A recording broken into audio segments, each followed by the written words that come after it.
VOP Media Awards. Keep a date with us at the brand new Iruka building on Friday, 26th of June by 2 p.m. Be there, be inspired, be part of history. VOP Media Awards. Let's celebrate the voices behind the news. Nigerians, your voice matters, and in 2027 it starts with your permanent voters card, your PVC.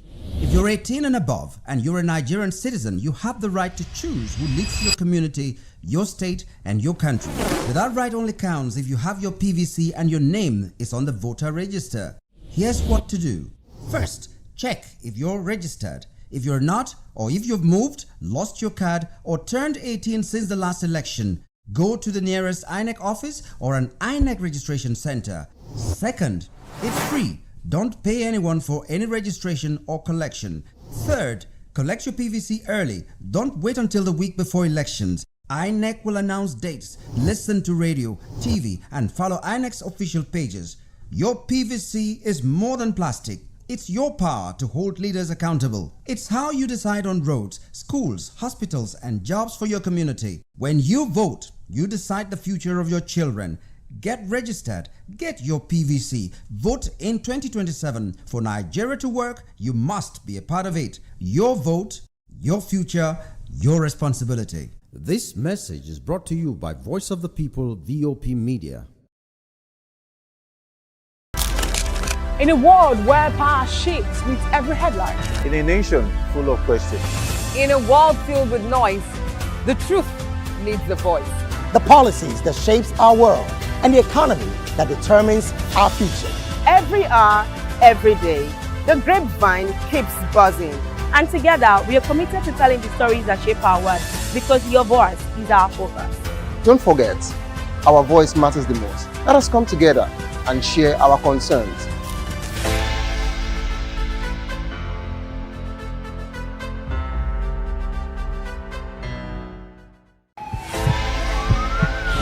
This is Health Check, your weekly guide to better living, smarter choices, and trusted answers. From everyday wellness to urgent health issues, we've got you covered. Health Check, only on Voice of the People television, where your health has a voice.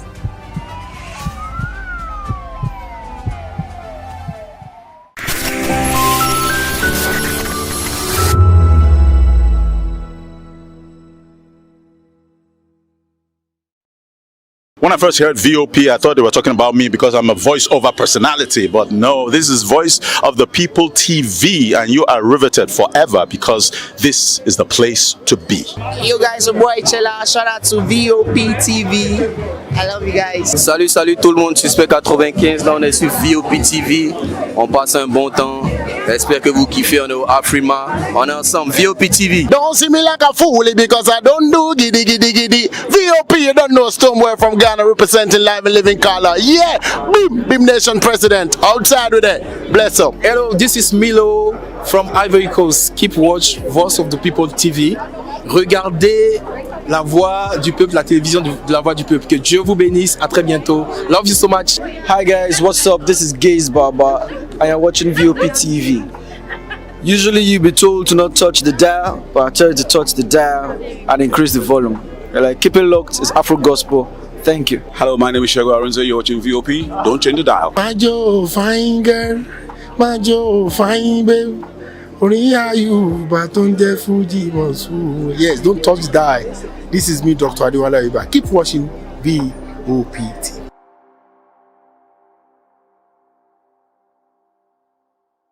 We encourage you to click on the like button and subscribe to our YouTube channel. We are Voice of the People TV. Also follow us on all our social media platforms. We are at VOP TV Live. Visit our website www.vop.ng for fresh and trending news. Also watch us live on SLTV channel 264. VOP TV, Voice of the People Television. Welcome to the locker room, the home of football talk that matters. I am Jerry Arpeon. Join us every weekday, Monday to Friday at 5 p.m. Nigerian time, as we share the hot takes and hot debates in the exciting world of football. And joining me are the usual suspects, Ikechukwu and Mayowa, as we break down all the hot takes and everything that's happening in the football. Don't just watch football, live it with us. Catch us on the Locker Room and Voice of the People television at 5 p.m. Nigerian time. And like I always say, if not 20 minutes off, please discuss. And it's Hakim Ziyech who puts the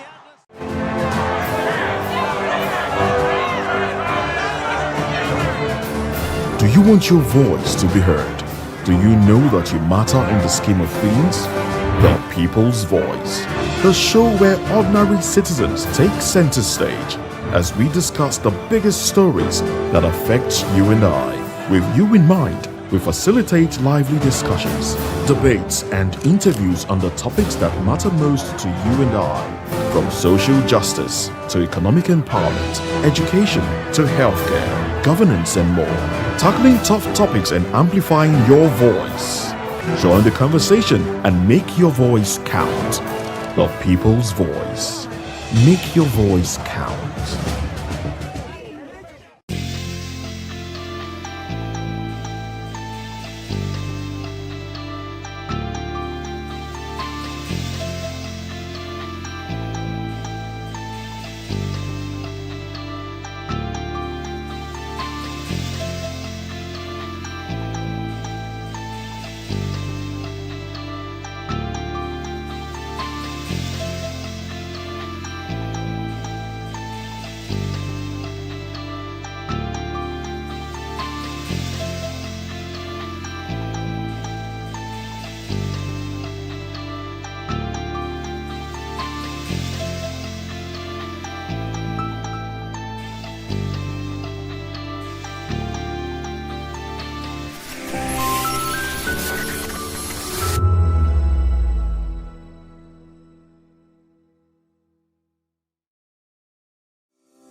VOP TV.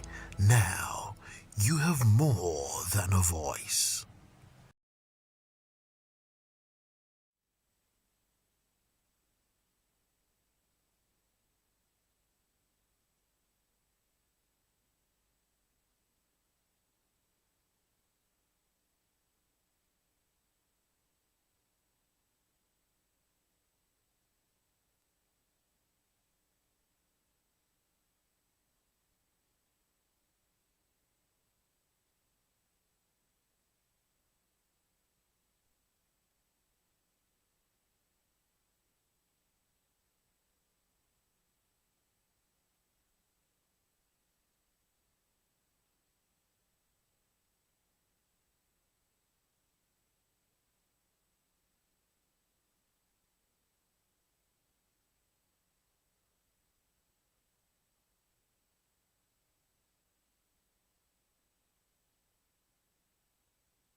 giving you all sides to the story. We bring in-depth discussions on the issues that matter, from politics to sports, entertainment, and lifestyle. VOP TV on SLTV, channel 264. Join us as we redefine what television means to you.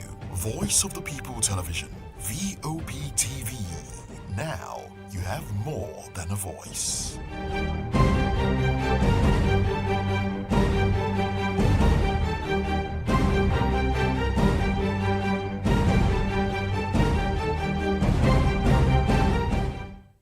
Welcome to Romeo Pizza.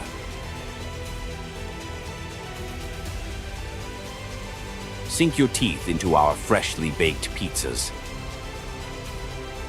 Loaded with rich sauce, melted cheese, and irresistible toppings. Where every bite is a love story. Treat yourself to our creamy, dreamy ice cream. Smooth, sweet, and made to brighten your day. Or maybe you want it hot and satisfying. Our juicy shawarma is wrapped to perfection, packed with flavor in every mouthful. Pizza, ice cream, shawarma. Why choose one when you can have it all? Romeo Pizza has exactly what your taste buds desire. Join us on People's Voice, where we amplify the voice of those that matters the most. Join the conversation. Share your thoughts with me. I am Savior Udo. Weekdays, Monday through Friday, from 4 p.m. to 5. Don't forget, our voice matters the most. Let us come together and share our concerns. Hello, my name is Inejo. Keep watching VOP TV. What up? My name is Usimachiku. You are watching VOP TV. Keep it locked. Hello, I am Floyd Igbo. Keep watching VOP TV. Hi, everyone. I hope you're doing good. Keep watching VOP TV. And, just have an amazing day. Thank you. Hi, guys. It's your boy Praise. Keep watching VOP TV.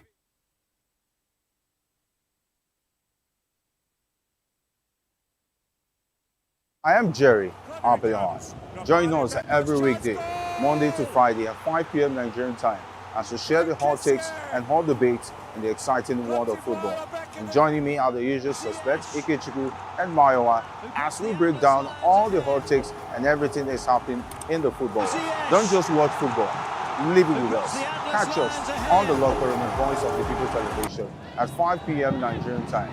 And like I always say, if not 20 minutes off, please the sport.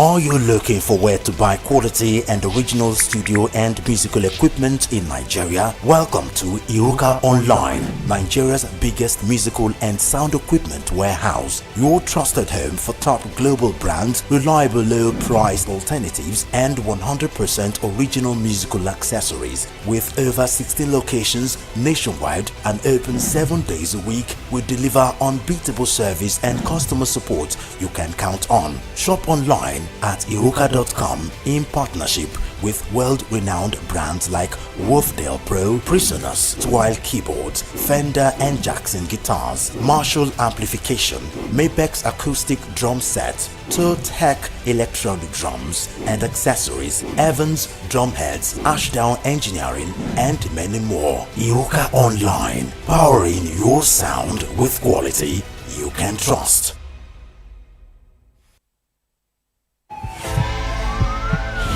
This is Health Check, your weekly guide to better living, smarter choices, and trusted answers. From everyday wellness to urgent health issues, we've got you covered. Health Check, only on Voice of the People Television, where your health has a voice.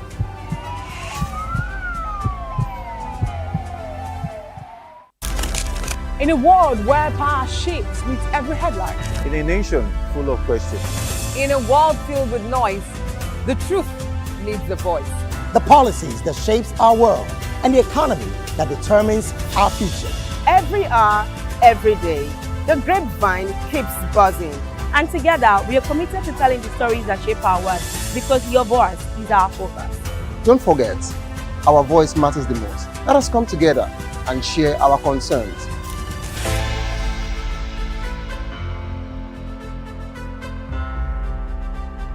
Well, before we talk of the impact, we need to talk of where we're coming from.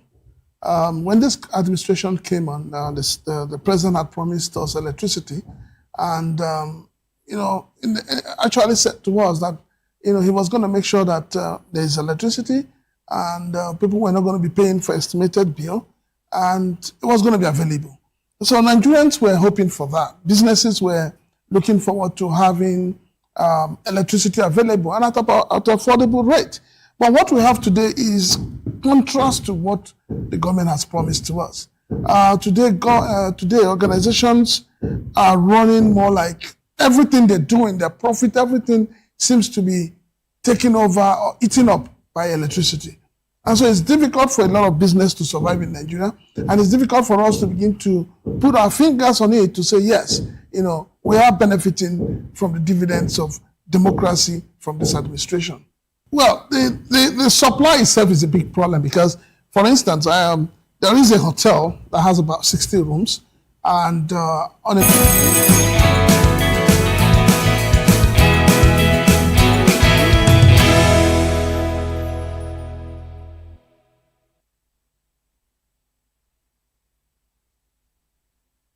It's a beautiful day, and I welcome you to VOP this morning. I am Moses Humphrey.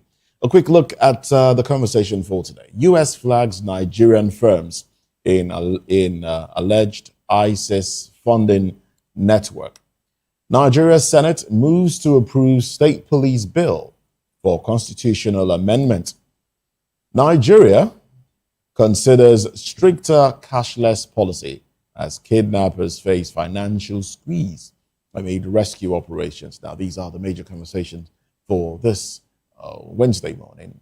Welcome once again to the program. Welcome to VOP this morning. Good to have you join us. I am Chukwuma Okoro. Good morning, Moses. Good morning to you. How have you been? Very well, thank you. Oh, beautiful. Now, those are the major topics of discussion, but beyond that, there are also other interesting topics that will weigh in on in the course of the show. But before we get into all of that, let's take our time to celebrate one of our own. At the back end, he is Jeremiah Lucky Etim. Now, Jerry is the sound engineer, the guy who ensures that we get your audio feed or that you get our audio feed when we speak. He's the sound engineer. And today happens to be his birthday, and so we are celebrating him. Happy birthday to you, Jerry Etim. We wish you long life, more years, more grace, more blessing, and probably more prosperity. Not probably, as a matter of fact, more prosperity. But you should understand that the more money you get, the more problems you have. Are you able to handle all of that? Moses is giggling. The more money you get, oh, okay. Happy birthday to you, Jerry. We'll take our time. Then after the show, you'll tell us where the party is at. In the meantime, let's come back to the show itself. Well, Lagos State Police Command has opened an investigation after the Managing Director and Chief Executive Officer of First Bank Nigeria PLC, Oluwasegun Alebiosu, reportedly received a suspicious parcel containing 2 rounds of 7.62 mm ammunition at his residence, which was initially handed over to him by his security guard. Well, according to the police commissioner, the case was reported on May 7th, and I wonder why it's May 7th. That's my birthday. And it's now under forensic and intelligence investigation to determine who sent the parcel and why, with officers also reviewing information and suspicions provided by the bank chief. Well, the police say no suspect has been arrested so far, but efforts are ongoing to trace those behind the delivery, as the command assures that updates will be provided as investigations progress. But I'm wondering why the police is coming out with all of this. I mean, his intelligence report, why are they telling us? They should have conducted their investigations quietly, undercover, gather all the intelligence before coming out, to say, well, this is what happened. These are the people behind it and all of that. But in my mind, I'm wondering, why do that? Is that trying to link him to some kind of financing? Was it you recall that, the issue of a parcel bomb that killed one of our finest journalists, talking about Delegiwa, up until this moment, has not been resolved. And the people, the characters, the suspicious characters around that event, some of them gone, some of them still around and walking the streets of Nigeria free.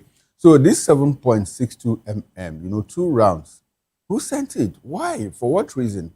Well, that is why we have the police, and the police is going to uncover and all of that and let us understand what happened. Well, there are many. I mean, thinking about this, could it be that someone is trying to frame him? Could it be someone is trying to send a message? Send a message of "I'm coming after you," things like that. Where there are many conjectures that one can come to, but like you rightly said, was there a need for this information? Does the public need this information? Was the public supposed to have this information? I don't think so. It would be a lot better if, when the information comes out, we hear the extent to which the security agencies have gone in identifying who sent it, who is responsible. I mean, it was the other day, a young man went to receive a parcel that he said he knew nothing about. And we saw what happened in Benin, where he was killed. And, it was after that investigation commenced. So you start to ask yourself how our security agencies operate. It doesn't seem like it's at par with what we see in the international arena. You arrest, you publicize before you investigate. That is an anomaly. What I know is when you investigate, gather evidence. In fact, sometimes you investigate for months on any issue. You investigate, you gather enough evidence, and then you make arrest, and then you prosecute. And if in the line of prosecution you discover that something went wrong, you can go back to investigating. All right? We've seen cases opened again when victims, prove that they were innocent. We've seen cases reopened, but there should be a better way to go about these issues. We don't need to know. I mean, we did not, if we were to know anything at all, not from the police saying, "Oh, now we have this information and we are investigating." No, investigate and the information first. they gave out there, it doesn't even make sense. Before now, I didn't know there was such an incident, and I'm sure you didn't probably know. Now they are telling us that there was an incident, and they are telling us that, they are conducting investigations are on their way. To what extent? To what end? Could it be someone is after his life? Could it be? Many conjectures. So now they've left us with... are they trying to rope him into some kind of... Could it be? Financier of terrorism, kidnapping, and all of that? Well, we wait for the police to tell us all of that. Exactly. Well, the Lagos state government has shut down the Oshodi resettlement market following a clash between traders and officials of the Lagos State Environment Sanitation Corps, also known as KAI, Kick Against Indiscipline, during an enforcement operation in the area. According to Environment Commissioner Tokumbo Wahab, the incident occurred when enforcement officers moved in to arrest hoodlums and beggars. But the traders allegedly resisted the arrest, attacked officials, and even prevented arrest, while some agency vehicles were reportedly vandalized. It doesn't seem like what traders would do if there was no grievance initially. Well, following the confrontation, the government ordered an immediate closure of the market, though it has not yet confirmed whether there were injuries or arrests made.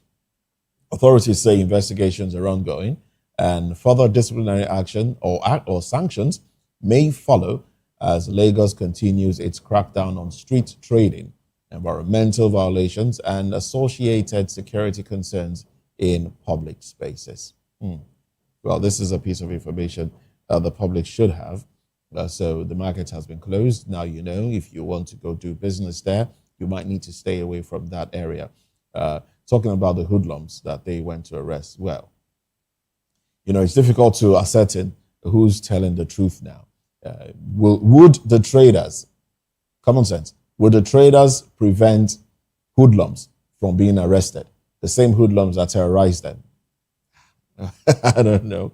These things are a bit complex to me, but let's wait to see what they come up with after investigations. Unfortunately, that's the way we roll in this country. Let's wait, and at the end of the day, we'll eventually not find out what happened. There will be some kind of arbitration, between the traders and the government will, sound a warning, a note of warning. Please don't do this next time, and all of that, and we just move on as a people until a similar incident, happens some other time, and we start recalling what happened the other time.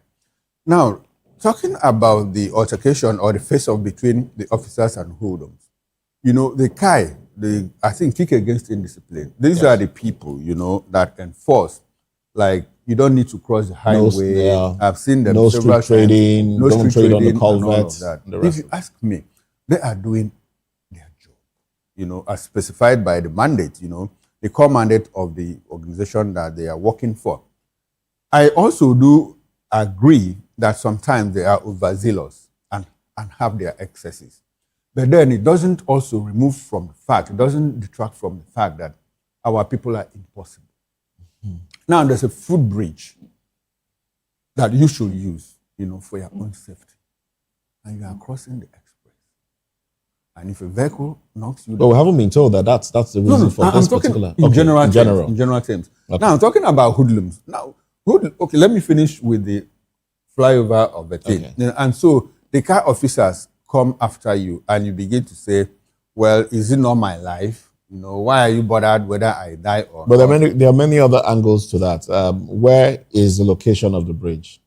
When you want to locate a pedestrian bridge, some of these pedestrian bridges are located far away from bus stops. Far away from bus stops. Bus stops. But I Some of do these understand. pedestrian bridges. Sorry, please. Some of these pedestrian bridges as well are death traps.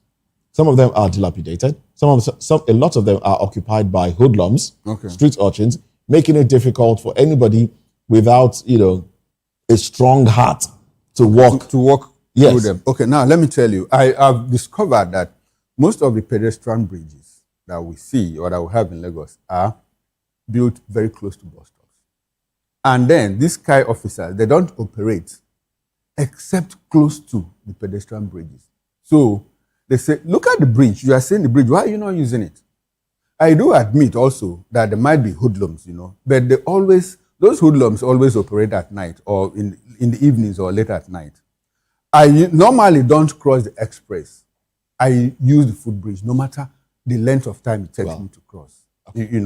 So there are many sides to it. I do agree that they are overzealous, but I also accept the fact that our people are impossible.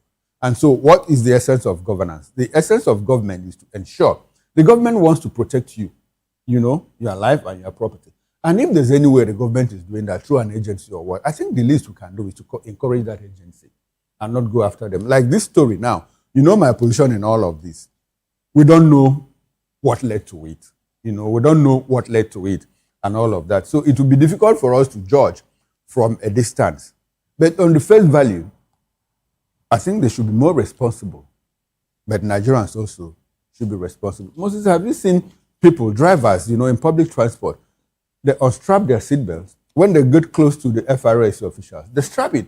I mean, you are not trying to save the FRS official. You are trying to save yourself from harm and from danger and all of that. And the moment they cross that point, they remove it. So you are not saving the officer's life. You are saving your own life. So in all of this, my take is that our people should act responsibly. But the kind officers and other agencies of government that are in charge of enforcement, please don't be overzealous. We see some of them being overzealous and even extort money from people. At the end of the day, if they captured 50 people, if Kai captured 50 people, they might end up taking like 3 people, to the office. Why? Because those people didn't have money to pay. Unfortunately, that is what it is. Oh, well, there are many angles to this. Different strokes for different folks, I would say. People would react differently. About pedestrian bridge crossing, about having hoodlums there. I've seen people attacked during daytime. And, some of those bridges, I mean, you get on some of these bridges, you have beggars and the rest of them. Well, I understand that Lagos State government is trying to sanitize bridges, but a lot more work needs to be done. And talking about Oshodi, there was a time, there was the enforcement of crossing enforcing pedestrian crossing. So pedestrians were compelled to cross the bridges, and we saw the traffic, human traffic, experienced that day. I wish we had those pictures because they trended on social media where you would see what I would call thousands of people on the bridges, but we should also ensure that we take our life seriously. You don't cross the expressway. But for this particular story, we need to understand what happened. Because in this particular story, they went into the marketplace, as we are told, to arrest hoodlums. And it doesn't make sense to me. I don't understand how traders would prevent the arrest of hoodlums. Hoodlums who make their lives unbearable. It doesn't make sense to me. There's something else that is not being told in this story. But let's get on to another conversation now. Nigerian nationals detained in a deportation camp in New Delhi, India, have accused the Nigerian High Commission of abandonment, alleging that over 400 citizens are stranded or have been stranded for months and sometimes even years, despite paying for flight tickets and securing travel documents to return home.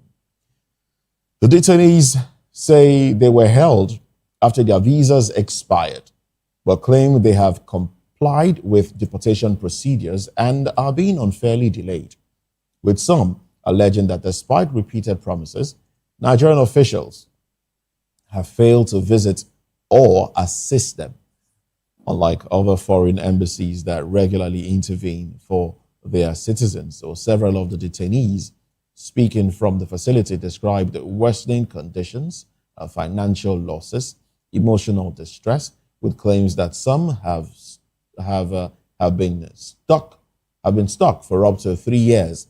3 years while waiting for exit clearance. They're calling on the Nigerian government and human rights advocates to urgently intervene, alleging neglect by their authority, the embassy in India, and insisting that their only demand is to be assisted back home without further delay. This mirrors what's been going on in South Africa, where Nigerians who visit, who are doing one thing or the other in South Africa, try to renew their visas, and they are intentionally delayed until their stay expires. It's an intentional thing, but it's really embarrassing. It's embarrassing that when you talk about things like this, the government not taking care of its people, you always look at Nigeria. It's Nigeria.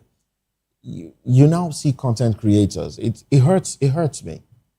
You see content creators making content with Nigeria, with the plight of Nigerians. In fact, there's one of a few I've seen lately where they say, oh, if you think your president is bad, remember that Nigerian president once said this, and then they quote the president saying something really absurd, or if you think your government doesn't take care of you, remember that Nigerians are stranded here.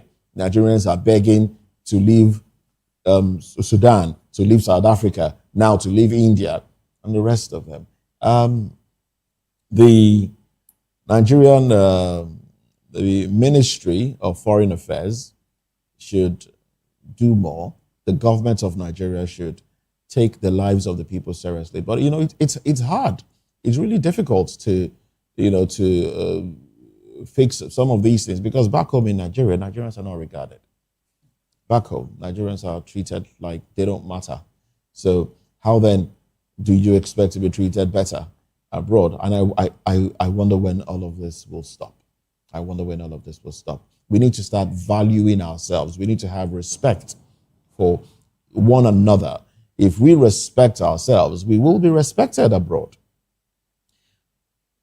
Citizens of other countries will brag that, look, you can't talk to me like that because I am from this place or I am from that place. And you know not to mess with them, because if they complain to their embassies, their government will speak to your government, and you might need to face the brunt. But can Nigerians do that? In fact, we have foreign nationals, like one I witnessed at the filling station the other day.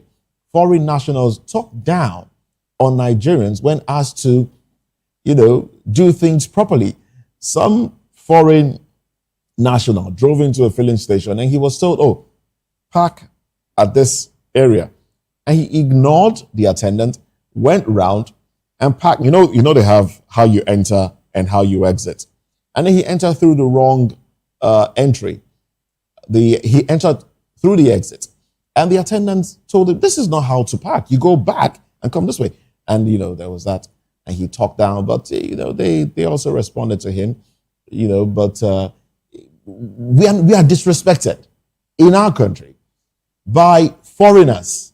We are disrespected in our country by Nigerians, by the government. And then we are disrespected outside our country by foreigners. The problems of Nigerians are complex. God help Nigeria. God help Nigeria. God help Nigeria. It's a difficult situation. It's the same story everywhere, in South Africa, in India, in Southeast Asia. But it's a product of our domestic politics. Yeah, external politics is always a reflection of our domestic politics. If we can't get it right here, there is no way we can get it right outside. It's so unfortunate, and it's a sad story that every other day we talk about it, how Nigerians are treated outside. I think the green passport itself is an embarrassing one to carry in any part of the world. One of our guests here was the other day, narrating his experience in Vienna, in Austria, and it's not a one-off story. It's everywhere all the time, unfortunately. But it's a call on our government, to do what is right. Even if we don't have a high commissioner in place in India, we still do have, the full complementary of other offices, chancellor, what do you call them? The consular authorities and all of that in that embassy. And they draw salaries, at least to the best of my knowledge. Even if their rent is not paid, at least they draw salaries. And so they should treat Nigerians fairly, unfortunately. That's what I'll say.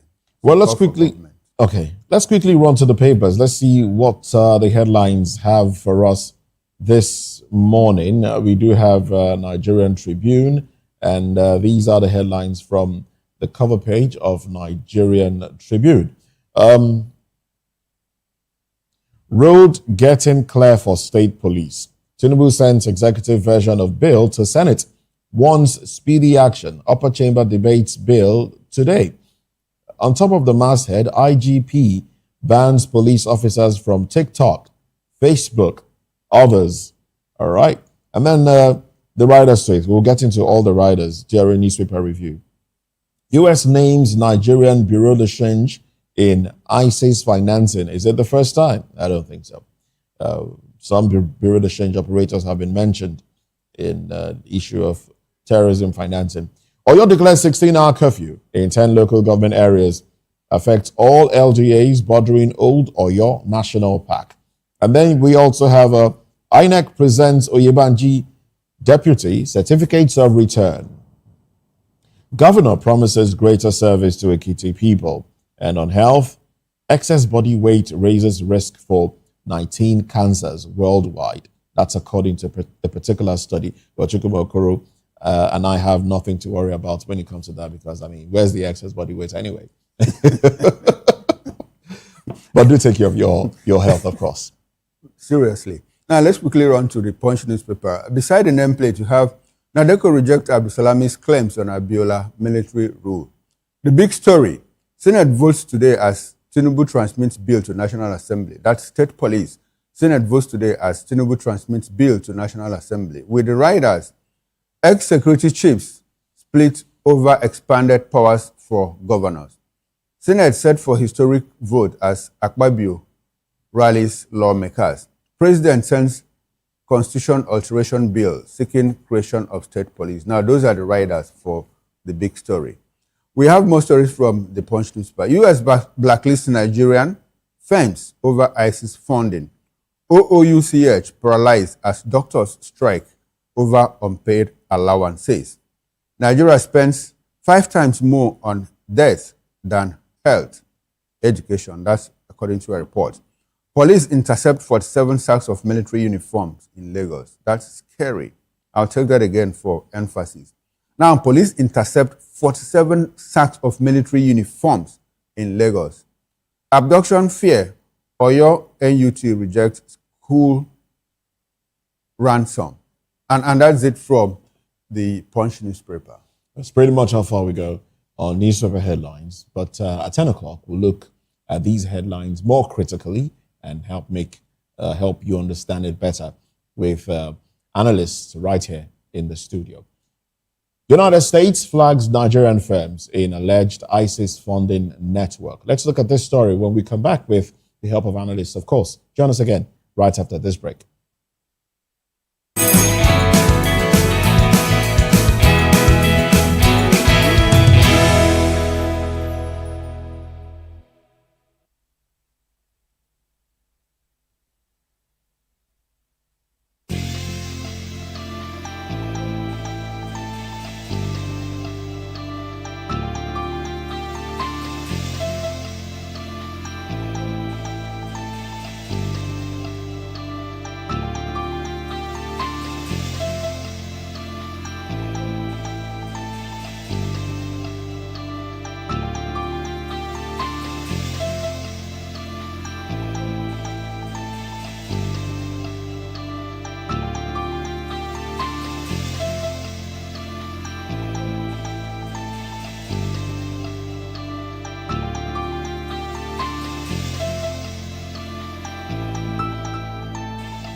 From the views on the street, we go to bed empty hunger, to the blaring horns of a hustling city, the loudest voices of the common man got a medium to be heard. This particular administration, they were coming unprepared. It's not a bad thing to renovate the president's lodge. Through top-notch programming, unbiased reportage of news, sports, business, entertainment, and cultural documentaries, Voice of the People 90.3 FM became a symbol for 21st century media.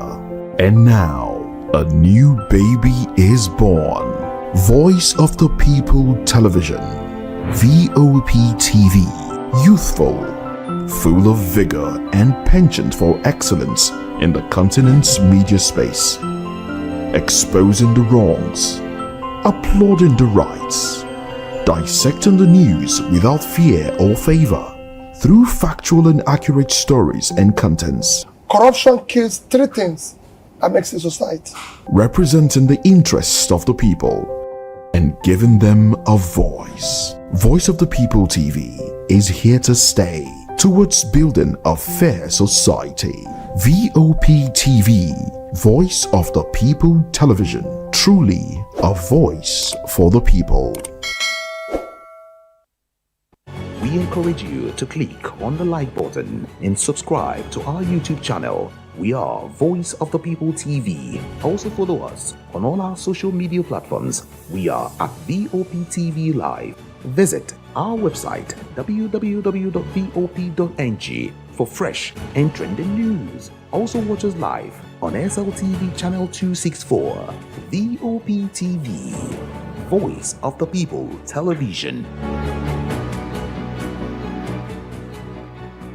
2564 is coming up on Barney 9, right? The 2564 Atlantic Tower.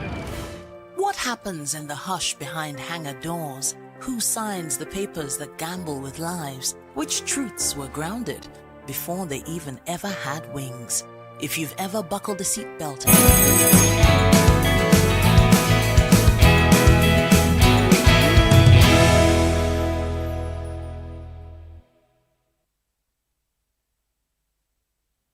Well, thank you very much for joining us again. Now, the United States has designated a Nigerian national and 3 Nigerian-based broad exchange companies as alleged financiers of terrorist groups, ISIS, as part of a broader crackdown on a global terror financing network spanning France, Syria, Turkey, and Nigeria. U.S. authorities claim the suspects facilitated the movement of funds used to support ISIS operations, with one Nigerian-linked network allegedly using money exchange businesses as conduits for terrorist financing.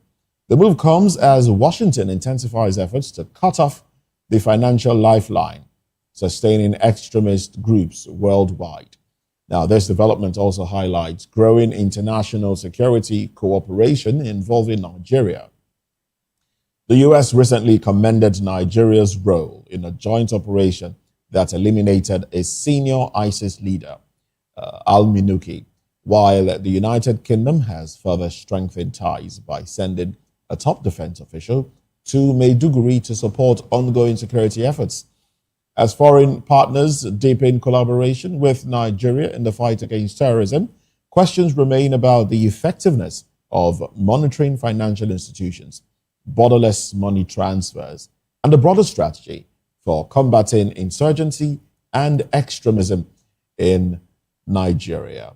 We do have with us in the studio to make sense of this, Dele Fanimo, who is a reporter and, of course, a public affairs commentator.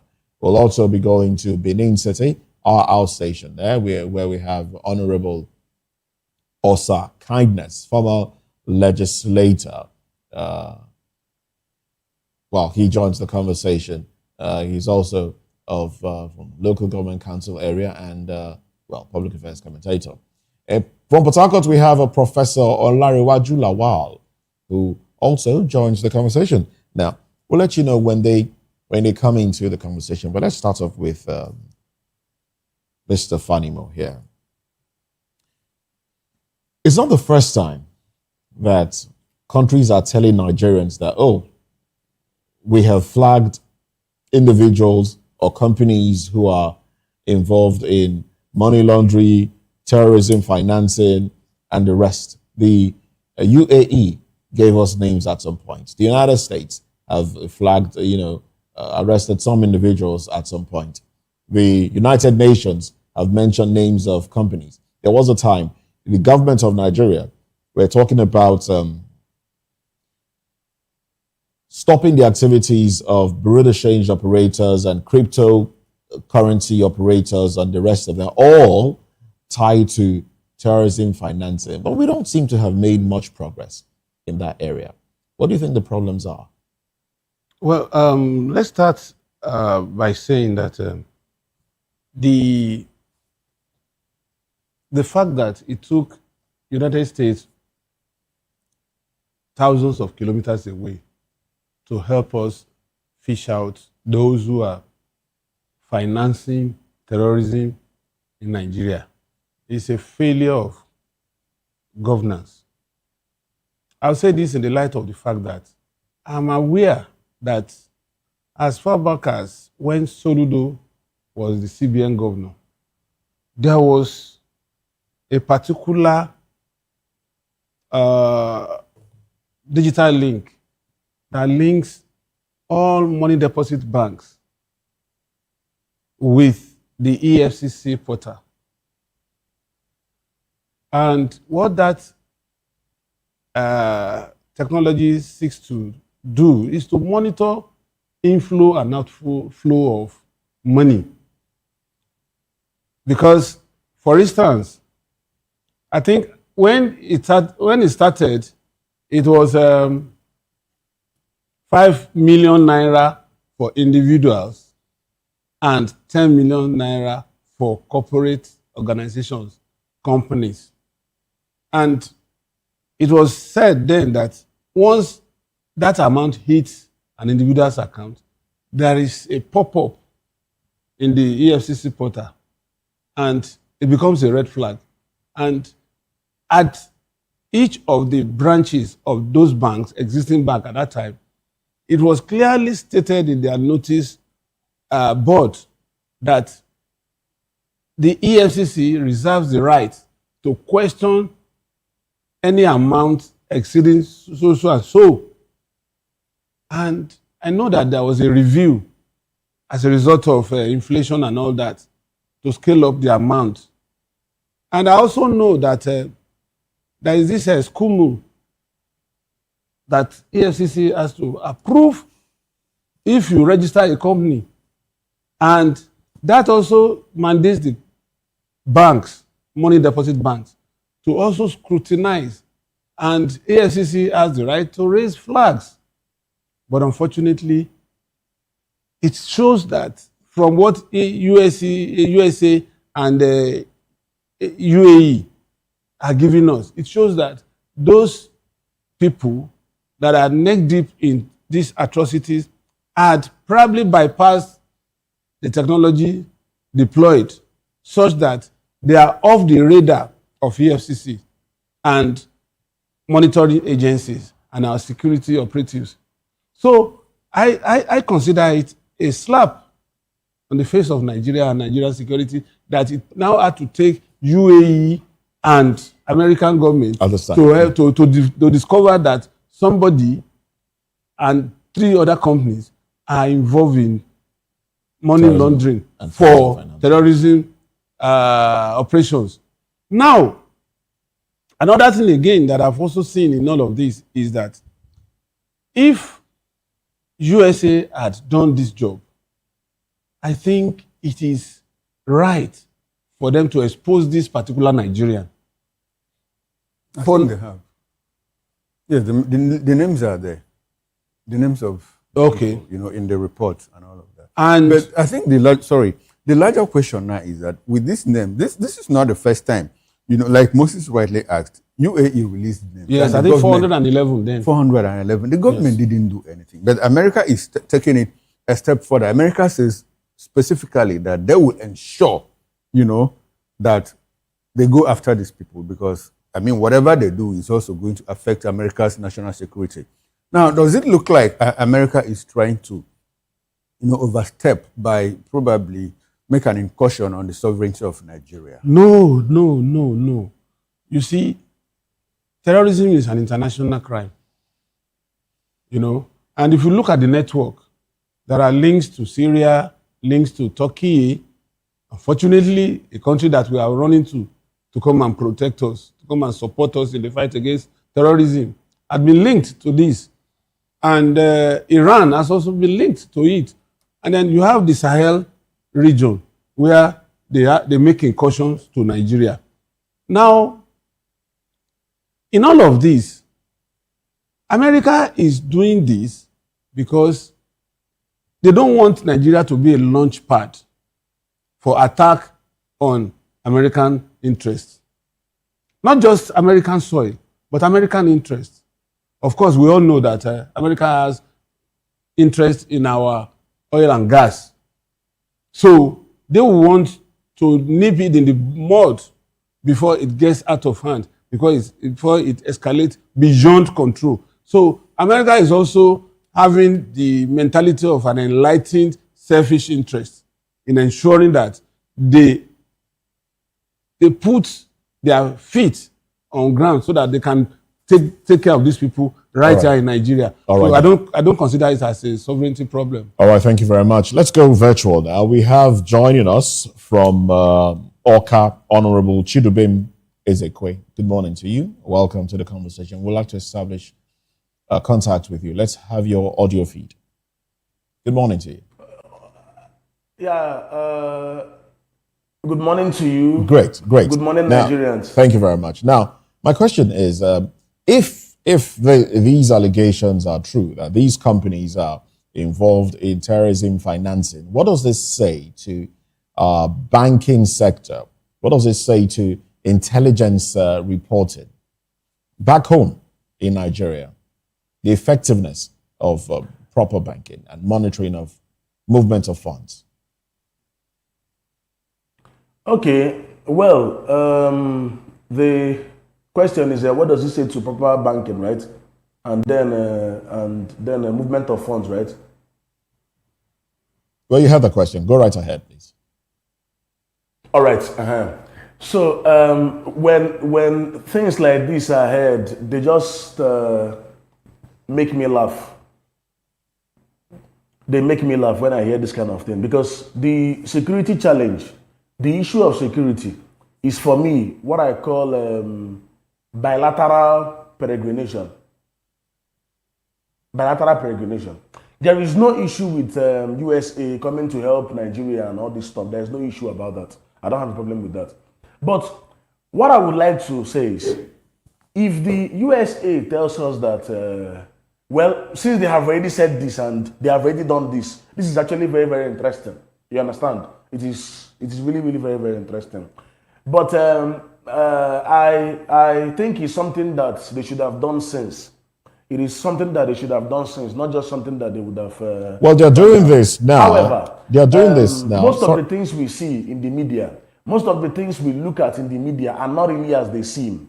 They are either above what is reported or below what is reported. Most times below what is reported. Well, what's your point exactly? Because are you saying that we have more people doing,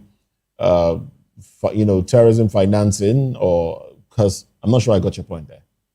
Your last statement. There are people, much people actually, plenty of people. Okay, a lot more people are involved. The issue is that okay, there are, yeah. Yes. I'm trying to piece it together. So you're trying to say that a lot more people are involved in terrorism financing than being reported. Yes. Okay. Yes, that's it. And there are benefactors and there are beneficiaries. Okay, but as an economic, so they are not done saying what they have to say. Of course, absolutely.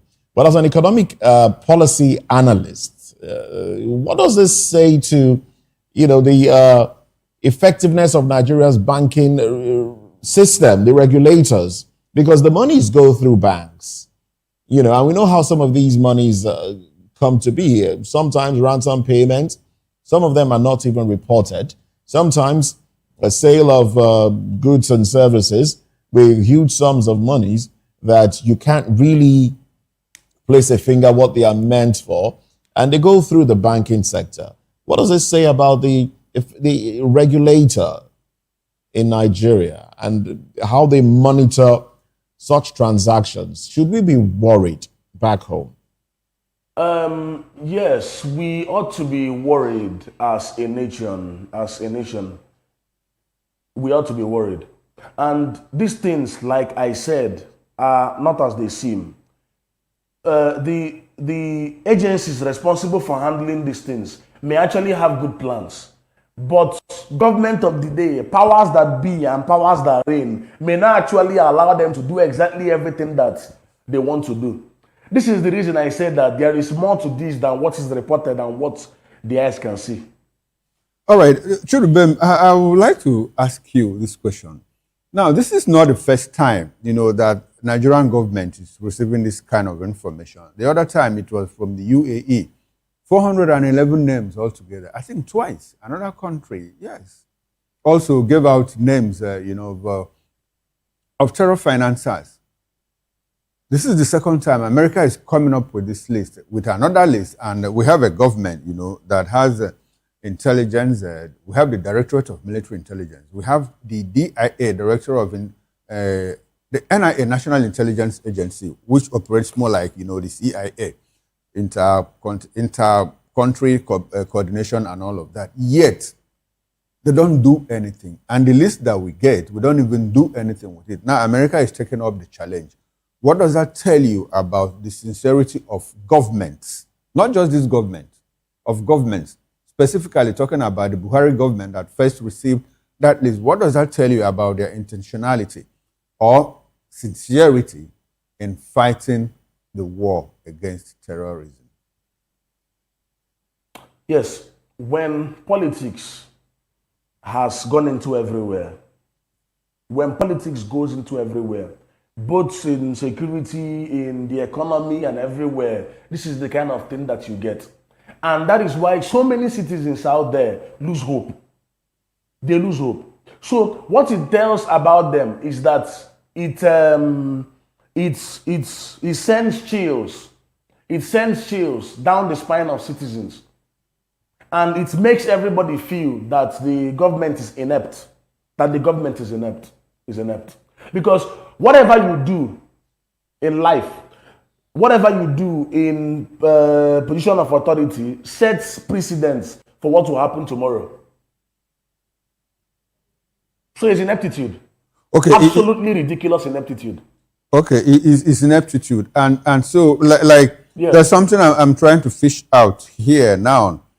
And Yes. It's about a certain company. There are companies in Nigeria that have been identified, to have sponsored terrorism in this country, yet government seems to not do anything with that company, or about that company. But we see a situation where government is actively collaborating with such organizations. So what does that tell you again? Is it that the government itself is complicit, or that the government, like the other day, the president cried out, he said, well, I'm facing a lot of trouble, a lot of problems. The cabal, they are against me. Talking about the cabal in the oil sector, talking about terror sponsors and all of that. And the president says, well, if you think that you are going to use insecurity, to push me out of office or to ensure that I don't run in 2027, you might be making in fact, you will be making a very big mistake, because it will not stop me. I'm a stubborn politician.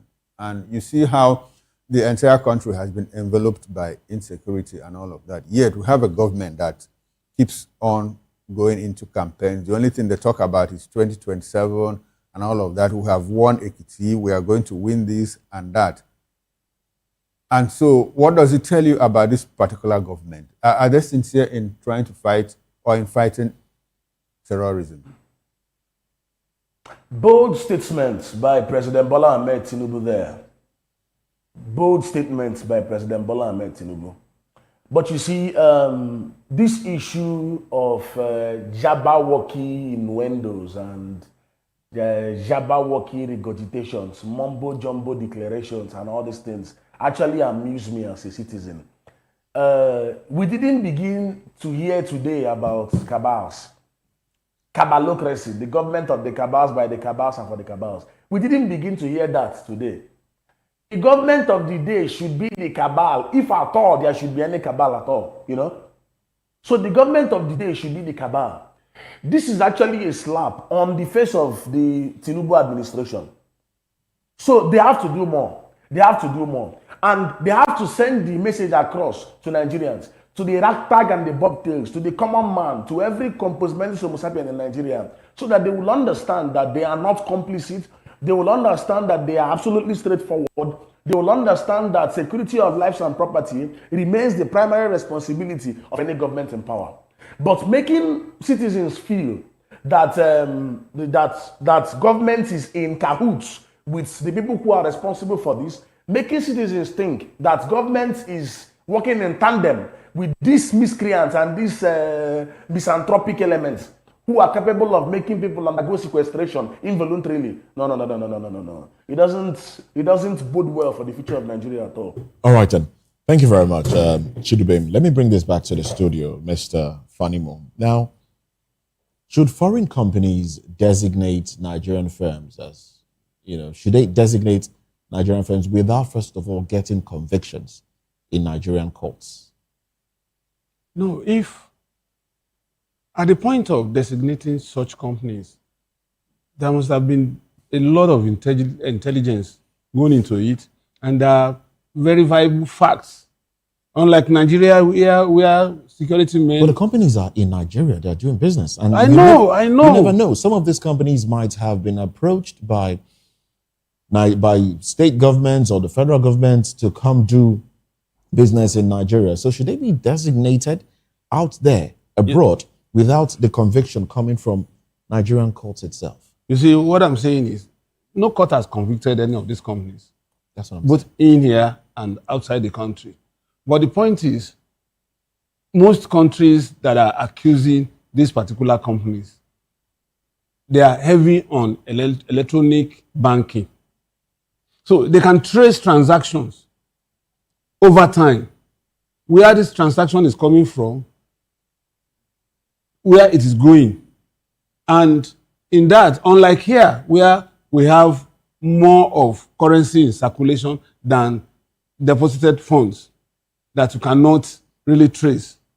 For instance, in UK, you don't go to a shop and say you want to buy a car with your bag holding all the cash. You have already raised red flag. But in Nigeria here, you can go to any car shop, take as much as 100 million naira in cash and say you want to pay for the car. The seller will sell and give you the car. You understand? So what we are saying is, they are just intentional in mentioning these people because they have done enough investigation on these particular entities. So if Nigeria will now take up the gauntlet at this time to also rely on those investigations and use it along with what they have also found out locally to prosecute these people. What America is trying to say is that if you cannot do this on your own, we have done it for you to this extent. So in essence, that is a spite. I've said it in my opening intervention. That is a slight. Okay. Why do we have all these security agencies? He just mentioned NIA, he mentioned DMI, he mentioned ICPC and all of them. So what are they doing? Okay, so the government... And there are precedents to all of this. All right. Now, government a governor was prosecuted and over 100 charges, 131 to be specific. And in less than 1 year, he was discharged and acquitted. That same governor was accosted and he was taken to a UK court. By second appearance in court, he pleaded guilty. All right, then. Okay. Because the evidence was overwhelming. All right, let me ask a question. Let me ask you. The government has said they will reintroduce cashless policy. The cashless policy that Nigerians went through in 2022, the build up to the 2023 elections. And we saw how that was a political cashless policy. Well, government has said it will reintroduce it,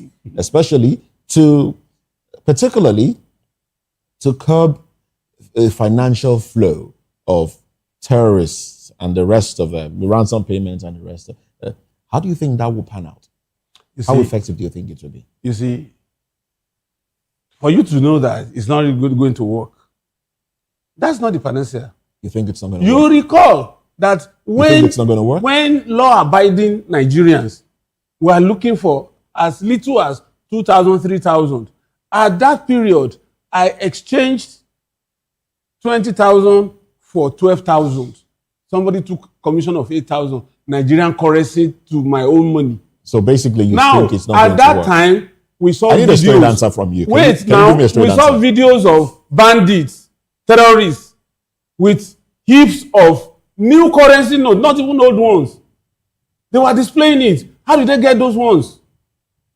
Today, if you go to any bank, they will tell you they don't have new notes. But go to any party, you see people displaying new notes. How did they get it? So whatever they say, the people will still circumvent it. All right, I think it's not the panacea to this problem. Okay. All right. Then. Now, I want to read out something. Now, in 2016, United States government denied billionaire businessman Gilbert Chaguri a visitor's visa based on an FBI intelligence report alleging that he provided financial support to a Lebanese politician, Michael Aoun, whose party was in a political coalition with Hezbollah, an organization designated as a terrorist group by the United States. You know Hezbollah, you know what they do in Lebanon and all of that, and the affiliation with Iran. Now, this same Gilbert Chaguri is a close friend of our president. They don't deny it. Now, this Albert Chaguri, his company is the one handling the Lagos-Calabar Coastal Highway. And this is a man that our president surreptitiously, went to France and conferred on him the second highest national honor from the Nigerian state. And he conferred it on him in faraway France and all of that. So if you put all of these things together, what does it tell you about this government, responsibly acting, to fight terrorism? Does it tell you anything? Does it say anything? You see, you just mentioned it. Even before 2016, this man had been under the radar of investigators from America. Don't forget that he was originally a Lebanese before he naturalized to become a Nigerian by naturalization. And so it was very easy for the investigators to be able to have enough evidence against him. But unfortunately, these things were exposed to the then president, late Buhari. Well, he didn't do anything. He didn't act on some of these things. But between then and now, I don't know what really happened. If he had extricated himself from this allegations or not. But I've not seen or heard from any quarter if he had been, how do I put it now? If he had been investigated or he has been investigated. Okay. If he has been exonerated from blame over these allegations. Okay. But now, you see, I don't know what transpired between then and now. For him to be qualified to take as much as, I think, Lagos Calabar Highway is about 3 trillion or more. 800-kilometer highway. No, I say in Naira, it's over 3 million. In financial 3 trillion, you know. And for me, that particular contract, I've not seen government defending it that it went through due diligence. There was no competitive bidding, at least to my knowledge.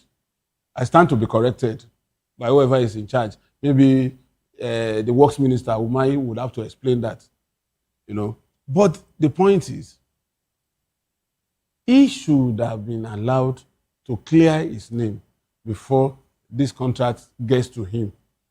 That's my own opinion. But whatever happened behind the closet, I don't know. All right, then. Chidubem, let me ask you the same question I asked our studio guest here about the issue of the reintroduction of cashless policy. How far do you think that will go in curbing activities of insurgents, terrorists, ransom? What happened in Nigeria? Those that demand for ransom and the rest of them. Go ahead, please. In 2022 and 2023 was not redesignation of Naira. It was confiscation of Naira. It was a disgrace. What happened in Nigeria then was a typical opprobrium. It was nonsensical. However, the fact that it was targeted at politicians more than it was targeted as positive change and transmogrification, the fact that transmogrification turned into transmutation in that particular policy should make us think. When you want to you want to introduce cashless policy or you want to redesign Naira, what you would do if you want to redesign Naira is how much is in circulation? 2 trillion. You reprint the new one, 2 or 3 trillion, and you keep it in the bank. When somebody comes to deposit that old one, you give him the new one equivalent if the person wants cash. That is that. Then to the introduction of cashless policy, if it is going to be implemented well, diligently, ebulliently, if it is going to be implemented with discipline, with the absolute decorum and the requisite order, the modus operandi and modus vivendi, it is going to be better for us as Nigerians. However, many Nigerians, the average Nigerian, does not understand how these things work. The average Nigerian does not understand the advantages of this thing and how it works. So, introducing cashless policy is a very good idea, but introducing it without having to enlighten people, without having to make them understand, without having to better the system, that is where the problem is. Do you think this reintroduction is politically motivated? Maybe to prevent somebody from throwing cash around? Since elections are just around the corner. It's similar to what happened in 2022. I've not really seen evidence to back up that particular issue. But when I see, I would say. All right. But the one of 2022 and 2023 was a disgrace. All right, then. Well, let's move on to another conversation, gentlemen. Nigeria's Senate moves to approve state police bill for constitutional amendment. This story after this break. Stay with us.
From the views on the streets, We go to bed empty hunger.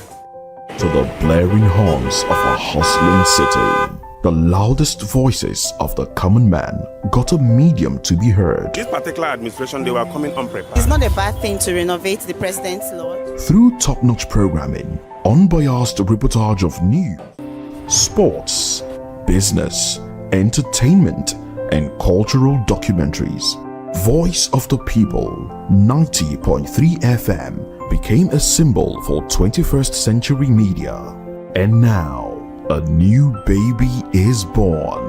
Voice of the People Television, VOP TV, youthful, full of vigor and penchant for excellence in the continent's media space, exposing the wrongs, applauding the rights, dissecting the news without fear or favor, through factual and accurate stories and contents, Corruption kills three things that makes a society. representing the interests of the people and giving them a voice. Voice of the People TV is here to stay towards building a fair society. VOP TV, Voice of the People Television, truly a voice for the people.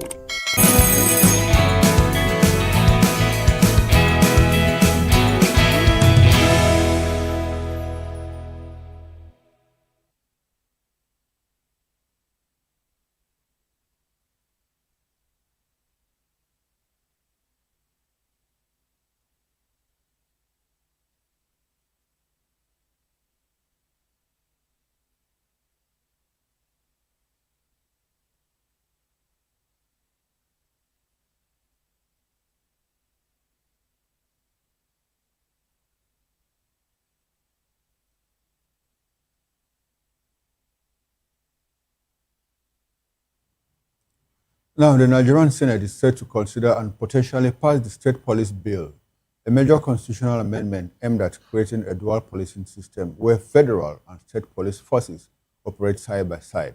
Well, the proposal, backed by President Bola Tinubu, is designed to address Nigeria's growing security challenges by decentralizing policing and allowing states to play a more active role in maintaining security.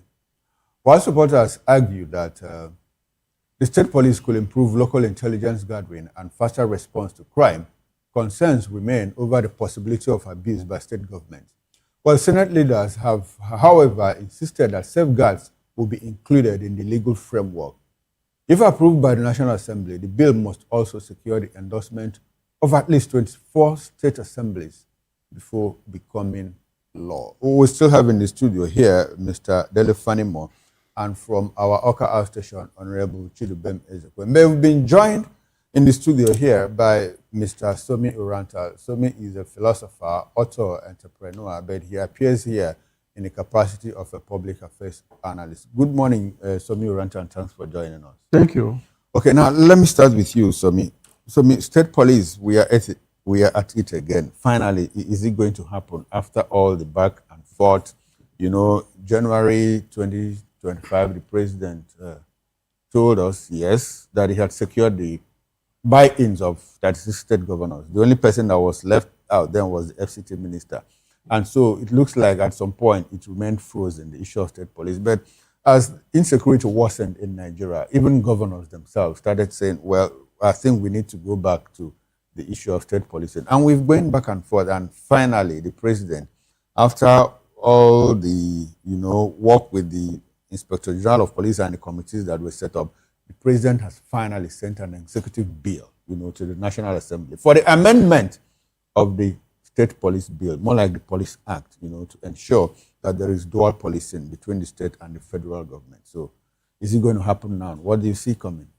Well, the likelihood of it working is there.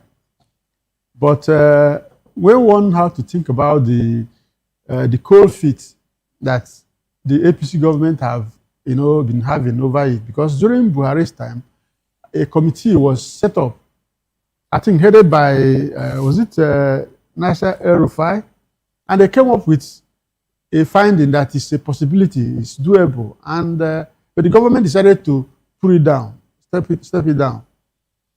even though they were saying all this while in opposition. Now, the thing has stayed, been lying down in the cooler up till now, when things seem to get to his head about insecurity in Nigeria. And then, they just went down and brought it. Don't forget, the former IGP, Egbetoku, could not, in fact, he was totally against it. When this new IGP came, the issue came up and he said it was going to take about 5 years for it to work. Now, to just bring it up like this, one is wondering, is it for real? So we have to take it with a pinch of salt. Another question arises. Is there the political will to make it work? Is there the sincerity of purpose? Or is it just, is this going to be an election or electioneering fluke just to make people feel that something is being done? But what Nigerians need is security and improved security so that we can sleep, and have our with our eyes closed. So one cannot say if it will work or not, because there are a lot of bottlenecks. Okay. So let me stay a little longer with you. Now, there are a lot of bottlenecks according to you. What are the bottlenecks that you see? Especially considering the fact that at some point, these governors that the president had secured their buy-in later had to recant. You recall that at some point, Babagana Zulum, the governor of Borno State, whose state, by the way, has become the epicenter of insecurity in the Northeast, said, well, I'm not sure that this state policing of a thing is going to work. And when I said, well, because in some states, some ethnic groups will use it against other ethnicities and, as a matter of fact, wipe them out. That was his exact language. And so if we have a situation where, because it's a constitutional issue, it has to go through amendment at the National Assembly, and beyond that, you have to pass it through the 22 of that, yes, which is at least 24 states of the Federation. Is that one of the bottlenecks that you see, or are there more? That's one of the bottlenecks. Though the senior president has said there's going to be some safeguard measures, to ensure that it is not abused. But all that is left to be seen. Because these governors too, who have always been acting as emperors, of course, they're mirroring the man at the head, the commander-in-chief. So when you have several commander-in-chiefs, the way they are going about it now, when you now see them having those kind of powers, it's less, we have to watch out and see what will happen. Because the test case, if they're able to pass it, will be the 2027 election. More so, now that all the governors, are almost, about 32 of them are in the APC. So let's see what it's going to be like. But there are palpable fears. Okay. There are fears that it could be mismanaged, it could be misused, those powers could be abused. But even it's still being abused now. At the moment. Exactly the point, because that is the concern of some people. Yes. But we'll talk about the fears and all of that in the course of this conversation. Before I go to Chidubem, let me stay here with Dele. Now, Dele, if you look at the framework, the operational framework for the state police as being recommended, by the committee itself, one of the recommendations is that in case, that there is a conflict, between the state and the federal police, that there is a resolving, a mechanism that will be used to resolve that conflict, but it is domiciled at the central government. Effectively, telling us that the whole issue of policing still comes under the ambit of the federal government. So in that case, are we truly going to see a state policing that devolves power to the state governors in terms of being the actual chief security officers of their states? You see, in establishing the state police, regardless of the fact that the federal police has superior authority over the state police in some areas, because like in the US, the FBI won't come into a state without the state inviting, except it's a federal crime that is committed. That's when FBI comes in, like the issue of terrorism and all that.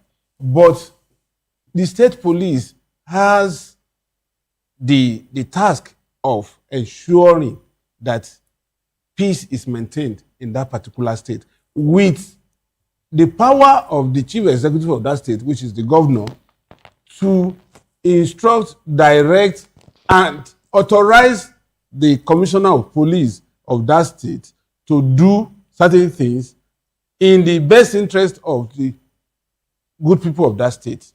What I'm not saying in essence, I know this particular area will come up. Now, for instance,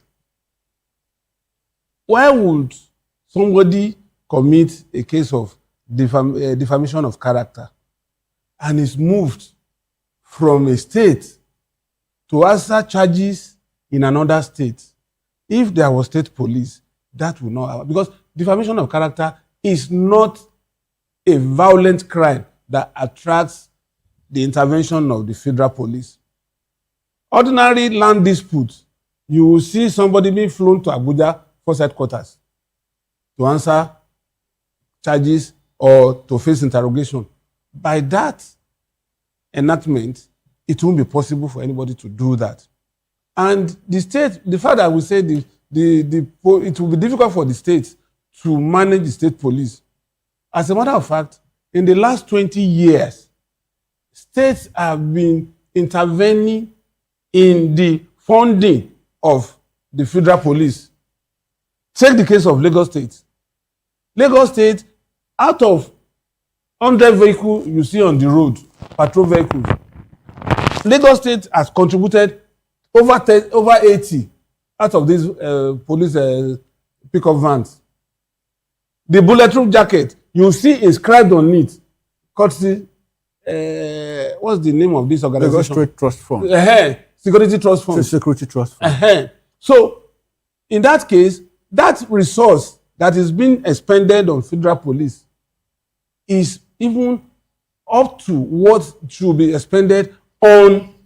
And Lagos State, apart from the funding of the state of the police, it has its own LASMA, it has its own neighborhood watch, it has its own. I've forgotten this.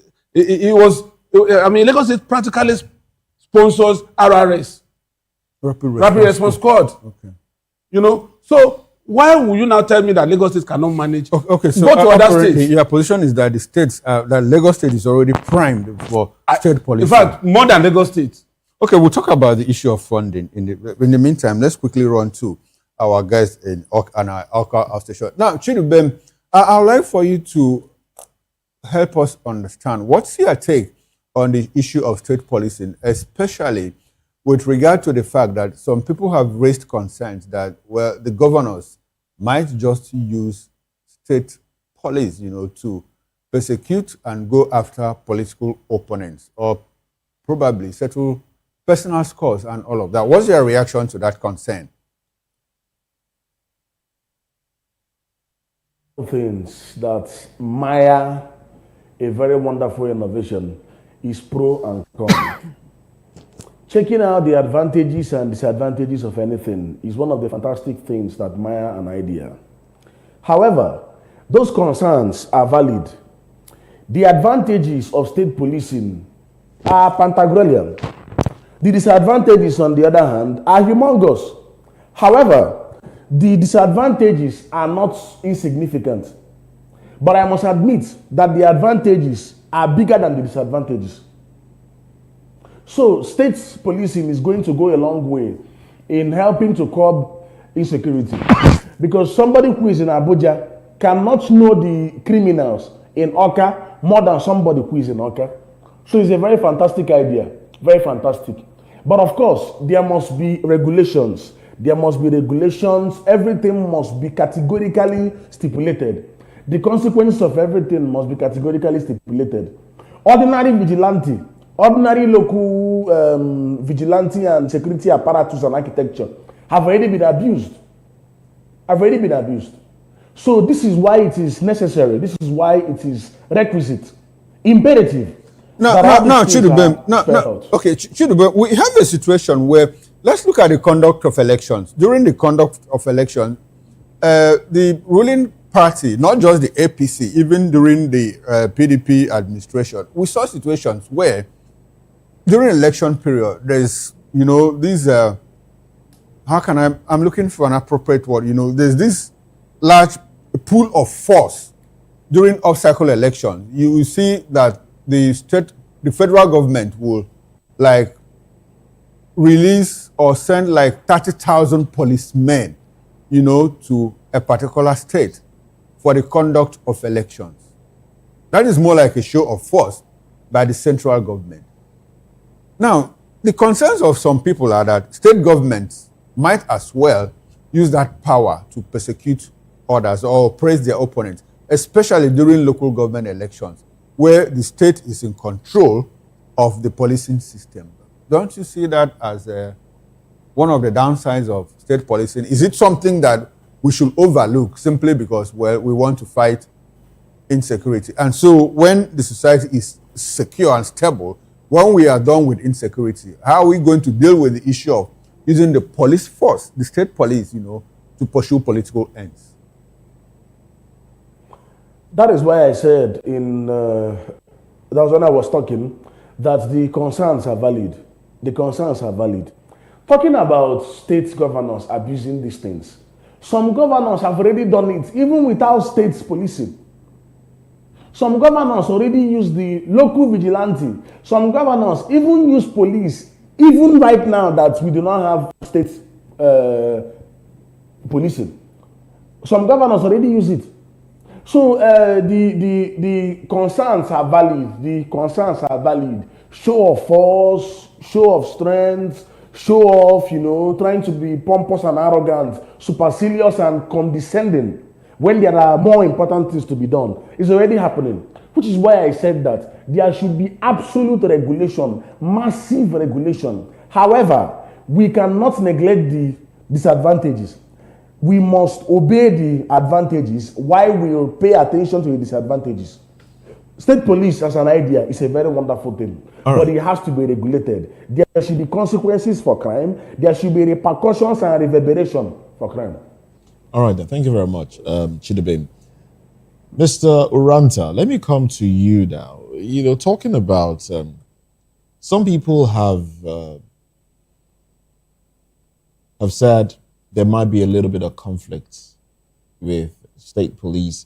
Will we see them do anything different from what the police do already, regardless of who they are taking orders from? We've seen federal police, sometimes you go meet them, tell them, oh, there's a crime somewhere. They tell you they don't have fuel in their vehicles. They cannot, or you have to pay. I mean, we also know that governors, more often than not, purchase those vehicles for them, regardless of the fact that, we say the governors are on paper chief executive officers. But will we see anything different?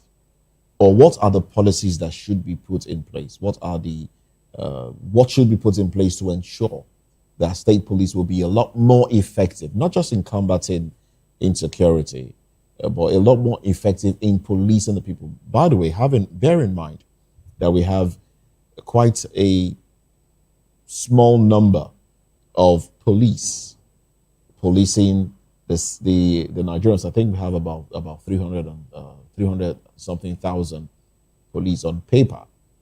In actual fact, we have about 200 and something thousand. 100,000, are already policing VIPs and the rest of them, leaving the populace with less than 200. Is that state police system will help control crime. It may not eliminate nowhere. But bring it to the barest. Where crime is totally, out of, not in existence. Even in some of the Scandinavian countries where they are even closing down their jails, their prisons.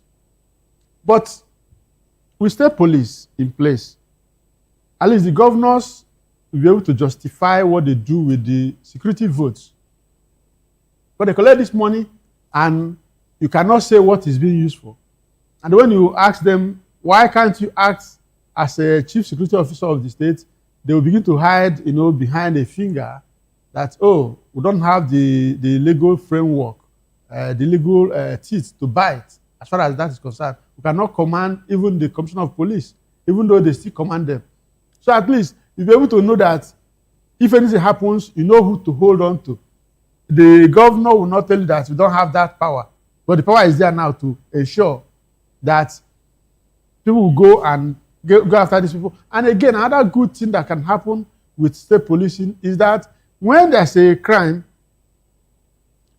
the ability to, just like the guy from Atikoka was saying, you cannot, somebody who is coming from afar, from maybe up north, coming to River State, he wouldn't know. It would take him so long to understand the terrain.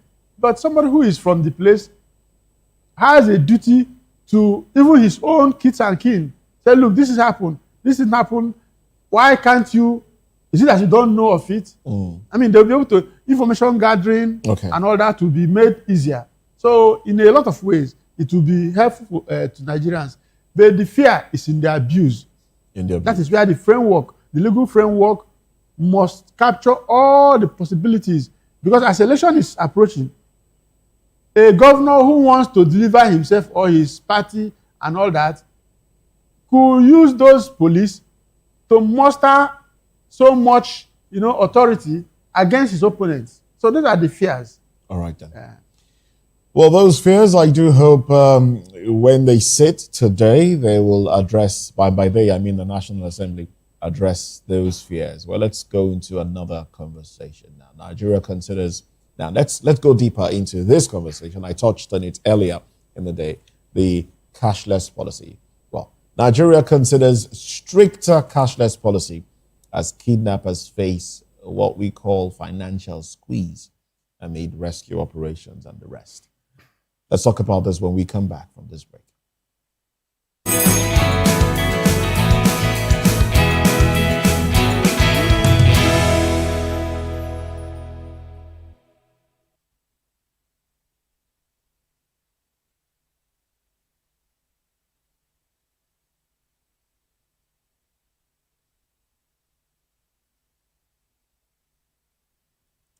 Well, thank you very much for joining us again. Now, the federal government is considering reintroducing a stricter cashless policy as part of efforts to curb kidnapping and violent crime by cutting off ransom payment channels and making financial transactions more traceable. Security officials say kidnappers prefer cash to avoid detection. So, tightening digital payment systems could help track illicit funds and strengthen intelligence gathering. Now, though experts also warn success will depend on infrastructure, financial inclusion, and public trust. In a related development, security forces are intensifying operations to rescue 39 school children and 7 teachers abducted in Oyo State, with troops reportedly closing in on suspected hideouts within a forest area.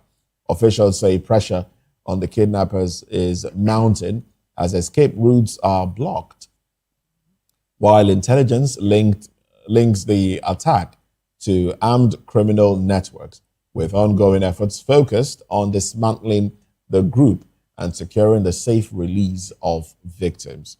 Well, we also know what happened in Oyo State over the weekend in a community, Igboho community, where a woman, her children and sibling, a pregnant woman, and her children and sibling were kidnapped, and we saw how they were released. I mean, we don't need to go into that story now, but we saw how they were released just by one man saying, "Look, release those people or face consequences," and then they were released in 2 hours. So. let me start off with you now, Somi. Will this effectively curb kidnapping? When kidnappers know that, okay, there is a policy that makes it difficult for monies to be brought to them in cash, and monies will have to be transferred. And you know that when it's a huge sum of money, it will be flagged. Will that curb kidnapping, or will the kidnappers devise another means, or will the people be the ones to suffer? I think this issue of insecurity in Nigeria, be it terrorism, banditry, kidnapping, and what have you, it's not merely a question of whether they want to get the money in cash or by transfer and all that. It is more a question of the political will and the sincerity of purpose on the part of the government, because they have not shown evidence at all that this is political will. Isn't this? No, it's not particular. It's not. What is the political will in it? Look, these people are doing live streaming videos. No, we're talking kidnapping in general now. I'm talking about the kidnappers. Kidnapping in general, not just headers kidnapping people. Kidnapping in general. They are all the same people now. No. We can't say they are all the same. There are people who are not related to headsmen or headers or that kidnap people. And some will say it's because of poverty. We've seen people frame their own kidnap. People have pretended to be kidnapped when they weren't. So we're talking kidnapping in general. Yes, most of the kidnap cases we'll see around where a vehicle will be stopped and guys, they will pack them into the bush, and these are the same people too who are causing other kind of problems. The thing is that if government want to stop it, it's not because those people too that will go. They will show you what they do with the when they behead somebody, and they show you the video of those things. Is it not through the system, electronic system, that they are showing you those things? So the government have not shown that they really want to stop this thing. And by the way, how are you pursuing the effects when the costs are allowed to fester? People are sponsoring these people. Cut off go attack the cause so that the effects will just disappear. All right. But when they kept on papering over it, there is no seriousness as we speak. And I have reasons to believe that they are not ready yet. They're not ready yet? Yeah. Okay. We've seen a fedu kidnappers arrested. Let me come to you now, Adele. We've seen a few kidnappers arrested. But, you know, the one very popular one, Chukwudumeme Owamadike, better known as... Evans. Evans, yes. Thank you very much, because the name just skipped my mind there. Better known as Evans. Some Nigerians will say that case hasn't been treated in a way that it will deter others from venturing into kidnapping. Kidnapping in its broad sense now is what I'm talking about. Not just, you know, headers kidnapping people for ransom, but kidnapping for ransom as an economic challenge that we're having in Nigeria now. Will the cashless policy solve it? Will it do the problem? The last, will it solve the problem? The last report put up early this year was that over 2 trillion naira was paid as ransom to kidnappers. In about a few years, yes. You understand?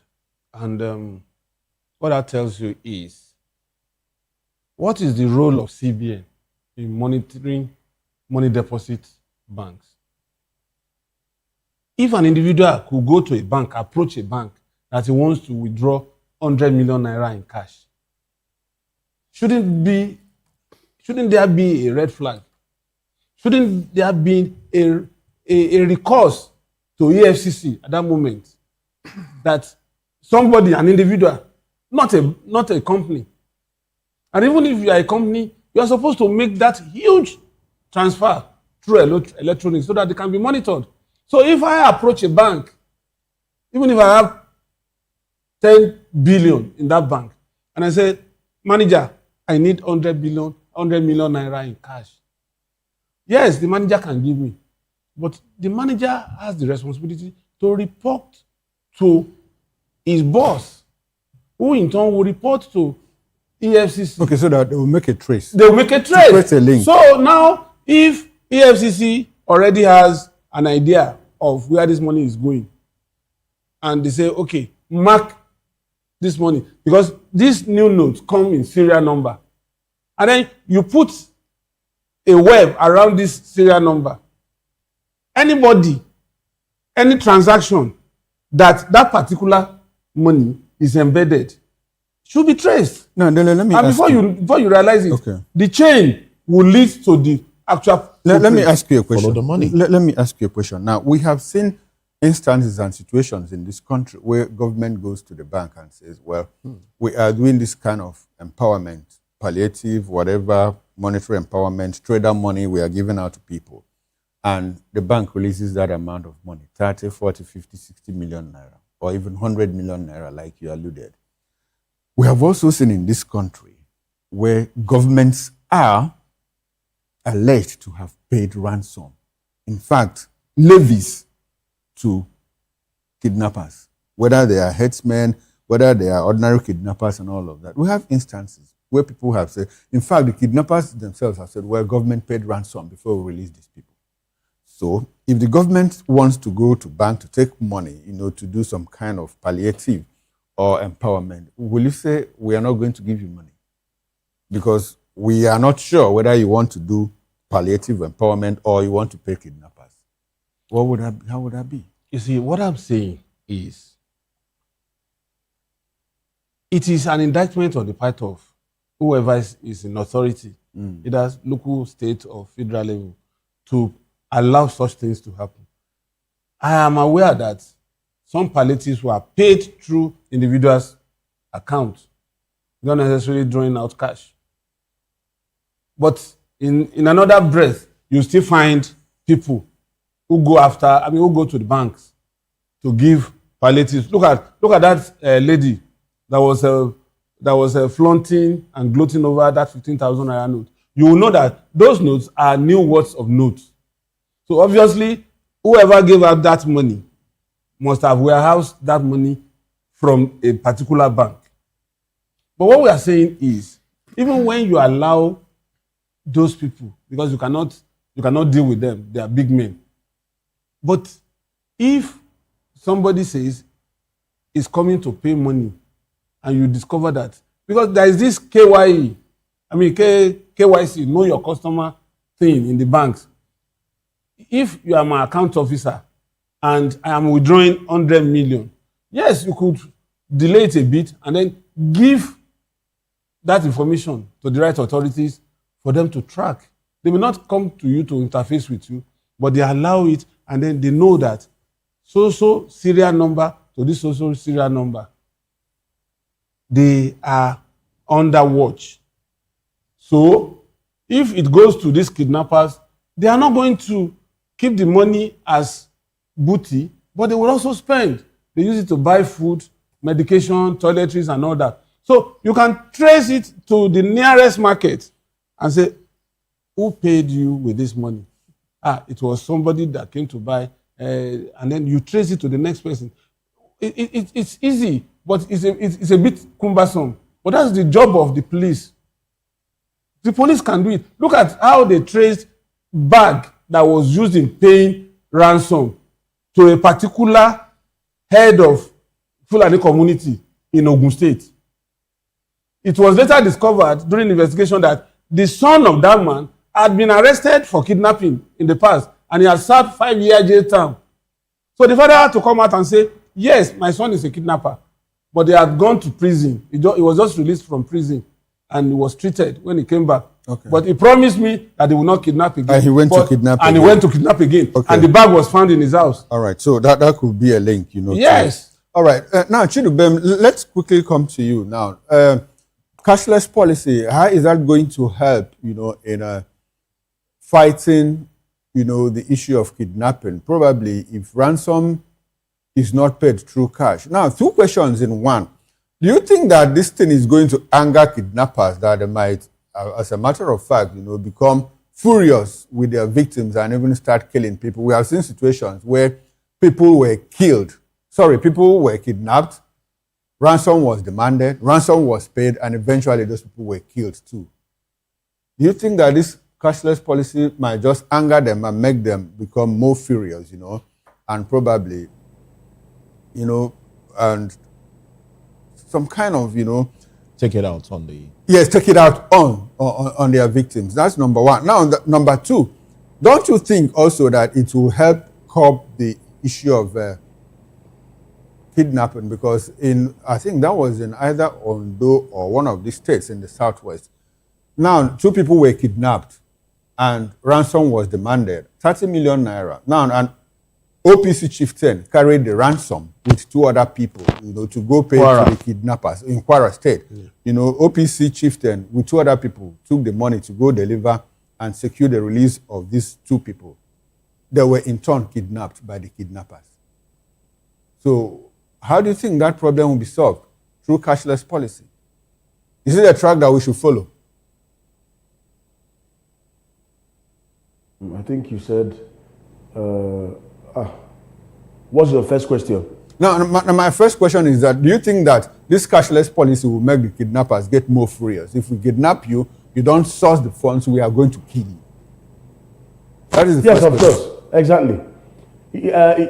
It has all the trappings of angering people, angering the kidnappers.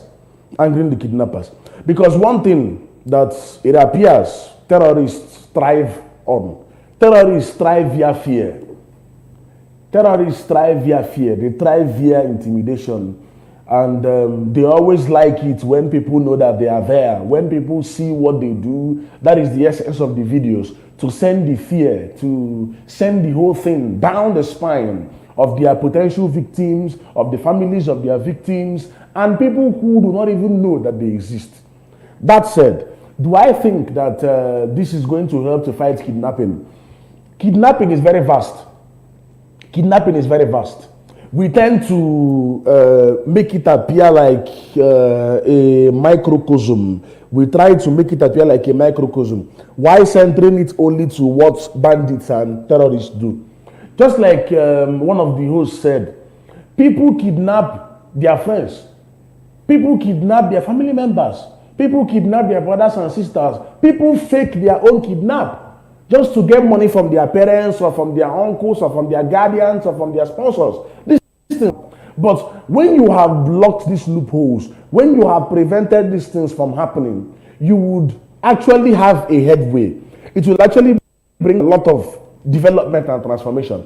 Then the account officers, the banking sector will be up and doing. They will be trying to get the word. They will be extremely wonderful in their duties. They will be extremely scrupulous in their duties. When somebody comes to withdraw a certain amount of money, you ask them, this one you want to withdraw this type of money. I have seen it happen before. Somebody who went to withdraw some sort of money, some amount of money from his account officer asked him, is everything all right? What's good? So it's everybody's business. It's everybody's business. It's a bilateral peregrination, a bilateral modus operandi, a two-way something, a two-way parallel line. The citizens must contribute their own, and the government must contribute theirs. When you go to the government side, it is the issue of the banking sector, every parastatal, every government agency doing their work fastidiously and meticulously. When it comes to the point of the citizens, it is the issue of when you see something, you say something. Insecurity is everybody's business, and we must solve the whole thing together. All right, thank you very much, Chidubem. Ezekwe, and this pretty much is how far we go on the program. He's an economic policy analyst. We've also been speaking with Somi Uranta, who is an author and a public affairs commentator, and Dele Fanimo, who is a reporter and, of course, a public affairs commentator. Gentlemen, we do appreciate you. We thank you for your time and your contribution on the program. This is where we draw the curtains on VOP this morning. I am Moses Humphrey. At 10 o'clock, we'll get into the papers, look at the headlines with the help of analysts, dissect, make sense of it, and help you understand the headlines better. See you at 10. Bye for now.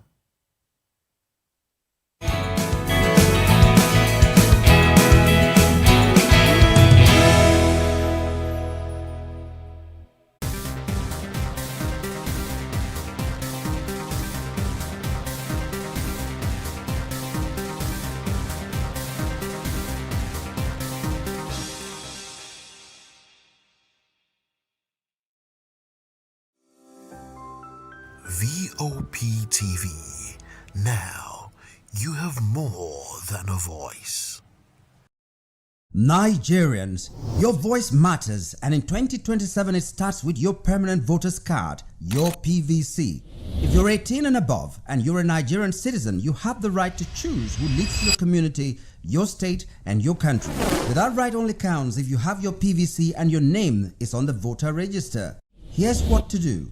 First, check if you're registered. If you're not, or if you've moved, lost your card, or turned 18 since the last election, go to the nearest INEC office or an INEC registration center. Second, it's free. Don't pay anyone for any registration or collection. Third, collect your PVC early. Don't wait until the week before elections. INEC will announce dates. Listen to radio, TV, and follow INEC's official pages. Your PVC is more than plastic. It's your power to hold leaders accountable. It's how you decide on roads, schools, hospitals, and jobs for your community. When you vote, you decide the future of your children. Get registered. Get your PVC. Vote in 2027. For Nigeria to work, you must be a part of it. Your vote, your future, your responsibility. This message is brought to you by Voice of the People, VOP Media. In a world where power shapes with every headline. In a nation full of questions. In a world filled with noise, the truth needs the voice. The policies that shapes our world and the economy that determines our future. Every hour, every day, the grapevine keeps buzzing. And together, we are committed to telling the stories that shape our world because your voice is our focus. Don't forget, our voice matters the most. Let us come together and share our concerns.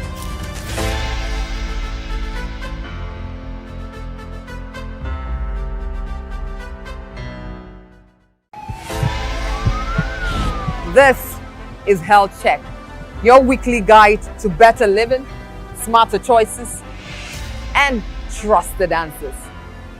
From everyday wellness to urgent health issues, we've got you covered.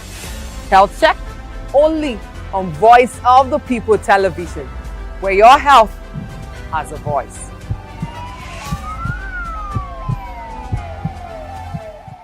Behind every broken desk lies a broken promise. Education shapes the nations. But who is asking the right questions? Introducing Edu Dialogue, the show that goes beyond the surface, exposes the cracks, the corruption, and the silence in Nigeria's education system. Edu Dialogue, Saturdays, 3 p.m., only on VOP TV. We break the biggest stories. From missing funds to policy failures, we ask the tough questions and demand real answers. Edu Dialogue, this Saturday, 3 p.m. on Voice of the People television.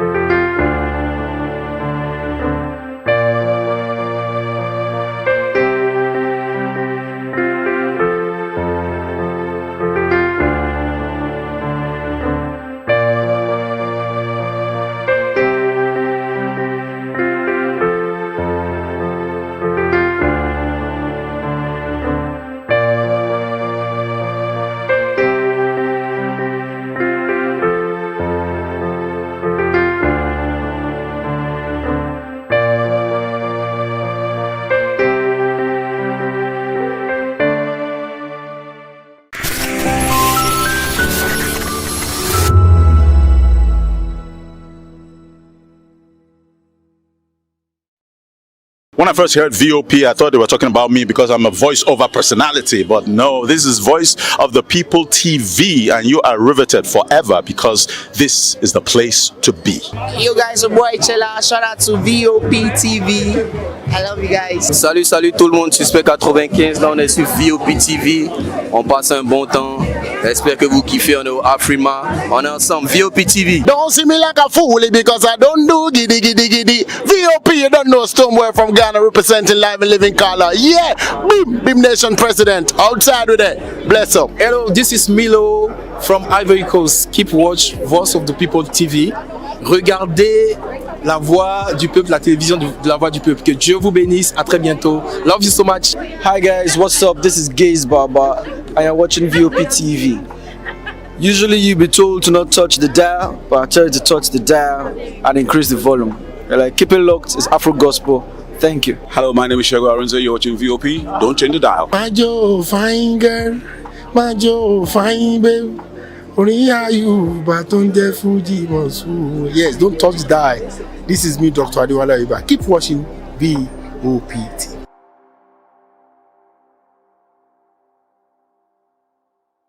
We encourage you to click on the like button and subscribe to our YouTube channel. We are Voice of the People TV. Also follow us on all our social media platforms. We are at VOP TV Live. Visit our website www.vop.ng for fresh and trending news. Also watch us live on SLTV channel 264. VOP TV, Voice of the People Television. Welcome to the locker room, the home of football talk that matters. I am Jerry Ampelon. Join us every weekday, Monday to Friday at 5 p.m. Nigerian time, as we share the hot takes and hot debates in the exciting world of football. And joining me are the usual suspects, Ikechukwu and Mayowa, as we break down all the hot takes and everything that's happening in the football. Don't just watch football, live it with us. Catch us on the locker room and Voice of the People television at 5 p.m. Nigerian time. And like I always say, if not 20 minutes off, please discuss. And it's Hakim Ziyech, who puts the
Do you want your voice to be heard? Do you know that you matter in the scheme of things? The People's Voice, the show where ordinary citizens take center stage as we discuss the biggest stories that affect you and I. With you in mind, we facilitate lively discussions, debates, and interviews on the topics that matter most to you and I. From social justice to economic empowerment, education to healthcare, governance, and more. Tackling tough topics and amplifying your voice. Join the conversation and make your voice count. The People's Voice. Make your voice count. VOP TV. Now, you have more than a voice. Welcome to Romeo Pizza.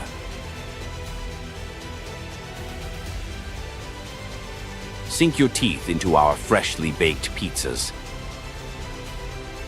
Loaded with rich sauce, melted cheese, and irresistible toppings. Where every bite is a love story.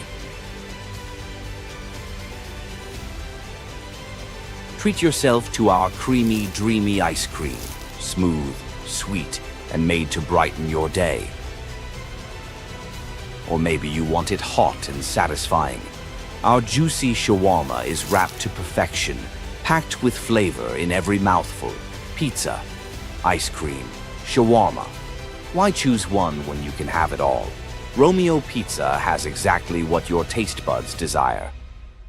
Good evening, Africa. My name is Bama Kore, actor, model, producer, and I'm giving a big shout out to VOP TV, man. Keep watching. Don't change the dial. Thank you and God bless you. My name is AY, and of course, I represent the voice of the people, and that's why I'm on VOP. AY say so. Hi everyone, it's your girl Miriam Tima from the Real Housewives of Lagos and the Real Housewives Ultimate Girls Trip Africa. Shout out to VOP, the voice of the people. You already know. Stay tuned, keep watching. And don't forget, VOP is the best. All right, hello, everybody. It's about shagging the man fine back with Melanie Poppy Black Skin Boy. This is VOP TV. If you're not watching VOP, I don't know what you're watching. Maybe you're watching your weight. There,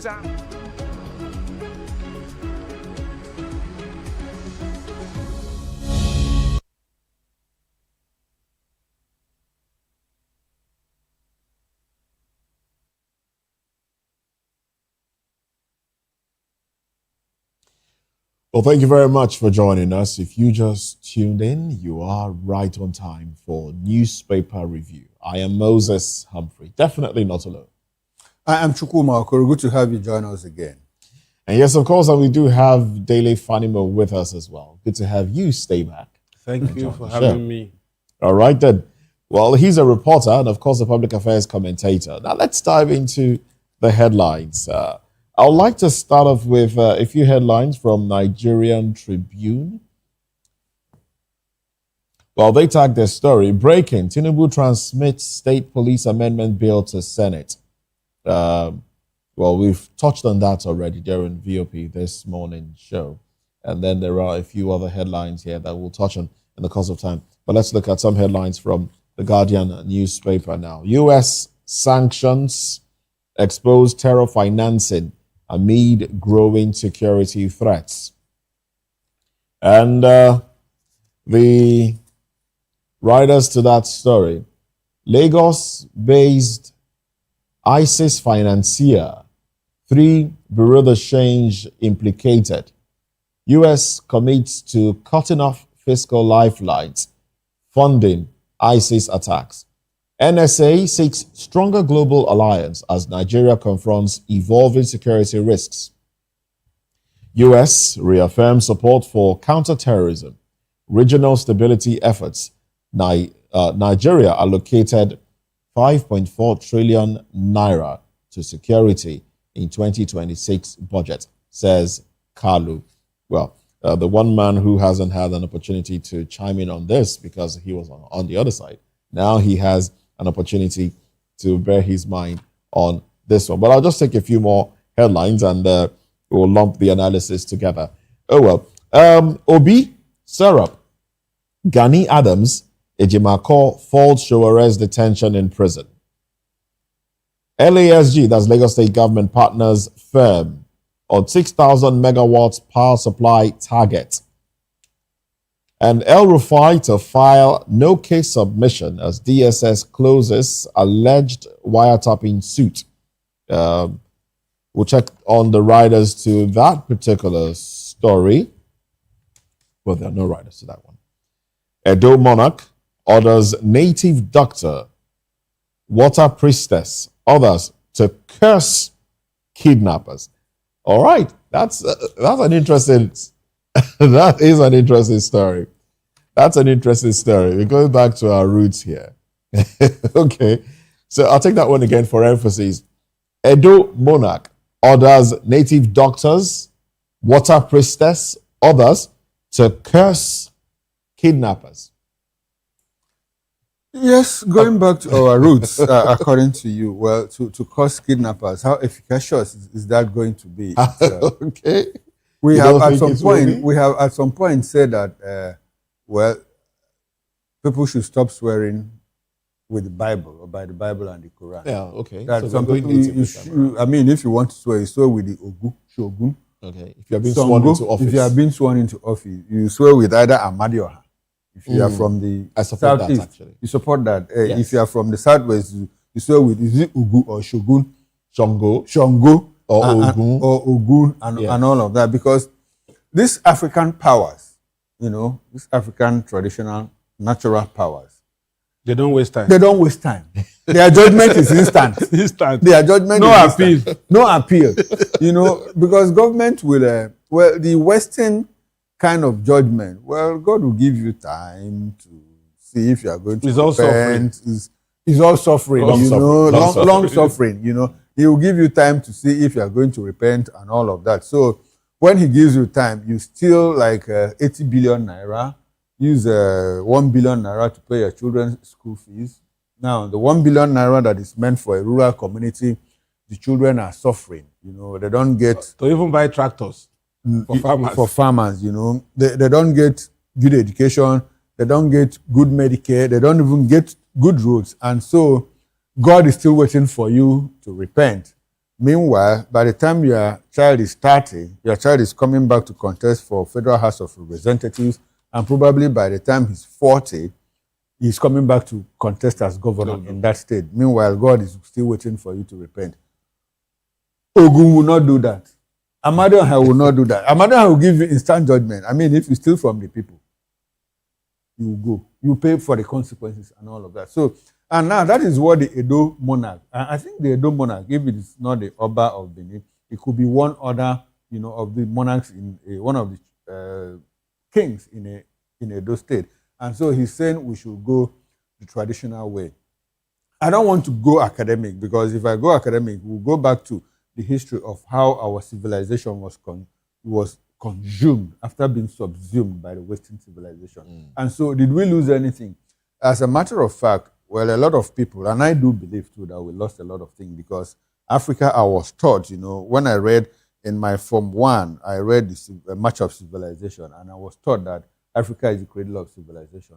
If you look at all those Pythagoras, all those scientists and philosophers that gave birth to mathematics, science, physics, and all of them originated from Africa here. As a matter of fact, we're told and taught that the first university originated from Africa. And so when I look at airplanes, and I look at elevators, and I look at bridges, and I ask myself, would the African have been able, to build airplanes and bridges? I have asked you that question before, and you said, yes, you believe that we would have been able to do that if the white man hadn't come to us. And so is it time for us to go back to our roots? Yes, I think it is time, because if you read some books, they will trace that the modern life we live is not over 30,000 years, The time of the Neanderthals, the Mark-Gronons, and all of that. It's a lot of history. So going back to our roots, I do agree. But let us start with, if they are swearing you in. Politicians swear with the Shogun, Ogu, or Amadeo. Let us try that one. Since this other one has failed us, let us try whether this one will work for us. All right. Let's get your thoughts in. Well, for me, it's just that some of these things had been eroded over centuries. So it's very hard to sit in parliament and conclude that we should change the way we swear to oaths of office.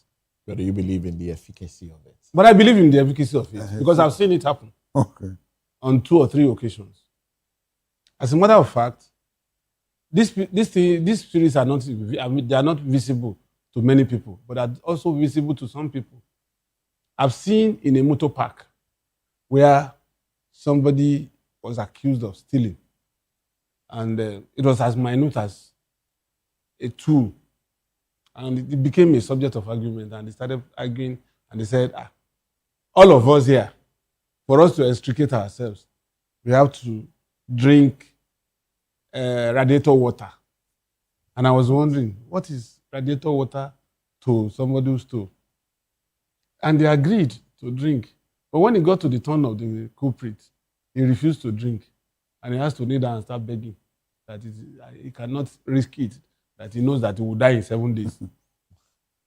So, but I'm sure if they had brought Bible, he will probably swear. If they have brought Quran, he will probably swear. But because he knows the efficacy of some of these things. So we have seen it. I've seen a woman that was then close to me, though not related, who committed adultery. And because she didn't confess in time, she lost her life, and her first son also died in the process. So except we want to live in self-denial, these things happen. And we have seen some of them. But the man, Edo State, generally, they are very strong in traditional religious belief. So if that will work for them, why not? Look at Sunday Igboho. You hardly see him armed, but he's daring somebody who has a RPG, who has a AK-47, who has landmines. So if he's not into that efficacy, and those who he threatened that they should release those captives within 2 hours, why did they release them? If they didn't believe in the efficacy of some of these things. So we should stop deceiving ourselves. We should stop playing the ostrich. The efficacy is there for the original ones. Just like you have adulterated or fake drug, you also have adulterated and fake. You have fake products. Yes. Are fake. So All right. Some other headlines here. Lagos State government partners firm on 6,000 megawatts power supply targets. Sounds like a laudable venture. Yes. Let's look at the actuality of it. Constitutes LAISO governing board management team to oversee electricity markets. So let me just take a few lines from the story here. So Lagos State government has signed a strategic framework for gas supply and energy development with the Gas Aggregator Company of Nigeria Limited, GTE, as part of efforts to achieve its planned 6,000 megawatts electricity generation target. This agreement is expected to boost electricity generation and secure gas supplies for power projects at less than half the prevailing market gas to power price. Oh well, that's basically it. Lagos State government had been high on this electricity supply project. You recall that during Obasanjo's regime, Tinubu brought Enron, was it Enron, for IPP, and it was scuttled by Obasanjo's government. And I'm aware that as we speak, Lagos State generates the electricity around the government house, the office, the state assembly, and its environment. So, at least at the last count, I think they had produced about, was it 18 or 20 megawatts for that axis. Now that electricity generation, transmission, and distribution had been removed from the exclusive list, and Lagos State is saying it's planning to generate 6,000 megawatts. That dump site at Olushosu can generate 400 megawatts. That dump site alone. And I know that there are 2 other dump sites. So I'm sure Lagos State is going to produce this 6,000. So are you saying the Okeafa dump site as well can? Of course, any dump site can generate electricity. Olushosu is the one at Ojota. You understand? So if you have this hybrid of power generation, they're talking about gas, they're talking about this dump site, renewable energy and all that. And if Lagos State, let me now say that Dangote is also working on 20,000 megawatts. As we speak, the power generated in the Dangote refinery cannot be utilized alone by Dangote refineries. So it's planning to give electricity as corporate social responsibility to areas around that complex. So, but the problem I have with all of this is governors are working, but another set of governors that are not thinking along this line will come and begin to criticize it. Okay. They are sleeping on their own now, waiting for somebody that will work, and then that's when they come up with hyperdeck, all this hyperdeck and all that. They will say, since you've been utilizing Kanji Dam and all that, that you have not been saying this, that now they should will it to the national grid. But I hope somebody will not come later to repeal that amendment that makes it concurrent list and return it back to exclusive list. Okay, I share your concern, but overall, my take on this is that, well, 6,000 megawatts is very ambitious. It's very ambitious.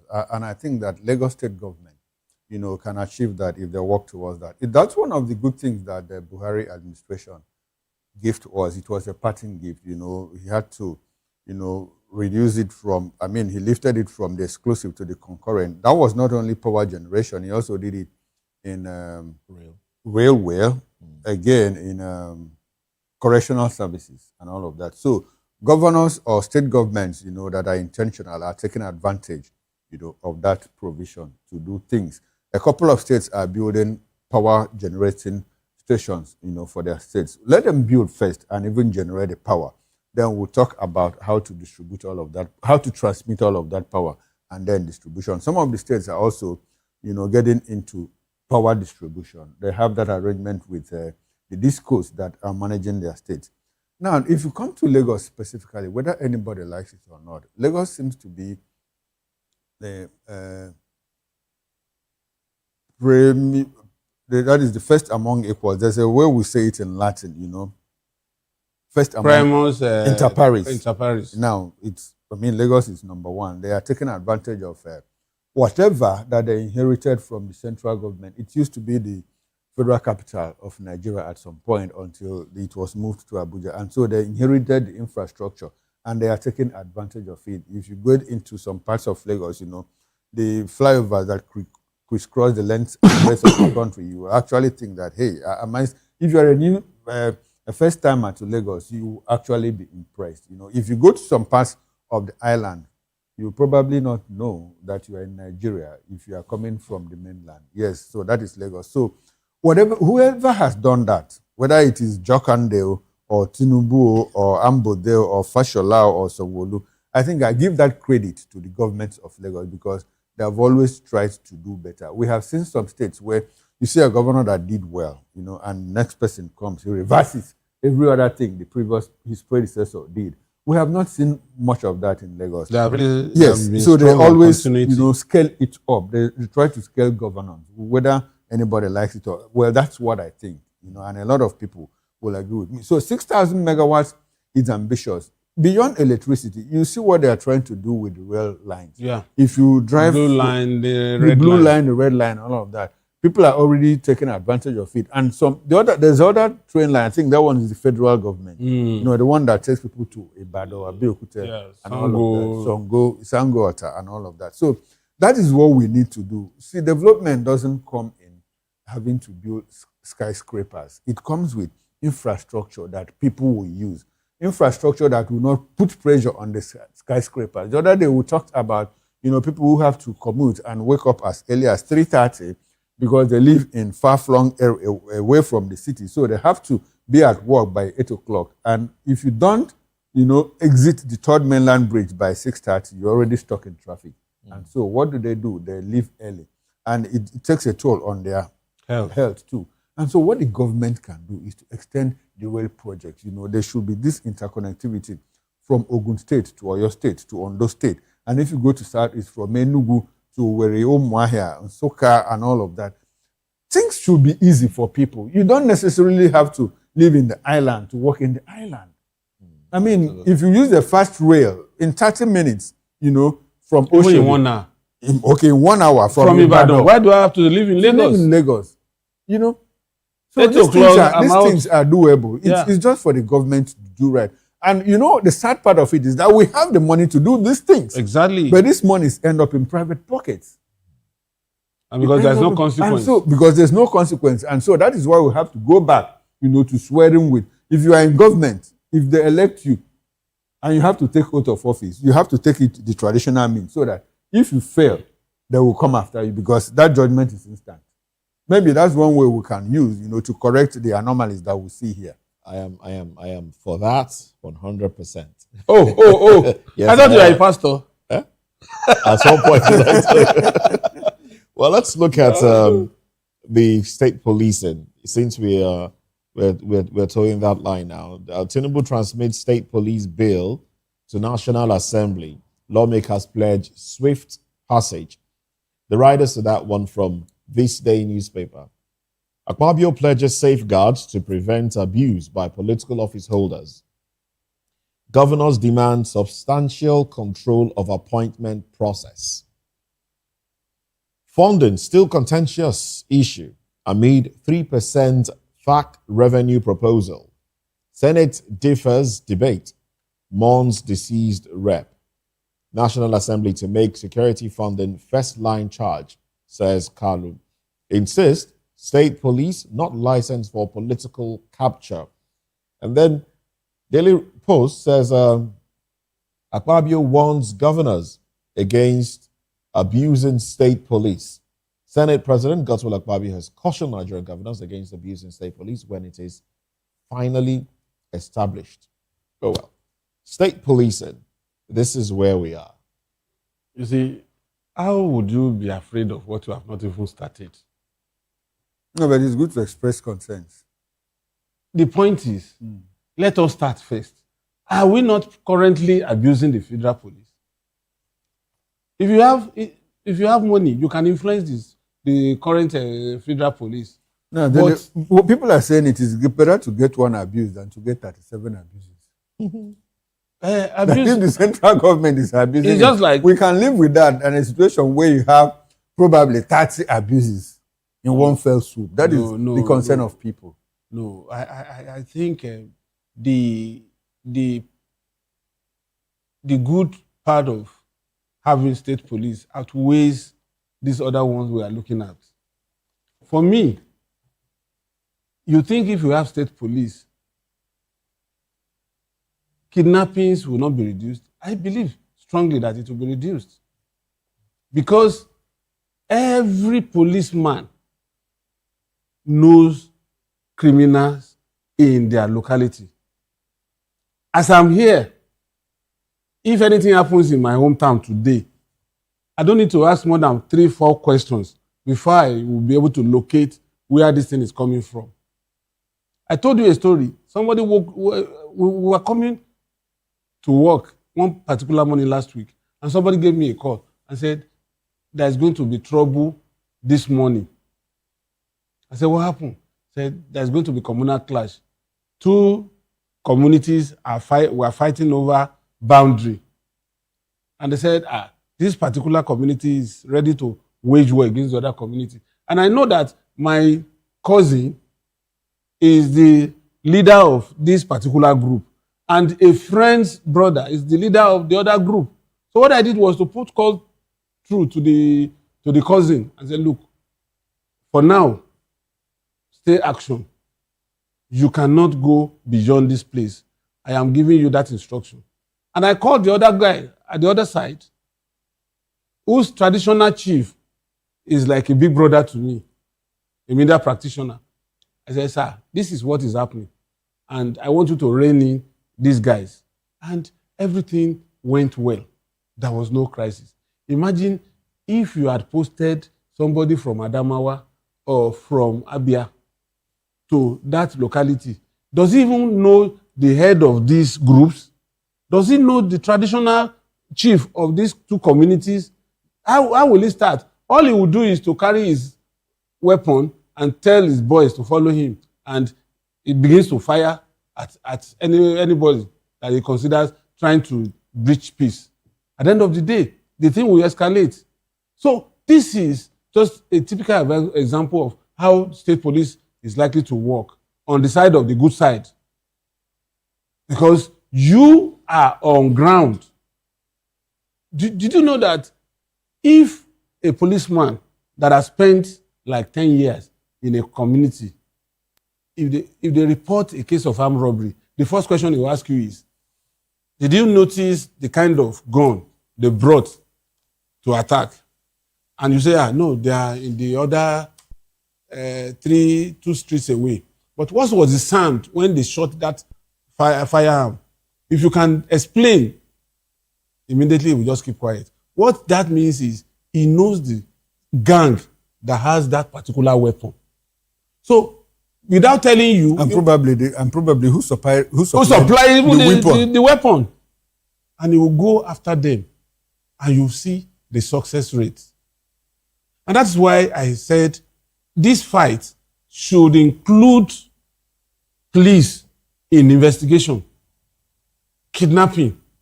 Look at the way they were able to track those who kidnapped that former minister's sister and the two sons. I've been robbed on this Lagos-Ibadan Express Road, and when I got to Ogere, I went to the police station to report.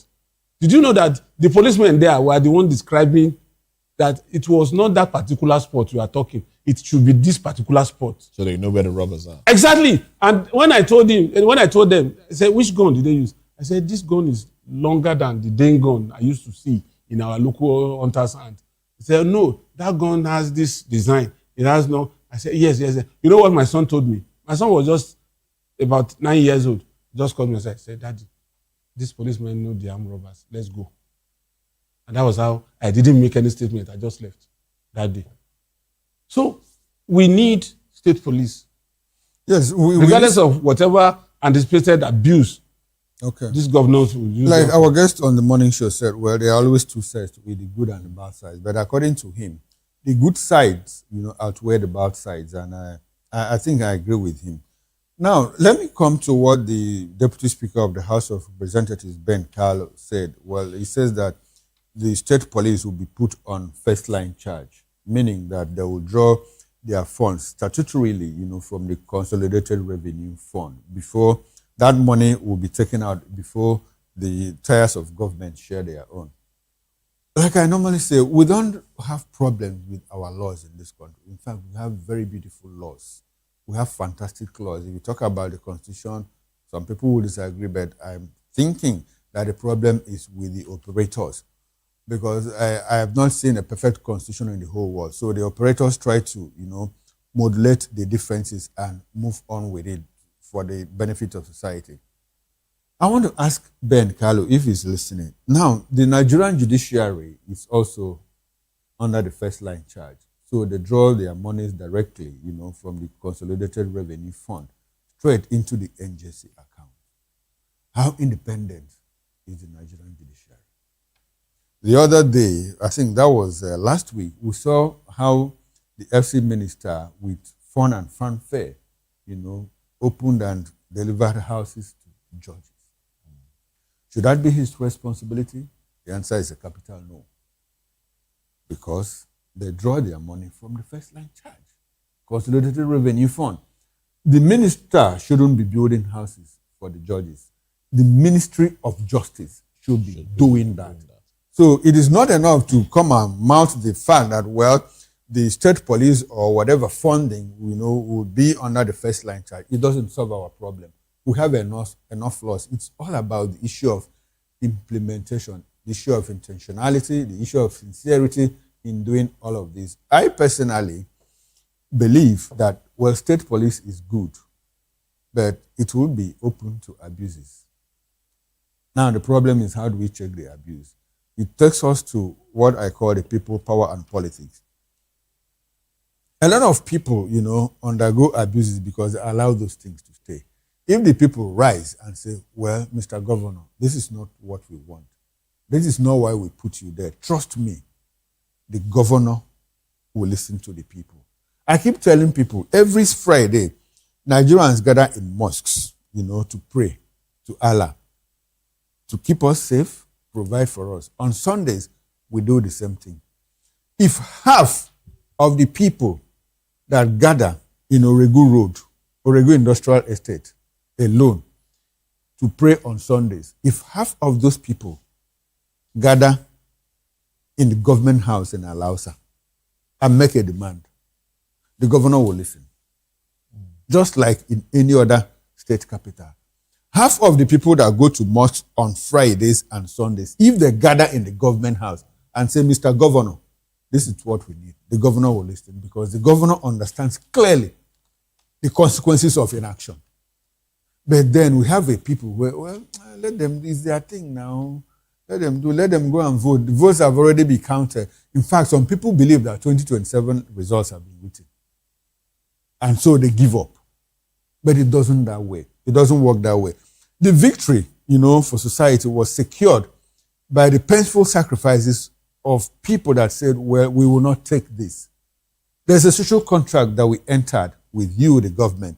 And if you're unable to protect and provide for us, on the basis of that social contract, we'll take away that sovereignty from you. It belongs to the people and not to you. But we have a situation in Nigeria where we will live our lives on the reverse side of it. Now, the leader is supposed to be the servant. But here in Nigeria, It's the emperor. It's the emperor. The emperor, yes. And all of that. So why? Because the people have allowed all of those things to happen. The freedom that you and I take for granted today was secured for us by the painful sacrifices made by people in France in 1789. That was the advent of liberty that you and I take for granted. Well, the government knows that it should not do this. People fought for it. And so why are with we their not blood? With their blood. So why are we not fighting? Unfortunately, people power and politics is what it is. But Nigerians are yet to understand that. It is taking root in other places. In Ghana, you can't try that. You can't try nonsense with the people. In Kenya, you cannot try it. Even as small as Madagascar, at some point, the soldiers rolled out tanks. The government commanded. The soldiers said, no, these are our people. We cannot kill them. We cannot attack them. Do what they want. And so the government obeys. The government knows that, look, the power belongs to the people. But until the people realize that the power belongs to them, unfortunately. As long as we have a repeat of what happened in Ekiti last Saturday, then we are not ready to take power. Unfortunately. Well, let's look at the business angle. Let's look at business now. MAN, that's Manufacturers Association of Nigeria, they lament credit contraction of 1.92 trillion naira to manufacturing sector in 2025. Says manufacturers borrowing at between 27% and 35% in 2026. Warns it will derail implementation of current industrial policy. You see, there's a particular gap that government needs to fix, and that is lending for trading and lending for risk sector improvement. Most banks don't give long-term loans. And risk sector cannot thrive on 30 days tenor, 90 days tenor, 1 year tenor. It's not possible. And at that level, at that rate, a trader does not carry the weight of a risk sector player, because he can walk alone to China, to India, or anywhere, buy his goods. The payment for those who would load the cargo and then ship is not his business. He just pays and then comes back to Nigeria to await his goods. But a manufacturer, a risk sector player, is considering overhead, which is logistics, payment of salaries, and all that, utility bills and all that. And those are the things that we will factor. Over time, you see that that particular ongoing concern his profit in a year may not be up to like 10%. And yet, creditors are saying pay 35%. The 25% was shortfall will ultimately kill that business. But a trader can afford to say 35%. Okay, no problem. You just do a markup. You just do a markup of his goods. If the goods were supposed to be sold for 10 naira, he jacks it up to 15 naira. So he has already taken care of his 35% interest and is still making 15,000 naira profit.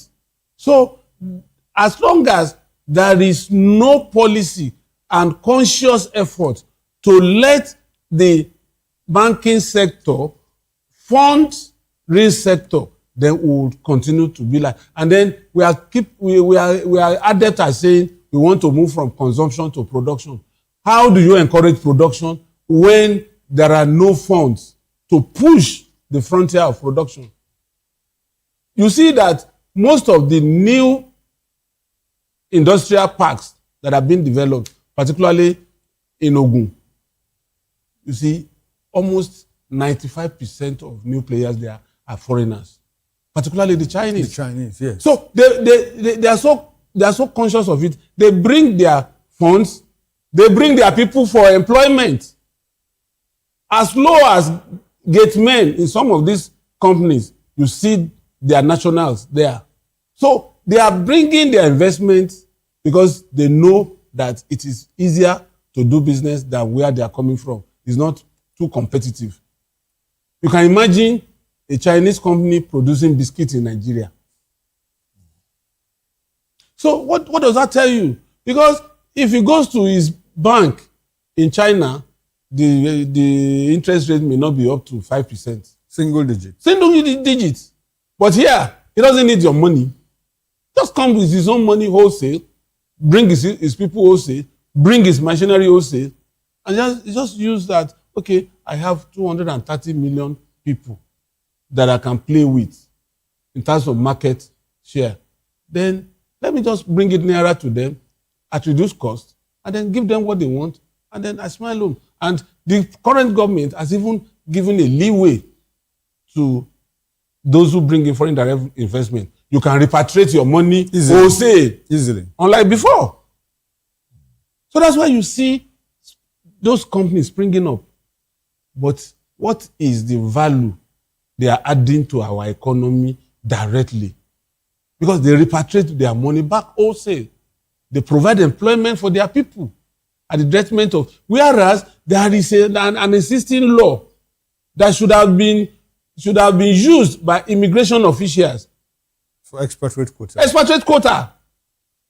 But they're not doing it. You see guards that are foreign nationals. You see even bodyguards like hunks that are foreign nationals with tattoos all over their body. Does it mean that we don't have well-fed Nigerians who can provide that service? Catering inside the company manned by other nationals. Does it mean we cannot cook here? Whereas that expatriate quota law says you can only bring an expatriate where the skill is not available in the country. And when you bring them, you position 3 Nigerians to understudy them for 3 years. At the expiration of 3 years, you are packing your bag and going back to your country. At least you should have made sure that 1 out of these 3 can take over effectively. I mean, I think you captured the whole essence of this. I mean, from start to finish, you captured it very well. Unfortunately, and sometimes when I look at these things, I go back to my economics textbook, because I say, well, is this the economics I studied, or are there new developments in economics? Because I don't get it. Because we seem to be working at cross purposes with the textbook economics, that we studied. And our economic handlers don't understand these things, or they simply understand and they pretend, not to see what is happening. Dele, you said something. How can we move from consumption to production if we still have a situation where the funding for the productive sector, for the real sector, is not available? And so banks are not willing to give you loans that will run for 10, 15 years. If your product has a gestation period, from start maturity, return on investment before you start making profit, they are not ready to provide that money for you. Meanwhile, we have the BOI, Bank of Industry. Now, who does the Bank of Industry fund? Bank of Industry funds businesses owned by politicians. And so if you go back to their loans, you see that their loan books, that they have a lot of provisioning, because they have bad loans. Why? Because the people that took the loans, they didn't use it for the actual money it was meant for. Some of the funds have they not are frustrated diverted, fund diversion and all of that. So nobody here, don't get to hear about AMCON again. They frustrated the agency. A lot is happening. If you take money at 27%, what are the chances with the inflationary rate, that you are going to do business with it and recoup your money? It's a difficult call. And so that is exactly why the Manufacturers Association of Nigeria, they are complaining, they are crying out. They say, well, you have a manufacturing policy, a production policy. Unfortunately, the interest regime doesn't align properly with it, because it doesn't favor manufacturers. And so they are not taking it. The other day, I think we reeled out a certain amount of 202 billion naira, that was meant for a particular sector. And now when you give out that money to that sector, the beneficiaries probably use 60% of the money that they received for energy, for power. And so it doesn't solve their problem. At the end of the day, they don't make profit. And so they go back to where they started from. And sometimes we hear that we are getting a lot of foreign investors. Most of them are portfolio investors. They go to places where they have single digits, because they have facilities here. They have whatever they means to pull out money. It could be their own money. And they pull it out. They come and dump into your own. Probably they collect at 6%. They come and dump it here at 25% and take the difference. So within 6 months, 8 months, and when they discover that, the vagaries of the economy are beginning to shake, and because of your policies of assaults and inconsistencies, they quickly pull out their money and go back. They look for another safe place, to put the money, and after that, so they keep junketing in other parts of the world, looking for soft spots, to prey on. So that is what Nigeria is going through. So until we have a policy that reduces the interest rate, for the advantage, for the benefit of the real sector operator, then we'll just be doing a circuit show. Unfortunately. Oh well. Let's look at a few more headlines here. OOUTH paralyzed as doctors strike over unpaid allowances. Nigeria spends 5 times more on debt than health, education. That's according to a report. Police intercept 47 sacks of military uniforms in Lagos. Abduction fear. Oyo NUT rejects school resumption. So the schools have remained closed. Nadeco rejects Abdusalami's claims on Abiola military rule. Those are the headlines there as we coast home, gentlemen. Which one do we take first? No, let's look at the military uniform that were intercepted here in Lagos. What are the there are 2 possible beneficiaries of this smuggled military uniform: bandits, terrorists, and politicians. Election is near. You can be sure you will begin to see fake soldiers, fake policemen on the street as a build-up to the election. And these people are also, backed by some of these heavyweight politicians. Yesterday, I was watching a video. Delta State Commissioner of Police, yes, accosted some policemen. And out of about 5 that he was interrogating, only 2 were found to be serving policemen. And they were all in uniform. No name tag, no first number, no belt. Poorly dressed. Wearing slippers. So that kind of person, what is he doing on the road? Just to extort. That is what we call bege in our local parlance. Now bege don't hit them now. Because I heard the commissioner of police of that same Edo State the other day say that some people were to be executed in the ring road. Yes, some people that they will be executed in the ring road so that it will serve as a lesson to others. It's not about this policeman. I think it's a different incident, And so when the state police commissioner says that people will be executed in the ring road, to serve as deterrents. Who gave judgment to others? I think there's a judgment already. He's not the one saying. No, I think they have stopped public execution. Well, I don't know. That was what I saw. Okay. That was what I saw. Okay. But that in Nigeria anything happens. That's true. So and then it gets more scary when you say that, well, this thing could be traced to either terrorists, bandits, kidnappers, or politicians. Yes. So it's very scary. Now I begin to wonder how, again, I go to our local palace and say, people get mind. People get mind. You are not a policeman. You attire yourself in a police uniform. You have the effrontery to stop people. You harass them, you search them, you extort them. Now, if law runs against you, you start to plead. You say it's the devil's handwork. Yes. Meanwhile, the devil is somewhere doing his own thing. You were the one that went and called him. He said, come and be with me. And when he's with you now, the capture you say is devil's handwork. How? It just reminded me of a time. I think sometime around 2011, I was driving around Tejosho without my seatbelt, and I was accosted by some individuals. And before I knew it, they got into the car, and flashed an ID card, and I wasn't smart enough to maybe you were scared as of your wit, probably to inquire to know what was on the ID card. And then, they got into the car and said, come. And then they took me towards the Empire area. And why would you go without your seatbelt and all of that? And by the time we went back and forth, I parted with some money. And when they just ran out of the car immediately and left me. And so it was at that point, and I looked around. These people don't guide you. They don't guide you. Like, for Lagos, inside the same Lagos. Oh my goodness! So they would. A lot of them are fake. Be around, yes. They'll be around the corner. And to justify that they are real, that's why they procure these uniforms. Yes. But that's horrible. But there are ways of identifying them. Somebody told me something the other day that, and I'm putting this out there, but I would like for us to be cautious as well.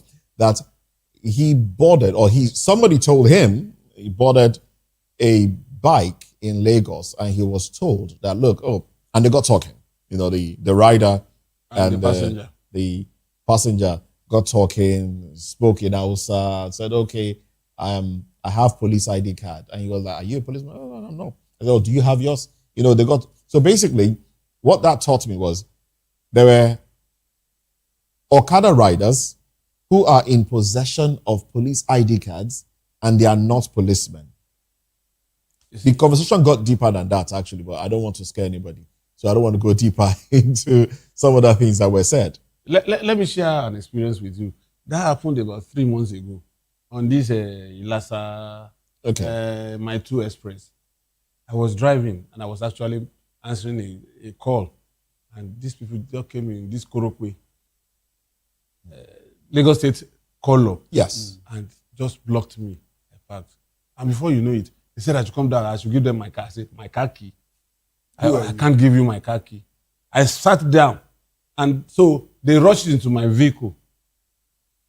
And they sat down. And I said, where are we headed? They said, task force. I said, in Ikeja. I said, okay, let's go. When I started driving, one of them said, another set was still in that Korokwe. But 3 came into my car. I said, how am I sure that you are not armed robbers? They were just shocked that I was still audacious in spite of what is happening. Now said, we are from task force and that I will pay 200,000. I said, do you have your receipt here? At least to authenticate, to show my office that I've paid for this infraction. They said, look at the way he's even talking. I said, I don't have 200,000. And I said, okay, this 200,000 you pay in the task force office, but how much are you willing to pay here? I said, I don't have anything to pay. So I looked at them. The 3 people, I forced myself to park on the main road. I didn't move. They said, okay, if you want to discuss, park. I said, no, I'm not going to park. So they said, why are you stopping? I said, okay, would you allow me to make a call? I just made a call. And it was my friend who was then commissioner of police in Edo State, who later retired as a DIG. I said, Funsho, look at what is happening. One of them said, why are you calling Oga? Why are you calling Oga? I served in Edo State. Is that not the commissioner of police Edo State? I said, how did you know? He said, no. You shouldn't have done that now. The next thing they did was, okay. Oga, we are sorry. They gave me my ID, my driver's license. I said I should go. So I left. The following week, they still accosted me. So as they were coming down, I just said, I rolled down my glass. I said, you again? They just camped into the vehicle and ran. So, but back to this story. There's a lot to be worried about. Honestly. I recall in 2015 around Oshodi, I was walking around Oshodi, a car parked and opened the boot of the car, and somebody was distributing machetes to boys. Of course. In Oshodi, and that was towards election time, 2015. And so those boys now election is may around end the up corner. wearing uniform. Now election is around the corner. It's no longer machetes that we are seeing. It could be anything. Anything, yes. So we should be careful.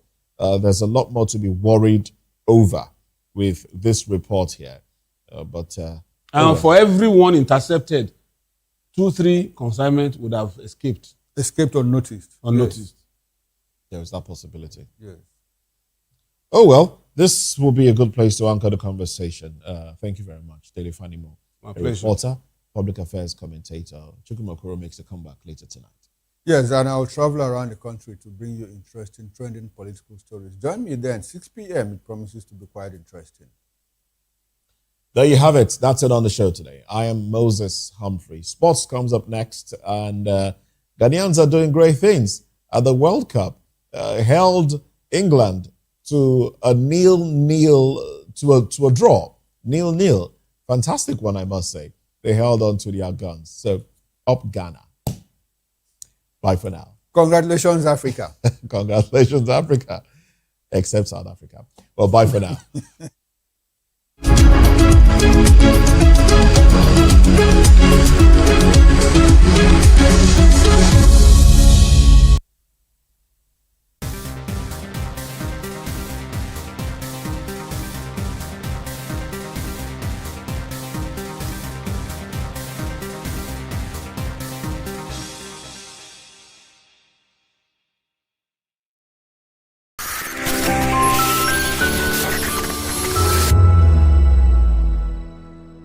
In a world where truth is the ultimate power and opinions scream the loudest, it's time to wade through the noise. Hunger no get tribe! Hunger no get religion! And scan the human interest and trending topics that matter. Stay tuned to The Issues, your plug to the stories making the buzz, from politics to science and technology, social justice, and more. Let's tackle the tough questions and expose the truth. The Issues on Voice of the People Television, Mondays to Fridays, 8 to 9 p.m. The Issues. Don't just react, understand. Welcome to the locker room, the home of football talk that matters. I am Jerry Arpeon. Join us every weekday, Monday to Friday at 5 p.m. Nigerian time, as we share the hot takes and hot debates in the exciting world of football. And joining me are the usual suspects, Ikechukwu and Mayowa, as we break down all the hot takes and everything that's happening in the football. Don't just watch football, live it with us. Catch us on the locker room and Voice of the People Television at 5 p.m. Nigerian time. And like I always say, if not 20 minutes off, please discuss. And it's Hakim Ziyech, who puts the My name is Tao Familoni, and here's to VOP TV. Keep watching, stay tuned, do not touch that dial. Arararara, my name is Made Kuti, and you're watching VOP TV. Keep watching. Welcome, my name is Zika Davis. Distinguished ladies and gentlemen, boys, viewers, everybody, boys and girls. This is VOP TV. Do you know what that means? Voice of the People TV. You don't have a voice, don't come here. You better make sure your voice is heard. In a world where power shapes with every headline. In a nation full of questions. In a world filled with noise, the truth needs a voice. The policies that shapes our world and the economy that determines our future. Every hour, every day, the grapevine keeps buzzing. And together, we are committed to telling the stories that shape our world, because your voice is our focus. Don't forget, our voice matters the most. Let us come together and share our concerns.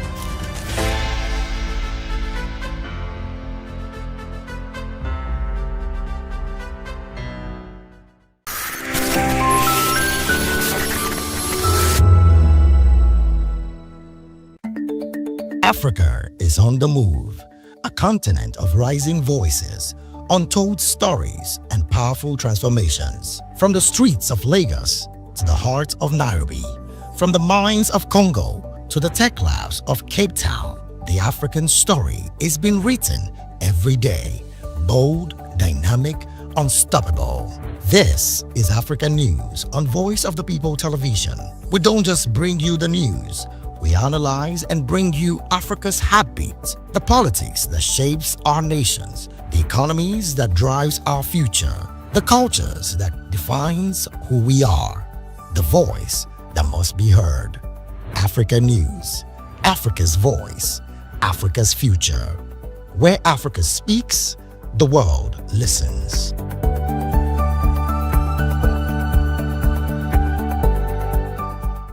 We encourage you to click on the like button and subscribe to our YouTube channel. We are Voice of the People TV. Also follow us on all our social media platforms. We are at VOP TV Live.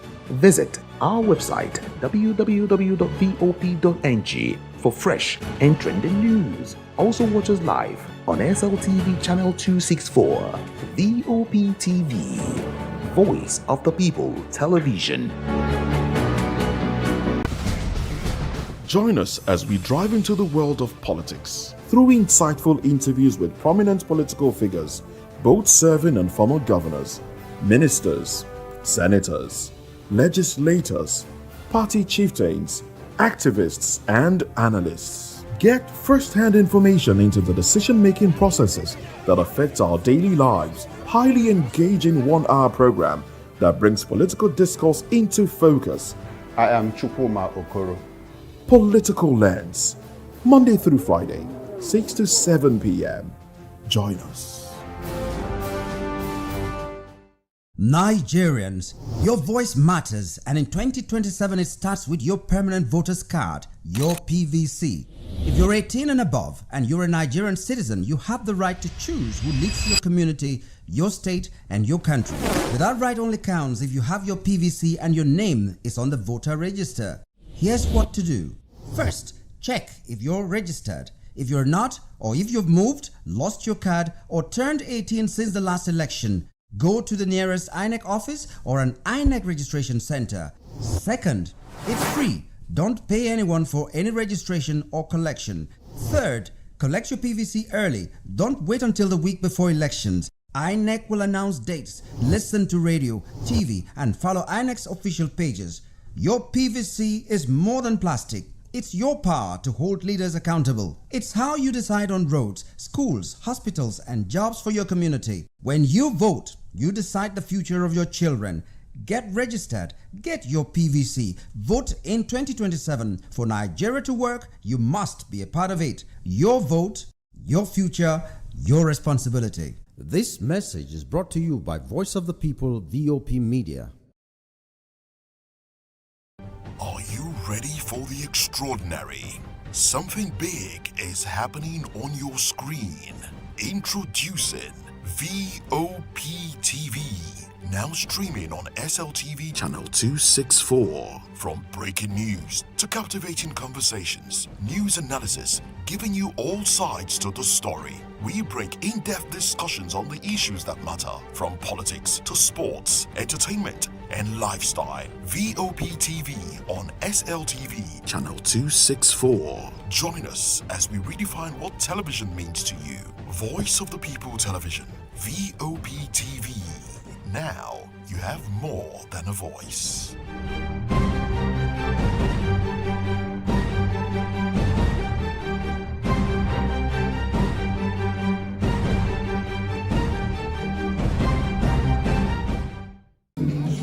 It's your girl Arika the Dimples, aka Risky Baby, and you are watching VOP TV. Do not go anywhere. Where are you going to? Stay here. Calm down. Stay here if you're not. What's up, everybody? Uzo Ariko here, and I'm hanging out on VOP TV. Keep it locked, don't go nowhere. Let's go.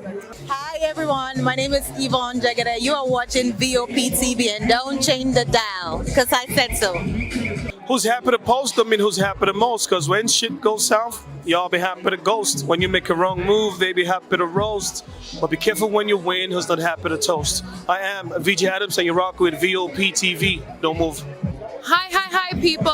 Bisola here, and you are watching VOP TV. Mwah. Shout out to VOP TV. It's so good to have you on the red carpet of AV. Love you all. Wishing you all the best. Here's a shout out to VOP TV. It's your girl April Oshidikwe at the AV premiere. You know what it is. Hi everyone, my name is Linda Ejiofor Suleiman and I'm live at the EV premiere. Keep watching VOP TV.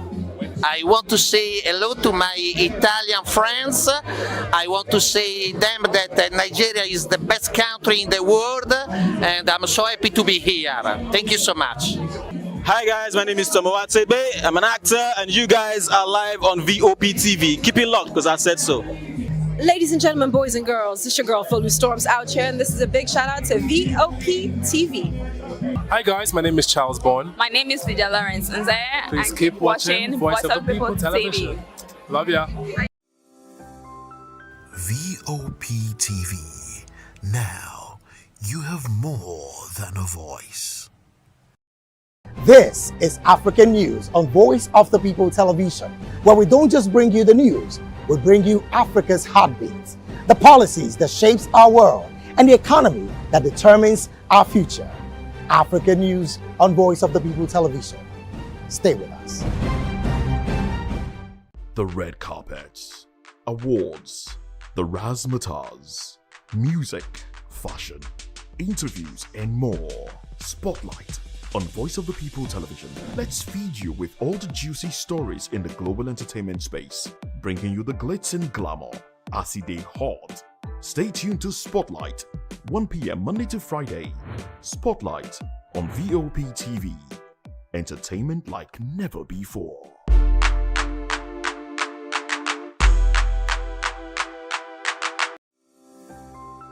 VOP TV. Now, you have more than a voice.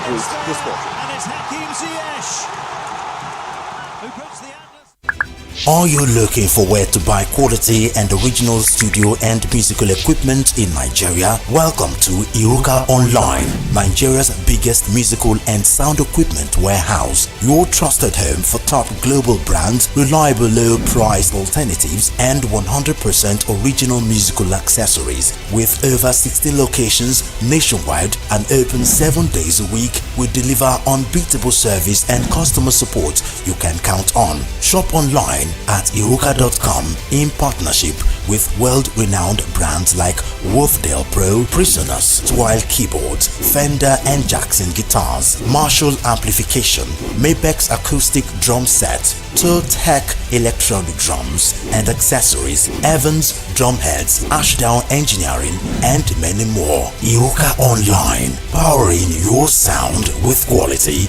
you can trust.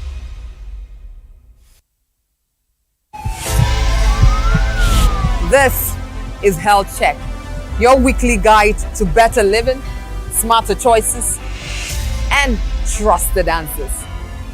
From everyday wellness to urgent health issues, we've got you covered. Health Check, only on Voice of the People Television, where your health has a voice.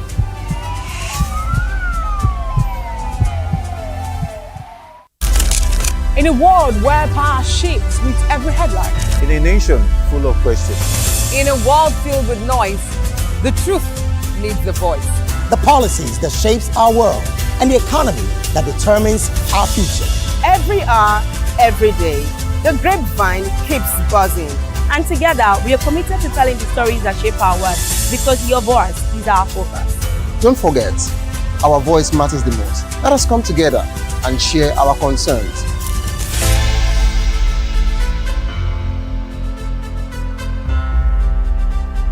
Well, before we talk of the impact, we need to talk of where we're coming from. When this administration came on, the president had promised us electricity, and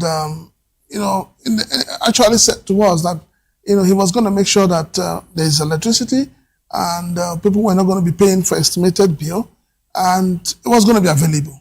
So Nigerians were hoping for that. Businesses were looking forward to having electricity available and at an affordable rate. But what we have today is contrast to what the government has promised to us. Today, organizations are running more like everything they're doing, their profit, everything seems to be taken over or eaten up by electricity. And so it's difficult for a lot of business to survive in Nigeria, and it's difficult for us to begin to put our fingers on it to say, yes, we are benefiting from the dividends of democracy from this administration. Well, the supply itself is a big problem because, for instance, there is a hotel that has about 60 rooms, and on a monthly basis, they pay 27 million plus. And at the same time, they also run diesel for about 18 million. So by the time you add it, you find out that in a month, 45 million goes to the supply of electricity and their own supply of electricity by themselves. So it's not about the supply being available, but yes, the supply is epileptic, which we all know. The national grid keeps collapsing, and the cost, that comes with it is also very high. So it's difficult for anybody today in Nigeria to give a pass mark to electricity supply. Say, put it this way, most hospitality industries in Nigeria, especially hotels, some of them are paying 25,000 naira per day for electricity. 25,000 naira per day for electricity. That is not cheap. That doesn't come cheap at all. So if you're paying only for electricity for 25,000 naira, then you've not added your staff salary, you've not added maintenance, you've not added every other cost, you've not added the taxes you pay and all of that. So you find out that the price of the rooms are going higher, and that is why the patronage is reducing. So, and the purchasing power of Nigerians is nothing to write home about. So a lot of businesses are folding up, a lot of businesses are going under because of the bad policies of government, especially with electricity. And let's be honest with ourselves. If electricity was cheap, if it was available, if it was affordable, the president would not have opted to using solar and saying, look, you guys go with your national grid, whatever happens to you. That's the impression we get. That's the impression Nigerians get today. Because for the president to opt to begin to use solar as against finding a way of fixing the electricity issue and ensuring that there is supply, ensuring that there is distribution, but he has opted to go and be on solar, it simply means that you guys can go to places. Well, the advice is simple. The government needs to begin to look at the way of cutting, bringing down the cost of electricity. The cost of everything in Nigeria today has gone haywire. As of today, people are buying 1 kilogram of gas, 1,600, 1,008. Some people are buying for 2,000. Petrol has been 1,003 to 1,005. And interestingly, the wages have remained the same. So it's becoming difficult, extremely difficult, not only for businesses to survive, but for the Nigerian people themselves to survive this economy. So the government must begin to think as if there is no box. Where did you get it wrong? We talked about subsidy is gone. Where is the money that has been saved from the subsidy? Loans have been collected. Where has the money been applied? So the government needs to begin to cut from its own self. I remember during the campaigns, President Bola Ahmed Tinubu said he was going to cut the cost of governance. But what we have today is an over-bloated cost of governance. And we cannot continue like this as a nation. We cannot. So the government needs to find a way to be able to meet the people halfway. Not asking the people, the poor Nigerians, go and pray, go and make sacrifices. The political leaders, are they making the same sacrifices? Yes, obviously everybody knows the game is beautiful, and that's why I love sports. My name is Kizzy K. You're welcome to my republic. But remember, there can never be a transfer without a window. Just like there can never be a deep thinking without a Pep Guardiola in football. You can't say tennis without talking about Djokovic. So why not give me attention on the show so I can run your race on the TV like Lewis Hamilton Formula 1 star. Don't forget, when God have mercy on you, you can achieve your goals like Cristiano Ronaldo. I am a proud Nigerian, and right here, we talk NFF. For every sports update, commentaries, live interviews on the game, we got you on this, because right here at Voice of the People TV, the Sports Public Show has got everything just for you to be part of it. I love the beautiful game, and that's why Kizzy K loves sports. The red carpets, awards, the razzmatazz, music, fashion, interviews, and more. Spotlight on Voice of the People Television. Let's feed you with all the juicy stories in the global entertainment space, bringing you the glitz and glamour as it is hot. Stay tuned to Spotlight, 1 p.m. Monday to Friday. Spotlight on VOP TV. Entertainment like never before.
From the views on the streets, we go to bed empty hunger.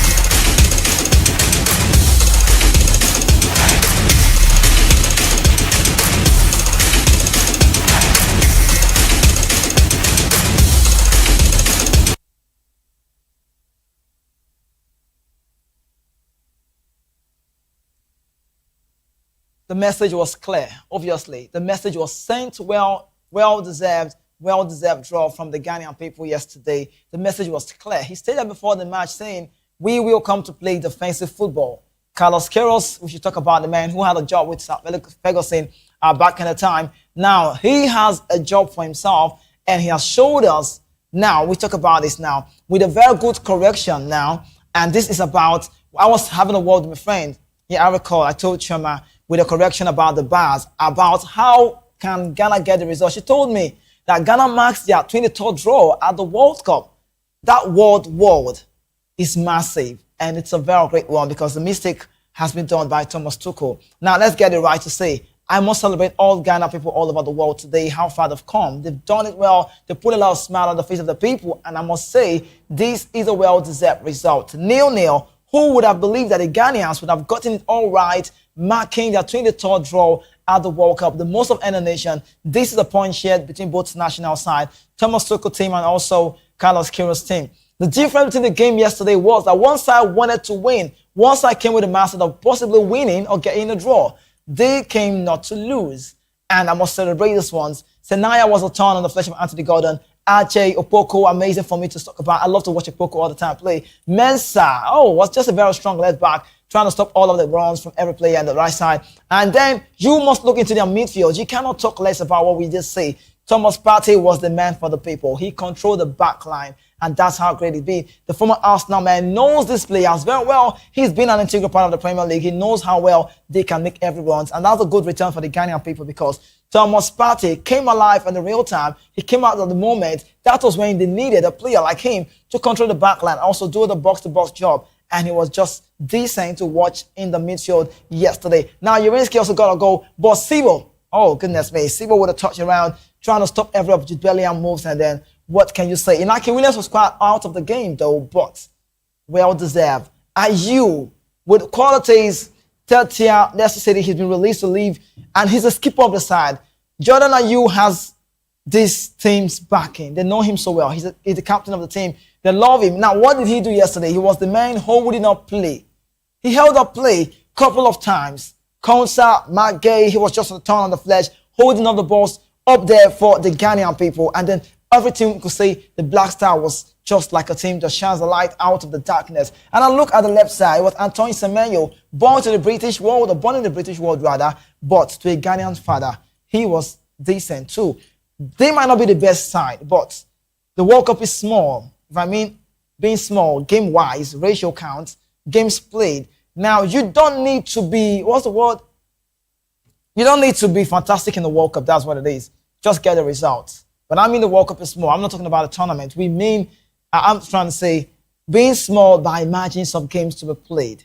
But this one is different. The round of 32, because you know it should have been the other way around, because this is a 4-8 format. But with what they've said, you can see those bodies. Everybody putting the body out there. No goal from Harry Kane. No goal from Anthony Gordon. Rashford also was lost. Declan Rice, Elliot Anderson. None of these guys could put a turnaround in that game. It all went to the Ghanaian people. You know why? From the start of the game to the end of the game, they came out alive. They were just so great in the defense work. It worked out. It paid off. It was nice.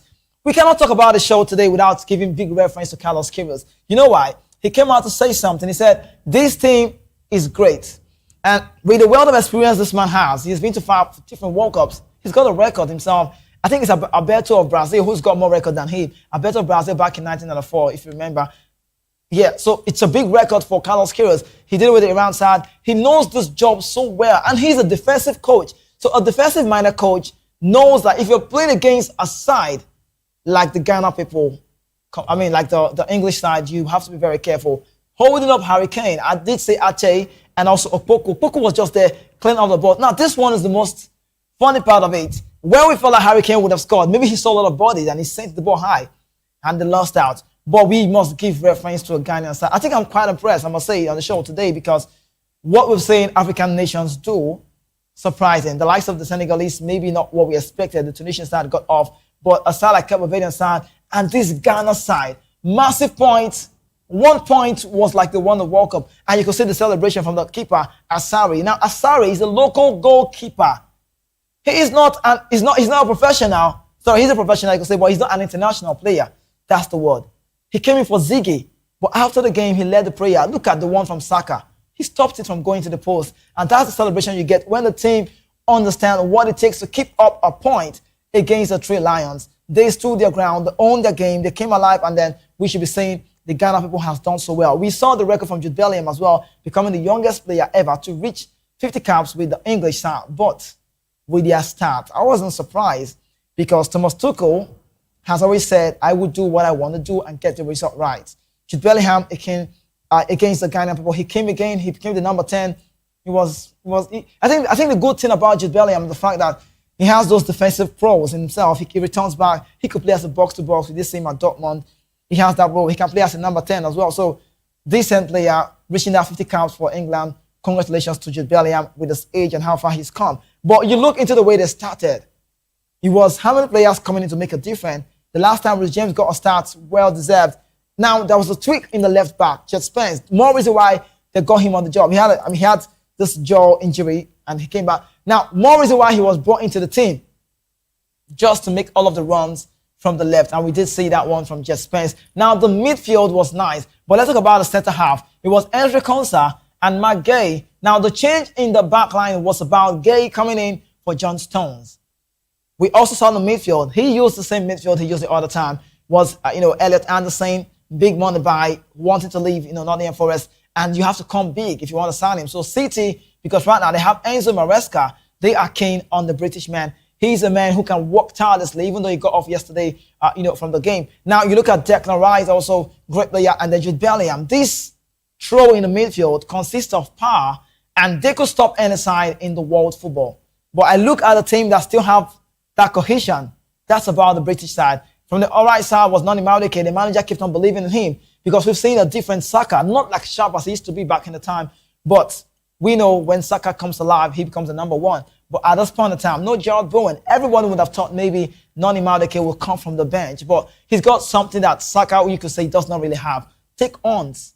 Most of the time, he runs inside. When he noticed that Opoku, Mensah, Uriski, and Sibo was also coming in to join in the midfield to stop him from making runs. Coming in, he started making the run straight to the line.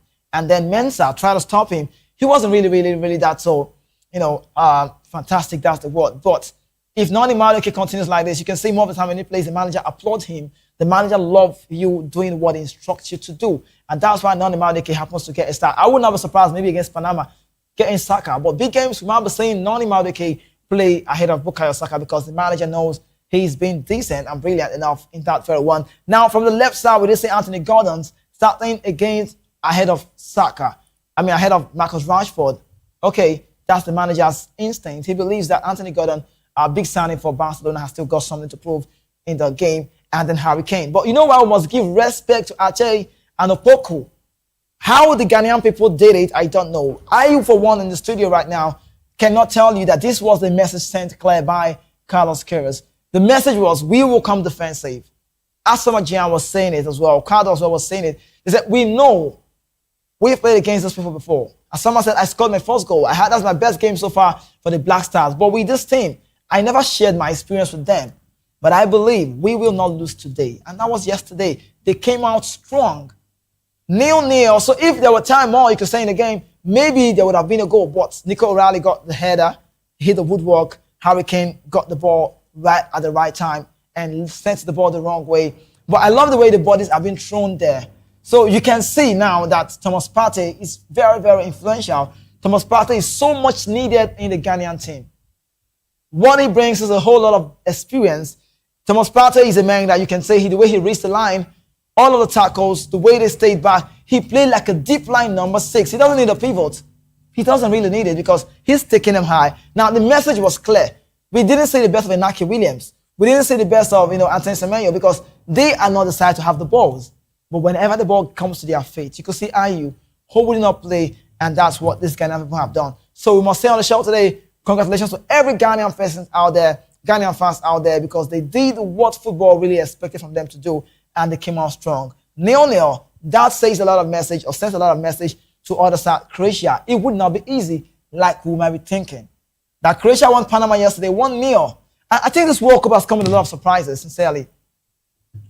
We've seen teams struggle against smaller sides. We've seen teams struggle with teams that we feel like these are minors in the team. We've seen teams don't have that possessive gameplay that they want to have for themselves. In other words, you can say the game is changing. Every team is really working. Every team is really doing their job. And credit goes to the Ghanaian manager, Carlos Queiroz. You might not understand. When I started the show this morning, I started talking about the manager. The message was clear. Well-deserved draw. Maybe if they had won the game, you could say enough, fair enough. But they came out well. So the plan was, let's strategize. Let's not lose this game, but we can win. Don't lose it. Don't concede. The possible result you can get was a draw. So he came for a draw. So if they had a win yesterday, that was just the extra version of them. But the message was clear. Don't let Harry Kane play. Don't let Jude Bellingham play. That message at some point I felt like Thomas Tuchel would have sent to the boys was, make sure you get Noni Madueke on the balls. Look for Jude Bellingham. These are the key players that needs to be on the ball. It happened also in the German side. I say it all the time away from here. When games are being played, there are people who scheme the game. They're called schemers. Jude Bellingham, get him more of the ball. Let him have more of the balls. But the message was clear. Stop Bellingham from playing. Mensah, stop Noni Madueke. Let him make every runs, but stop him from getting the balls in. And at some point, you could see Madueke trying to get in all those balls. The corner kick came out, the set pieces. Declan Rice said every time we want to take a corner, it felt like we're going to score a goal. But these Ghana people stood their ground. Please watch out for Opoku. These are players you should be looking out for in the World Cup. Nobody, one would have not believed that the way these guys would own up, the way they showed up from the start of the game to the finish of the game, the Ghanaian side was 100% energetic. They never stopped playing. They kept on chasing the game. They kept chasing the dream. They kept on trying to stop the Three Lions from playing. So all of the players who came in later on, the likes of Morgan Rogers, we did see Ibe Eze as well coming in, Nico O'Reilly, they could not influence the game because the message is clear. But one word from John Terry says, these Ghanaian side are decent, but they need to add a speckle, just a bit of flair to their side. They have the quality. So I would agree, maybe because of they played against a better side. That's why we saw that one. Now, we will expect them to play against the Croatian side, come out in numbers and get the results. Against Panama, it was 1-0. Everyone felt like we were lucky now, but they've showed us that there is something in the Ghanaian team. Remember, there was no Thomas Partey in the first leg. But now Thomas Partey coming in, I don't know how they did it, but that message was clear. I love what I saw, and I must say again on the show, congratulations to every Ghana people out there for what they've done. Well-deserved draw. I sound like I'm celebrating the Ghanaian people today on the show because I felt surprised. That's the word. I'm so surprised. I can't believe it. I thought it was just going to go the English way, one way or the other. I just felt like 1-0 is the goal line, 2-1 will work. For everyone who predicted, if you go check out there on BetWise ratio, 0-0, 0-0 was the list of 8. No one would have believed that even players from the bench cannot sparkle the game. But the message was clear. Carlos Queiroz, you could say it's a nah. I respect what he's done, and congratulations to them. Now, quickly, let's talk about one man again. He's on his class of its own. Ronaldo, CR7, big brand, becomes the first, and that's the first, player to score at 6 different World Cups. We'll let you know the record about Ronaldo. He's now the first man to do it. Back in 2006, he did it as well. 2010, he did it. 2014, 2018, and also 2022. Yes, so this time around, yesterday, he showed up. Ronaldo in his 40s, scoring a brace yesterday. Now, everyone thought maybe Ronaldo, because of Sanga's praise at the time, 5-time Ballon d'Or winner. I was asking a question on some media outlet saying, will Ronaldo be under pressure to deliver? Because we've seen Haaland, quite young, scoring a brace, got a brace in 2 different games against Senegal and against, the way they played. I think the Norwegian side, the game they played against the Iranian side, he got that one for himself. But if you watch them, the Iraq, I remember. If you watch the Iraq game, he got a brace. If you watch the other game against Senegalese, he got a brace. Now, the second goal from Haaland was one goal that you cannot talk less about. But then, these players found the back of the net when they needed to do so. Kylian Mbappe also got 4 goals in this tournament. And then Ronaldo, we just want to say, Ronaldo just scored a goal and put a measure to your record that you had already in the past. And Ronaldo came alive. Not a hat-trick. Not the best of Ronaldo's game, but we don't expect the CR7 to be like he used to be back in the time. Ronaldo's game mentality has changed. Ronaldo does not play anymore like a winger. He's no playmaker. Ronaldo is now playing like a number 9. He wants to make every run like a traditional number 9, even though we know he's not, but he lands it well. Watch all of the runs. Watch the second goal, the assist from Bruno Fernandes. Now we can count. 7 assists, right, from Fernandes to Ronaldo in the career-wise, football-wise. We saw that one. Ronaldo was timely. Coach Sanaf couldn't stop him. He got a brace for himself, and everyone felt like Ronaldo should score a hat-trick. The free kick came. Team player, he allowed it for Mendes. Nuno Mendes, he bent it over. So Mendes, maybe in the right position, left-footed player to score that very one. The ball wasn't so connected. Everyone felt like Ronaldo was going to take the free kick. He made the move. He stopped. Then Mendes went as far as playing that one. Now, because of the World Cup, you can talk about 2 players, longevity. Now, this one, they are just players to be talking about. If you can talk about Ronaldo, you should talk about Messi, because they are the longest time ever between the player first and latest World Cup goals. Ronaldo, 20 years and 11 days. Looking at the record, Messi also has got at 20 years and 11 days. For me, I must say, my opinion, we will never see anything like this again. These players have come to stay. These both, though, have come to stay. These players you cannot talk less about Ronaldo and Messi at the time, because what they've done, I look at Messi's record, you can no more argue. I think for me, the argument about who's the GOAT or greatest of all time, you could say it's on people's opinion. But if I want to look at it from every record and how it stands out, maybe you could say Lionel Messi, because, come on, Messi's 8 Ballon d'Or winner, 8-time Ballon d'Or winner. Messi's got more goals in the World Cup, even though people say Mbappe will come to break that record. But at 38, Messi is doing magic. And it felt so nice to see a 100-year-old Messi fan, an old man, Messi fan, witness Messi score a World Cup goal in person. He was there with a placard and he wrote it out to the wall and saying, "This is me, look at the man on your screen, you have him." He said, 100-year-old Messi fan. He's old. That's an old man seeing Messi play. So you know Messi is so merciless when he has to do with a job. Messi, we know, doesn't play like he's 38. Messi plays like all the time he's 18. Messi plays like he's 21. Messi plays like he's 20. Messi plays like he's 25. Messi is living his game. And at this point in time, you cannot talk about the world of football without giving a big record to this man you have on your screen. Lionel Messi to anytime. Well, that's about Ronaldo and Messi. Like I already said, you cannot talk less about these guys without giving a big record to who is due respect to those who knows this game so well. 8-time Ballon d'Or winner, 5-time Ballon d'Or winner, World Cup winner, Lionel Messi. A lot of trophies, laurels on the cabinet, individual awards for himself. He's just like the greatest of all time, you can say, Lionel Messi anytime. And the way we see this Argentine team, I don't know, I just feel like the team is well surrounded by Lionel Messi, security-wise. Rodrigo de Paul would do anything for Messi.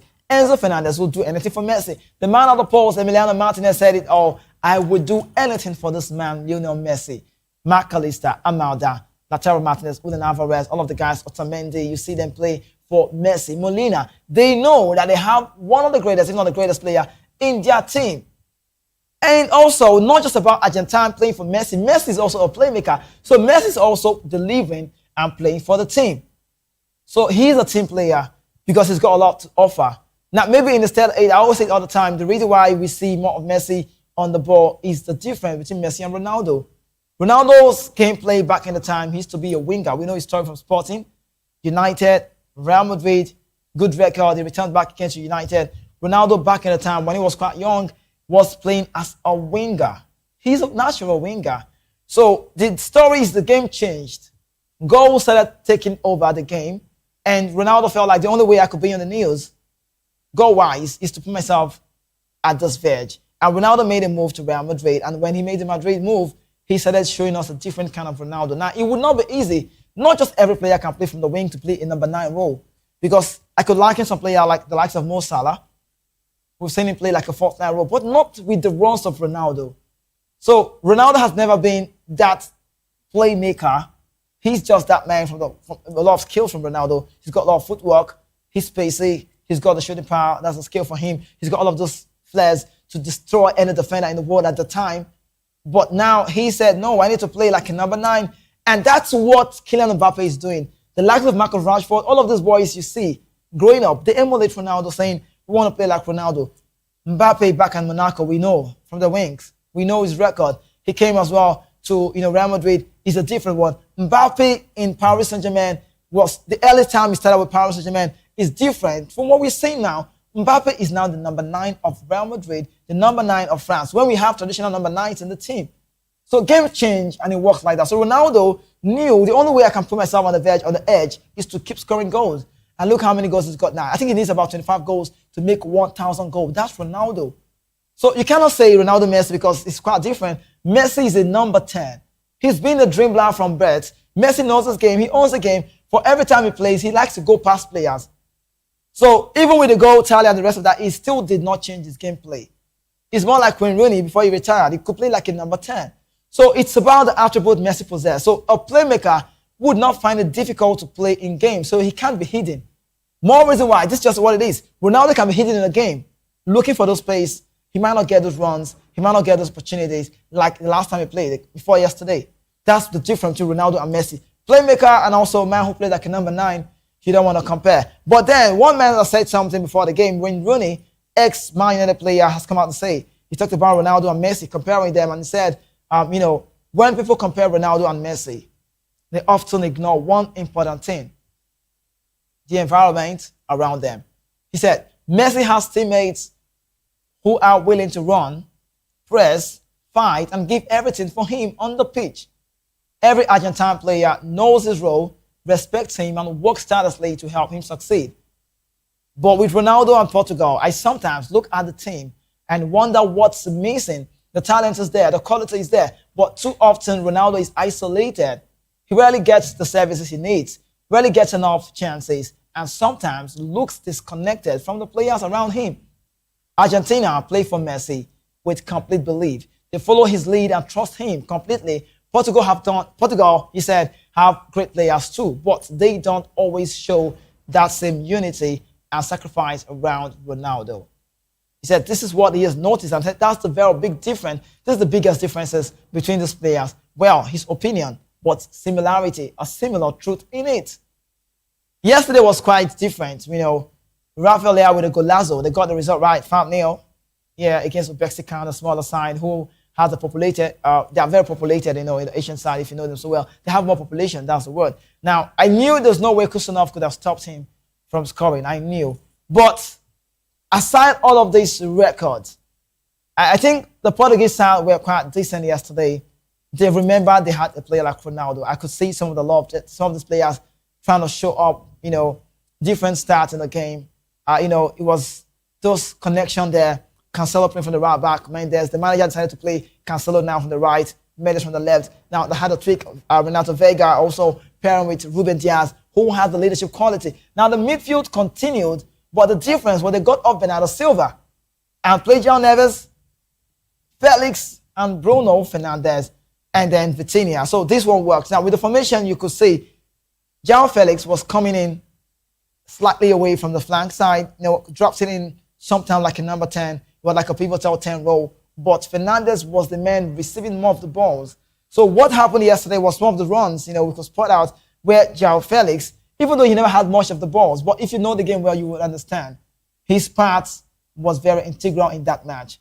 His presence was big, well felt, well noticed. He could skim the game when he's on his A game, but the message was clear. João Neves will never stop running. Vitinha will always control the back line like a number 6. João Neves could do the run, just stop everybody from playing. Then also, what did they do? They had Ronaldo up there to just stop anyone. Pedro Neto also was not so brilliant. You know why we didn't see best of Pedro Neto? Because of the formation. The message was clear. You don't have to stay on the line. It's different. We've seen players like Bacola the last time. Messages goes by the managers. Stay on the line. Don't come in. Till the ball comes your way. But Pedro Neto yesterday, that was not the message from Roberto Martinez. The message was, let's find a way to win this game. But the team needs to understand they have a Ronaldo in their team. And that's what they did yesterday. Ronaldo had a full-time play in the game. He was not bad, but because it was an Mexican side, maybe one would have said, just get a hat-trick. But football is not like that. It doesn't work the way we think it. Ronaldo is a game man. Ronaldo is a man who can score in big games. So was he hitting yesterday? No. But we could see his runs, different from the one we've seen before. So maybe, just maybe, the social media played an integral part on this World Cup for the Portuguese because they have a team that can win the World Cup. But we don't know what the problem lies or what the problem lies to be. If you want to point a blame on the team, you have to be with Roberto Martinez because you have the quality to win the World Cup. But with the pace of this team, trust me, I don't know if they can stand the pressure from the French national side because there's something about the French team. They possess you, they come after you, they come pressing you, but they don't allow you play in your half. So they keep suffocating you. That's what they do. Keep pressing the game, keep pressing it. But with this Portuguese side, Vitinha, João Neves, maybe Bernardo Silva when the time is all good, to control that midfield, they can get to final results. Famio sends a whole lot of message to who will be coming up next, and we'll see how that will be going for this Portuguese side. Then we wish them one of the best come this next game. But have they made it out? The results for me, I think Portugal will also make it there to the round of 32 in this phase. Now let's look into another one again. You would recall I told you back in 2014 and 2018, the World Cup Golden Boot finished with just 6 goals. 6 goals alone. But we have only 2 matches played already. From some are yet to get the second game play. But 2 matches played already. We are like in the second round of this of this phase, World Cup time, second round from the group stage. I mean, we've seen a lot of goals already. 6 goals in 2022. Oh, 2014, sorry, and 2018. Now we are now seeing 5 goals already in 2026. Messi's got 5, seems name. That's so ridiculous. The Golden Boot race is that absolutely ridiculous. Mbappe's got 4 to his name. Haaland has got 4 to his name. Other players are chasing. Who would win this? Now, there's also a social media rant I did see somewhere. People are beginning to talk about the PR of Kylian Mbappe, and I say it all the time. You cannot outshine people like this in a team. They're more like a light in a basket. You can't hide them. That's what Mbappe brings. Now, Haaland for me is no go area talking about Ballon d'Or, but Kylian Mbappe, club-wise, Pichichi, he won with the Real Madrid side, but he did not win the La Liga, EA Sports. But what happens if Kylian Mbappe's France wins the World Cup? A whole lot of talk points. Maybe for tomorrow. Are we going to see the Frenchman, this young boy, breaking record? I could say young man, that's the word. He's no more boy to say. 58 goals for the French national team. Best goal scorer so far. Are we going to see him win the Ballon d'Or? Because I would say at the time, even with Olise, with Dembele, with Ian Cherki, all of these guys, it doesn't make any difference. He's the biggest player in the team. Value-wise, any way you want to talk about Mbappe, he's the biggest player in the team. He's also the captain of the team. And this will be Deschamps' last World Cup. Deschamps would want to win it and make himself a 2-time World Cup winner as a manager, 1 as a player. He wants to see that record come to smile on his face. But with what we are saying now, if the French side, who happens to be threat, wins the World Cup, they might be, I don't know how it works, but this man might just win it. I don't know. Because when you talk about the French team, you talk about Mbappe. You cannot talk about the French team without giving reference to Mbappe. It doesn't work.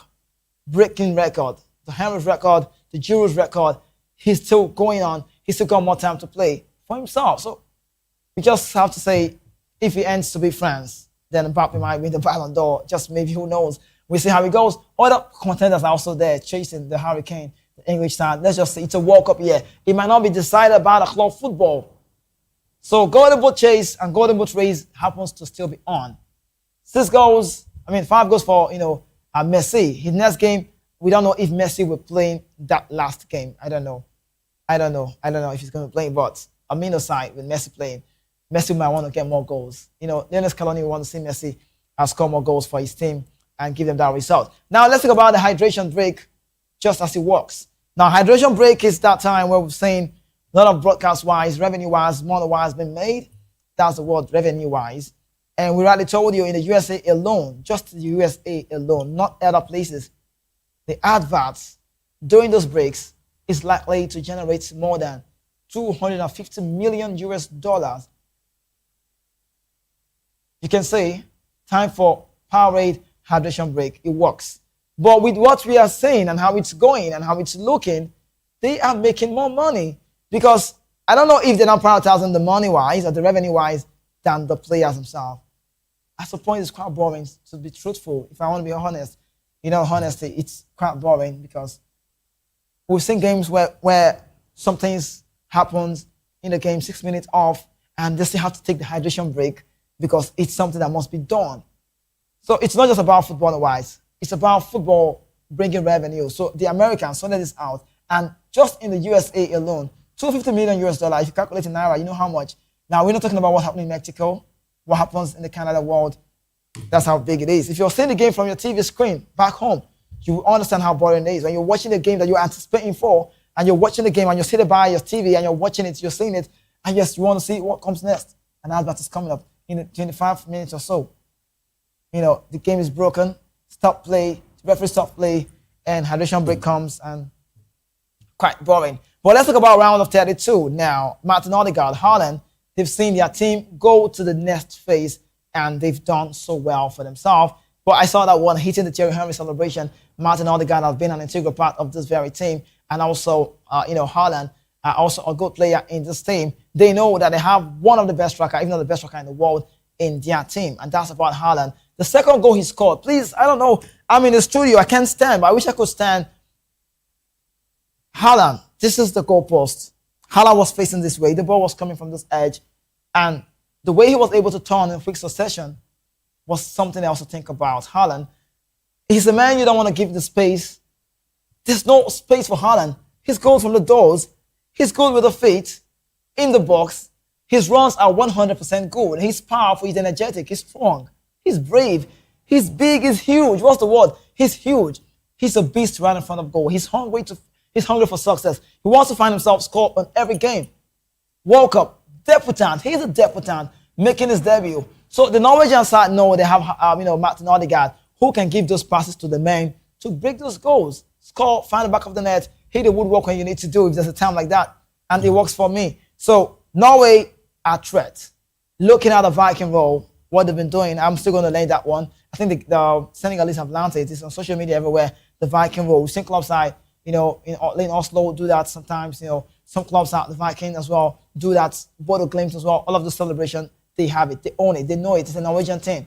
And it's a fish nation, if you know what I mean. They've got fish, a lot of fish. My brother went there and then he got all of those ones. That's what they do. Fish thing. So when they came to this tournament, they came big. They came prepared. They came with their foods. Not just about relying on the nation food from the US. No, they came with their food. They got a lot of fish, stockfishes in the Norwegian world. And then Haaland, a player we should be watching out for. He's scary to watch. Scary to play. Play against Haaland. You just keep the eye on Haaland. You don't take off eyes on a player like Erling Haaland. So when they have the hydration break, it's time for us to go on our own quick break. When we return, the show will continue. We'll tell them all about the World Cup, exclusively all about the World Cup, and then on record about Mbappe, what he's doing and what he's yet to do. Please don't go anywhere. Just stay with us. We'll be back shortly.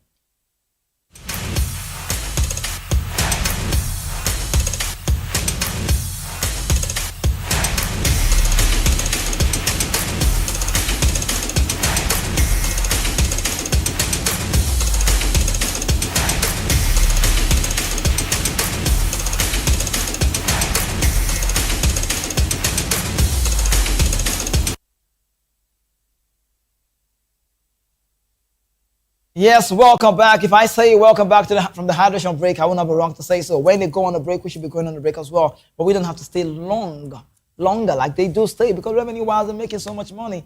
$250 million US. Well, let's talk about the French national team. Now they are through to the round of 32 as Kylian Mbappe becomes the first player to score 2+ goals in 6 different World Cup games. That's absolutely insane. Against Argentina back in 2018, he scored against Denmark 2022, against Poland 2022, against Argentina 2022, against Senegal this year 2026, and then against Iraq, Kylian Mbappe scored another goal. Now, did you see the one from the outside? That's a high-class goal from Mbappe and himself. He's now reached 100 caps with the French national team with 58 goals so far. That's their best goal scorer ever. Kylian Mbappe has a record. He becomes also the youngest player in FIFA World Cup with 15 goals. So, Mbappe, born to a Cameroonian man. You know, this guy should be playing for Cameroon, you know. I watch Mbappe play all the time, and I'm like, I wish he was playing for the Cameroonian side, playing for his dad's side. Like, I was watching Antoine Semenyo's father's interview. He talked about how Semenyo was kicking all the balls, kicking everything, scratching the house when he was growing up, but born in the UK. And he said, when the call came in, he said, my daddy always told me about, you know, ACN, you know, talk about the legends of Better and the rest of the big guys in the team. Gian. And when the time came for me to play for my fatherland, that's the word, I chose to play for the Ghanaian people. Well, Semenyo, I would have been a big player if he was playing for the English side. I don't know. I don't care if he gets a start, but I think he's going to be part of the team if he was an Englishman or if he was a player, play for the English people. But it's bad news, not really good to say, but Costa Mouse will bring to you sad news from the US as France coach Didier Deschamps' mother has passed away, and Deschamps will now travel back to France to meet his family and say goodbye, you know, to his mom. The Federation confirmed this in the 8 hours of today. So he won't be on the bench for France against the Norwegian side. But we love to say from the Sports Public world, from every sportman out there, and also from all of us here at VOP TV Sports Crew, our thoughts and prayer with Didier Deschamps' mom, family, and, you know, everyone who's loved what Deschamps has done to the world of football. Rest in peace. We should be saying that very one. And yes, let's jump away from Deschamps' news and tell you social media reach about Jeremy Doku. He's been on the news over time, and everyone has been talking about Jeremy Doku. Whose report did you believe? Well, I had my own opinion in some places, but now on the show today, I'll be telling you officially what I make about Jeremy Doku and how far he has come. He sent a message, nice message. You can read out there. You can see on the screen as well. A good message, a good thank you message to everyone who loved him. Now this message reads, thank you to everyone for the love. Thank you to everyone for the love, prayers and kind messages over the past few days. Sharing and praise are doing great, and my heart is full of gratitude. Welcoming my son into this world is one of the greatest blessings God has ever given me. Thank you to the team for the support. Now it's time to get back, he says, to the football, or get back to football and represent my country on the biggest stage.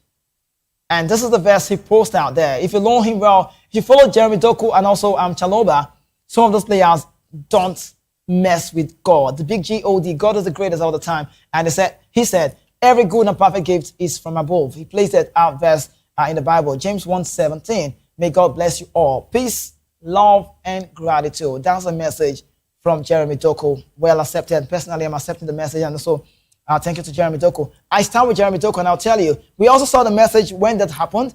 The French side, the Belgium side, got a draw.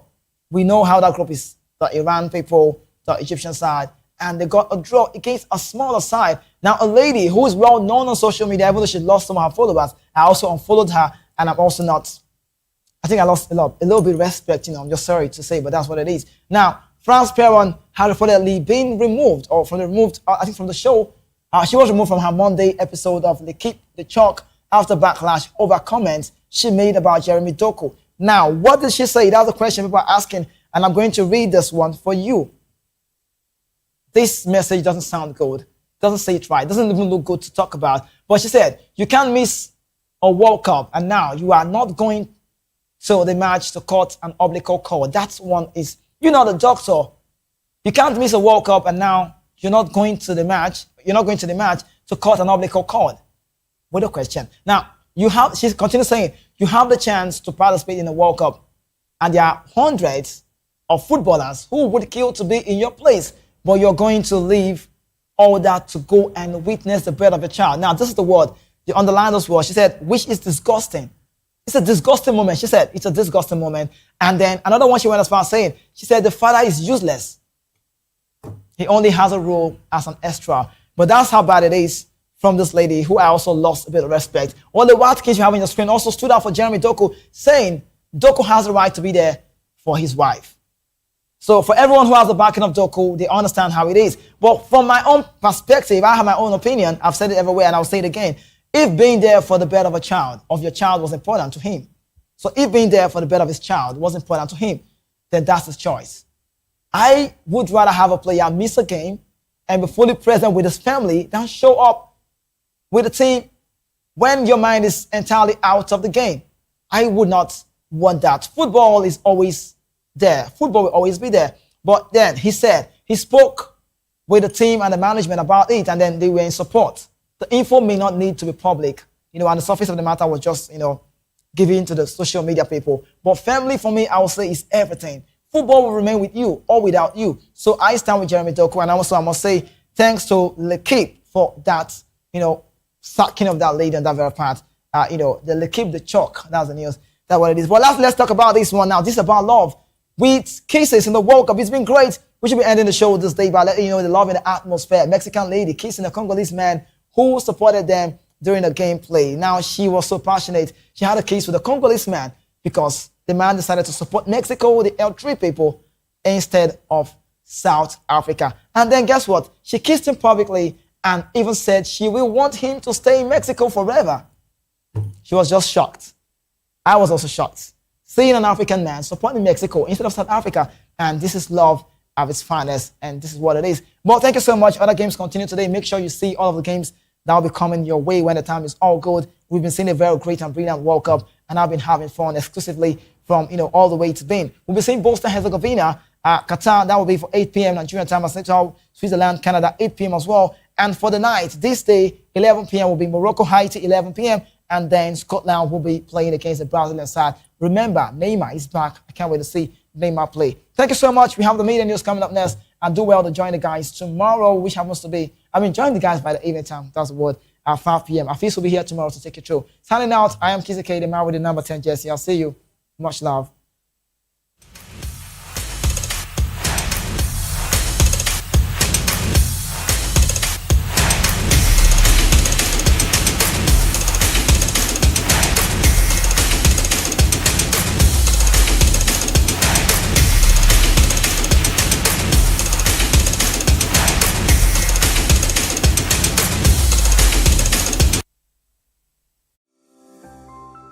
VOP TV.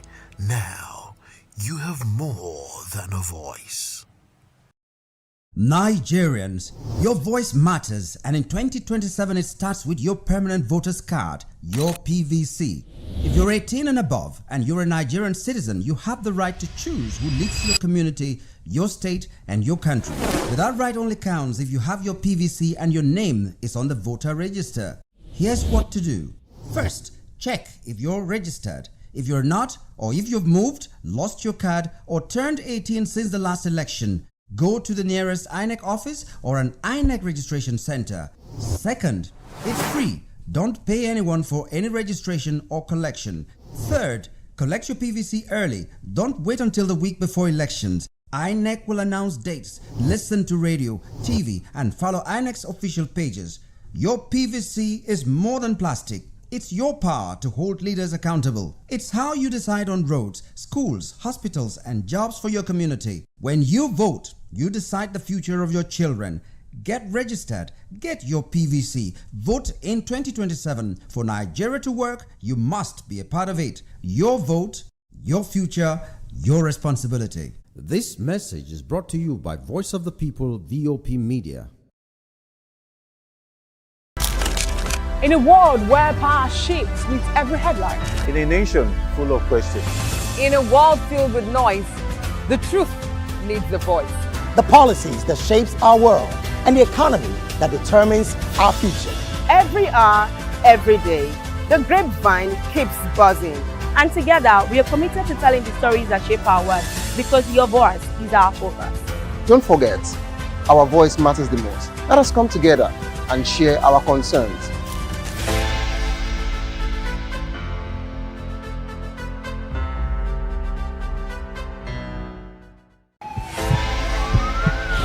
This is Health Check, your weekly guide to better living, smarter choices, and trusted answers.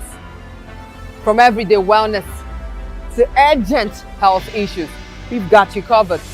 Health Check, only on Voice of the People television, where your health has a voice.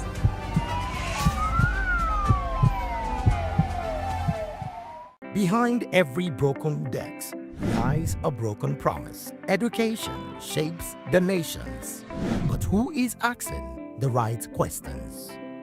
Introducing Edu Dialogue, the show that goes beyond the surface, exposes the cracks, the corruption, and the silence in Nigeria's education system. Edu Dialogue, Saturdays, 3 p.m., only on VOP TV. We break the biggest stories, from missing funds to policy failures. We ask the tough questions and demand real answers. Edu Dialogue, this Saturday, 3 p.m. on Voice of the People television.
we encourage you to click on the like button and subscribe to our YouTube channel. We are Voice of the People TV. Also follow us on all our social media platforms. We are at VOP TV Live.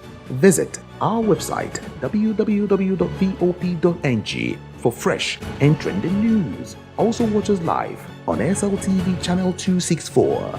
VOP TV, Voice of the People Television. Welcome to the locker room, the home of football talk that matters. I am Jerry Apelon. Join us every weekday, Monday to Friday at 5 p.m. Nigerian time, as we share the hot takes and hot debates in the exciting world of football. And joining me are the usual suspects, Ikechukwu and Mayowa, as we break down all the hot takes and everything that's happening in the football. Don't just watch football, live it with us. Catch us on the locker room and Voice of the People Television at 5 p.m. Nigerian time. And like I always say, if not 20 minutes off, with the sport. And it's Hakim Ziyech who puts the VOP TV. Now, you have more than a voice.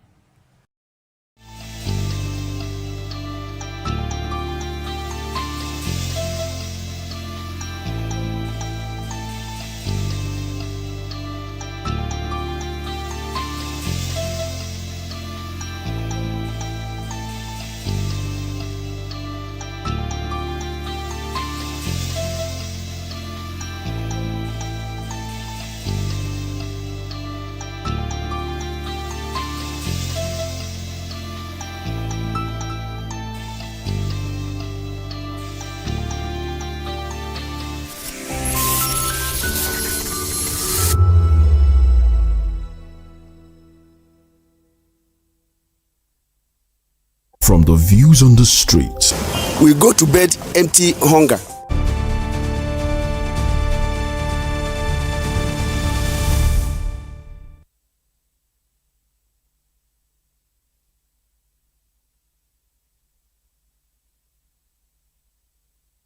Well, hello and welcome to the Media News and Voice of the People Television. I am David Edwin. Before beginning the news, we would urge you to kindly visit our website. It is www.vop.ng for fresh and trending news stories. First, the headlines. Taming insecurity, Senate votes today on state police bill. IGP deploys AIG tactical team to platoon after Boko's attack. Federal government warns against harmful widowhood practices. Cardoso launches CBN Naira Ambassadors Club. Nadeco denies requesting military rule extension. Dangote Refinery denies alleged fuel round tripping. Gas distribution slam under neutralized reserves. In sports, Portugal trash Uzbekistan 5-0 as Ronaldo makes history. In entertainment, court adjourns Odumodu Black's case.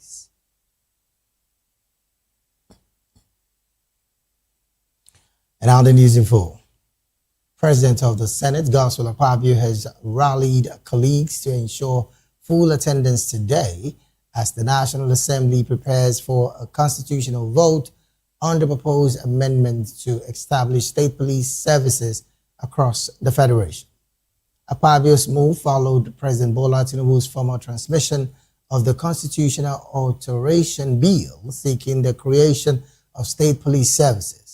The proposed amendment is expected to be debated while the Senate reconvenes today. However, a retired security chief has called for adequate safeguards under the proposed state police services to prevent abuse of by state governors, warning that while decentralized policing could strengthen security, the extent of the governor's power is of concern.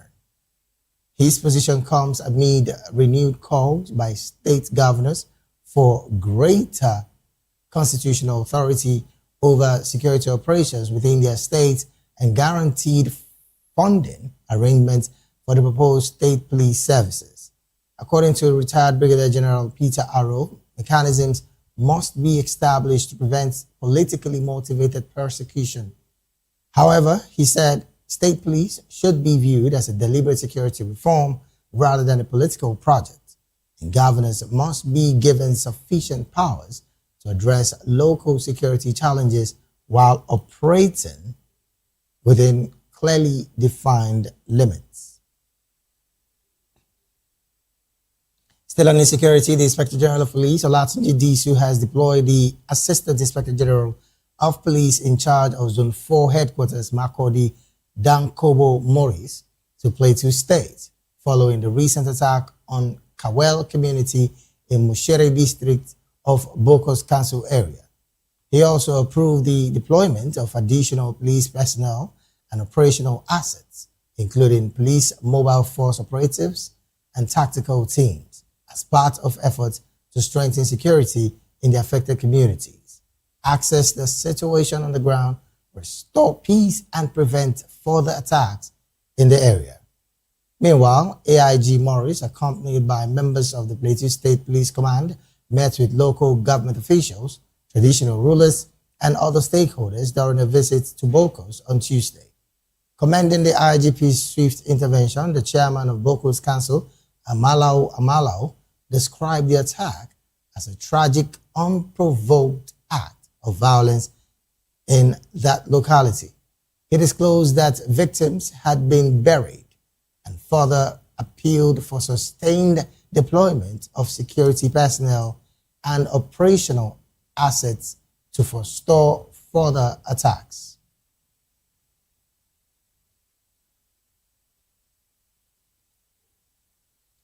Meanwhile, the Oyo State Governor, Seyi Makinde, has approved a 16-hour curfew between 6 p.m. and 8 a.m. in the first instance in 10 council areas bordering the Old Oyo National Park as part of measures to tackle insecurity. A memo by the Secretary to the State Government, Professor Musibao Babatunde, stated that the curfew takes effect from Wednesday, June the 24th, 2026 at Ikoyile in Orire Local Council area, Igboho in Orelokwe, Shaki in Shaki East, and Otu in Itesiwaju, among others. The development follows a series of protests that rocked the state over the abduction of children and teachers in the Orire Council area in May. National coordinator of the protest movement, Juwon Shanyolu, said the demonstration is part of the group's ongoing efforts to push for the release of the victims.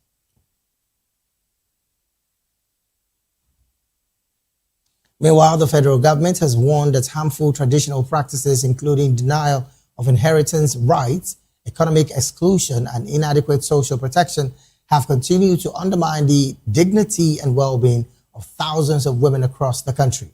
The Minister of Women Affairs and Social Development, Iman Sulaiman Ibrahim, gave the warning on the 2026 International Widows' Day, stating that widowhood remains a major development and human rights challenge requiring urgent policy intervention and stronger legal enforcement. According to the minister, Nigeria's estimated 2 million widows form a significant segment of the population whose welfare directly impacts family stability, child development, and national productivity. However, she noted that while widowhood is often accompanied by emotional trauma, many women also face additional hardship, including loss of property, economic insecurity, social exclusion, and discriminatory cultural practices. Meanwhile, a part of efforts to address these challenges, she said the federal government has expanded programs targeted at widows through the Renewed Hope Social Impact Intervention, designed to reach communities across the country's 777 local government areas, amongst others. Moving on, the International Widows' Day commemoration has renewed conversation on the challenges faced by widows and the need for greater support systems. The observance highlights issues affecting widows, including economic hardship, discrimination, and limited opportunities. Voice of the People TV's Oyedamola Olukuto reports. Across communities, many widows continue to face challenges, rebuilding their life after the loss of their spouse. Stakeholders say access to education, skill development, and economic empowerment remains key to improving their well-being. They also called for stronger policies and community support to ensure widows are protected and included in society. I would say the government should also look into it. You know, it's not easy for women, especially. Our strength is not, we don't have that energy as men, you understand? So they should try and support the women in general. They should try and support the widows. So to help them cater for the needs of the children and even for their own needs, and see that life is better for everyone, especially the women and the children. I would say they should just keep pushing. They should keep pushing, trust God, everything will be fine. I never get the experience of widow. I used to help a little bit at I have. If I see someone that is not have enough, I used to give. So that's only my own, because I used to work electrician, a little gain that I gained there. I used to do charity. People say not only widows, to those people that they need my help, I used to give them. Government can call them, if to say that from the local government to the local government. You understand what I mean? Because we have a PVC, we have NIN, so that you can easily to locate them. Because to say they can call the landlord association. From there, they will know those people that they need the help. So that from there, they can raise their business. The people say, if to say the husband still there, they say 2 heads is better than 1. Talk less that there's no husband. That's the only thing that government can do, from local government to the doorstep. This serves as a reminder of the need for compassion, inclusion, and opportunities that allow widows to live with dignity. Oyedamola Olukuto, Voice of the People TV. Well, thank you so very much, Oyedamola, for that report. Meanwhile, the president has dismissed the presidency, has dismissed the level of hunger often described by critics as reflecting the reality across Nigeria, insisting that many Nigerians are benefiting from policies introduced by President Bola Tinubu's administration.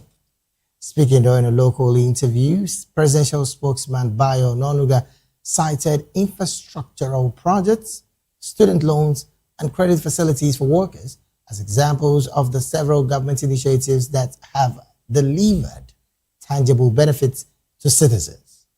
According to him, recent road projects have also significantly improved travel experiences for many Nigerians, even as he noted the newly constructed concrete road around the Ijebu-Ode axis during a recent journey from Ibadan to Lagos, noting that the road has changed public perception in the area. He added that the Coastal Highway project has reduced travel time for residents. He further cited the government's student loan scheme and access to low interest credit for civil servants as evidence that government policies are making a difference.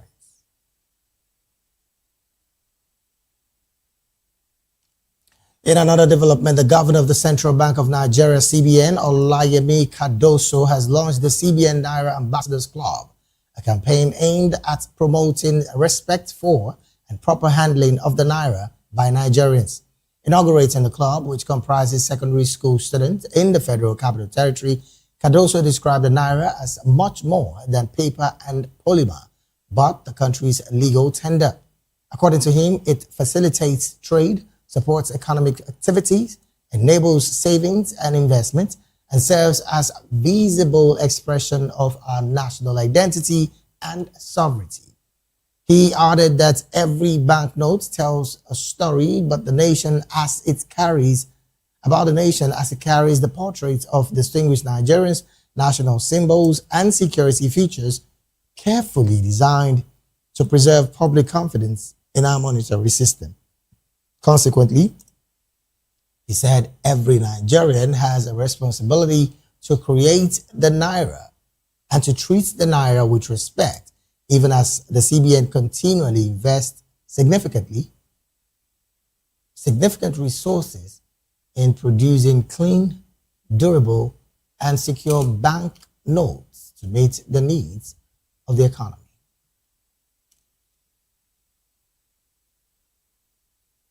Away from that report, prominent leaders of the National Democratic Coalition, including retired Colonel Tony Iyam, have rejected claims by former head of state General Abdulsalam Abubakar that leaders of the pro-democracy group requested an extension of military rule in 1998.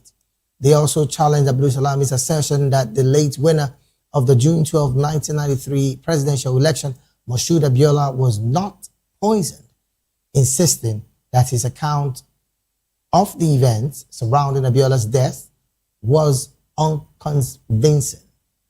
Abdulsalami, in his recently launched autobiography called Call of Duty, claimed that some Nadeco leaders privately appealed to him to prolong the military extension and transition after becoming convinced of his commitment to handing over power in 1999. According to him, the request came about 2 or 3 months into his administration. However, Nyam said he was unaware of any recognized leader of the coalition who demanded an extension of military rule, stressing that the group's struggle was aimed at ending military dictatorship, not prolonging it. In the meantime, Dangote Refinery, Petroleum Refinery, and Petrochemicals has dismissed as false, misleading, and lacking any commercial or operational basis the allegation of round-tripping, which claimed that its petroleum products are exported to Lomé, Togo, and subsequently re-imported into Nigeria. In a statement, the company expressed concerns over the circulation of what it described as unfounded reports that suggested the products refined at its facility were being routed through neighboring countries before finding their way back into the Nigerian market. According to the statements, the allegations are not supported by verifiable trade data, commercial logic, or the operational realities of the refinery. It's added that all sales contracts and tender agreements signed with buyers expressly prohibits the resale or re-importation of Dangote refinery products into Nigeria. The company further argued that the economics of such a trade route make no business sense, as the cost of transporting products from refinery to Lomé and back into Nigeria is estimated at between $82 and $90 per metric ton. It noted that combined with additional logistics expenses, this would significantly reduce profit margins and render the transaction commercially unavailable. Meanwhile, Lagos State Governor Babajide Sanwo-Olu has reaffirmed his administration's commitment to strengthening security in the state through continued collaboration with the Nigerian Police Force and other security agencies. This came as the Deputy Inspector General of Police in charge of ICT and supervising DIG for the Southwest, Adegoke Fayoade, called for improved strategies to tackle crime across the region. Our correspondent Yinka Ogolo has more in this report. Governor Babajide Sanwo-Olu gave the assurance during a courtesy visit by the DIG Fayoade at the Lagos House in Ikeja. Represented by his Chief of Staff, Tayo Ayinde, the governor said security remains a major priority of his administration, promising continued support for security agencies through logistics and other resources. Sanwo-Olu said the state government would continue to work with police and other agencies to ensure Lagos remains safe for residents and businesses. Speaking earlier, the DIG Adegoke Fayoade said the visit was part of efforts to strengthen police operations, improve crime fighting strategies, and assess areas requiring more support. Fayoade, who described Lagos as a model security partnership, said technology, intelligence gathering, and cooperation among stakeholders are key to tackling crime. He added that findings from the visit would be presented to the Inspector General of Police to improve security operations across the Southwest. Babajide Sanwo-Olu ably represent the Chief of Staff to the Lagos State Governor, Mr. Tayo Ayoride, the Governor of Lagos State. From Alausa Ikeja, I am Onyeka Ogolo reporting for Voice of the People TV.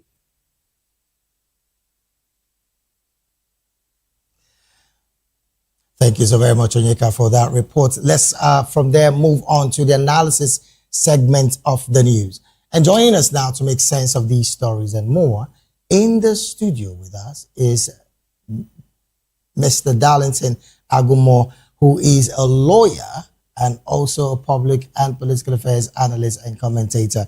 Barrister, very good afternoon to you, and thank you for joining the conversation this afternoon.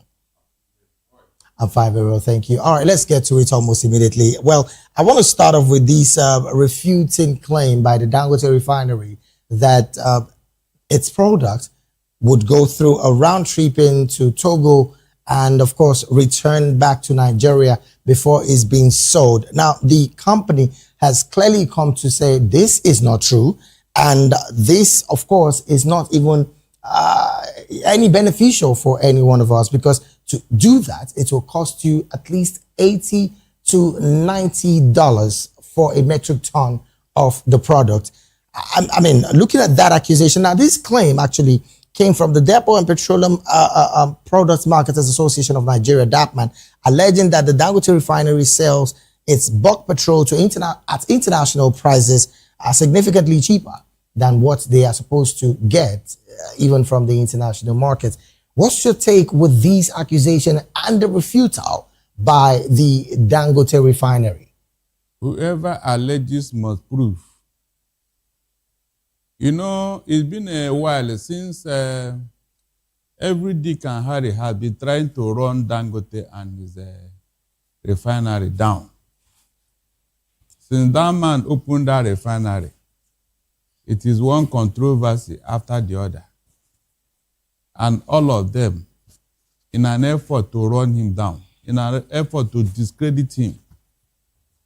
Meanwhile, the government cannot even rehabilitate the refineries we have, so that they too can join in the monopoly. They too can join in the competition. It's really unfortunate, seriously. Why would he go the whole of West Africa and then come back to Nigeria again? David, please, what business sense is that? Exactly what the refinery is also claiming, because it's not making any business sense at all. Why would you want to go round tripping to do what exactly? But then you did mention about the government having to not make any of the refinery work. Some time ago, the Port Harcourt refinery was said to have started some skeletal product refining. From your own point of view, Barrister, what do you think happened? Because we did hear that products were coming out of that refinery. So was that a facade or just for the optics? Propaganda. To justify the money they were giving, which they never used.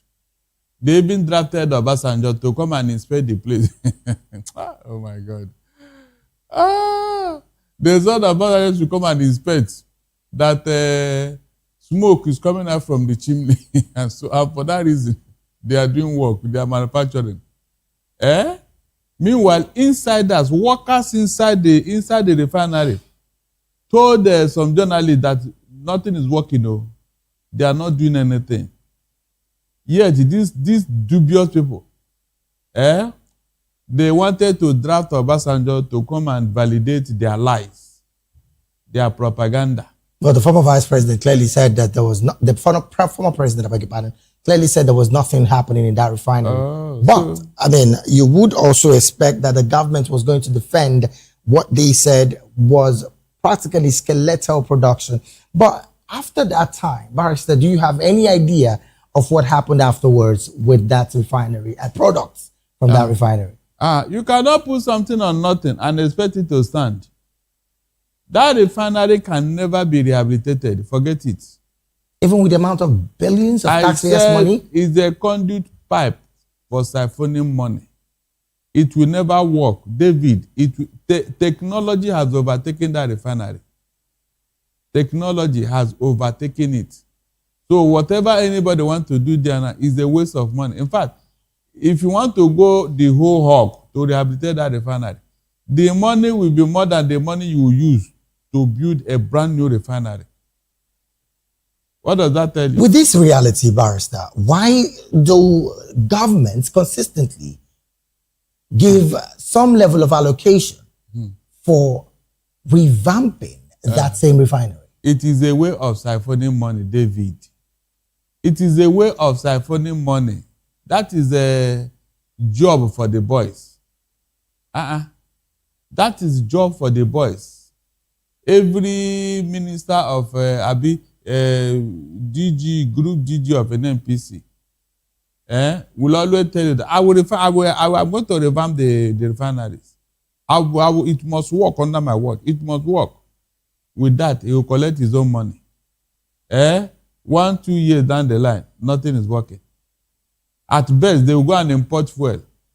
They will go and import fuel, then be selling it through the refinery. And when you see, say, yes, the refinery is working, yes. After 2 or 3 days of lifting lifting fuel there, everything will die down. Very dubious way of running a country. Would that be the revelation that the Senate from Edo State, and I'm talking about Adams Osomole, also did uncover to the point of asking the former group GMD, and I'm talking about Mele Kyari, to be brought to the Senate, either dead or alive? Would that be the reality that he also uncovered as well? The main reason for that call out is the 210 trillion naira that is missing under that man's watch. And did you hear the man's reply that he was shocked? He was shocked that the people in the National Assembly are calling him. Can you imagine? And nobody probed that statement. In fact, the man is walking free. The man is moving about free. Interesting part of this conversation, Barrister, is the fact that the Senate also disassociated themselves from the statements of Osomole. Of course. What would you say is the reason for that particular disassociation? Complicity. Remember, off your mic. The same thing that happened at NDDC. Remember, David, if you see the amount of money that this government is wasting, you will shed tears for Nigeria. These are taxpayers' money, Barrister Darlington. Do they care? Where is the position of the Nigerian people in all of this? Because as it stands, the people who are supposed to be doing the general oversight for the executive are the ones, like you mentioned now, practically complicit in all of this. To make matters worse, the 2 men at the upstream and downstream sector were recently asked to resign, or they were sacked, after a forensic audit discovered that a certain 5 trillion naira and $1.4 billion was missing under the watch of a certain Benga Komalafe, the man at the upstream sector.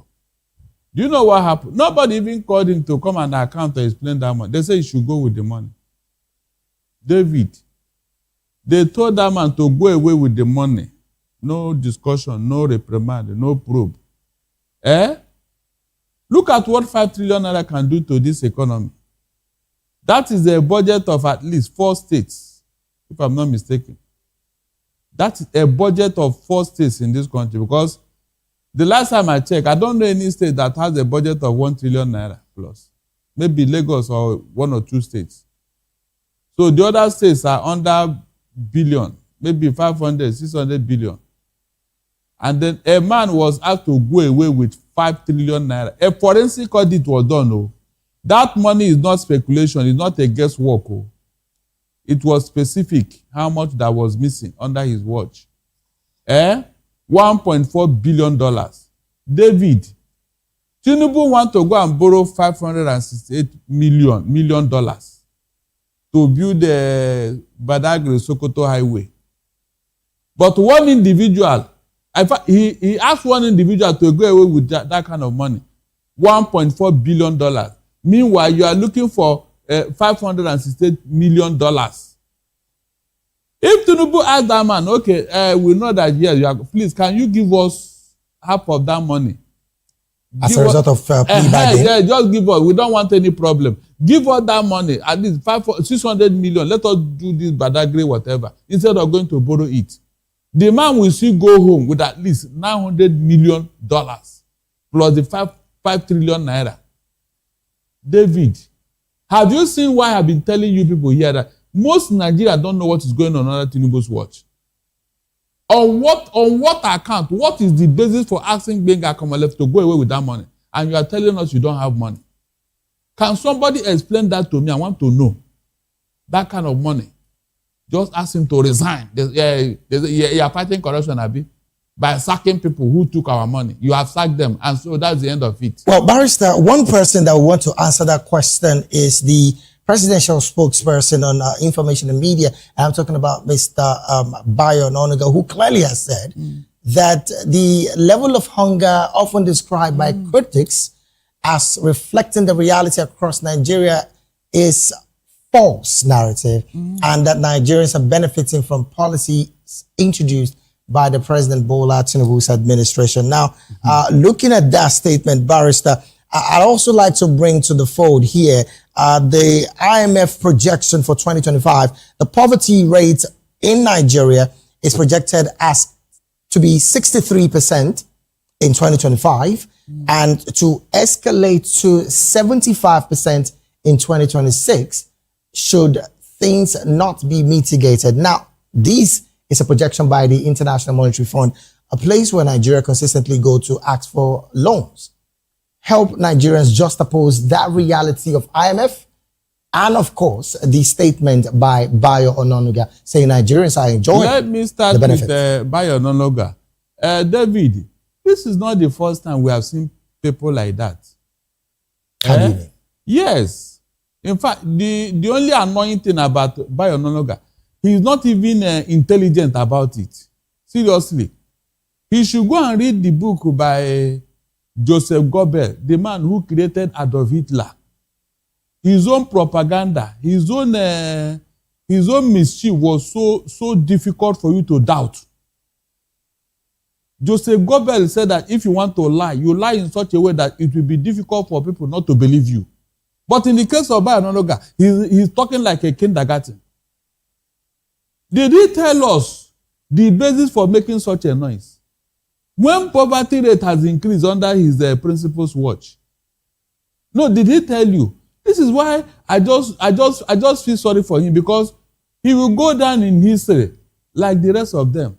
We have seen them before now. Well, one of the yardstick, Barrister, one of the yardstick he gave out is the fact that quite a lot of people are benefiting from the very tangible benefits and realities of the policies. Now, one that he mentioned is the significant improved road and, of course, the constructed concrete road around the Ijebu-Ode axis during, of course, a recent trip that he had from Ibadan to Lagos. And he also did make mention of the coastal highway. That, again, should be questioned because the coastal highway is not completed. I mean, we know, Nigerians know. And will never be completed. Well, I said 750 kilometers, and you have done 47. Which generation will complete the other one? A journey of 1,000 miles, Barrister, don't you think? Upon the money that has been wasted there, wasted. David, wasted. Well, he also did mention, Barrister, the student loan scheme and access to low interest credit for civil servants. Now, on the student loan, visibly, some students have said that they've enjoyed part of it. But the reality of the fact that he said that Nigerians are enjoying the policies of this administration is a major conversation. Now, he mentioned the road that I mentioned earlier, the Ijebu axis that I mentioned. Isn't that something to also celebrate? There is nothing there. Bayo Onanuga should have started from Aso Rock, where his Oga could not pay NEPA bill. Tinubu could not pay NEPA bill. That will tell you how bad the things are. How do you mean? I said Tinubu cannot pay NEPA bill. That was why he resorted to solar. Did you give the ordinary Nigerian solar to cushion the effect of high NEPA bill? Is it not a fact? So why didn't he start from that they are enjoying? How many leaders in this country have resorted to solar in Aso Rock, except Tinubu? And so what was the reason? High cost of what? Electricity bill that have closed down some businesses. Closed down some businesses. And that is part of the reform. I have not seen any reform going on. This is just a scam of the highest order. So Bayo Onanuga should come out. Somebody should engage him. Let us begin to tick the boxes. Is it that the economy has improved so much that Nigerians are now buying rice at 5,000 naira per bag, as it used to be under PDP? Let's start from there. Tell me that thing you have improved on what you met on ground. Mention it. Be specific. Don't make general statement. You are constructing a road. At what cost? The only reason why they are always talking about this road, it is the easiest way to siphon money. David, I challenge anybody to come and tell me that all the roads that Tinubu is building, we are getting value for our money. None of them, I said none of them, because there was no bidding, no competitive bidding, no costing, nothing. They just woke up and called one of their friends, go and do that road. Is that what you call road construction? No, tell me. These are deceit of the highest order. Because at the end of the day, the truth will come out. David, nothing can be hidden forever. I hope you know. So by the time the truth will start coming out, I want to know where Bayo Onanuga and his fellow travelers will be. Because whether he like it or not, everything shall be revealed. It's interesting you're taking him on, Barrister. He's the one that told us this story now. It's interesting, like I said, that you're taking him on bit by bit on some of the things he mentioned. Yeah, exactly. And one of the things he also mentioned is the fact that there is also student loan and credit facilities for workers at examples of these federal government initiatives. It is only 5% of the civil servants that have said that the credit loan scheme. 5%. David, the 5% is on record. 5%. Is that a success story?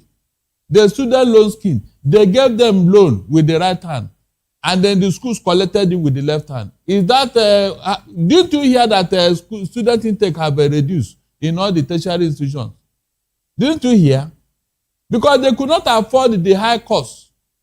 Immediately this loan was even hinted.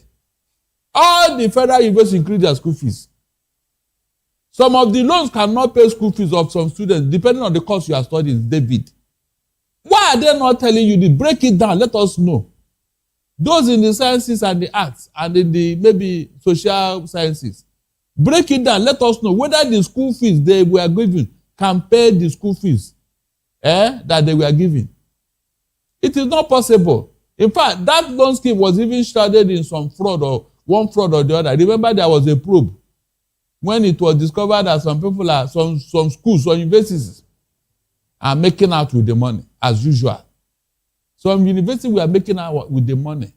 I said some students collected that and then left school. So is that a success story? These other people that have given their youth from primary to tertiary free education, Japan and China, they are not human beings, Abi. Japan don't have oil. Meanwhile, the 210 trillion naira can give Nigerian youth free education in the next 30 years. David, in the next 30 years, that money can finance Nigerian students' education. From primary to tertiary. Meanwhile, some people have shared it and put it in their pocket. And they're telling you they are giving you loan. Which loan? Did it improve the university education? Did it improve the university education? Just tell me that.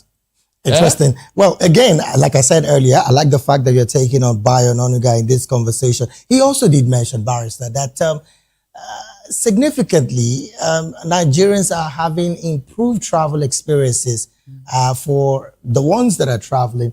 And some are saying that Bayo Onanuga selectively picked some part of the system to talk about. Do you share that sentiment as well? Because in the part where he mentioned improved travel experience, some would say, how much does it take to travel from Lagos to Edo State under the PDP's administration?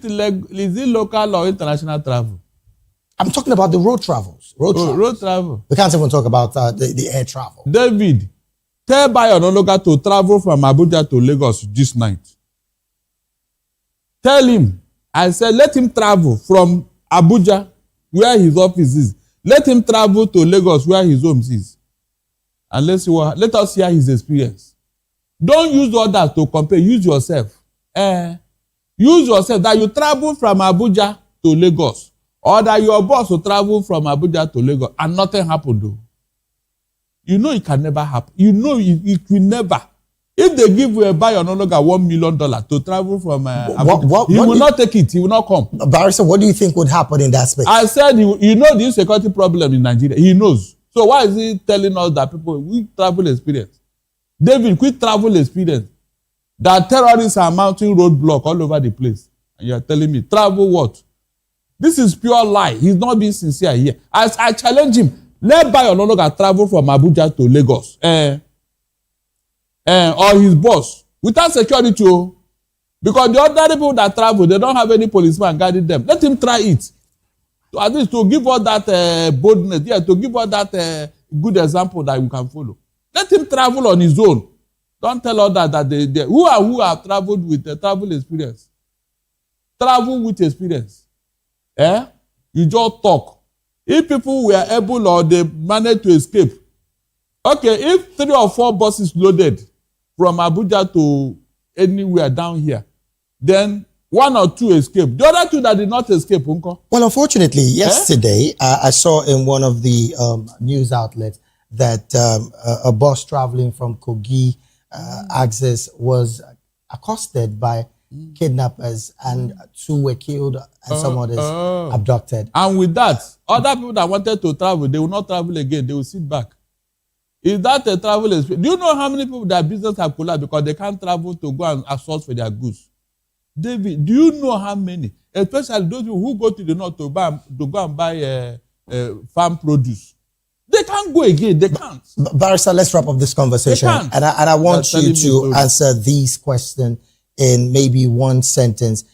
President Bola Ahmed Tinubu's administration, 3 years down the line, how would you rate him economically, security, and infrastructure in one sentence? It is a disaster. Nothing to rate here. Nothing. David, nothing to rate here. I want Tinubu to tell us that improvement he has made on corruption. Let him come out and tell that under my watch, corruption has reduced. Then he will explain to me what he's doing with the Benga Komalafe. Let Tinubu come and tell me that the economy has improved, that you can go to the market with 10,000 naira and be jubilant when you are coming home. That you bought something that can take you and the family for a whole week. Just 1 week, 10,000 naira. Let Tinubu come and tell me that inroad, that effort they have made on the oil sector. That is our foreign exchange earner. The NNPCL, is there any good news coming from there? These are facts, David, facts. Okay, politics, have your politics improved? Have Tinubu done better? Has he improved the electoral system he made? Rather, he's worsening it. All right, then. Well, so, what is that thing you want me to rate here? Please tell me. Corruption, Abi? Yes. At least he achieved something. Yes. Under his word, corruption has improved. You are taking it to the next level. Yes, that's it. All right, Barrister, because of our time, this is where we have to draw anchor on the analysis segment of the midday news. Even though I asked Barrister for one sentence and he gave me a catalog of sentences. But this, again, I want to say a big thank you to you, Barrister Darlington Agumo, for chiming in on my pleasure. We'll take a very short break right now. When we return, more stories on the midday news will be up next. Please stay with us.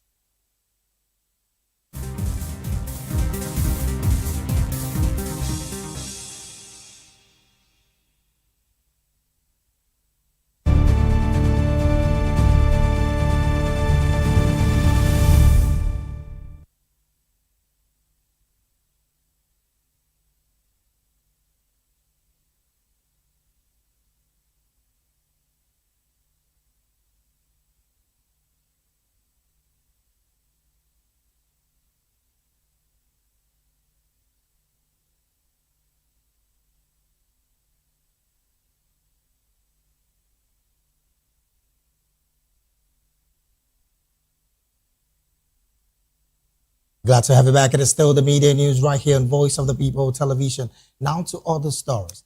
The Federal High Court sitting in Abuja has ordered the Department of State Services, that's DSS, to probe the prosecution's allegation that part of the evidence it tendered in court and served on lawyers to the defendants was displayed on social media.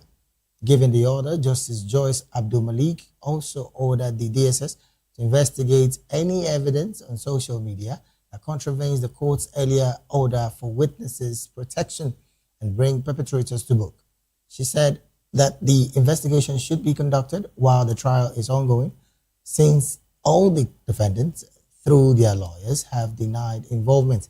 Counsel to the prosecution, Rotimi Oyedepo, had told the court midway into the proceedings that he got information that some videos tendered in the case posted on social media by activist Martins Otse, identified as Very Dark Man, adding that the same individual was among the audience. He argued and urged the judge to order an investigation to ascertain how the materials got to Very Dark Man. When the judge asked the 6 defendants, defense lawyers, to respond to the claim, they all denied involvement.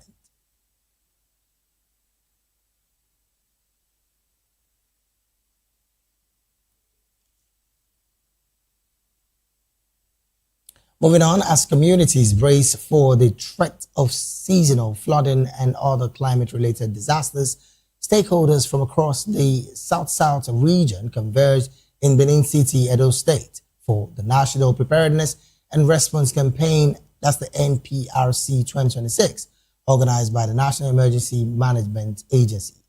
Our correspondent in Benin City, Rhoda Johnny, has more in this report.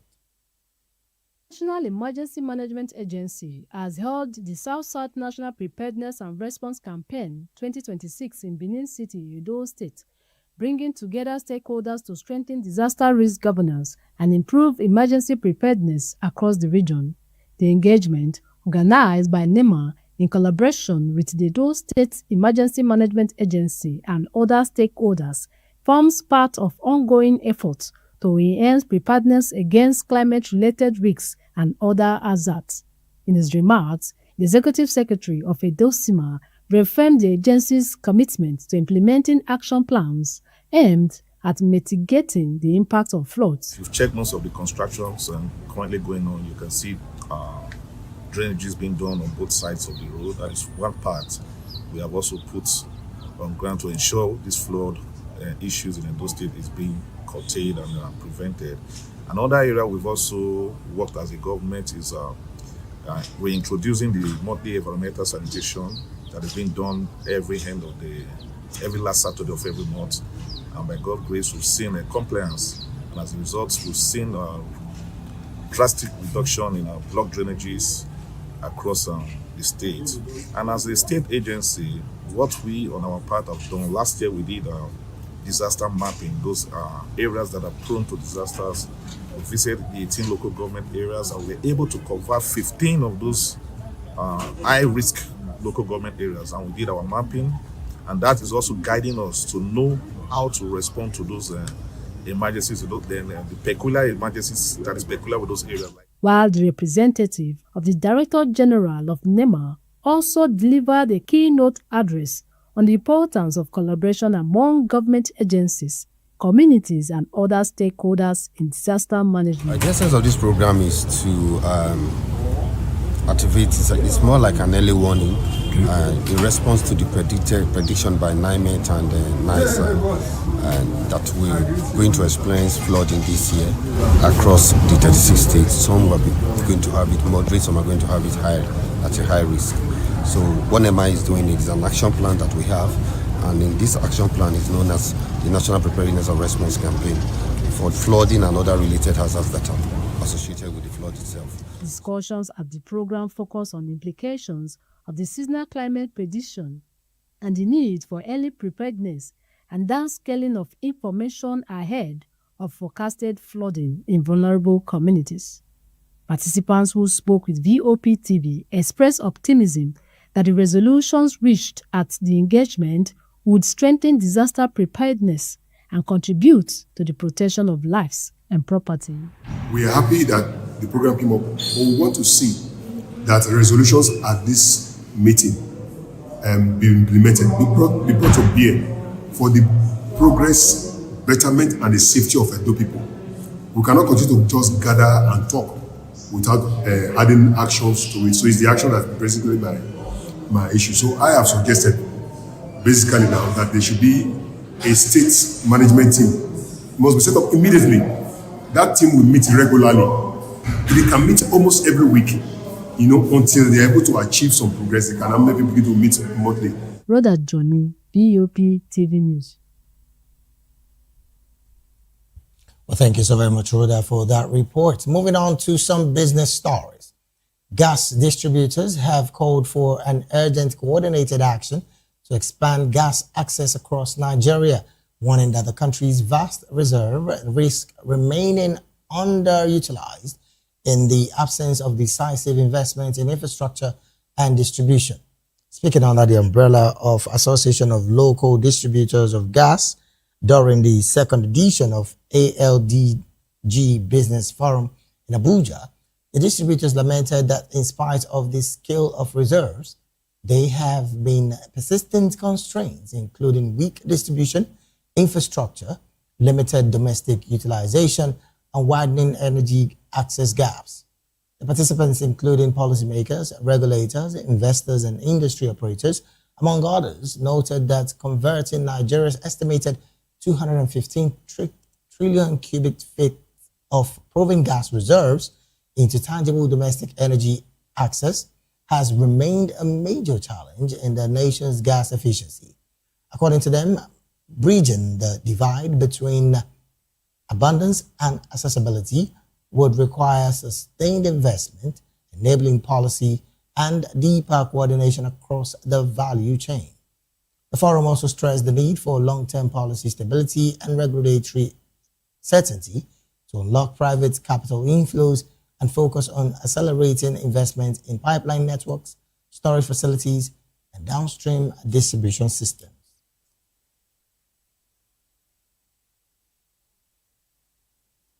And from business, we'll move straight to talking sports. Portugal beat Uzbekistan 5-0 at the FIFA World Cup in Houston, with Cristiano Ronaldo scoring twice to make World Cup history. Ronaldo opened the scoring in the 6th minute from João Cancelo's cross, becoming the first player to score in 6 different World Cups. He added a second in the 39th minute from a Bruno Fernandes pass to complete his brace. Nuno Mendes also scored along with an Uzbekistan own goal. The result sends Portugal top of Group K with 4 points from 2 matches. Portugal were here to a 1-0 draw by DR Congo in their opening game. Uzbekistan, making their World Cup debut, lost their opening 3-1 to Colombia.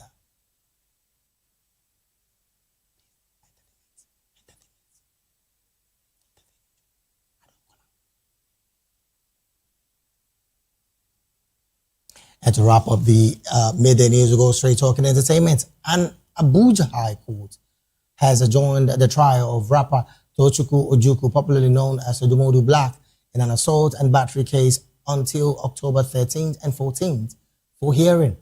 At the resumed proceedings, counsel to the claimant, Uchenna Ojembe, told the court that his client, Ugbogiri Levi, who is the sole witness in the matter, was present and ready to testify. However, defense counsel Damilare Adeojo sought another adjournment, saying they needed more time to prepare his case. He informed the court that he had already filed and served a motion on notice.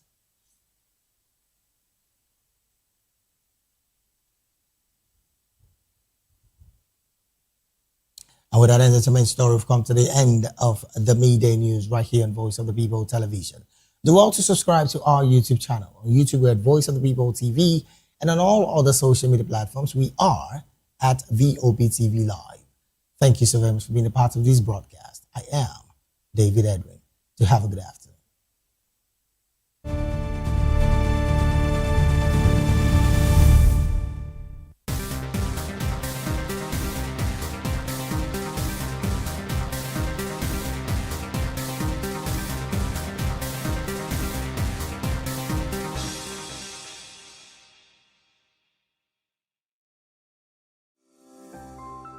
VOP TV.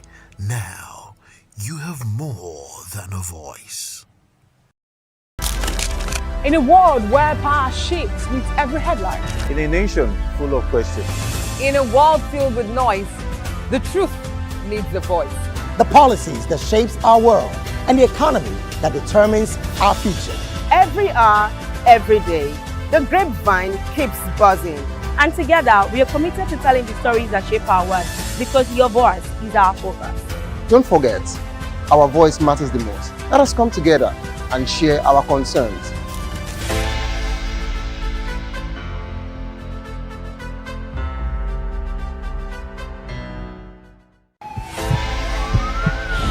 This is Health Check, your weekly guide to better living, smarter choices, and trusted answers.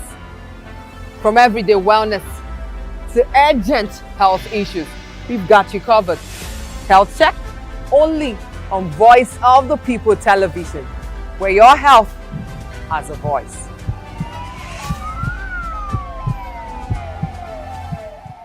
Behind every broken desk lies a broken promise. Education shapes the nations. But who is asking the right questions?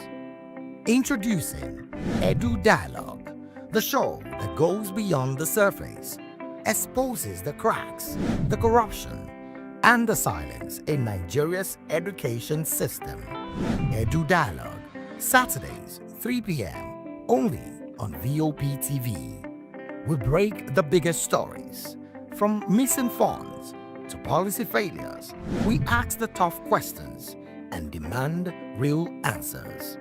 Edu Dialogue, this Saturday, 3 p.m. on Voice of the People television.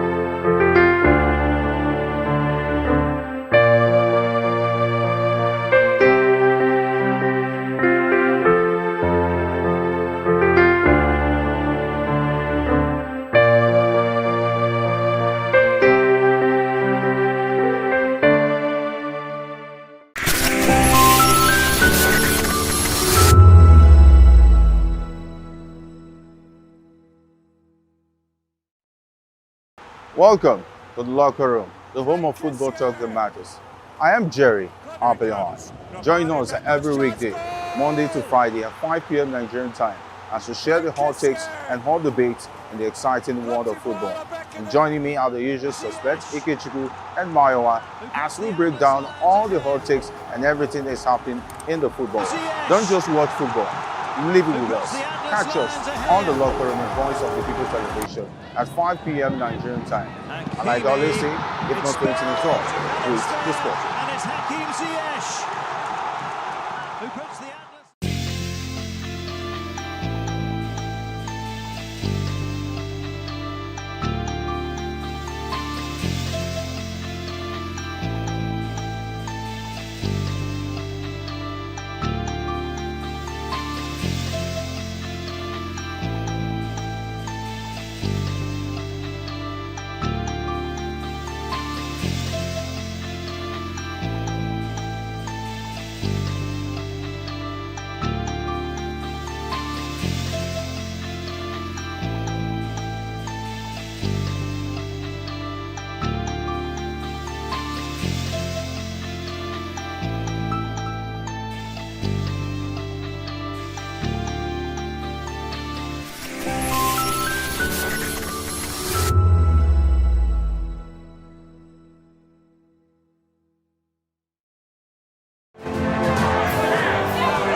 Do you want your voice to be heard? Do you know that you matter in the scheme of things? The People's Voice, the show where ordinary citizens take center stage as we discuss the biggest stories that affect you and I. With you in mind, we facilitate lively discussions, debates, and interviews on the topics that matter most to you and I. From social justice to economic empowerment, education to healthcare, governance, and more. Tackling tough topics and amplifying your voice. Join the conversation and make your voice count. The People's Voice. Make your voice count. VOP TV. Now, you have more than a voice. To our YouTube channel, we are Voice of the People TV. Also follow us on all our social media platforms. We are at VOP TV Live. Visit our website www.vop.ng for fresh and trending news. Also watch us live on SLTV channel 264. VOP TV, Voice of the People Television. 2564 is coming up on Barney 9 right now. 2564 Atlantic Tower. What happens in the hush behind hangar doors? Who signs the papers that gamble with lives? Which truths were grounded before they even ever had wings? If you've ever buckled a seatbelt at 30,000 feet, if you've ever stared out of that tiny window and wondered who's really in control of the skies, it isn't just flight, it's power, it's politics, it's pressure sealed in steel. We're peeling back the clouds from runway risks to sky-high secrets. We're diving deep where most dare not to look. Aviation Scope, every Sunday at 7 p.m. only on Voice of the People TV. We don't just report, we reveal. We don't just ask, we uncover. Because when it comes to the skies, ignorance is turbulence. Aviation Scope, the sky isn't the limit, it's just the beginning. On Edu Dialogue, we bring you fresh ideas and conversations, shaping the future of learning in Nigeria and beyond.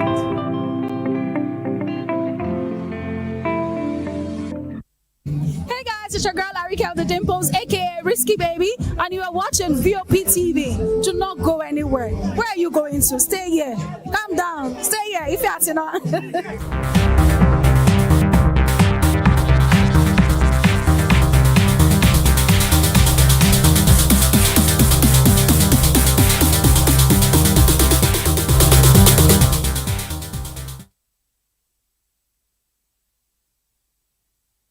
Hello, beautiful people. Welcome to the Spotlight Show. Yes, it's happening here on VOP TV, your favorite hub. And you know, this place is where we talk about stories, you know, where stories come alive, creativity, music, culture, and yes. And I'm sure you've not forgotten that I'm your special baby girl, Precious Akumanu, aka Call Me Prezi. As they waiting, as they be. E for the energy. And yes, it's another beautiful day. And every time on the Spotlight Show is always an amazing time and a special moment. And yes, we're going to talk about a lot of things because, you know, things has been happening throughout this week and, you know, good, bad, but regardless, we will all move on because that's what life is.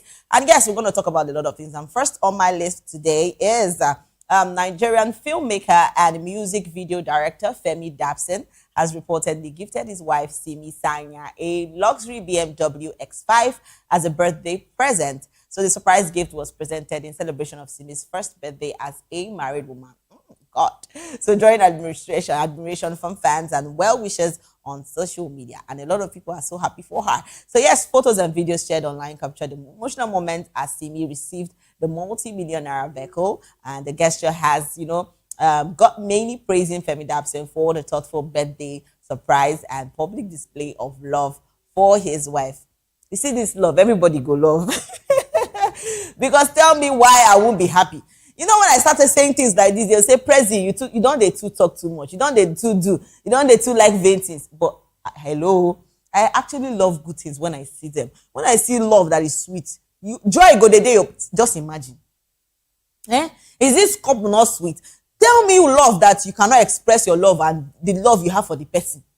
Just tell me why I will not love something like this. At Simi, this one, God do it for you. This is really beautiful to see that this lovely couple have been, you know, showing their love and everyone is happy about it. And yes, you know, fans and yes, well-wishers that have come to congratulate Femi Dapson and also Simi have actually said a lot. Some people are happy, while some normally we know say some people no go still dey happy because say good thing, no, they know they like good thing. Yes, you get people wey go see say you don dey shine, you don dey show face. Small time now they go say, oh, why you go buy this type of car? You supposed buy another type. But you know, regardless, we're going to be happy for Simi because definitely when you're happy for someone's testimony, yours will come too. So no gonna dey prepare on our mind because be like say my own goes to reach me. All right, let's go over to the comment section and see what our fans and people have said about Simi and Femi Dapson. And yes, Scarlas01 said, find her a mechanic as well. You see the problem, waiting at the talk. You don't see him now. As Scala, I don't even know what to say to you, but why do you choose? See, find car where no even get scratch anything. You know they say make you ask, they find her mechanic as well. Because of why now? You are looking down on women that can drive. Don't do that. They say anything a man can do, a woman can do better. Hey, and I don't be talk about. But come to think of it, is the way women, you know, sometimes men see women as, you know, not being capable and able. But the truth is that, you know, times have changed. Things have changed. Women, we are strong women. Yes, the kind of people we forget about the Gen Z, whatever people are saying, oh, Gen Z did, Gen Z that. Even the Gen Z, they get strength now. Anyhow way you want and they do a scatter everywhere. We full ground. But the truth is that I love the fact that, you know, people come out to say, people actually, you know, take time to go learn how to drive, you know, go for driving school, driving classes, and it's important. Yes. So as waiting scholar don't talk, say as you make you shall, you know, find mechanic for her. But basically not the mechanic part, but a lady that knows how to drive need to know all these little things. You know where to put your gear, know all those kind of things, where to drive, how to drive. All those lectures are important. But come to think of it, Scala, calm down. When you see something like this, first thing what you go do now to, you know, encourage and say, oh, congratulations to you. No be today say, oh, go find mechanic. You can't be as if say it to everybody they do you. But God will help you in Jesus' name. All right, let's take more comments. We have a lot of people still talking about this. And yes, somebody said, God bless every lovely man out there who choose to spoil their woman with kindness. Amen to that. Though. A very big amen to that.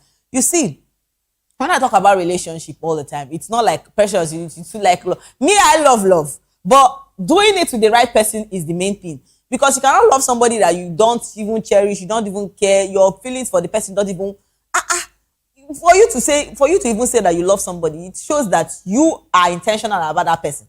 So when we talk about intentional men, please, when you see them, if you get intentional man, we love you, take care of you. I beg, hold am tight. Yes, hold am because if you leave am, other people go carry am for you, and you will know. You know when you don't lose something where you like, they pay pass. All right. Somebody else said, nobody fit close. Do me 3M. This your money. You see everywhere. Everywhere go first blow. This ain't like that. Okay, let's take more comments. A lot of people are really happy about Femi Dapson and Simi.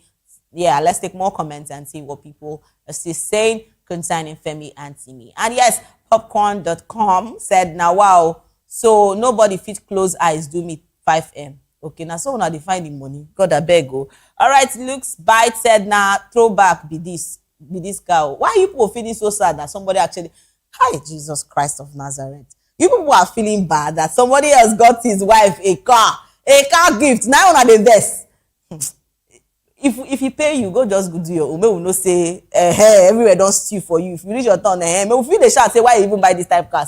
All right, Ogiri said, now so it's supposed to be. Congratulations. Thank you for that. And Mimi Solami said, how many likes? 400. You see, now God go help una. All right, and Miss Tina said, now wow, for car way she buys since. How it take concern you? If you see one thing about people is that when you try to succeed and try to show something that you have, they just feel so sad about it. I mean, well, it doesn't still change who we are. You will still be who you are. Yes, if you have a car, you will still show. If you don't want to still show them, definitely. Everything will still for everybody. But sometimes when things like this come, why don't you just congratulate the person And because of that, yours too will come. Because you cannot be carrying pepper body and be doing another person and expect your own blessing to come. I pity you. All right, we have more comments. Let's take more and more comments from our comment section. Somebody else said, before you guy buy this kind of thing, you will know is well with you people. For those people where they still find love, true love still exists. So don't make anybody whine you. Yes, we have intentional men, we have good women, women that are intentional, men that are intentional. How about you? Yes, love still exists. A lot of people have been in relationship and been divorced and the rest of them, but truly love still exists. Good love at that. So I beg you, when one go enter a relationship because say they see other people, the husband, they do them, they buy this one, they buy that one. You won't go enter a relationship where you go come they cry later. I beg go. All right, let's take more comments. We have a lot of people still talking about Femi Dapson and Simi. And King Riam said it's been 2 years since she got that car now. It's not be 2 years. This is just recently. And yes, Pretty Divas, Ella said, and there we have Gege telling some people not to marry. For people that are in university, God will help you people. All right, and somebody said they drive rickety car when you met her, Abi. Okay, you see the reason why I said sometimes, make you just keep your good things to yourself, because people will go still know that like you go plenty. Adami, this is not every you guys don't verify stuff. Really? It's well with you people. All right, I'll still keep saying congratulations to Femi Dapson and Simi. This is a lovely couple goal. I actually love when I see people really in love and try to show their affection. Basically, not to pepper anybody, but if you want to be peppered, kudos to you. All right, guys. Yes, this takes us to our next story. And we're talking about award-winning Nigerian singer Wizkid is reportedly set to host an exclusive pre-release party in Paris ahead of the launch of his forthcoming album. The event is expected to bring together selected fans, industry stakeholders, and special guests for an early listening session, generating excitement around the highly anticipated project. So the announcement comes after, shortly after Wizkid teased the album on social media, sparking widespread attention among fans. So yeah. And the date actually remains under wraps. The pre-release gathering is expected to mark the beginning of his project promotional rollout and build momentum ahead of its release. See, when I say somebody is big, he's big. I always give it out to all our celebrities, musical celebrities. They are doing a lot. I mean, they are doing wonderfully well. A lot of people, a lot of Wizkid fans have always been his fans. And come to think about Wizkid songs and his music, basically, it's a new dimension. It's another level of music. I love me some of this. Some of our musical artists. Talk about Wizkid. We talk about Davido. I'm not choosing anybody now. I'm basically saying generally that these guys are putting out a lot of their hard work out there. And come to think of it, that where they put this out, and even Wizkid song now, don't they sing? Like everybody now, don't they dance to the tune? You get what I'm trying to say? It's lovely to see that your son or your child is doing amazingly well, maybe practically following your footstep, but gonna be better than you. But trust me, I love seeing things like this. And when I keep saying that Wizkid is big, he is big. We will always give them, and they deserve their flowers. All right, let's go over to the comment section. A lot of people are happy for Wizkid's pre-release album party. Yes, and I am fresh brain said, be like saying that Wizkid really gets 80 hits in the can. No be all sacks. Okay, another person, DJ B Hot, said, with which song? I don't know why. You see, sometimes I always say this, Wizkid fans and Davido fans. I mean, you people should stop this dragging.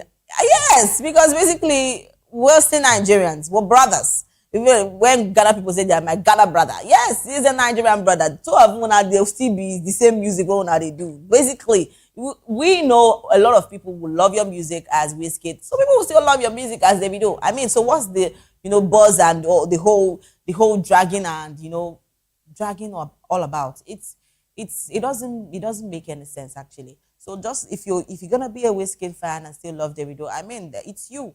You should not just come to say, oh, I'm loving the Wizkid forever. I'm not going to choose any other.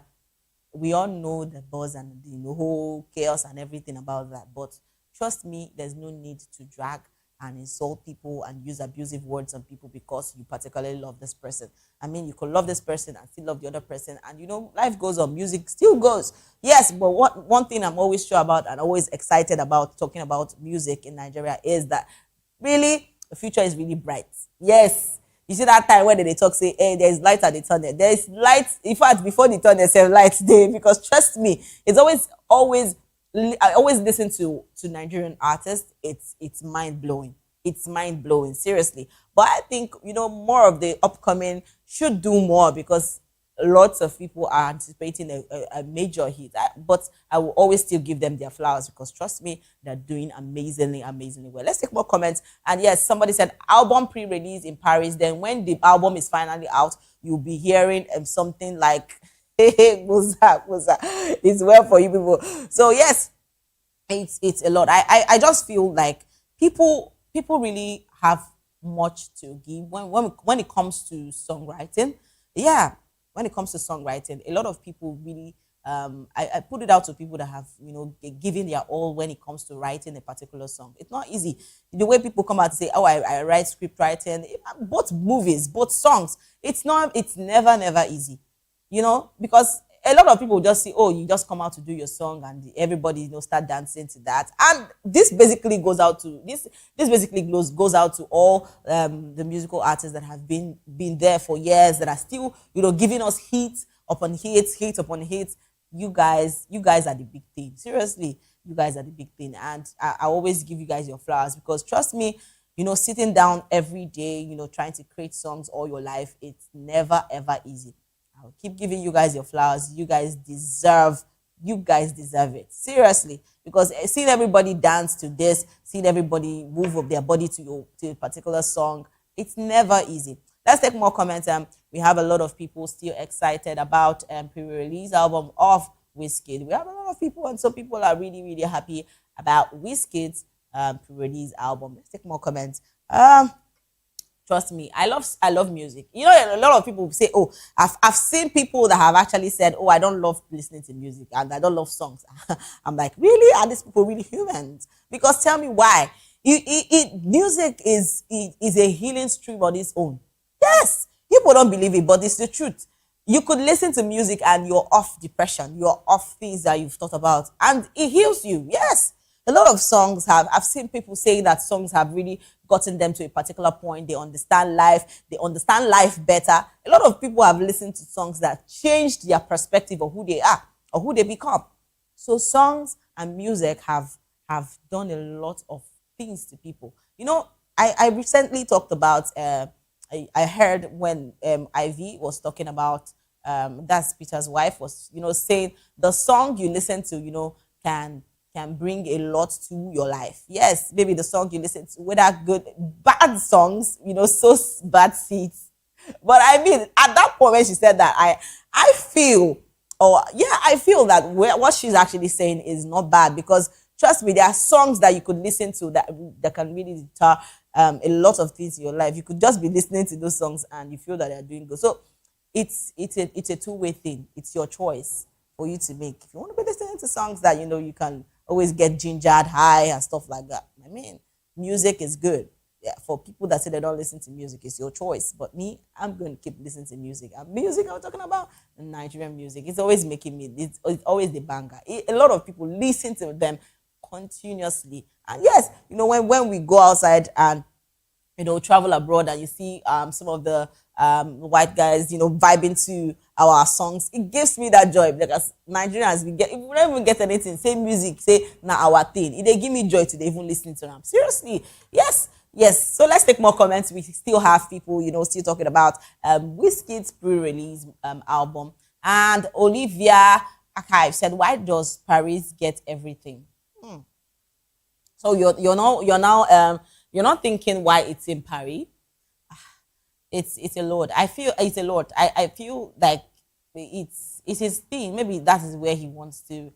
Maybe because we've had a lot of him. I don't know, but it's just what I think. I feel that maybe because we've had a lot of Wizkid and a lot of people listen to his songs, and I mean, maybe those people they need to hear more of him too. So don't be too buzzed about that. Okay, and if he on point said nobody will ever be Wiz. Wow, he's the king and the eagle and the love.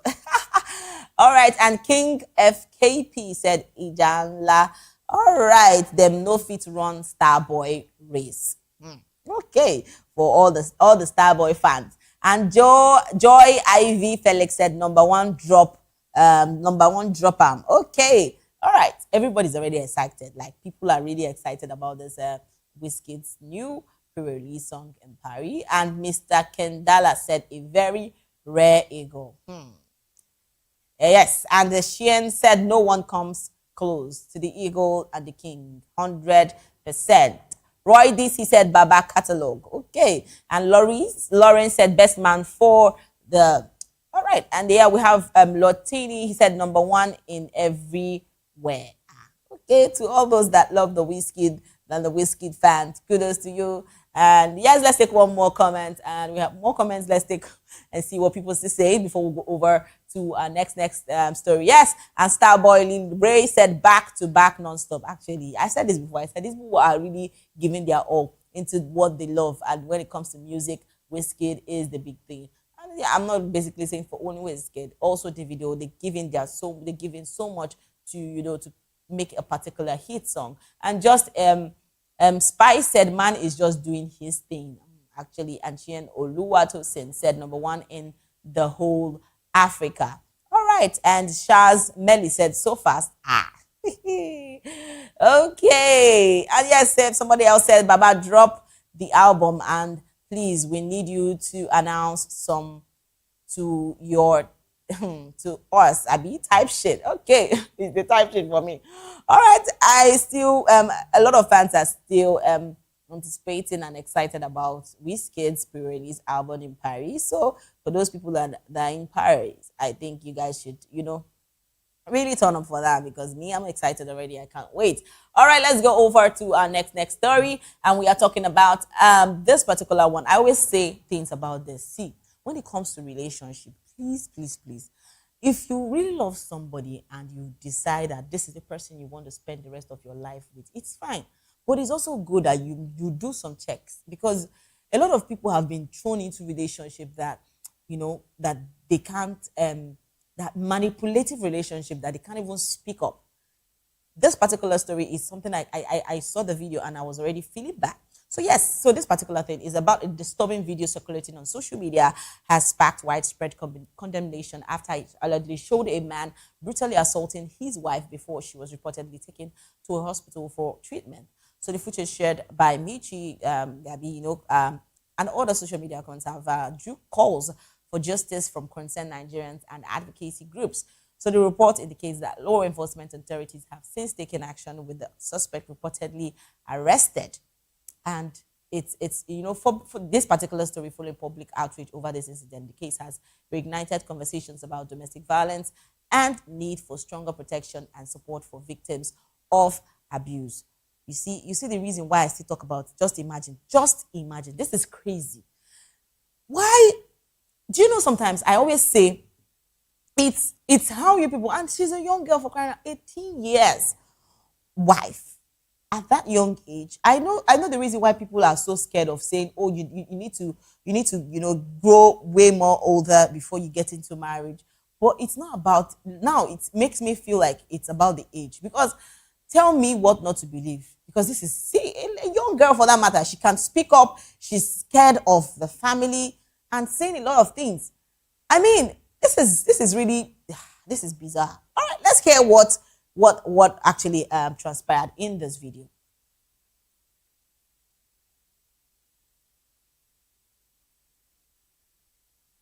Mad.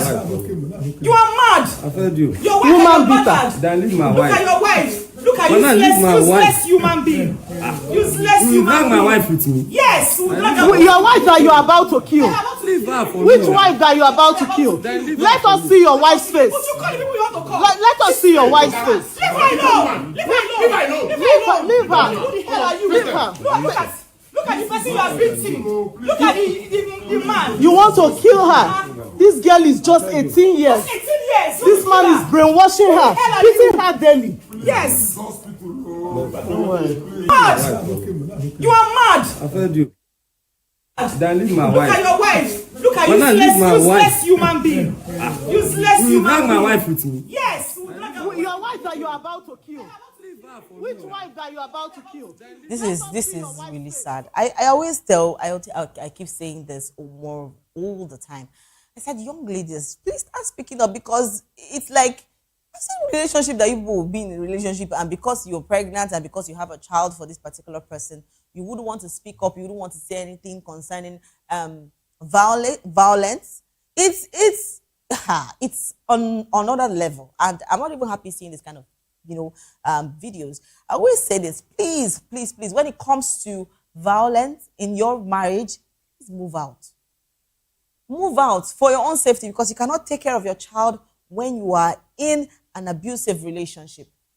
Yes, please. And this makes people now to be scared of marriage. A lot of people are always scared of marriage because they might be like, oh, whose hand am I going to fall into? And you're still dragging the lady you still have, I mean, this is a lot. Let's actually go back to the comment section and see what people have said concerning this particular couple. It's how people, get into marriage at a very young age and turn out to be like a punching bag to a lot of people. I still see people like this are not supposed to be existing, basically. Seriously.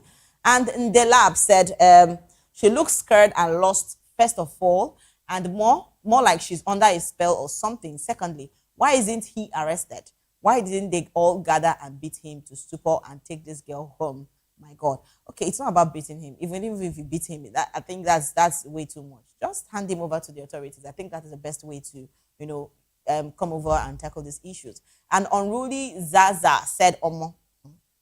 And somebody else said, who gave her away at 18 for marriage? Parents, please do better. Actually, it's how children, young ones, are given out for marriage, at that your young age, 18 years. And basically, things like that has to be done. I know at 18, you're matured, but basically, maturity doesn't come because of age. Yes, maturity comes with your mindset. Because tell me how, and she can't speak. She wasn't even saying anything in that video. It's a lot.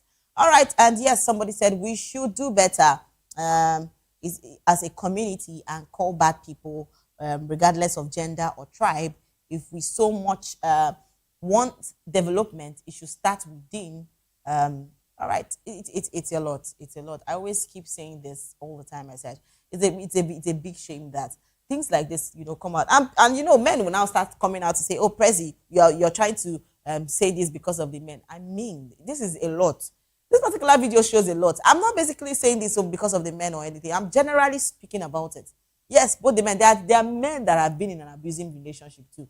Yes, they have men that women beat up. So it's a lot. And when it comes to this kind of, this kind of thing, I feel and I know that the next thing for you to do is to please leave the marriage. If it doesn't want you, stay. Because tell me, you could want to do anything, but you see, when it comes to beating and violation, it's a lot. It's a lot. And it also takes the grace of God to also see you through in that kind of relationship. Seriously. Let's take one more comment and before we take a break. And yes, somebody said he is covering her body so that the remaining bruises won't show. So sickening. Actually, he was even holding the lady, trying to hug her and make people not to see her face. And like things like this scares me all the time. And yes, he said, I pray she gathers the strength to walk away now. Amen to that. And Samuel the Seafool said, the sad part of this is that she just might not want to leave him, actually. And despite all the help rendered, it's really crazy when we see stuff like this. And yes, somebody said, God, I beg, go see fine girl. Actually, what manner of manipulation is this, God? It's a lot. It's a lot. I'll keep saying this. Please, good men still exist. Good women still exist. Please don't, for no reason would you want to stay in an abusive relationship. I beg. We won't be saying this all the time. It's best you leave. When you leave, you can take care of your children well. You can take care of your family well. You can't stay in an abusive relationship and expect things to change. It doesn't happen that way. It doesn't. So if you want to create that change, leave first.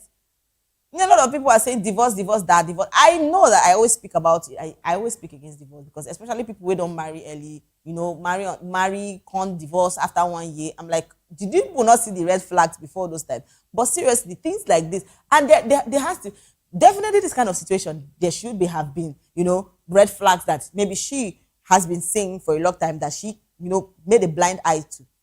It's a lot about, about relationships and all those kind of things.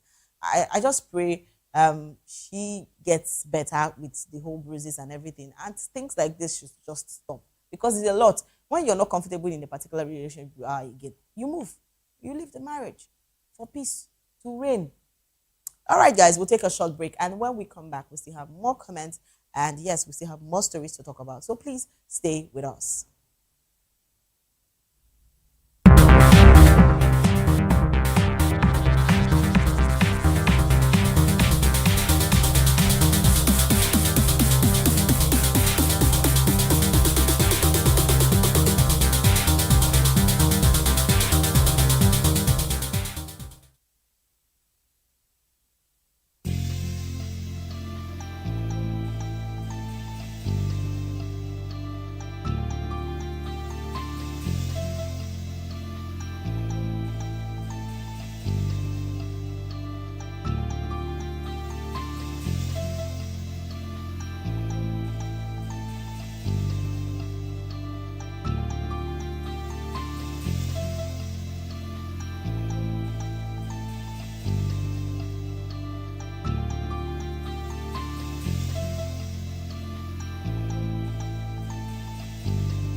From the views on the streets, we go to bed empty hunger, to the blaring horns of a hustling city, the loudest voices of the common man got a medium to be heard. This particular administration, they were coming unprepared. It's not a bad thing to renovate the president's lawn. Through top-notch programming, unbiased reportage of news, sports, business, entertainment, and cultural documentaries, Voice of the People 90.3 FM became a symbol for 21st century media.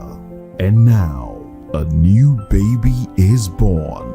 Voice of the People Television, VOP TV, youthful, full of vigor and penchant for excellence in the continent's media space, exposing the wrongs, applauding the rights, dissecting the news without fear or favor, through factual and accurate stories and contents. Corruption kills three things that makes a society.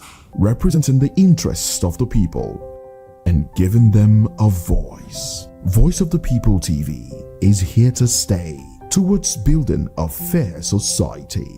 VOP TV, Voice of the People Television, truly a voice for the people.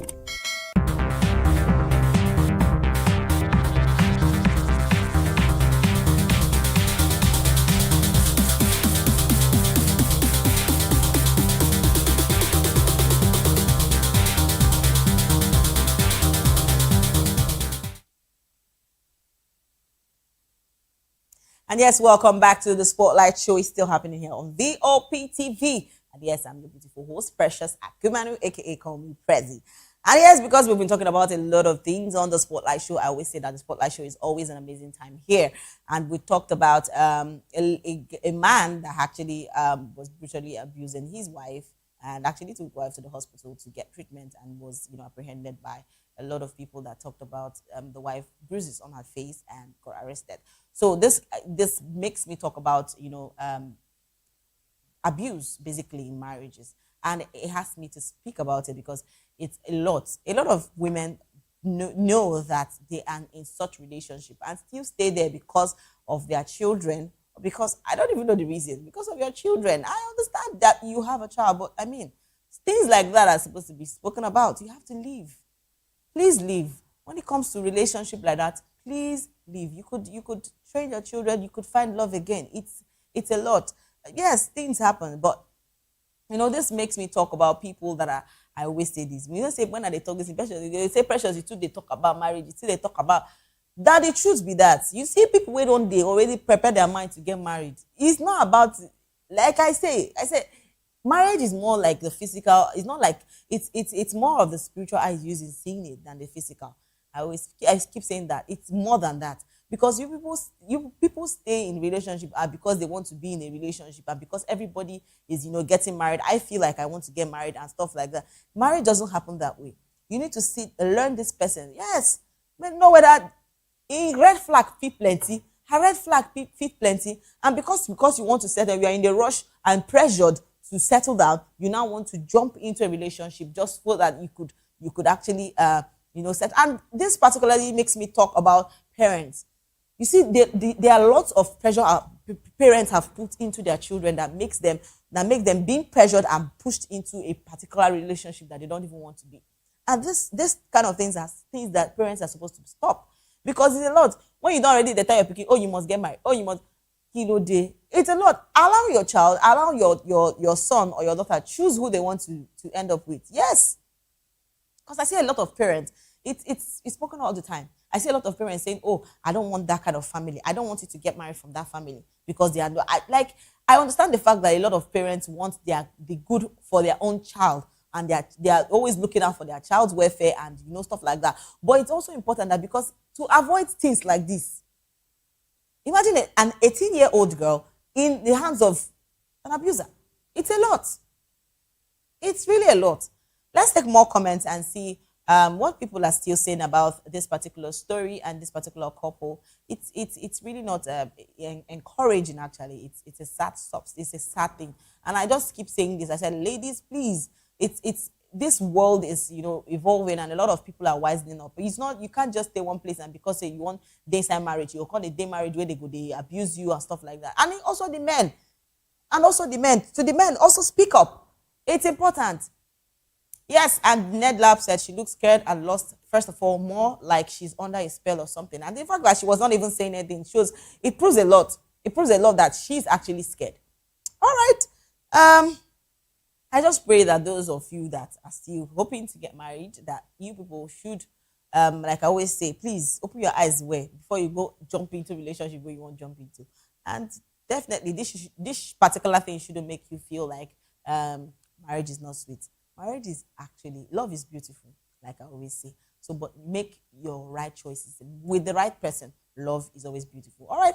Yes, that takes us to our next story. And we're talking about right now, Ivy, a former wife of Nigerian singer Paul Okoye, has advised her followers to be mindful of the songs and movies they consume, urging them to cut off any content that sows negative seeds in their minds. In a message shared online, she cautioned against entertainment that promotes harmful values such as lust, dishonesty, and other forms of negative behavior. So according to Ify, she said, repeated exposure to such content can gradually shape a person's thoughts and character, even when they believe they are unaffected by it. So her remark has sparked conversations on social media, with many users weighing in on the influence of music, movies, and digital content on personal values and everyday decision making. So if actually we're going to talk about this, what will I say about her husband's songs? Okay. I mean, I understand the fact that she's coming from the side of, a bad connection with songs like that. And it's basically what she's saying is the truth. Because a lot of people, what you consume is what really shows who you are. I've seen a lot of people, being so addicted to a particular thing. Yeah. Talking about people that see movies, all kind of adult content and get addicted to it. They basically how they live their life is a total different thing. It's a lot. So what you consume defines who you really are. So the fact that she's saying that, a lot of people are really questioning the fact that, oh, why would you say that? Why would you talk about that? What about your husband's song and stuff like that? I mean, I've grown to love P-Squares, the P-Squares. I've grown to love their songs. I've grown to love Peter's song. Basically, now he's even into the music scene, basically, professionally. And it's a lot. So the fact that people still come out and say, people still say that, oh, that why would she say such a thing? I mean, she's not wrong.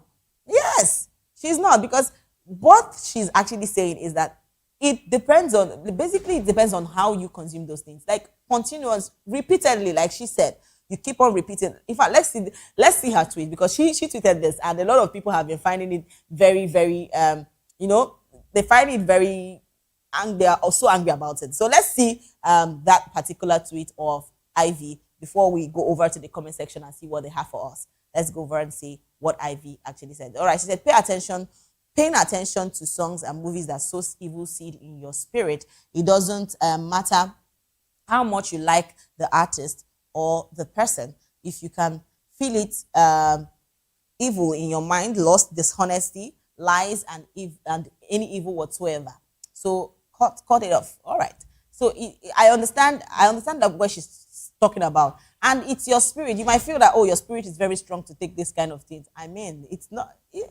Flesh is flesh. Spirit is spirit. I mean, this is a lot. If you keep keeping your mind in those kind of things, keep consuming all those kind of things repeatedly, definitely it will affect you. I totally understand that particular part. It will affect you. A lot of people can testify to this. So when people come to, backlash Ivy for her statement, I mean, people should just, tone it down a little bit, because you will keep saying things like this, and and we feel that it's not what it is. It is what it is. So she said, don't worry. I know you feel like your spirit is strong and it can affect you, but believe me, just cut it off. It's serious. It's really serious. All right, let's go over to the comment section and see what they have for us. A lot of people are still questioning the fact that she came out and said this, and people are saying, what about your husband's song? So should we stop listening to P Square? All right, to Peter. And yes, Mom C said Fresh Food said, screaming the polygamist, that movie will make you think about your partner again. Oh wow. All right, and Gang Det said, but I can't look away. And yes, a lot of people are now, bringing out Mr. P's song. Okay. And Larry Touch said, nowadays it's not even about movies, it's about what people say on social media. Many people take it seriously. And this thing makes me talk about, is social media really doing a lot for people, or is really harming people?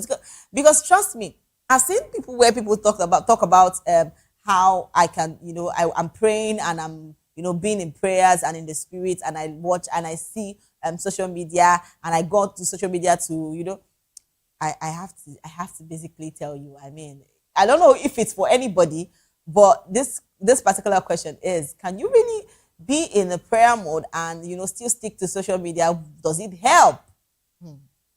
All right. And Jonas said, have given trauma. I know even fit trust my shadow.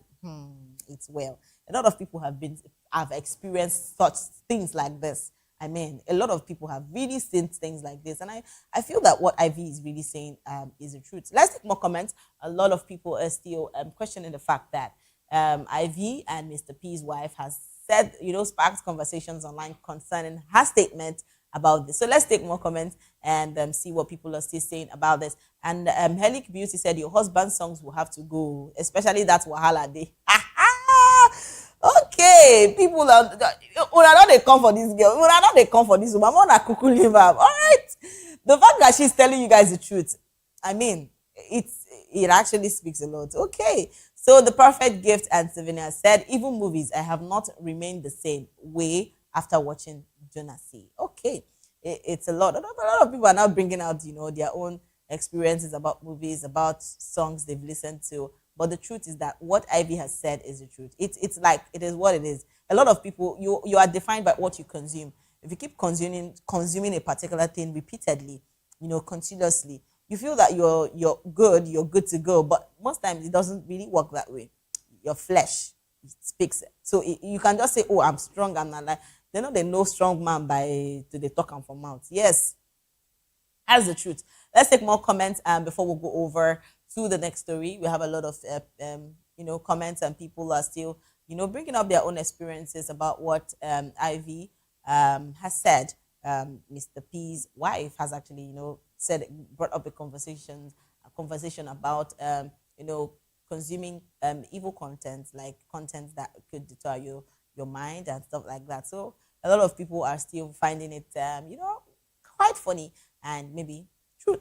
And Nedu Phoenix said, I am extremely weird differently, wired different, sorry. And there is no song or movie I will ever watch in this life that will ever shift my mood or spirit. Okay. And that will ever have a negative influence over my mood or spirit. They never born that artist or actor well. Okay. People who are easily influenced by music or movie to me are basically really imbeciles. Oh, wow. I mean, well, it's for you. You might feel you're strong. And Sweetie Chi once said she's right. Wow. So it's at Nedu Phonics. It's a lot. You know, people still say that I'm a strong person. I can do anything. I could listen to any kind of song. Well, now you know yourself. But what I'm trying to say is that if you know that you're not really, really strong to overcome things like this, so it's best you stay out of it. That is just the best thing, to stay out of all this, songs that that would want to push your mind to something else, and you create that. So that what Ivy has said is the truth. You can't keep listening to, repeatedly listening to things like that and feel that you're going to be okay, you're going to be fine. Stuff like that, create another imagination in your head, and it's a lot. So please, if you ask me, I would always advise to say that you stay off, stuff like that. And we still have more comments. Let's take one more before we close the curtain, because trust me, it's about how people, view things like this. A lot of people have experiences about this. So the best thing for you to do is to stay off. And George said, do me, do you. Okay, a lot of people are just bringing out their song. And yes, somebody said, very true. Evil communication corrupts good manners. And that's true. Listening to music that plants evil seeds like promiscuity and drugs, addiction, etc. will only make you dive more into evil acts. And what I am G-Man 09 just said is the truth. So remember, evil communication corrupts good manners. So please stay away from, if you know that you're not strong enough, because somebody already they talk, say, oh, I'm strong, I'm that, I'm this. Well, it's good for you that you are strong. But please, if you know that you're not strong enough, or you can't, stay out of things like this, please cut it off. Cut every song that you feel that is not right. Cut every movie that you feel that is not right to you. Please cut it off. And I think that recently, songs and movies that are always been seen these days are always tagged 18. They are most likely tagged. So basically, those kind of things have, we also speak in the life of the children, and movies like that are not supposed to be seen by, because I've seen a lot of family, try to play movies like that where their children are, where their adults are. It's somehow, I always speak about it. Please know the kind of content your children consumes. It's a lot. Yes, there's a lot of work on that particular aspect. Yes, I speak about it because a lot of children have seen a lot of things, social media, having a phone, handling a phone, all those things speaks a lot of things. All right, guys, this is where we draw the curtain. Thank you so much for staying with us on the Spotlight Show. And yes, remember, if you're going viral or going global, please stay true to your stories. And don't forget to follow us on all our social media handle at VOPTV Live, and subscribe to our channels for more exciting episodes and updates. I am Precious Agamano, aka Call Me Prezi. See you next time. Bye for now.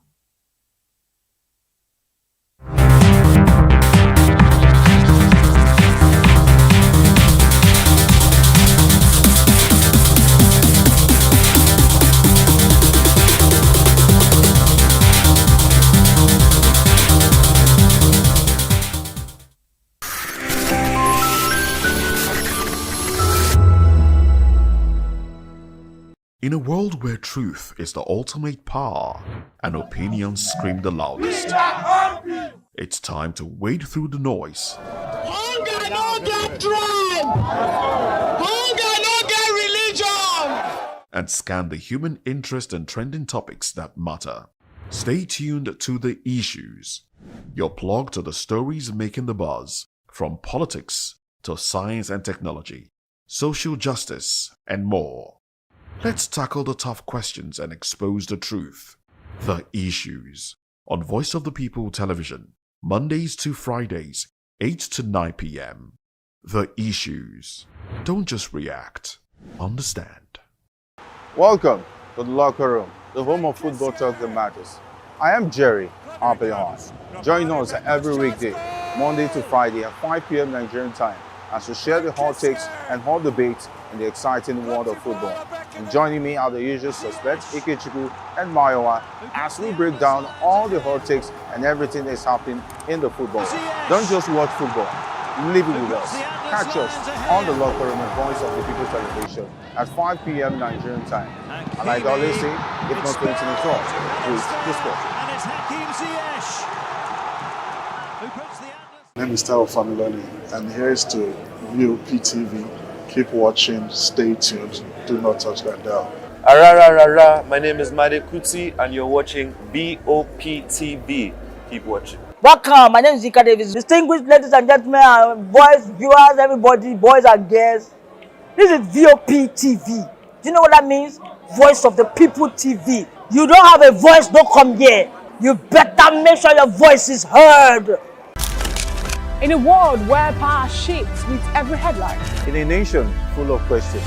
In a world filled with noise, the truth needs a voice. The policies that shapes our world and the economy that determines our future.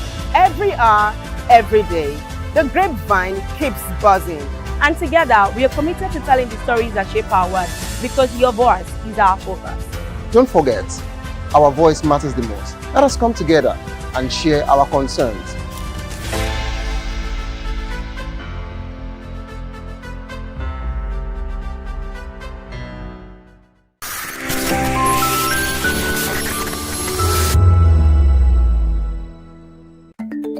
Africa is on the move, a continent of rising voices, untold stories, and powerful transformations. From the streets of Lagos to the heart of Nairobi, from the mines of Congo to the tech labs of Cape Town, the African story is being written every day. Bold, dynamic, unstoppable. This is African News on Voice of the People television. We don't just bring you the news. We analyze and bring you Africa's heartbeat, the politics that shapes our nations, the economies that drives our future, the cultures that defines who we are, the voice that must be heard. Africa News, Africa's voice, Africa's future.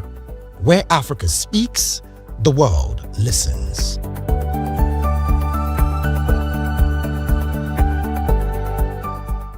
We encourage you to click on the like button and subscribe to our YouTube channel. We are Voice of the People TV. Also follow us on all our social media platforms. We are at VOP TV Live. Visit our website www.vop.ng for fresh and trending news. Also watch us live on SLTV channel 264. VOP TV, Voice of the People Television. Join us as we drive into the world of politics through insightful interviews with prominent political figures, both serving and former governors, ministers, senators, legislators, party chieftains, activists, and analysts. Get first-hand information into the decision-making processes that affect our daily lives. Highly engaging one-hour program that brings political discourse into focus. I am Chukwuma Okoro. Political Lens, Monday through Friday, 6 to 7 p.m. Join us. Nigerians, your voice matters, and in 2027 it starts with your permanent voter's card, your PVC. If you're 18 and above and you're a Nigerian citizen, you have the right to choose who leads your community, your state, and your country. But that right only counts if you have your PVC and your name is on the voter register. Here's what to do. First, check if you're registered. If you're not, or if you've moved, lost your card, or turned 18 since the last election, go to the nearest INEC office or an INEC registration center. Second, it's free. Don't pay anyone for any registration or collection. Third, collect your PVC early. Don't wait until the week before elections. INEC will announce dates. Listen to radio, TV, and follow INEC's official pages. Your PVC is more than plastic. It's your power to hold leaders accountable. It's how you decide on roads, schools, hospitals, and jobs for your community. When you vote, you decide the future of your children. Get registered. Get your PVC. Vote in 2027. For Nigeria to work, you must be a part of it. Your vote, your future, your responsibility. This message is brought to you by Voice of the People, VOP Media. Are you ready for the extraordinary? Something big is happening on your screen. Introducing VOP TV. Now streaming on SLTV channel 264. From breaking news to captivating conversations, news analysis, giving you all sides to the story. We bring in-depth discussions on the issues that matter, from politics to sports, entertainment, and lifestyle. VOP TV on SLTV channel 264. Join us as we redefine what television means to you. Voice of the People Television, VOP TV. Now you have more than a voice.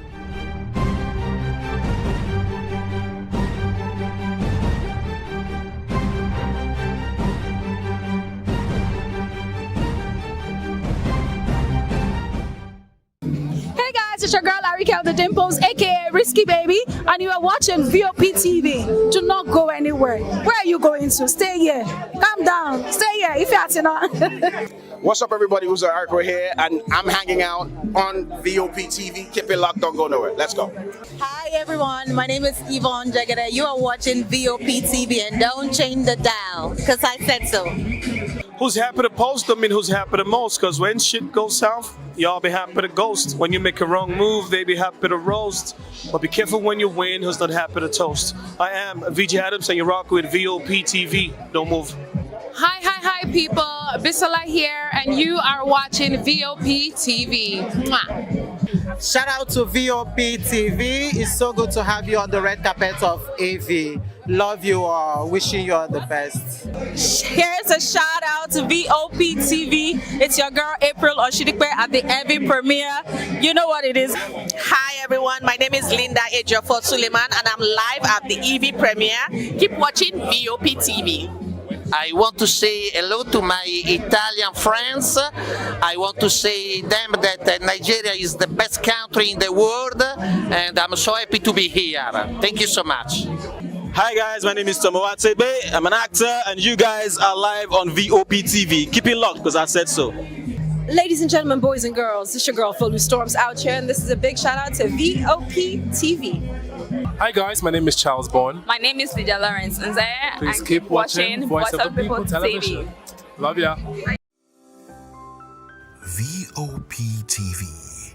Now you have more than a voice. This is African News on Voice of the People Television, where we don't just bring you the news, we bring you Africa's heartbeat, the policies that shapes our world, and the economy that determines our future. African News on Voice of the People Television. Stay with us.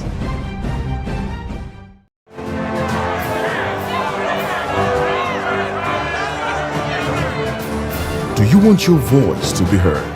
Do you know that you matter in the scheme of things? The People's Voice, the show where ordinary citizens take center stage as we discuss the biggest stories that affect you and I. With you in mind, we facilitate lively discussions, debates, and interviews on the topics that matter most to you and I. From social justice to economic empowerment, education to healthcare, governance, and more. Tackling tough topics and amplifying your voice. Join the conversation and make your voice count. The People's Voice. Make your voice count. VOP TV. Now you have more than a voice.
you can trust.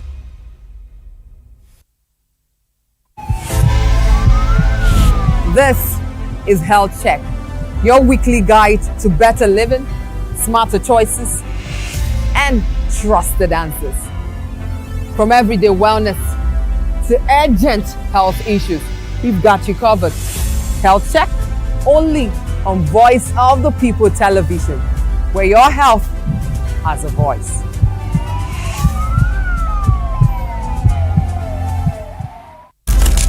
In a world where power shapes with every headline. In a nation full of questions. In a world filled with noise, the truth needs a voice. The policies that shapes our world and the economy that determines our future. Every hour, every day, the grapevine keeps buzzing. And together, we are committed to telling the stories that shape our world because your voice is our focus. Don't forget, our voice matters the most. Let us come together and share our concerns.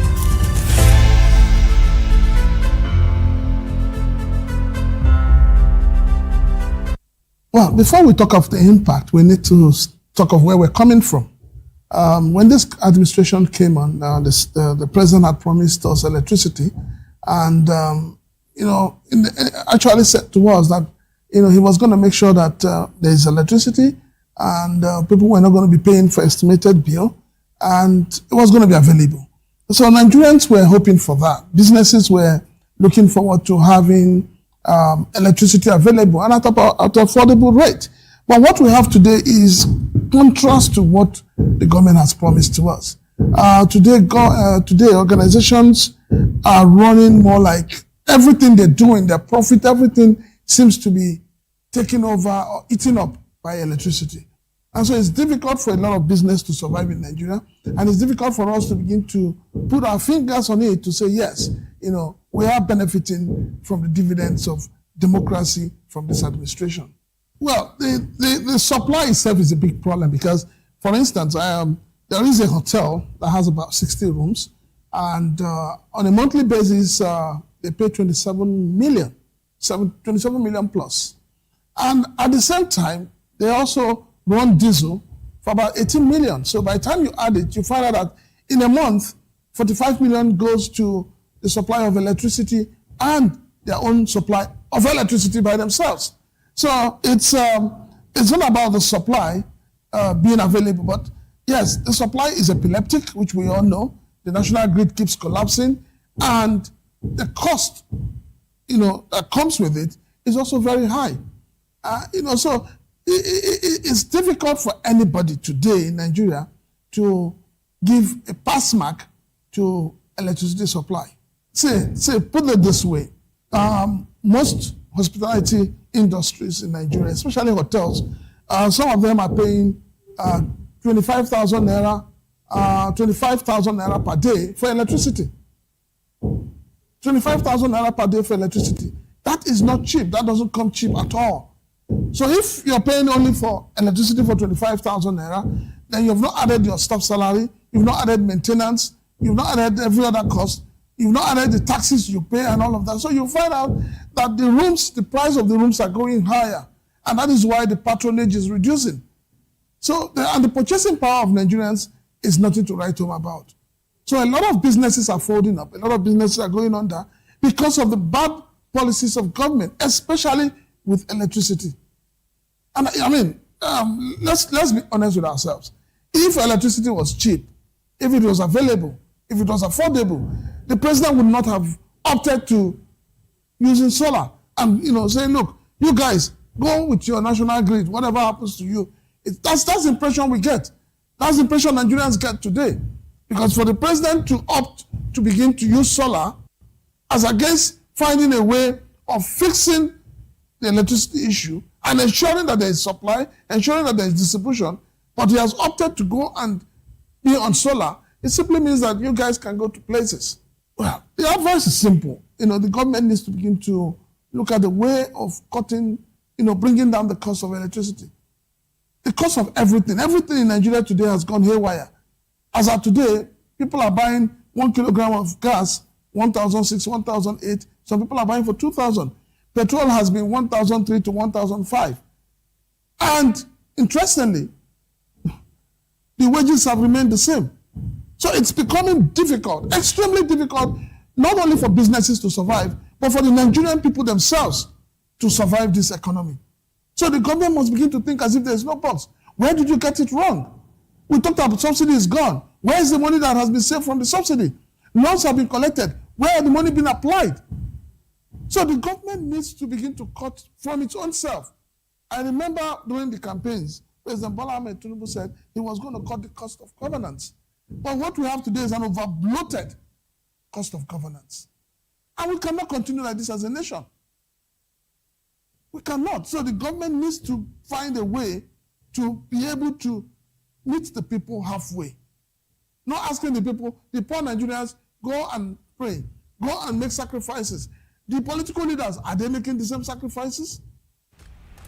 Yes, obviously everybody knows the game is beautiful and that's why I love sports. My name is Kizzy K, you're welcome to my republic. But remember, there can never be a transfer without a window. Just like there can never be a deep thinking without a Pep Guardiola in football. You can't say tennis without talking about Djokovic. So why not give me attention on the show so I can run your race on the TV like Lewis Hamilton Formula 1 star. Don't forget, when God have mercy on you, you can achieve your goals like Cristiano Ronaldo. I am a proud Nigerian, and right here, we talk NFF. For every sports update.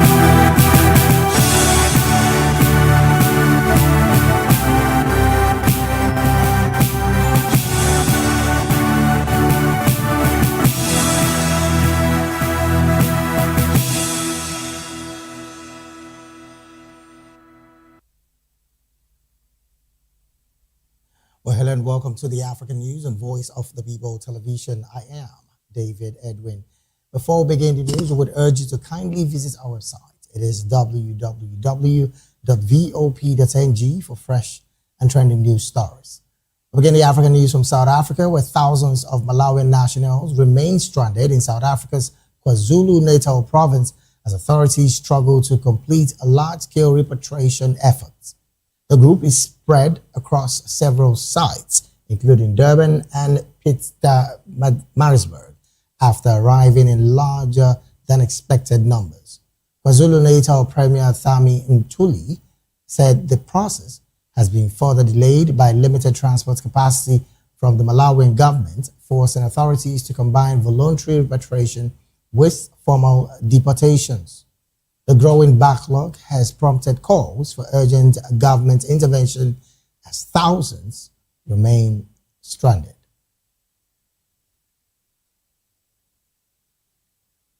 Still in South Africa, the National Assembly has adopted amended rules for the impeachment process involving President Cyril Ramaphosa over the 2020 theft of foreign currency from his Fala game farm.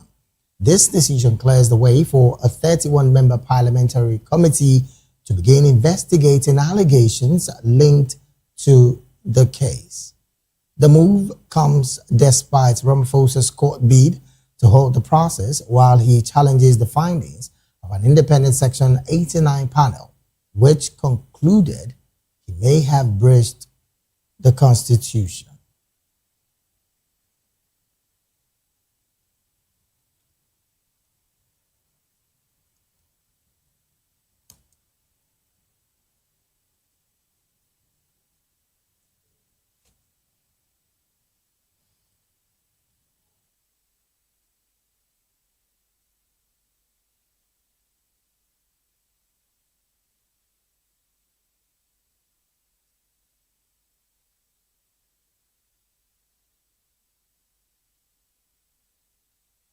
Well, still in South Africa, the National Assembly has adopted an amended rules for the impeachment process involving President Cyril Ramaphosa over the 2020 theft of foreign currency from his Fala game farm.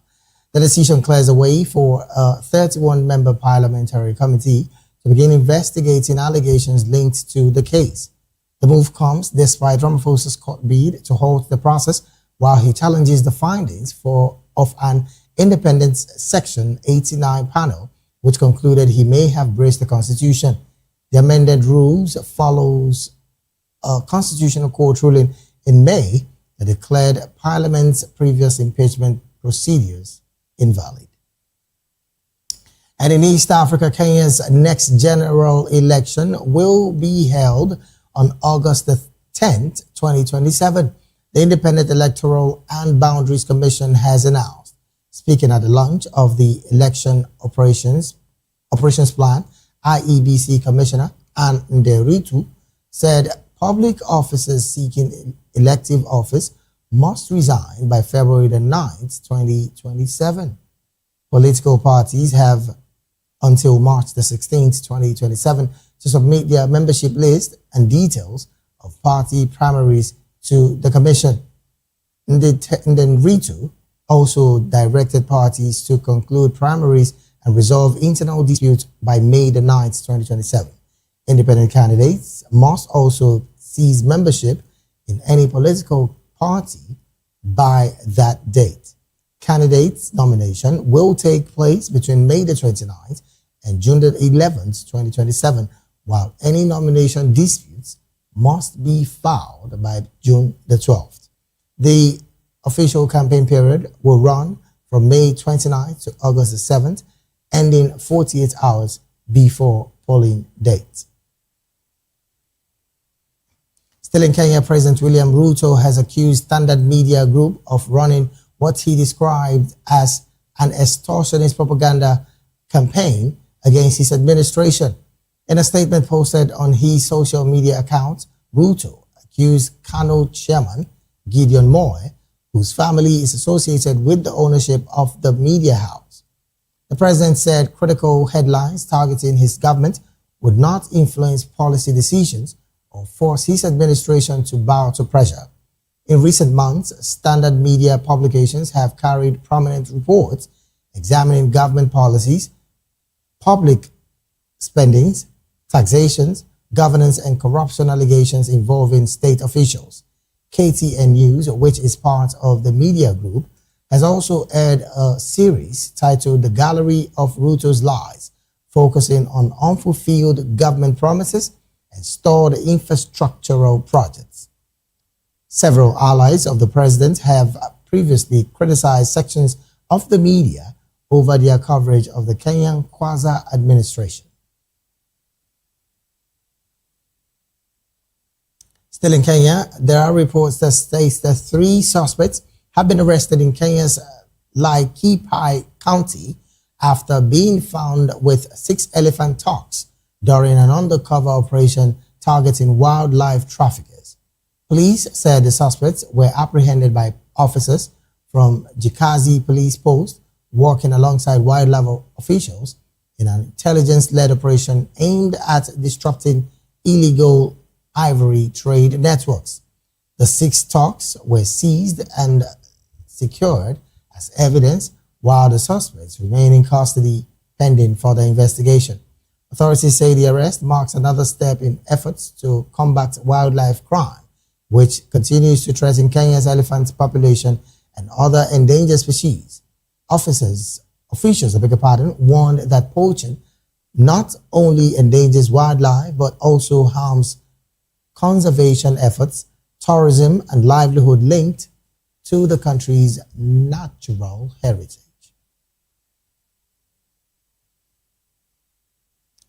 And to some legal matters, a court in Kenya has sentenced the mastermind of a mineral export scam to 3 years in prison or a 10 million Kenyan shilling fine after he was found guilty of obtaining money by false pretense.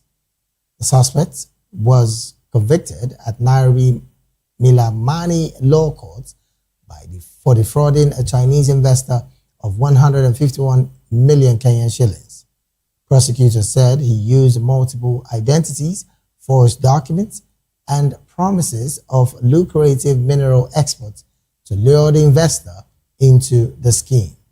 Investigators said the victim believed he was buying a shipment of valuable minerals for export, only for the deal to unravel and expose what authorities described as a carefully orchestrated fraud. The operations was designed to appear legitimate, with official-looking paperwork, sealed containers, and shipments processed through formal channels. According to the Directorate of Criminal Investigation, or the DCI, The suspect was arrested in April 2024 after arriving in Nairobi from Entebbe, Uganda. Investigators say he attempted to enter the country using alternative travel documents despite an existing stop order linked to one of his identities.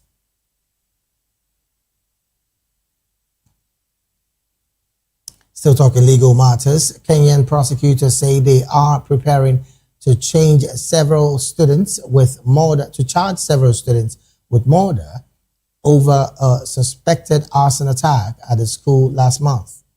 16 girls aged 15 to 18 were killed and dozens more injured when a fire broke out in a dormitory at Utumishi School Girls in Kilgil, about 150 kilometers northwest of Nairobi. Police later arrested 8 students, alleging they started the blaze by setting mattresses on fire near an exit. The fire swept through the upper floor of a dormitory housing more than 200 students, forcing many to escape through a single doorway after an emergency exit failed to open. Following CCTV interview analysis and forensic investigations, police identified 8 students as persons of interest in the planning and execution of the fire. The suspects remain in custody and are expected to be formally charged with 16 counts of murder. And in Ghana, Ghana's Education Ministry has directed the Ghana Education Services to investigate a viral video showing a student allegedly assaulting another student.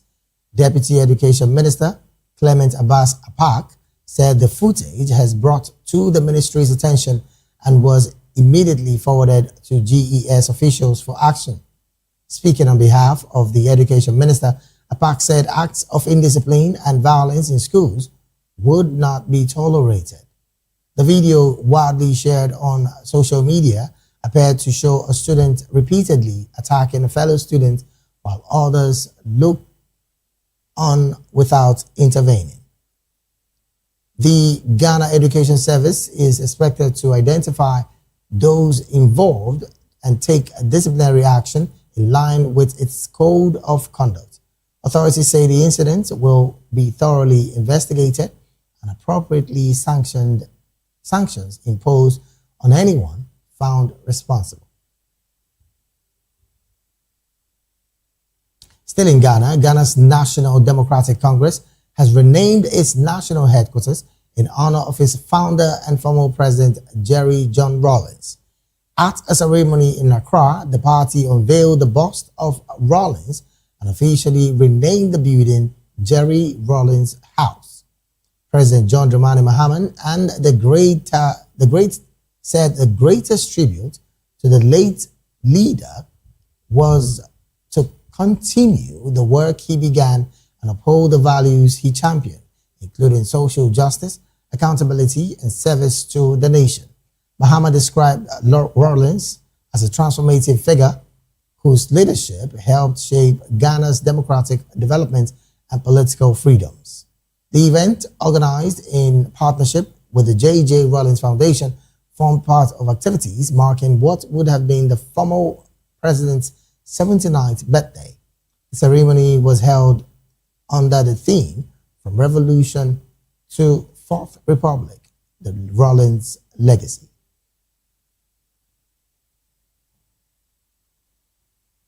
Moving on, 7 European countries have called on Sudan's paramilitary rapid support forces to immediately halt their assault on El Obeid in North Kordofan state. Britain, France, Germany, Ireland, Italy, the Netherlands, and Norway said there are credible signs a major offensive could be imminent as civilians face worsening shortages of food, water, and fuel. The appeal came a day after the United States, the European Union, the African Union, and the United Nations voiced concerns over escalating violence around the city. RSF fighters have been massing around El Obeid. RSF fighters have been massing around El Obeid for nearly 2 weeks, while the city continues to come under daily attacks. Elsewhere, Libya's eastern-based government has banned nationals of 4 African countries from entering its territory, saying the move is part of a reorganization of foreign entry proceedings. Under a decree issued in Benghazi, citizens of Sudan, Eritrea, Ethiopia, and Somalia are barred from entering through all land, sea, and airports. The Benghazi-based administration of Osama Hamad is allied with military commander Khalifa Haftar, who controls eastern Libya and large parts of the south. Libya's internationally recognized government, led by Abdulhamid Bedber, is based in Tripoli. The ban does not apply to accredited diplomats and their families. It also exempts education and healthcare professionals with valid work contracts and the required approvals.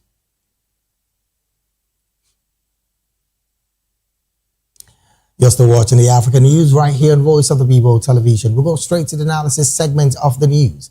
And joining us now to make sense of these stories and more, in the studio with us is Mr. Darlington Agumo, a lawyer right here in Nigeria, and also a public and political affairs analyst and commentator. A very good afternoon to you, Barrister, and thank you for joining the conversation this afternoon. Also joined us virtually, all the way from Kenya, is Mr. Martins Irere Njoy. Mr. Martins is a financial advisor, a public and political affairs analyst and commentator, and also the CEO and founder of WealthGate Insurance Agency. Mr. Martins, a very good afternoon to you, and thank you for joining the conversation this afternoon. Good afternoon to you, Mr. David and Mr. Agumo in the studio. Thank you so very much for joining. Also joined us virtually all the way from Nairobi is Mr. Nicholas Oyor. Mr. Nicholas is the Secretary General, Free Kenya Movement, a human rights activist, and also a political leader and a businessman. A very good afternoon to you, Mr. Nicholas, and thank you for joining the conversation this afternoon. Oh, well, I understand that Mr. Nicholas is yet to join the conversation, but let us start off this conversation from the studios here. Barrister, looking at these particular situation emanating from Libya's eastern-based government, clearly banning the entry of its territory from some foreign African nationals, particularly citizens from Sudan, Eritrea, Ethiopia, and Somalia. What do you make of this, even though the Benghazi-based administration of Osama Hamad is also allied with military commander Khalifa Haftar, who controls the eastern Libya and large parts of the south? What do you make of this ban by some of these nationals? It is the right step in the right direction, because you cannot allow illegal immigrants to flood your country. People who did not come through authorized routes. You cannot allow criminals to invade your country in the name of African Union or whatever. No. If you have some people, send them back where they are coming from. That is the truth. Because I'm talking from inside. The people we allowed into Nigeria, look at what they are costing us. David, look at what they are costing us. Which people are you referring to, Barrister? Sorry? Which people are you referring to? The terrorists. The terrorists, the Buhari and his cohort invited into Nigeria. Are they not the one disturbing us today? No, tell me the truth. So, other countries are learning from us. They have seen what is going on, and they don't want such experience. That is just the truth. When you say terrorists, Barrister, concerns are being raised about the fact that you're not being specific by the individuals, because the story here clearly states that this Benghazi-led government of Libya is clearly stating that citizens from Sudan, Eritrea, Ethiopia, and Somalia are barred from entering through all lands, sea, and airports. What happened? These three countries you mentioned, what is going on there? Well, Somalia is an exception with the Al-Shabaab terrorist group taking power there. So these are warring countries, and they don't want rebels to flow into their country. Okay. Is that not what is going on here? Why did they choose the three of them? No, why didn't they mention other countries? They know what is going on there. And they don't want a humanitarian crisis to flood Libya. Because that is the next thing. They'll tell us that they are fighting in my country, so we want to seek for succor here. And when you settle down, they will convert you into a rebel and you start fighting the country that is hosting you. So what do you make of the exception that they made for diplomats from these countries, education and healthcare professionals with valid work contracts from entering the country? What do you make of that exception? Good. I mean, oh my God. In fact, this is a country. Even though they have two governments in that, look at the sanity they are creating there. Don't look at what you said. Look at the type of professionals who have valid working permits to remain in their country. You can see that these guys, they know what they are doing.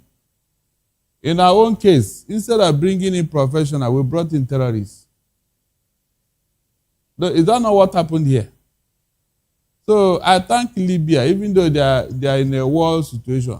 All right, then. I thank them for what they are doing. Let's take this conversation to Kenya. Mr. Martins, what's your position with these developments coming from the Benghazi-led government?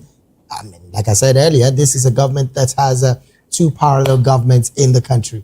What do you make of this story as well?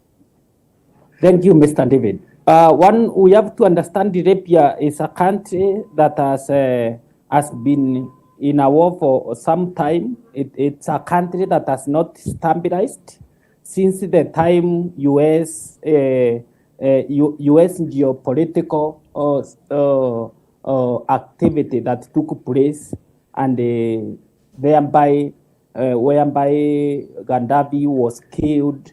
So in other words, Libya doesn't want country that has political instability, or they are into war. Right now, Somalia, we understand terrorist political stability in Somalia has been worrying.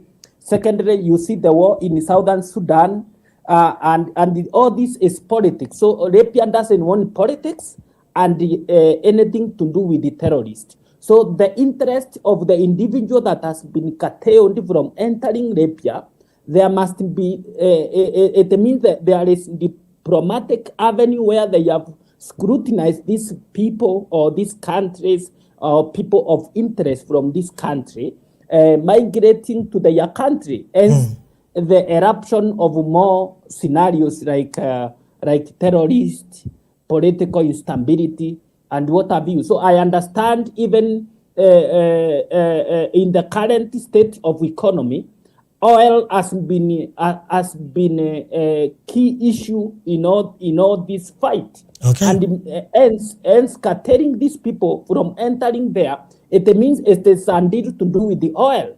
And the ends where there is an issue of oil, there is political violence and what have you. You can see what is happening into Iran. You can see what is happening into other countries.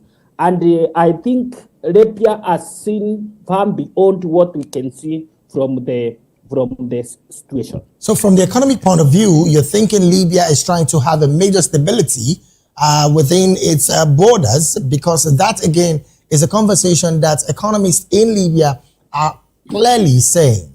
You think they're trying to have a stability with the economy with these kind of decisions they've made? Thank you, Mr. David. Another thing, any kind to curtail any kind of violence or any internal internal issue, being watching it from a perspective of violence, and any other issue regarding political violence in political interest. This is a network that should be curtailed from the border. And from the border, that's where now we see the diplomatic curtail of the visa or entry of these 4 key African countries. All right, then. Let's move this conversation to the story emanating from your country, where the president has clearly accused the Standard Media Group of running what he described as an extortionist propaganda campaign against his administration. Now, he did post on his social accounts that the chairman, addressing the chairman of Kano, that's Gideon Moy, whose family is associated with the ownership of the media house, that they've been carefully saying things against his administration. I mean, looking at that statement, do you think that the presidency clearly is spot on with the fact that these particular media houses targeting his government? To understand, David, is that president is shifting blame. We understand there was by election which Gideon Moy was to fight, and hence president summoned Gideon Moy, and what happened behind the closed doors we doesn't understand. And basically what he was promised was not rewarded. So basically there is political indifference between the two key people, understanding they come from the same region, where now people are viewing it as people of interest in what is happening in the current economy and the current governance. Secondly, president criticizing media group, it shows that there is a paradigm shift. We understand when he won election, this media group are advertised, or the vast page was about what Ruto is aiming to do in the current governance. Secondly, when there is a credit of anything happening in the government, it is in the front page of the Gazette or media group. So criticizing it is shifting blame, understanding that when he does well, he will come on the first page of this of the newspaper. And secondly, when he is not performing, he is not delivering on his manifesto, the same is should deserve criticism. Secondly, understanding the office of the president. When the office of the president is the factor in what is happening in the current governance, if he doesn't want criticism, he should exit the office. It is the office that is criticizing since it is not performing on delivering to the will of the people. So I understand every leader is to be served with critics, and in anywhere there is credit should be given. So the current regime is not delivering to the manifesto, and if a media group press something on the Gazette, it is at what it is happening and what is in the political domain. We have to understand a newspaper before they bring anything to the paper. It is something that is in the public domain. So if he is facing critics, he should address those issues by delivering the service, and hence delivering what the act in accordance to the office of the president. All right, then let me bring this conversation back to the studio. Barrister, the president said critical headlines targeting his government would not influence policy decisions or force his administration to bow to any pressure. This is a statement from the president of Kenya. I'm talking about William Ruto. But why does the president attack media houses instead of addressing corruption allegations peddled against it by these same media houses? I mean, does this prove that the government fears scrutiny more than, of course, fearing the graft itself? That is the hallmark of every dictator. They are paranoid. They fear their own shadow. They fear criticism. They don't want you to say anything bad about them, because they believe that their opponent will capitalize on it. So they like praise singing. David, every corrupt leader like praises. In fact, when their sycophants gather around them, and then they fart, on their faces, they will tell him, Mr. President, in fact, how did you audition? It's like the latest perfume from Calvin Klein. Meanwhile, they are dying with the stench. Oh. That is what happened with dictators. Eh? That is why they surround themselves with sycophants. They never see anything wrong with what the man is doing. And so, critical opposition are seen as enemies of the country. Meanwhile, they meant well. So, if Ruto is making noise, how did he become the most corrupt leader in the whole world in 2025? I'm sure he's still holding that prize. And I'm sure this 2026, when they review that corruption index, maybe he will hand over to another African leader or he will retain it. Eh? Is that not an achievement? He's not talking about that, though. He's not talking about that. Rather, he's fighting people who want the betterment of Kenya. Eh? Does he have a good record to start with? Is he not aware of the position he's occupying when it comes to corruption? And so, how else does anybody expect something good from him? Interestingly, Barrister, for a government that clearly relies on social media spin, should Kenyans trust that government practically bypassing independent media and relying on social media spin? Should that be the government to be trusted with the next coming election vote, which of course is in August next year? Of course, this is a preparatory to what is to come. He's laying the foundation so that the media space will be gauged. The media space will be put in the cooler. The media space will not be allowed to report things as they are. That is the meaning. So we are seeing these things all over and over again in Africa. That is where they are very, very prominent, African leaders. They are very good in suppressing democracy, in suppressing opposition. They are very good in corruption. In fact, when it comes to corruption, they don't need to go abroad to learn it. No, they don't go abroad to learn corruption. They devise it themselves. They manufacture it. They create it. Eh? All right then. Any corruption that is not created in Africa is not corruption. Oh well. Let me go back to Nairobi and ask Mr. Martins. The Moi era, according to some statistics, clearly states that independent media were also gagged, just like we're seeing with President William Ruto. Is this clear indication that the government of Kenya is not learning from the past, but rather is practically shrinking down democracy through the gagging of independent media? Because this, again, is a conversation of oppositions in the country right now. Do you share the same sentiment? Thank you, Mr. David. We have to understand that President Ruto was mentored by Moi, and that's where he has run out to actualize his politics. The same case happened during Moi era, whereby he suppressed even the right of the media. If media goes contrary to his will, it gets his license got curtailed, and the other consequence of being imprisoned or being put in a communicando. So this is what dictatorship or autocracy kind of leadership happens.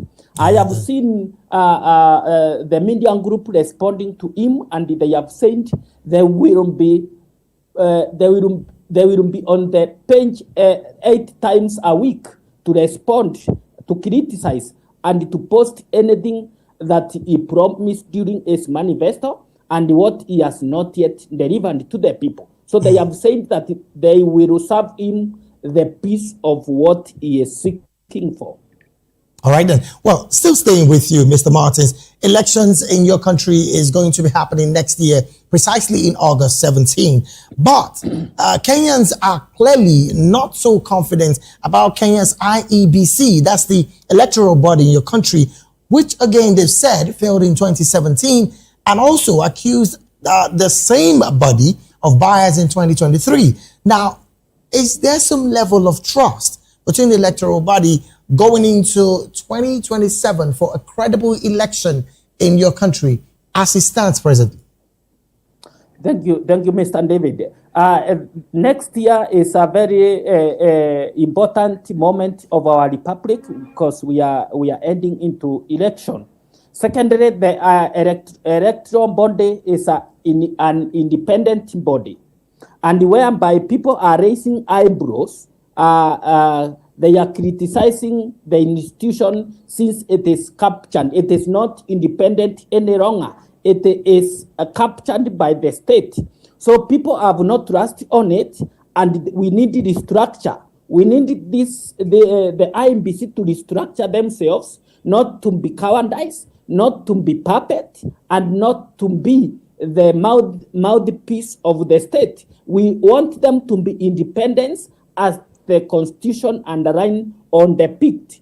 When this kind of institution is criticized or is not performing to the will of the people, the trust becomes something of distance to the people. So in this way, we are requesting the IMBC to restructure, not to be puppet, not to be firm, and to have what we call the power to give verifiable, transparent, free and fair election. That's what we need from it, because they are paid from our tax. So we need them to deliver free and fair election. All right, then. Let me bring this conversation to Nigeria. Barrister, you have your take on that election in Kenya come next year, August. But I want to shift gear as well. And we're going to the story of impeachment proceedings on the president of South Africa. Now, this is not news across South Africa.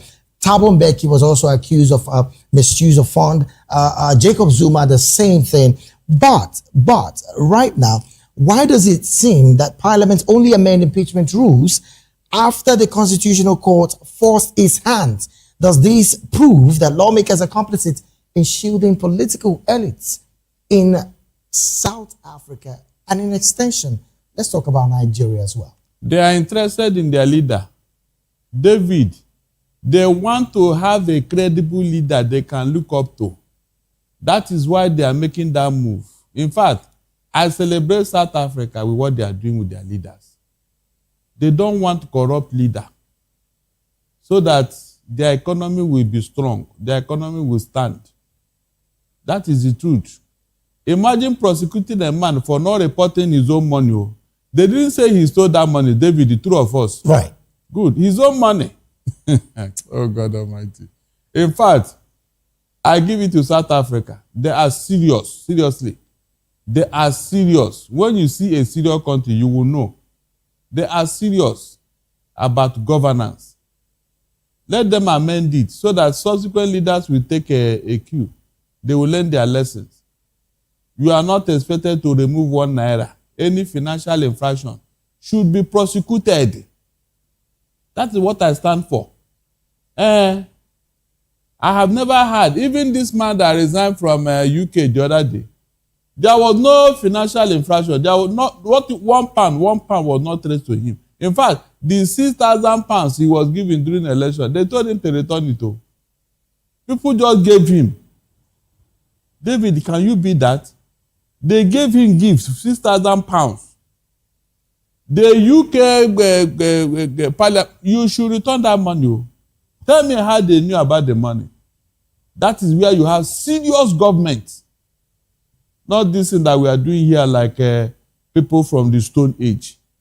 Let them go ahead, though. Let them go ahead in South Africa. Well, all right then, because of our time, really, let me also get your view, Mr. Martins, on this particular situation. Now, if billions was lost in state capture under President Zuma, and of course, that also crippled the economy according to statistics, how is Ramaphosa's Fala scandal any different? Because this, again, is a position of opposition in these particular conversation. I mean, they're saying is South Africa clearly doomed on recycling corrupt leaders under the ANC presidency? What's your take about that as well? Maybe in 1 minute because of our time. Thank you, Mr. David. I think South Africa legislature body is doing a commendable job. That is overseeing democracy. That is anchoring the operation of government through an ecosystem of democracy. What is happening through another thing is constitutional sanctity of South Africa. And when a legislative body is upholding the rule of law, the constitution, overseeing the corruption system, that is what Africa needs. However, much being said about South Africa, we can see democracy is arising, whereby president is scrutinized, and if there is wrongdoing, when investigation so that he has fallen on a corrupt activity, he faces impeachment. But secondly, we see the court, the judicial process in South Africa is like it is siding with the state. That state capture has been the story of the day, and we need democracy to have its way in Africa. All right, and thank you so very much, Mr. Martin Sirere-Njue, financial advisor, public and political affairs analyst and commentator, and also the CEO and founder of WorldGate Insurance Agency in Kenya. Thank you so very much for being here today. Thank you for having me, Mr. Eddie. Also, big thank you. Yes, Barrister, want to say something? Good. Look, nobody said that there should be no corruption. It is your ability to fight it. Like South Africa is doing, David. That is what we stand for. Yes. Yes, there will be corruption, but to fight it. Fight it like they are doing in South Africa. David, can you imagine pulling Jacob Zuma out of office? They dragged him out of office. I mean, drag him. And even chase him out of ANC. This was the hitman of ANC. Hitman of ANC. He knows the grave of all the saboteurs during apartheid. Yet they dealt with him because he was corrupt. That is how to build a country. And that, again, is an institution that is strong on its own. That is to it. handle such So situations. this is what we want in Africa. Bad people will come into government, but don't allow them to continue with their trade. All right, and thank you so very much, Barrister Darlington Agumo, for chiming in your voice today on the conversation as well. Thank you. My pleasure. Also, we'll have to take a very short break right now. When we return, business and sports on the African News will be up next. Please stay with us.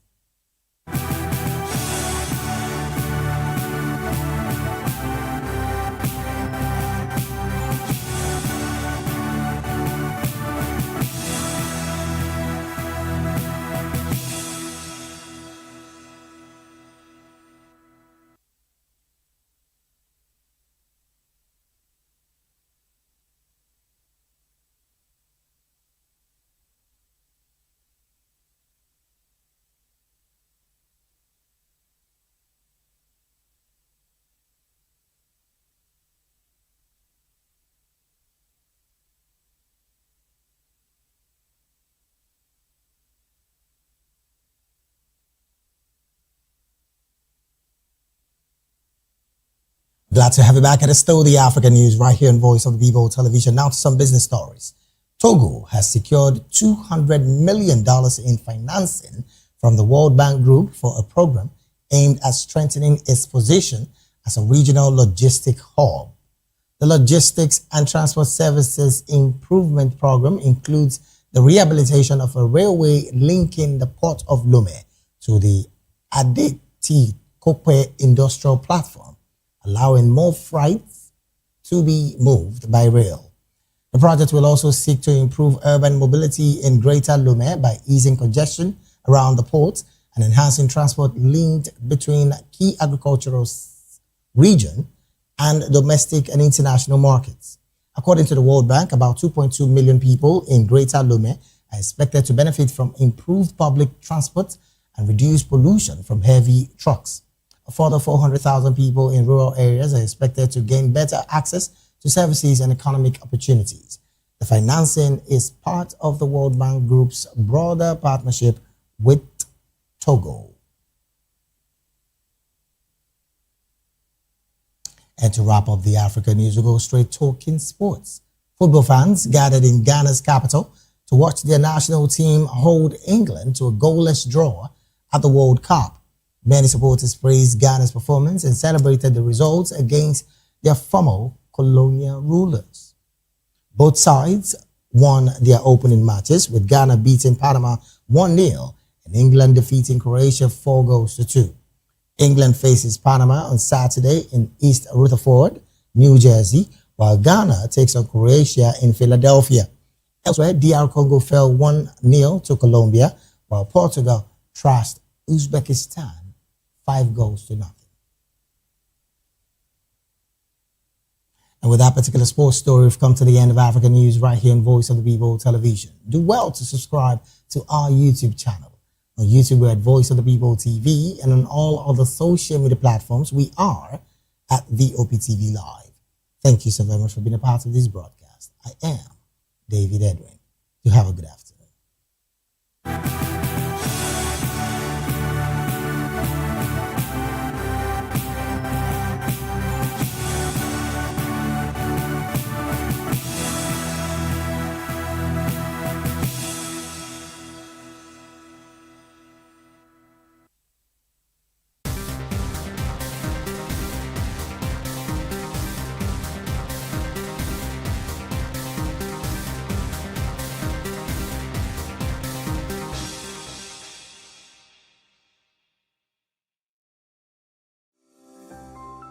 VOP TV.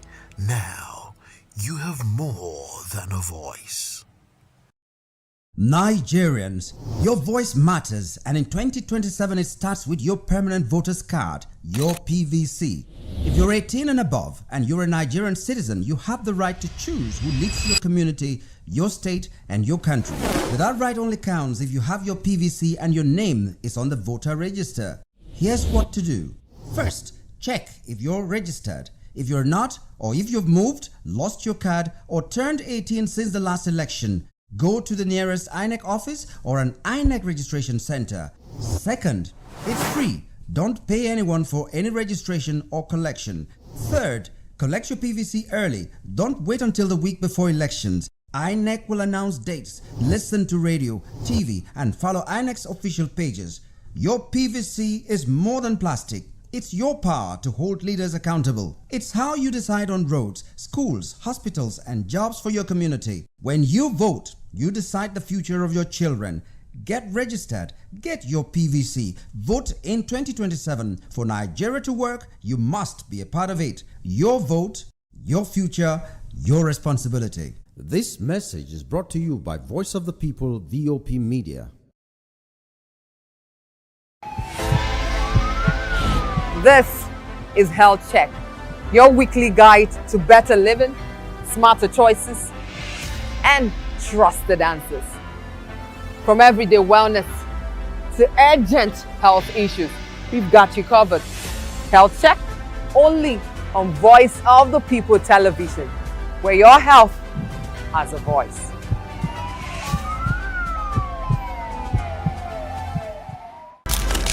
In a world where power shapes with every headline. In a nation full of questions.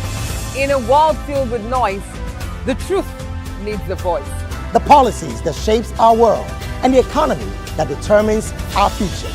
Every hour, every day, the grapevine keeps buzzing. And together, we are committed to telling the stories that shape our world, because your voice is our focus.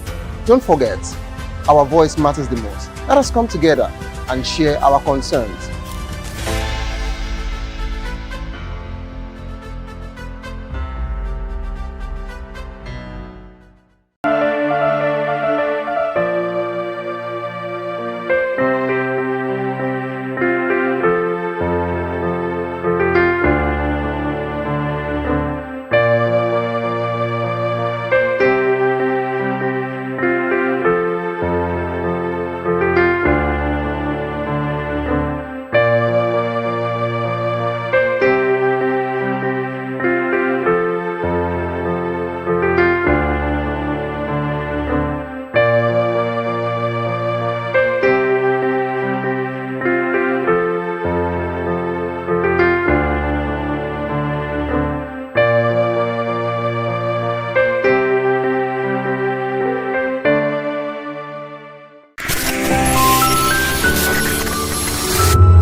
Welcome to the locker room, the home of football talk that matters. I am Jerry Apelon. Join us every weekday, Monday to Friday at 5 p.m. Nigerian time, as we share the hot takes and hot debates in the exciting world of football. And joining me are the usual suspects, Ikechukwu and Mayowa, as we break down all the hot takes and everything that's happening in the football. Don't just watch football, live it with us. Catch us on the locker room and Voice of the People television at 5 p.m. Nigerian time. And like I always say, if not 20 minutes off, please the sport. We encourage you to click on the like button and subscribe to our YouTube channel. We are Voice of the People TV. Also follow us on all our social media platforms. We are at VOP TV Live. Visit our website www.vop.ng for fresh and trending news. Also watch us live on SLTV channel 264. VOP TV, Voice of the People Television.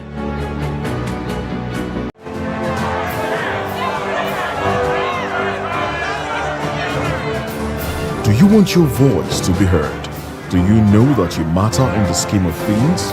The People's Voice, the show where ordinary citizens take center stage as we discuss the biggest stories that affect you and I. With you in mind, we facilitate lively discussions, debates, and interviews on the topics that matter most to you and I. From social justice to economic empowerment, education to healthcare, governance, and more. Tackling tough topics and amplifying your voice. Join the conversation and make your voice count. The People's Voice. Make your voice count. VOP TV. Now you have more than a voice. Welcome to Romeo Pizza.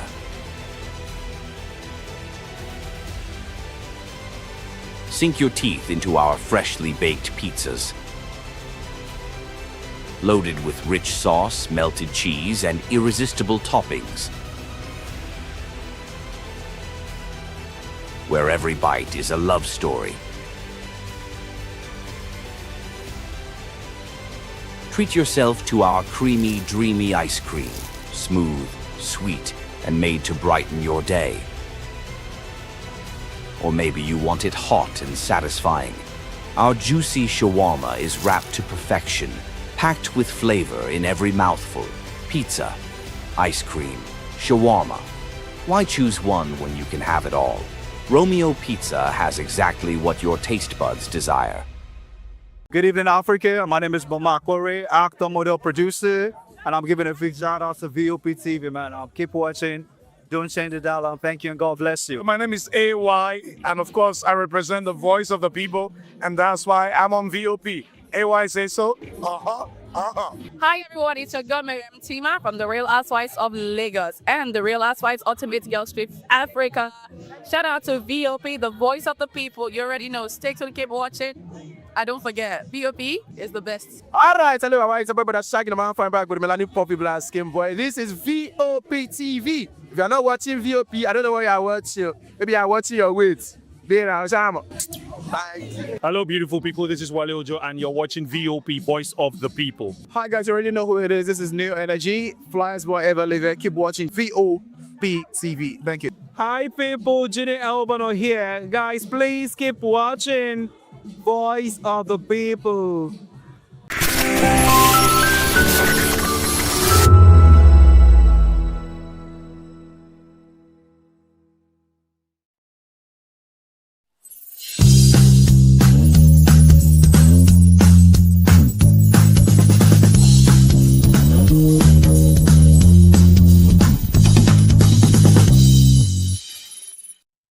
Good afternoon, ladies and gentlemen.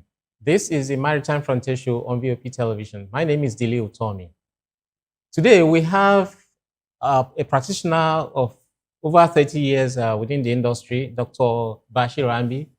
He's a journalist, a maritime specialist, and a whole lot of things put together in terms of the working within the maritime sector. Dr. Bashir, welcome to the program. Thank you so much. Yeah. Good morning. Yeah. Before we start, we need to take a look at a few of the events that made the news in the course of the week. You're welcome to the program, Doc. Thank you so much. Merchant Roundtable spotlights role of traders as 2027 draws close. In consideration of the economic realities and the quality of leadership needed to pull the country out of the present economic woods, the Maritime Journalists Association of Nigeria, MAJAN, on Tuesday had its roundtable discussion interrogates the various economic dynamics that should shape the political realm.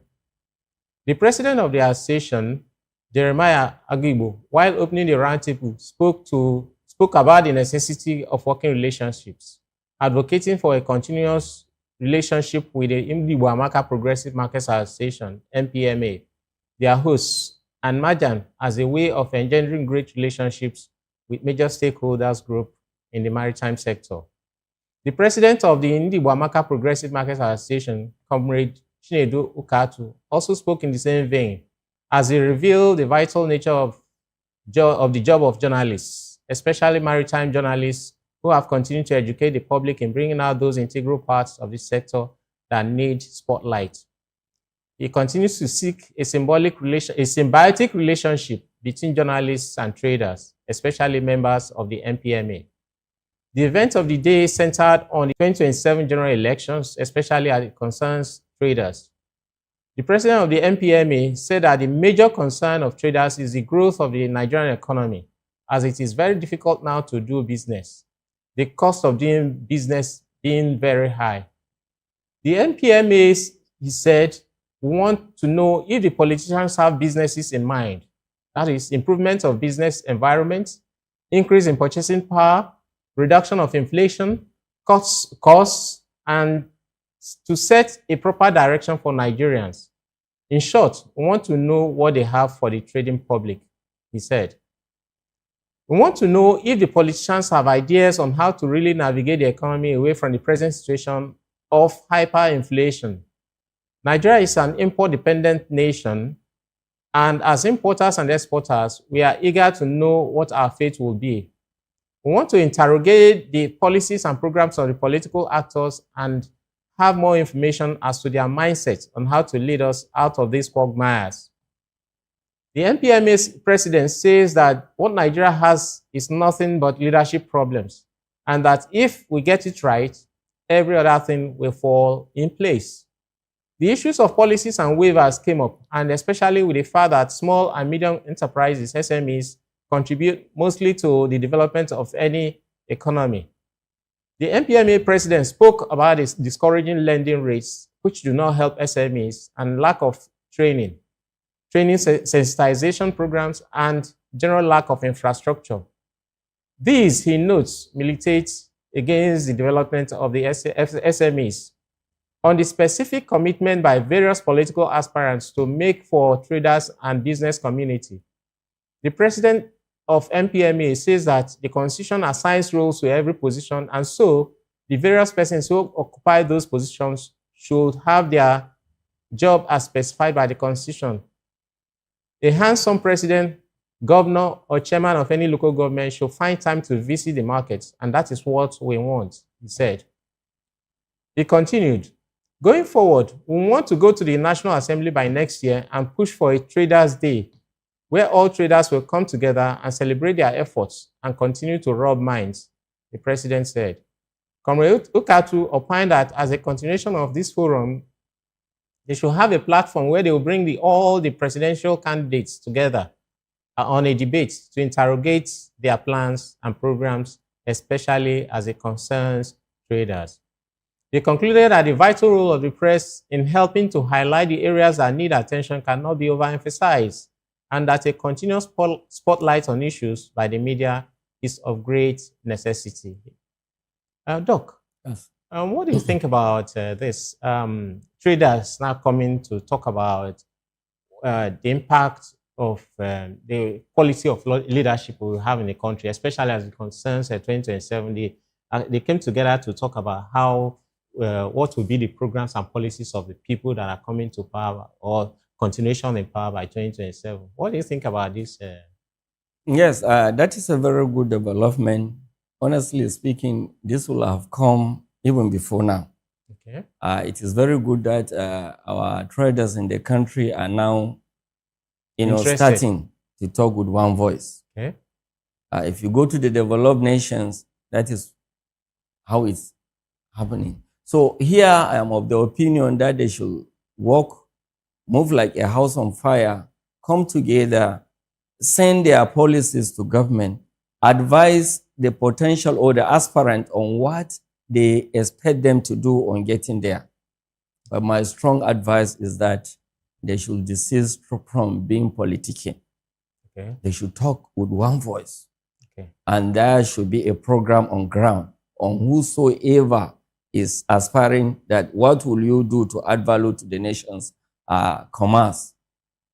Yeah. Very, very important. All right. Thank you very much. Moving on. Anti-smuggling war. Oyo Command seizes items worth over 3.2 billion naira, generates over 28.5 billion naira in 3 months. The general atmosphere of insecurity and uncertainty notwithstanding, the authorities of the Nigerian Customs Service have continued to redouble their efforts in the discharge of their constitutional duties. The acting Customs Area Controller of the Oyo Command, Deputy Controller of Customs, Wale Moses Adewale, had a press briefing Thursday and used the opportunity to highlight some of the command's most recent performances. The CAC said, through sustained intelligence-driven operations, enhanced collaboration with sister security agencies, and the dedication and professionalism of the officers and men of the Nigerian Customs Command, Oyo Command, significant successes have been recorded in our anti-smuggling operations within the period under review. Among the items intercepted were foreign parboiled rice, that's 1,537 bags of 50-kilogram bags, used clothing, 112 bills, 13 sacks, used shoes, 56 sacks, used tires, 1,104 5 pieces, used compressors, 462 pieces, sugar, 106 bags. There's also pump action rifles, 3 pieces, tramadol, 250 milligrams, 3,437 packs, premium motor spirit, that's petrol, 25 liters, which totaled 15,100 liters, pharmaceuticals, 142 cartons, Colorado, 2 wraps, Canadian Loud, 2 wraps, Rofinol, 1 milligram, 20 sachets, and 9 cars of different brands, plus other items that were seized. The cumulative duty value, DPV, of all the seized items came to 3,221,843,672 naira. Again, in the area of revenue generation, the command collected the sum of 28,503,393,802 kobo 75 802 naira 75 kobo between March and May 2026. This amount represents 8% increase when compared with the sum of 26,233,796,496 naira 57 kobo during the corresponding period of 2025.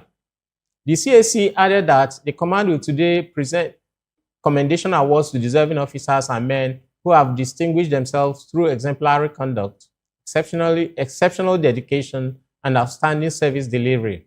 These awards are intended to recognize merit, encourage professionalism, and motivate officers and men to continue to uphold the highest standards of integrity, discipline, service excellence.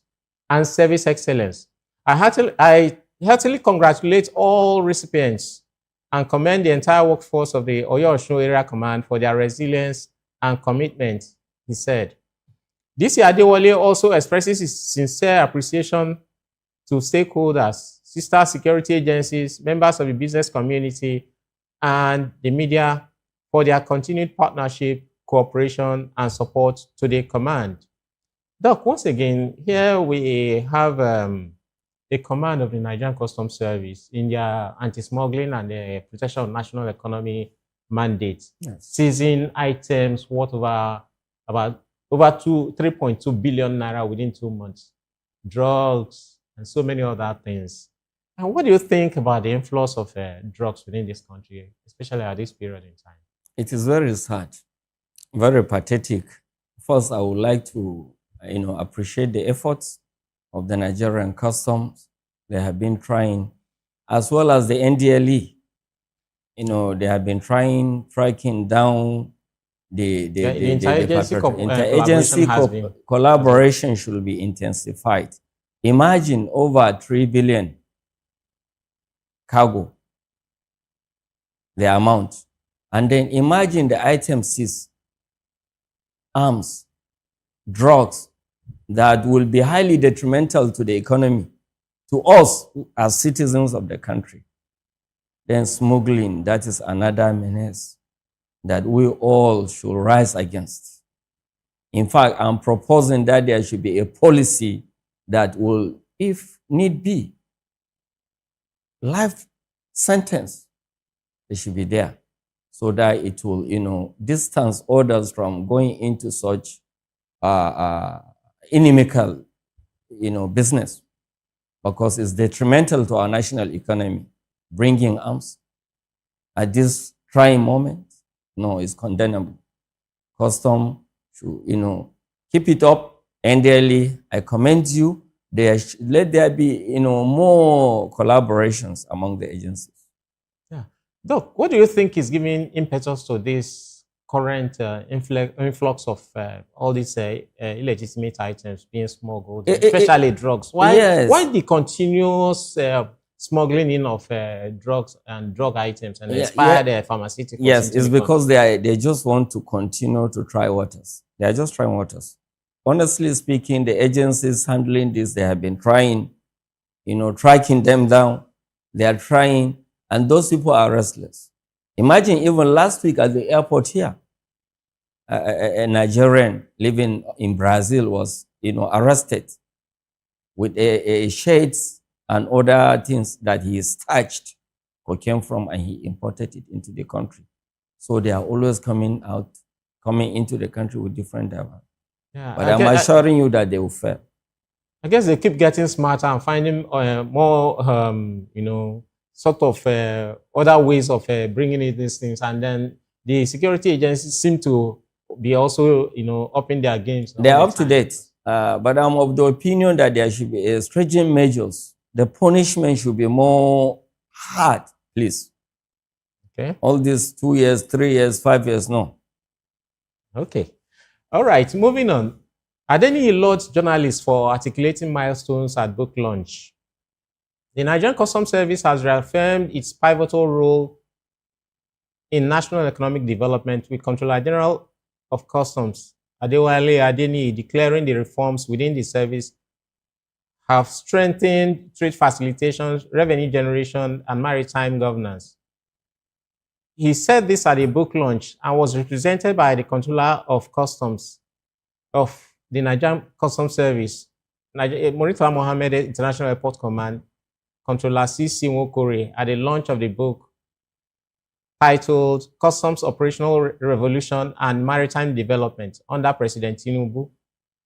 Adeniyi praised the authors, Chief Timothy Okorocha and Mr. Francis Ogboke, for their commitment to documenting the vital institutional milestones. Speaking further, the Customs Service boss said the remarkable revenue growth and anti-smuggling successes recorded by the Nigerian Customs Service under CGC Bashir Adewale Adeniyi can largely be attributed to visionary leadership, technology-driven reforms, intelligence-led enforcement, stakeholder engagement, and stronger interagency collaboration. Nothing gives energy to strategy like synergy. In his welcome address, a co-author of the book, Chief Timothy Okorocha, explaining the motivation behind the book, said, "Today is not merely about launching a book, it's also about reflection, documentation, and thoughtful engagement with a sector that remains central to Nigeria's economic aspirations." He emphasized that the work situates customs reforms within the wider maritime ecosystem, examining the roles of agencies such as NIMASA, NPA, Shippers Council, CRFFN, NIWA, and the Maritime Academy of Nigeria. Cerebral Customs Chief, DCG Dera Nnadi, retired, who reviewed the book, described the work as rich in industry context and a veritable reference material for scholarly engagement, recommending it as a useful companion for stakeholders, for customs personnel and stakeholders across the maritime sector. He emphasized that the book goes beyond reportage, documenting milestones and policy initiatives that have significantly shaped the industry in the past 3 years. The book highlights the symbolic and transformative leadership of Controller General Bashir Adewale Adeniyi, emphasizing reforms in meritocracy, human capital development, staff welfare, and stakeholder engagement. It underscores digital transformation as a strategic necessity, linking customs modernization to maritime efficiency, port competitiveness, and Nigeria's position in AFTA. While celebratory in tone, the authors also invite critical reflection, noting persistent challenges such as port congestion, logistics inefficiencies, and infrastructural deficits. Ultimately, the book stands as both documentation and debate material, a reminder that customs reform is central to Nigeria's economic future. The seminar, themed 3 years after Maritime and Blue Economy Ministry, How Far, How Well, invited reflection on Nigeria's progress in harnessing maritime resources. Adeniyi described the creation of the Ministry of Marine and Blue Economy as a strategic decision by President Tinubu aimed at unlocking Nigeria's maritime potential for economic diversification, job creation, and sustainable development. The Lagos launch was hailed not only as a literary milestone, but also as a call to action for sustained documentation, dialogue, and collaboration. As Adeniyi reaffirmed, the Nigerian Customs Service remains committed to securing our borders, facilitating trade, and supporting government initiatives aimed at promoting sustainable economic growth. Doc, here is a documentation of some of the activities of the Nigerian Customs Service, at least for the past 3 years under the Controller General of Customs, Bashir Adewale Adeniyi. Do you think that we have enough literary works that covers the maritime sector? These gentlemen, 2 journalists, our colleagues, they came together to say, let's see what we can do about documenting some of the activities that have happened over the past 3 years because of the policy of collaboration, consolidation, and the innovation of the CGC. What do you think about this? Yeah, it's a very good thought. In fact, that is what journalists should be doing from time to time. They should look at other parastatals, other industry, pinpoint the failure of our leaders as well as their achievement. For custom, they have done well under the CG, current CG. However, I expect that the material should not only be a reference point within the maritime industry, no. It should be extended to other sectors of the economy because custom compasses all. It concerns the trade, and the trade could be land border and other aspects. So it should be extended to other areas. And I commend the authors, I commend the CG for this laudable achievement on that 3 years. Thank you so very much. We'll be back in a jiffy. Stay tuned. To know the happenings in the maritime sector, join us on the program Maritime Frontiers on VOP TV as we discuss key areas in the maritime sector from aquaculture, maritime transportation, maritime labor regulation, oil and gas exploration, ferry and passenger insurance, marine pollution and prevention, port operations, and lots more. Maritime Frontiers, exploring Nigeria's blue economy. Welcome back. Today, we are taking a look at the direction of exports in Nigeria over the past 5 years. And report says that available information says that Nigeria now exports more products than ever before. As our import is coming down, our exports is growing. And we want to take a look at what inspires this. And today, of course, we have Dr. Bashir Ambi with us here to take a look at, spotlight some of those factors that give rise to the movement of the our export northwards. Doc, what do you think is contributing to the issue of our exports growing as it is these days? Thank you very much, BOP TV. Honestly speaking, the export, there is a significant improvement at the moment when compared to the previous years.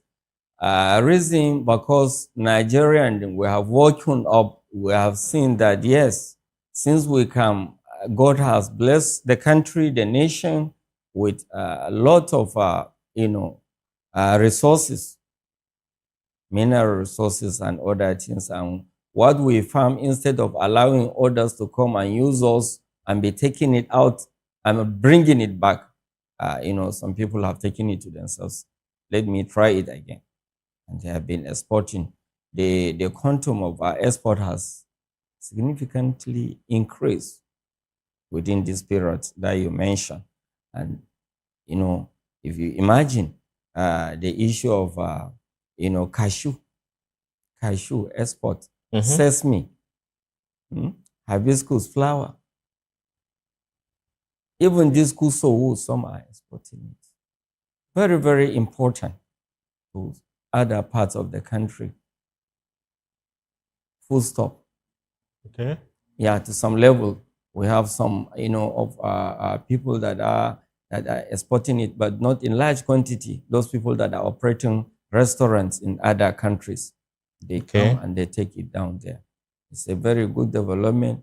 I want to appeal to shipping companies to always provide boxes available, because there used to be season when you look around, the containers will not be there for export cargoes to be, convey outside the country. That one is important. And then, while, appreciating our exporters, I want us to be extra careful, because many Nigerians have fallen victims of scammers, especially those that are aiming, want to export immediately, but they don't go through the due process. We must stop from, going online and source for, our potential buyers there. We have series of such cases whereby Nigerians have been scammed. So it's ideal, go through the bank, get your letter of credit, export it, then let it be, cash before goods. Let it not be goods before cash. No, let the payment be made into that particular account to avoid this scam. And I want to commend Nigerians on this. There is a significant improvement on this, and I hope we will maintain it. All right, sir.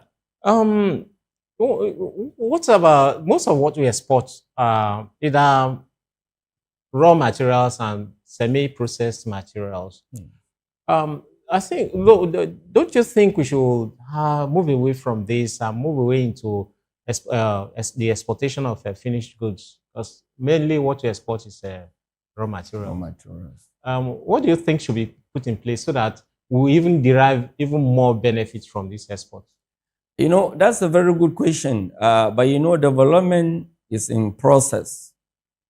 Prior to this moment, these raw materials that have been exported now, we usually abandon them. They're rotting, like this neem tree, the roots. Sometimes, just a few months ago, I went to the north and I saw some Chinese nationals going after the root of the, this neem tree. Okay. That's the dogoyaro. Dogoyaro. Yeah. They are taking it, buying it, the roots in bulk. Now we ask ourselves. That will also cause deforestation and it will cause that. I'm of the opinion that government should stand up against that. That's number one. If there is something to be done, let's start it from this country. Even if we can, they're using it for mercy, maybe. Okay, yeah, and to import it back.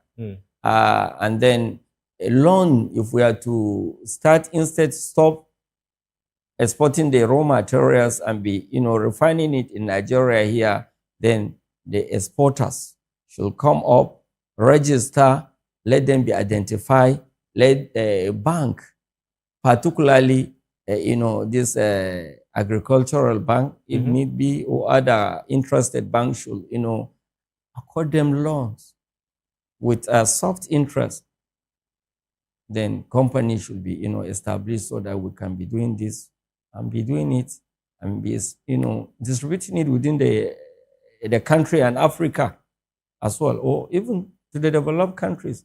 That's a very good thing as well. I think we should do that. But we are getting there.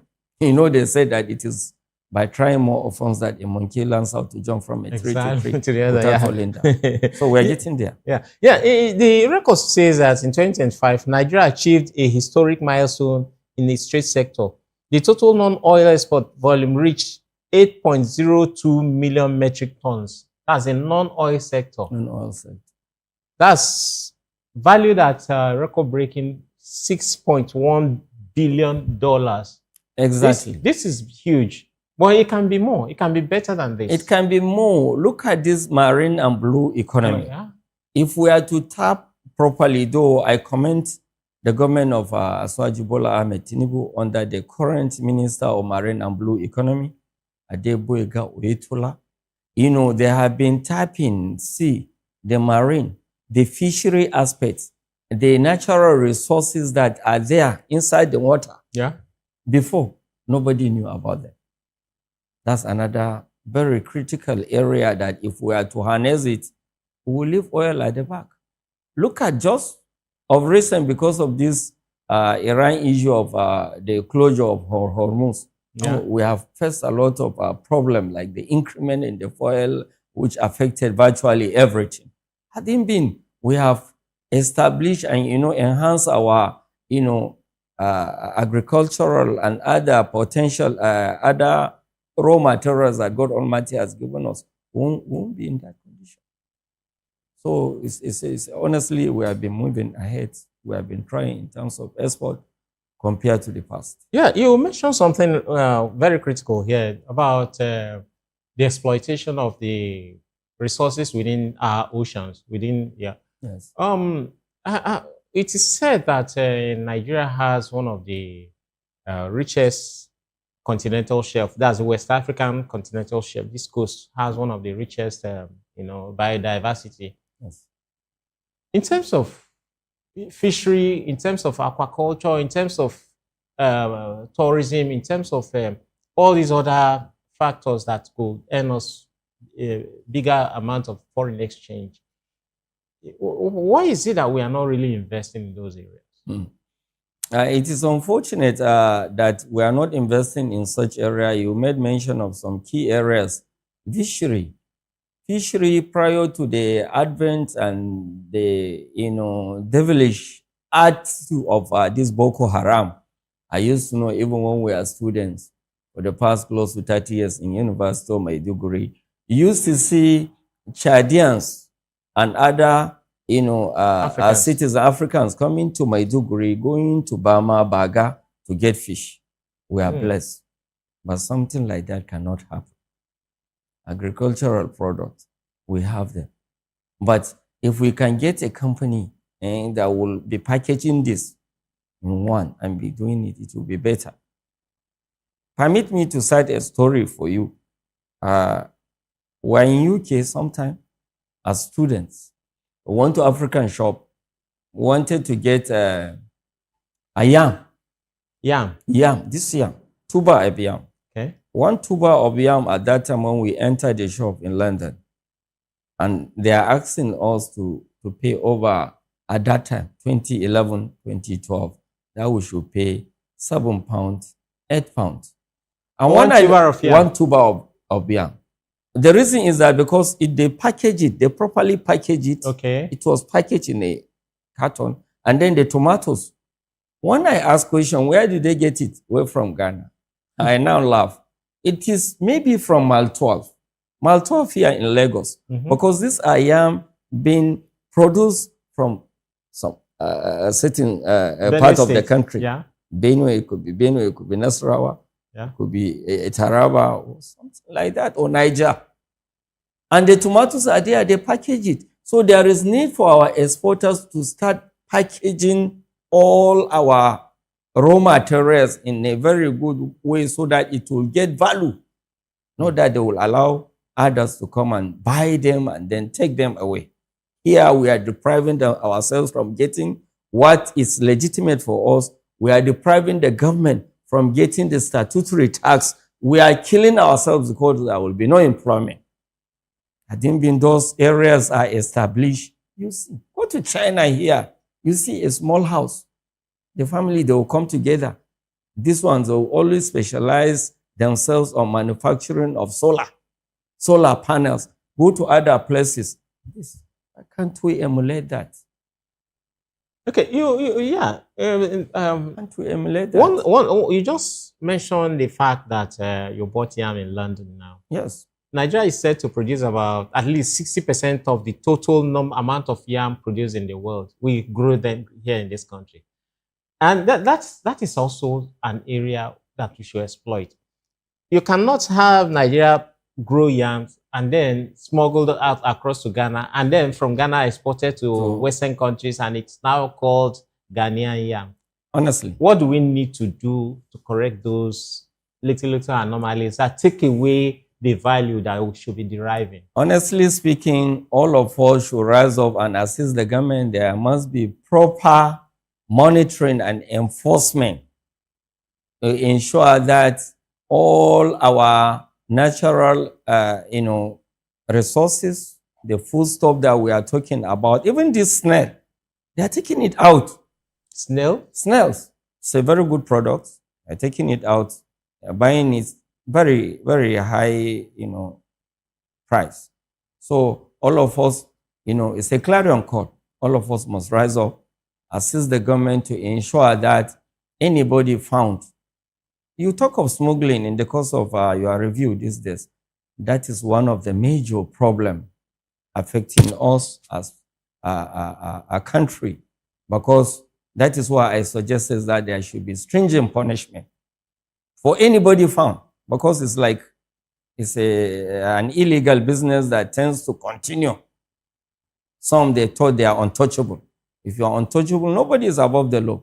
So anybody found deviating must be punished so that the economy will be good, so that our children, grandchildren will stand up and be proud of Nigeria. We are lucky we study under scholarship and we are where we are now. But compare the school fees today. Is it what we passed through? The answer is no. Then why now? Why are people not trying to follow the due date process by taking cargo outside illegally? It's condemnable, please. It's very bad. So all of us should work together to ensure that we monitor what is taken out of our country. Does it follow due diligence? Fine. If it follows, fine. If not, enforcement should be done. They should be prosecuted. And they should be made public. Okay, but are there not, like, we're talking about, export of raw materials here. Are there particular benchmark as to how much, maybe, let's say, for example, you should take out of the country? Or is it just, okay, if you want to export, you can export? And it gets, virtually everything is moved out as raw materials, leaving the local consumption, leaving those who consume the materials locally to find it difficult to purchase these materials? Or what are the modalities? I think I don't want to dwell on that because I don't have knowledge much on that. But I know they are smuggling it out. But if they are smuggling it out illegally, I'm of the opinion that we have government agencies like export promotion. They should rise up and ensure that they put their officers at the border, particularly land border, whereby all the deviators, all those partaking in this act will be trapped and will be prosecuted in the public, so that it will serve as a deterrent to whoever is trying to sabotage the national economy and our national comfort. Okay. Your experience in the area of shipping and movement of cargoes, what are the modalities or the incentives for those who want to engage in, either, exports, let's say that the legitimate way of exporting products out of the country? Fine. The legitimate processes of exporting cargoes out of the country is that first, you should go and register yourself with Export, Promotion Council, I think. Then ensure that you have enough capital to some certain extent. Ensure that that cargo you are to export it is not one of the contraband that government banned. Okay. Like charcoal. This charcoal issue has been on and off, and even to some certain at times wood, because they are taking it out to other countries like Turkey, whereby they will be doing this furniture and they'll be bringing it back. Ensure that my cargo, the cargo I have for export, falls within the approved cargo to be exported. When you have done that, if you have your resources, source for a buyer. When you source for a buyer, ensure that all transactions are formally, discharged via your bank. Via your bank. Let it be. Just forget, it's not easy. Letter of credit usually is cost. Let letter of credit be done.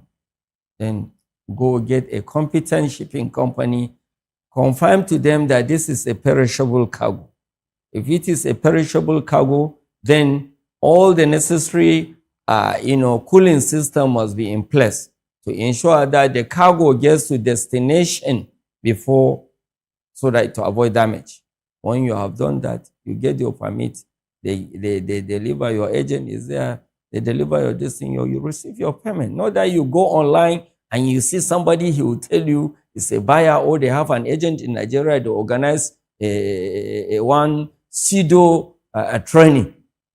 With the core intent of, scamming Nigerians, and Nigerians are not aware. They will go there and they will gather people. They will give them lecture for 1 day, 2 days, and they will come. They will carry their resources. And when you come, when you take them, arrest them, they will say, I'm not the one. They are those people that did this, they are in overseas. But you are their agent in Nigeria. You have to account for that. So all these things should be stopped. And I wish to appeal to government that whenever an agent of such foreign devils are found in Nigeria, they should be jailed. Please. Now, on the part of government, what do you think they should do to encourage people to export more? Because, of course, they have been saying it, we need more of this foreign exchange and we need to export more. Honestly, government is trying to some certain level, but I'm of the opinion if we are to encourage more exports in Nigeria, then there should be a platform that will be created that will give Nigerians more, confidence, in the sense that let there be loan, soft loan, that will be accorded to these potential exporters, through potential exporters, not somebody that will come and register under that platform, gets the money, go and buy Porsche car, marry more wives, live in lavish, fake lavish life. It's not allowed. If you are to use it for export, truly go for that export. And so that all of us will smile at the end of the day. Let's all of us work towards a better economy, particularly export. We should not be seen depending on import. No, we have overgrown. I'm proud of Nigeria. I'm proud of this country. God has blessed us. Mention anything. Mines. Look at what is happening to our mining in the north, for instance. Illegal miners. Thank God the minister, they have revoked some license, and they have, I think for 6 months, suspended all mining activities. That will, to some level, checkmate. Have they actually been able to enforce that? I think they have enforced that. Because of last week, they have paraded some Chinese nationals, Nigerian police, whereby they have arrested them in terms of this. So they are coming, foreigners are coming, using our, weak-minded Nigerians to, exploit us more, which must not be encouraged. No, we started by talking about issue of finished products because that is where we will need to go. We talk about China today being the factory of the world because they manufacture virtually everything. Can't we borrow a leaf from them? Maybe putting in place the 1, 2, 3, 4, 5 items that are needed to enable production. It should be the focus of the government, don't you think? Yes. Let's talk about one issue that has been scaring investors in the manufacturing sector has been the issue of energy. Energy. The government should fix that, fix things that will enable them to invest more in this area so that we have more production. Yes, I concur to that idea too. Energy should be, upgraded as well. Let there be stability in the power sector so that our, country, particularly the indigenous companies, will work harder more, and then even the potential investors will come in to invest, whereby there will be, joy for all of us. Tax will come. Employment will be guaranteed. Nigerians will smile. Okay, and then the process of, legitimizing importation, exportation of how, in your own consideration, would you say that a lot of the bottlenecks have been removed? Because I've seen a whole lot of people, exporters, talking about the bureaucratic bottlenecks that exist when you try to document in the process of documentation, either starting the export or getting the export product to be exported abroad. What do you think about the process of documentation? Yeah, the process, the bottlenecks, some are complaining is because some thought is just you go and register. No, background checking has to be taken on you. And then since at times, CBN used to give them some, consensus. They will give them money. They used to give them money. They used to assist, loan. So for you to go through all this process, you need to put your document in order. For instance, if somebody is going to any seeking visa application to UK, US, see the process you are passing through. So it's not something alien. It's not new. It's something that is necessary so that it is going to be there in the data bank that, yes, so we have achieved that, we have recorded that it's necessary. And as well as when you are getting that loan, I said it before, let there be soft loan to encourage Nigerian exporters to, export more cargoes.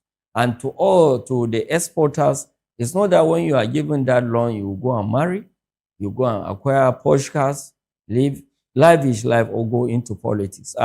The money, the purpose of to which that amount was given to you should be utilized in that way, please. Now, this is not a major topic of the day, but let's delve a little bit into it because it's part of what influences export. The issue of the indigenous ownership of vessels, especially for export, is a thorny one. How far do you think that will help in increasing the number of the amount of export product that we have in the country? That will help. That will, honestly add a significant value to the nation's commerce.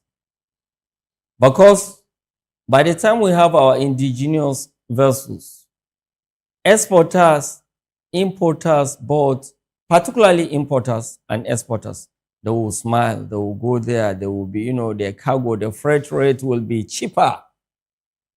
Just last year, we have one of our shipping company acquire a vessels. They call it Ocean Dragon. I think it's Clarion or something like that. Yeah. But along the way, I don't know what is happening. However, it's not acquiring the vessels that matter.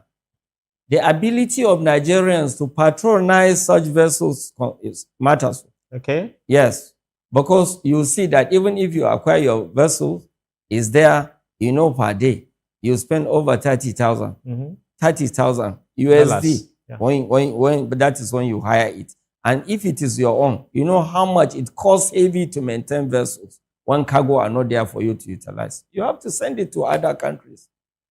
That is a challenge. Actually, the vessel referenced here, from my own information, says that it's mainly meant for transshipment from one African country, from Nigeria to other African countries. Yeah. Yes, and they have been doing that. They have been doing that. Yeah. But is it up to standard? Yeah, well, that is a question I should be asking you. Yeah, honestly speaking, there is gap. At times, the volumes of cargo, majority of our exporters prepare to take their cargo, export cargo, to other, Asian countries. Okay. Or Europe, instead of taking it to Africa here. So that is a challenge. Okay, so what do you think should be done to also, help them to acquire their own vessels that to be used internationally and not just transshipment? The federal government, I think, is working on getting a national carrier. Again, I read something like that. There should be, dedicated national carrier whereby all of us will smile. Even if I'm importing, I will give an order to my shipper in overseas. Please, let my cargo be imported into Nigeria via MB Lagos, MB Abuja, bearing Nigerian flag. If I'm exporting outside the country, I will be patient to ensure that that packaged orange, that packaged cashew, that packaged watermelon, that packaged tomato, that packaged sesame or snails alive, I will ensure that they have been shipped outside the country via our own shipping line, instead of going through all manner of process. And at times they abandon the cargo here. We are running out of time, and I know that this topic of the day that we're talking about, the place of export in the Nigerian economy, is one that we can talk about for a very long time and the whole day, and we still have not scratched the surface. We'll continue with this in another edition of the program with when we have Dr. Bashir Ambi come to our studio again. Thank you so very much. Thank you very much. It's my pleasure. Of course, this is the Maritime Frontier Show on VOP TV with Dilio Tommy. Have yourself a lovely week ahead and stay tuned for next edition.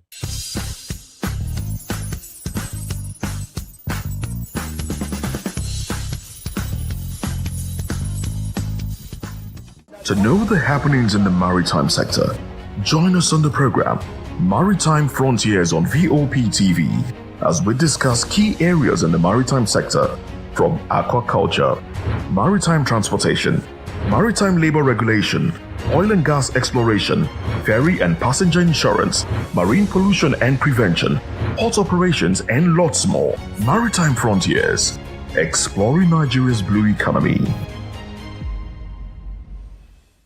We encourage you to click on the like button and subscribe to our YouTube channel. We are Voice of the People TV. Also follow us on all our social media platforms. We are at VOP TV Live.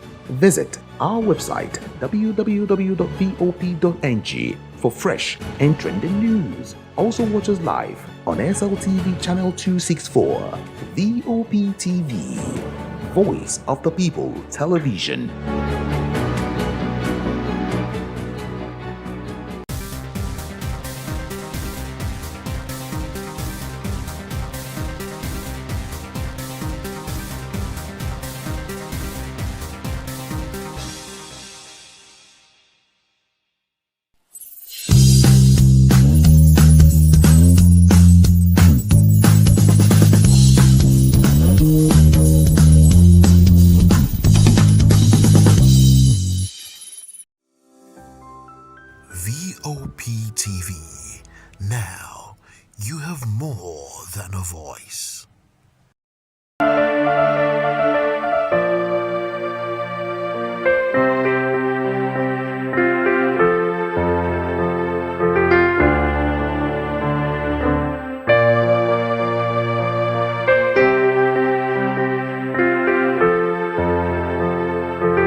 The red carpets, awards, the razzmatazz, music, fashion, interviews, and more. Spotlight on Voice of the People Television. Let's feed you with all the juicy stories in the global entertainment space, bringing you the glitz and glamour as they hot. Stay tuned to Spotlight, 1 p.m. Monday to Friday. Spotlight on VOP TV. Entertainment like never before.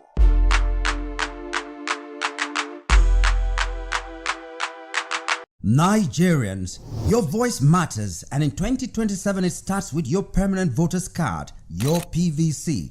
If you're 18 and above and you're a Nigerian citizen, you have the right to choose who leads your community, your state, and your country. But that right only counts if you have your PVC and your name is on the voter register. Here's what to do. First, check if you're registered. If you're not, or if you've moved, lost your card, or turned 18 since the last election, go to the nearest INEC office or an INEC registration center. Second, it's free. Don't pay anyone for any registration or collection. Third, collect your PVC early. Don't wait until the week before elections. INEC will announce dates. Listen to radio, TV, and follow INEC's official pages. Your PVC is more than plastic. It's your power to hold leaders accountable. It's how you decide on roads, schools, hospitals, and jobs for your community. When you vote, you decide the future of your children. Get registered. Get your PVC. Vote in 2027. For Nigeria to work, you must be a part of it. Your vote, your future, your responsibility. This message is brought to you by Voice of the People VOP Media.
Do you want your voice to be heard? Do you know that you matter in the scheme of things? The People's Voice, the show where ordinary citizens take center stage as we discuss the biggest stories that affect you and I. With you in mind, we facilitate lively discussions, debates, and interviews on the topics that matter most to you and I, from social justice to economic empowerment, education to healthcare, governance, and more, tackling tough topics and amplifying your voice. Join the conversation and make your voice count. The People's Voice. Make your voice count.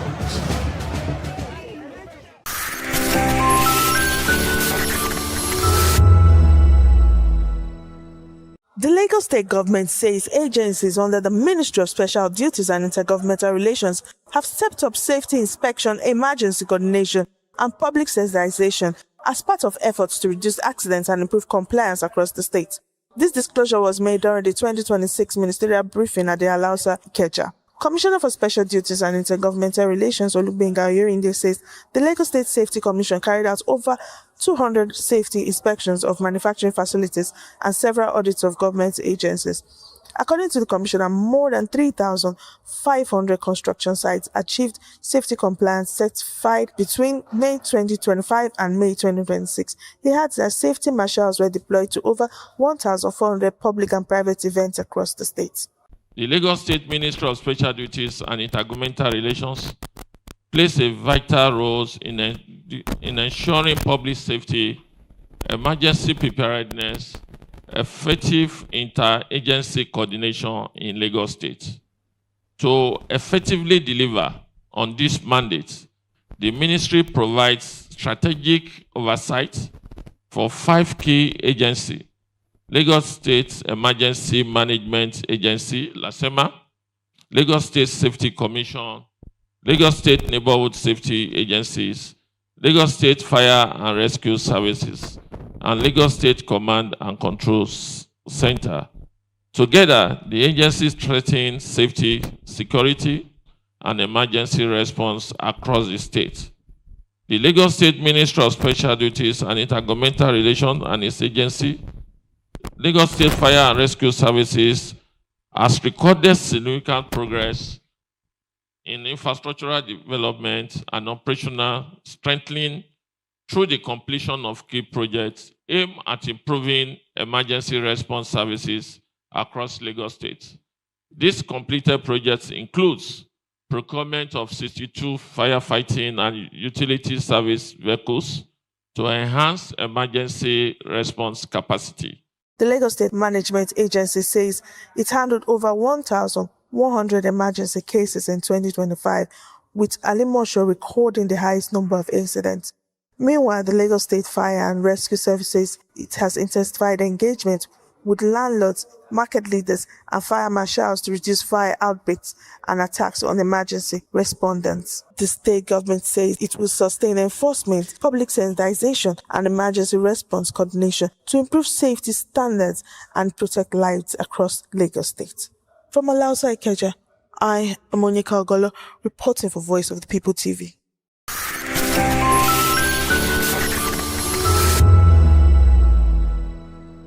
In a world where truth is the ultimate power and opinions scream the loudest, it's time to wade through the noise. Hunger no get tribe! Hunger no get religion! And scan the human interest and trending topics that matter. Stay tuned to The Issues, your plug to the stories making the buzz, from politics to science and technology, social justice, and more. Let's tackle the tough questions and expose the truth.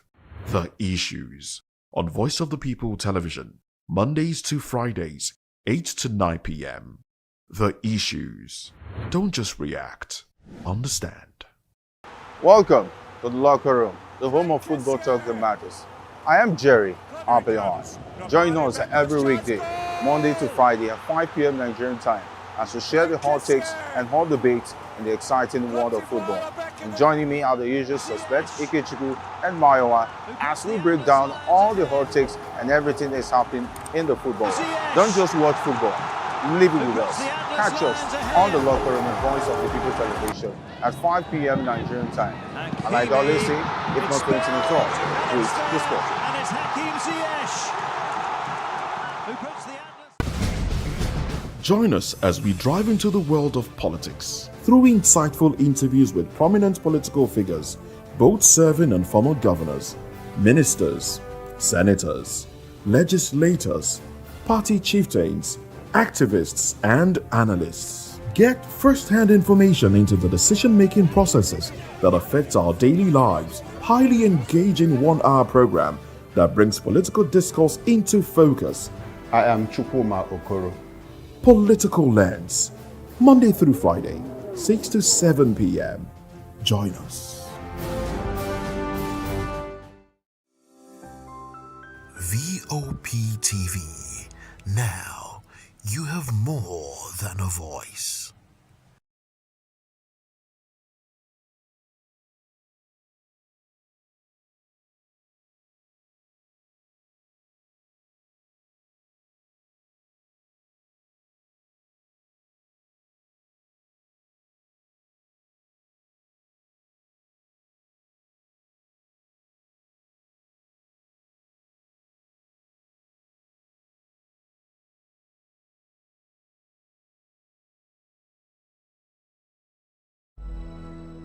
In a world where truth is the ultimate power and opinions scream the loudest,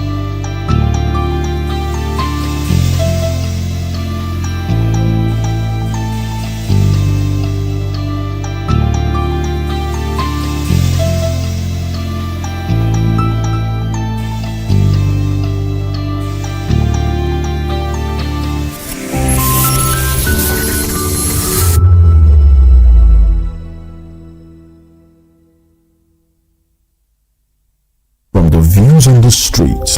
We go to bed empty hunger. To the blaring horns of a hustling city.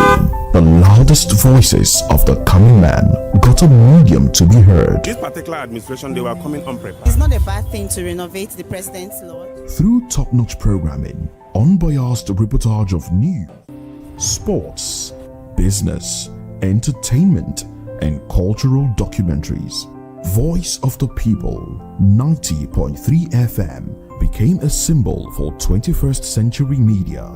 And now, a new baby is born.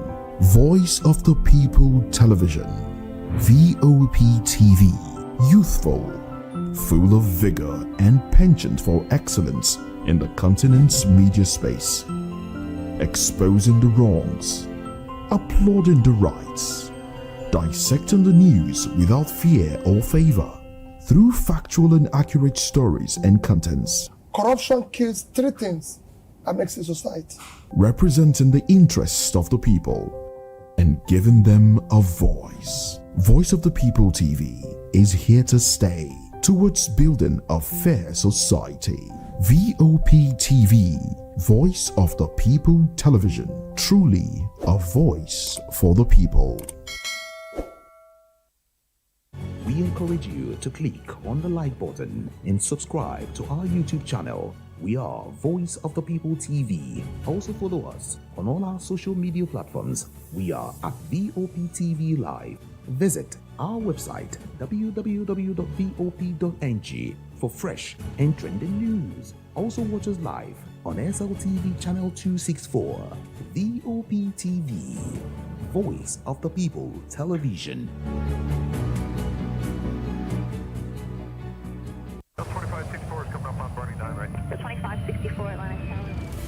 What happens in the hush behind hangar doors? Who signs the papers that gamble with lives? Which truths were grounded before they even ever had wings? If you've ever buckled a seatbelt at 30,000 feet, if you've ever stared out of that tiny window and wondered who's really in control of the skies, it isn't just flight, it's power, it's politics, it's pressure sealed in steel. We're peeling back the clouds from runway risks to sky-high secrets. We're diving deep where most dare not to look. Aviation Scope, every Sunday at 7 p.m. only on Voice of the People TV. We don't just report, we reveal. We don't just ask, we uncover. Because when it comes to the skies, ignorance is turbulence. Aviation Scope, the sky isn't the limit, it's just the beginning. On Edge Dialogue, we bring you fresh ideas and conversations, shaping the future of learning in Nigeria and beyond.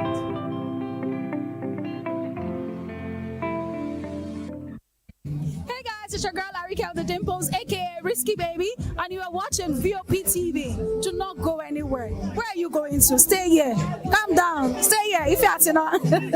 What's up, everybody? Who's Arco here, and I'm hanging out on VOP TV. Keep it locked, don't go nowhere. Let's go. Hi everyone, my name is Yvonne Jagade. You are watching VOP TV and don't change the dial, because I said so. Who's happy to post? I mean, who's happy the most? Because when shit goes south, y'all be happy to ghost. When you make a wrong move, they be happy to roast. But be careful when you win, who's not happy to toast. I am VJ Adams and you rock with VOP TV. Don't move. Hi, people. Bisola here, and you are watching VOP TV. Mwah.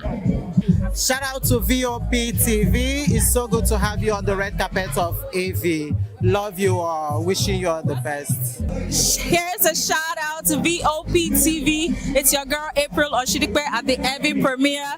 You know what it is. Hi everyone, my name is Linda Ejiofor Suleiman and I'm live at the EV premiere. Keep watching VOP TV. I want to say hello to my Italian friends. I want to say them that Nigeria is the best country in the world, and I'm so happy to be here. Thank you so much. Hi guys, my name is Tomo Atebe. I'm an actor, and you guys are live on VOP TV. Keep it locked, because I said so. Ladies and gentlemen.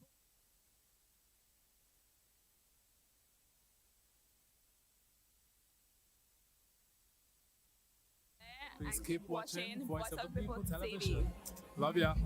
In a world where truth is the ultimate power and opinions scream the loudest, it's time to wade through the noise.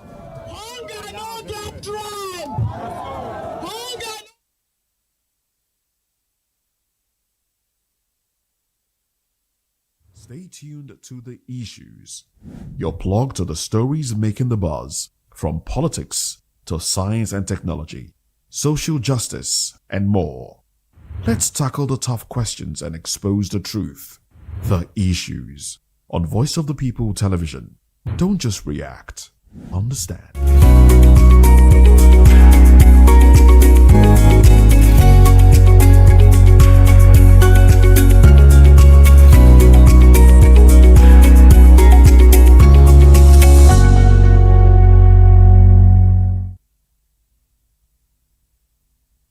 Hello there and welcome to the program. It is People's Voice on Voice of Television, where it's stories shape the narrative. And of course, today we're dissecting a major story that is dominating the headline and sparking conversation across the nation.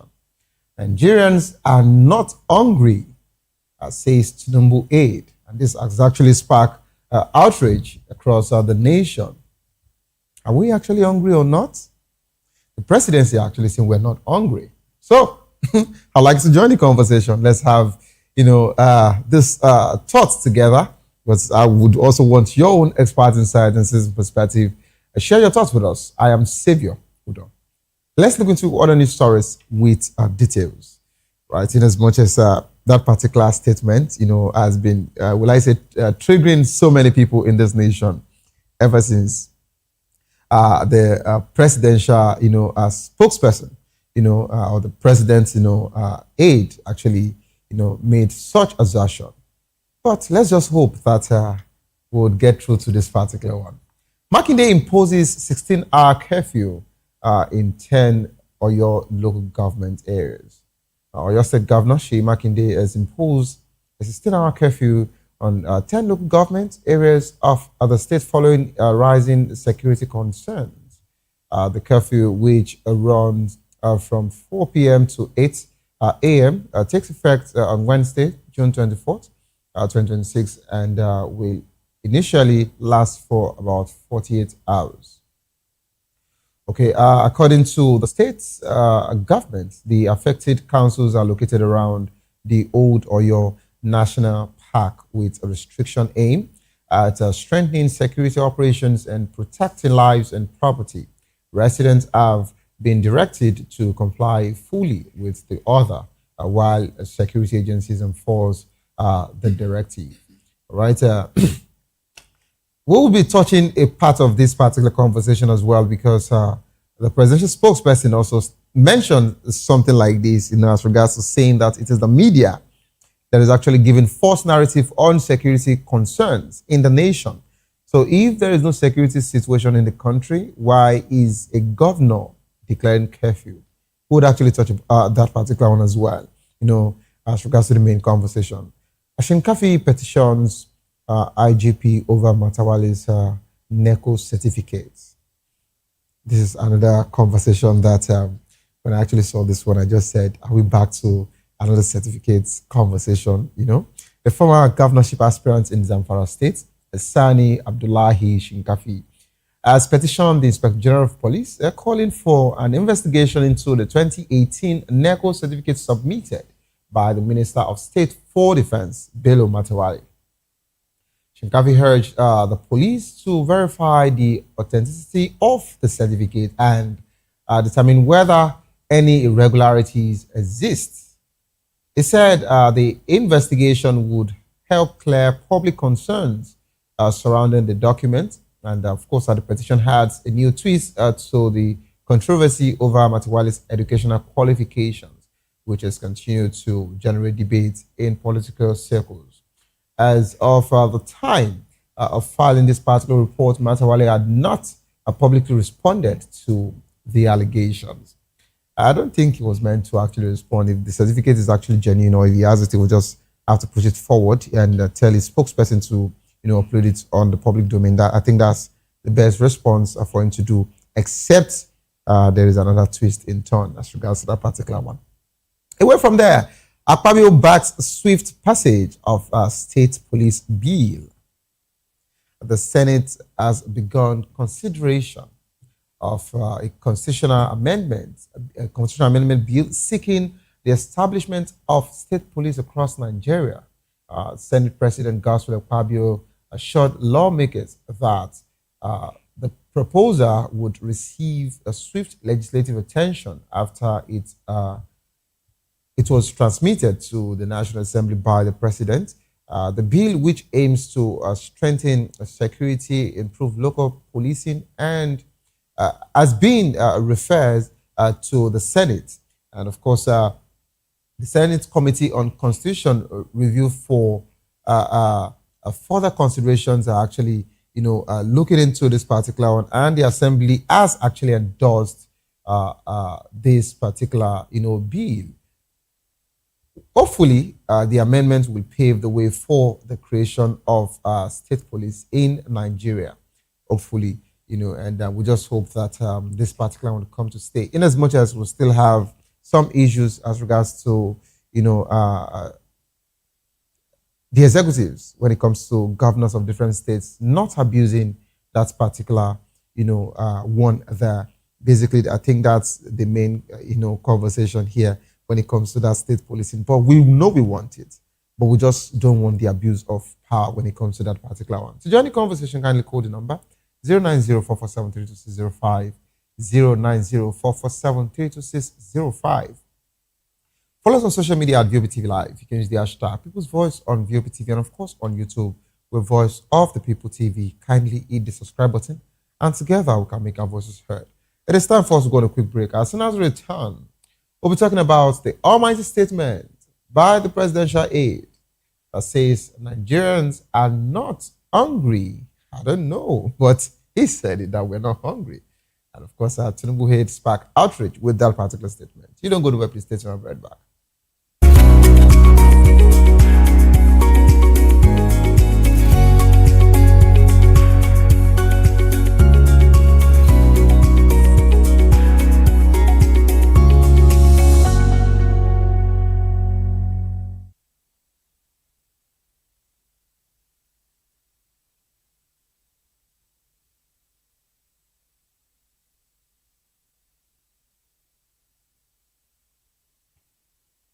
Welcome back to the program. It is the People's Voice on Voice of the Television. President Tinubu's aide are facing backlash after claiming Nigerians are not suffering. The level of hunger and insecurity being reported. Special Advisor on Information and Strategy, Bayo Ononuga, said, I don't see the level of hunger Nigerians complain about, while dismissing concerns over inflation, food, costs, and of course hardship. Ononuga also accused the media of creating a false insecurity narrative, insisting Nigeria is not under siege despite breaches. He cited road trips by citizens, including Nelfond bus from Abuja to Kebbi, and rejected AC LED data showing a 4.6% rise in terror deaths. Meanwhile, Center for Responsive Governance boss Ayodeji, I beg your pardon, Ologun slammed NDC candidate Peter Obi for demanding Tinubu's resignation, calling it political, and saying a leadership change should come at the ballot and not by pressure. The comments have triggered heated debate online over government graphs of economic and security realities. All right, I would like to first bring in my guest, and afterwards I'd call for a certain video I played yesterday as regards to what Nigerians on the streets, the real Nigerians, not the one in the AC, not the one in Aso Rock, but the real Nigerians. I'm not saying that the ones in Aso Rock are not Nigerians. That's not what I'm saying. But so that the Bayo Ononuga can actually hear from Nigerians, in case he's not aware. Of course, he will also hear. When I've been joined by Mr. Elvis Elimiele, journalist, political and public affairs analyst, a member of the Guide of Public Affairs Analysts of Nigeria. You're welcome on board, sir. Good evening. It is indeed another Wednesday. Yeah, another Wednesday. How is your day? The day is here. We've been here. We don't have any choice. Regardless, and in as much as the presidential aide, he said that we're creating false narrative, the media, in general. Yeah. He didn't even say some. He said the media. So that means that whatsoever we've been doing has been wrong.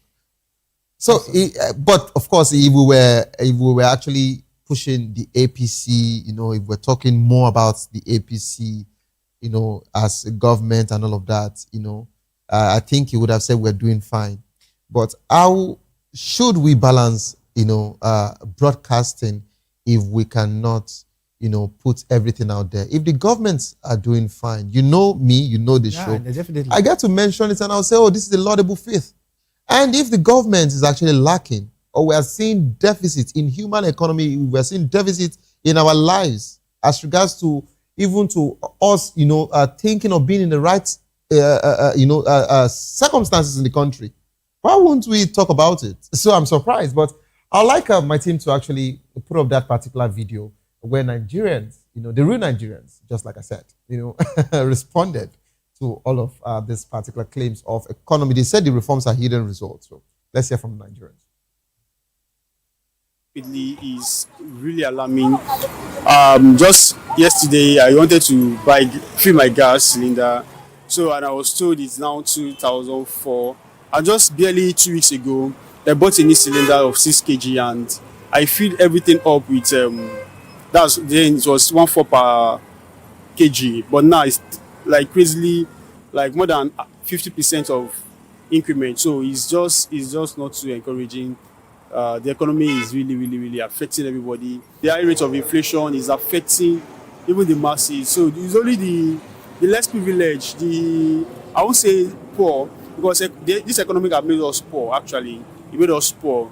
We are not lazy. We are working Nigerians, we are working youths, we are working people, strong people, hardworking, but then it's not showing forth because the value of money, the time value of money is not to write home about. The economy is not helping issues. You understand? The economy is very tedious. So all average Nigerians now, they are all suffering and they are not seeing things moving the way it should be. The food stock has gone beyond the salary that men are collecting. You understand? So buying something of 500,000, you will not even see it. Even inside the bag that you even bought the something, you will not see anything. The small Ghana must go. That is when something of 500,000 or 2 Ghana must go will also be. You understand? So things has been in a high cost. So people are just struggling to live. So survivor has become the survivor of the fittest. Things are not working the way it should work. So our advice to the president or whoever that is concerned, like the government, they should try to fix this country so that we all can even be balanced and know what we are doing in Nigeria. Because if we want to start it, we start from the top. You understand? So they need to address it because they are in the power. So they need to address this something. And insecurity too is part of what we are talking about in Nigeria and in other states too. So if they could help us to make sure that Nigeria is very suitable, everybody will enjoy Nigeria. This is quite a very, clear one there, Mr. Elvis. Now, just because of our time, I just have to, because I think we have about 6, people, 6 people in that particular, Vox Pop, and my main concern is that as soon as some people in this nation, especially our colleagues, maybe some senior, some colleagues, as soon as you get a presidential appointment, a political appointment, you suddenly forget your days of activism. You suddenly forget, the antecedents that actually brought you to that particular place. You suddenly forget the track records and the facts and figures, the real indices, the real data, not the one that people are reading, the real data of how Nigerians are truly suffering. The ones in IDP and every other Nigerians that are trying to make 2 ends meet. Bayo Onanuga, a top presidential aide, saying that he doesn't believe that Nigerians are hungry, to the level that we're actually, claiming to be. Mr. Evans, what's your take?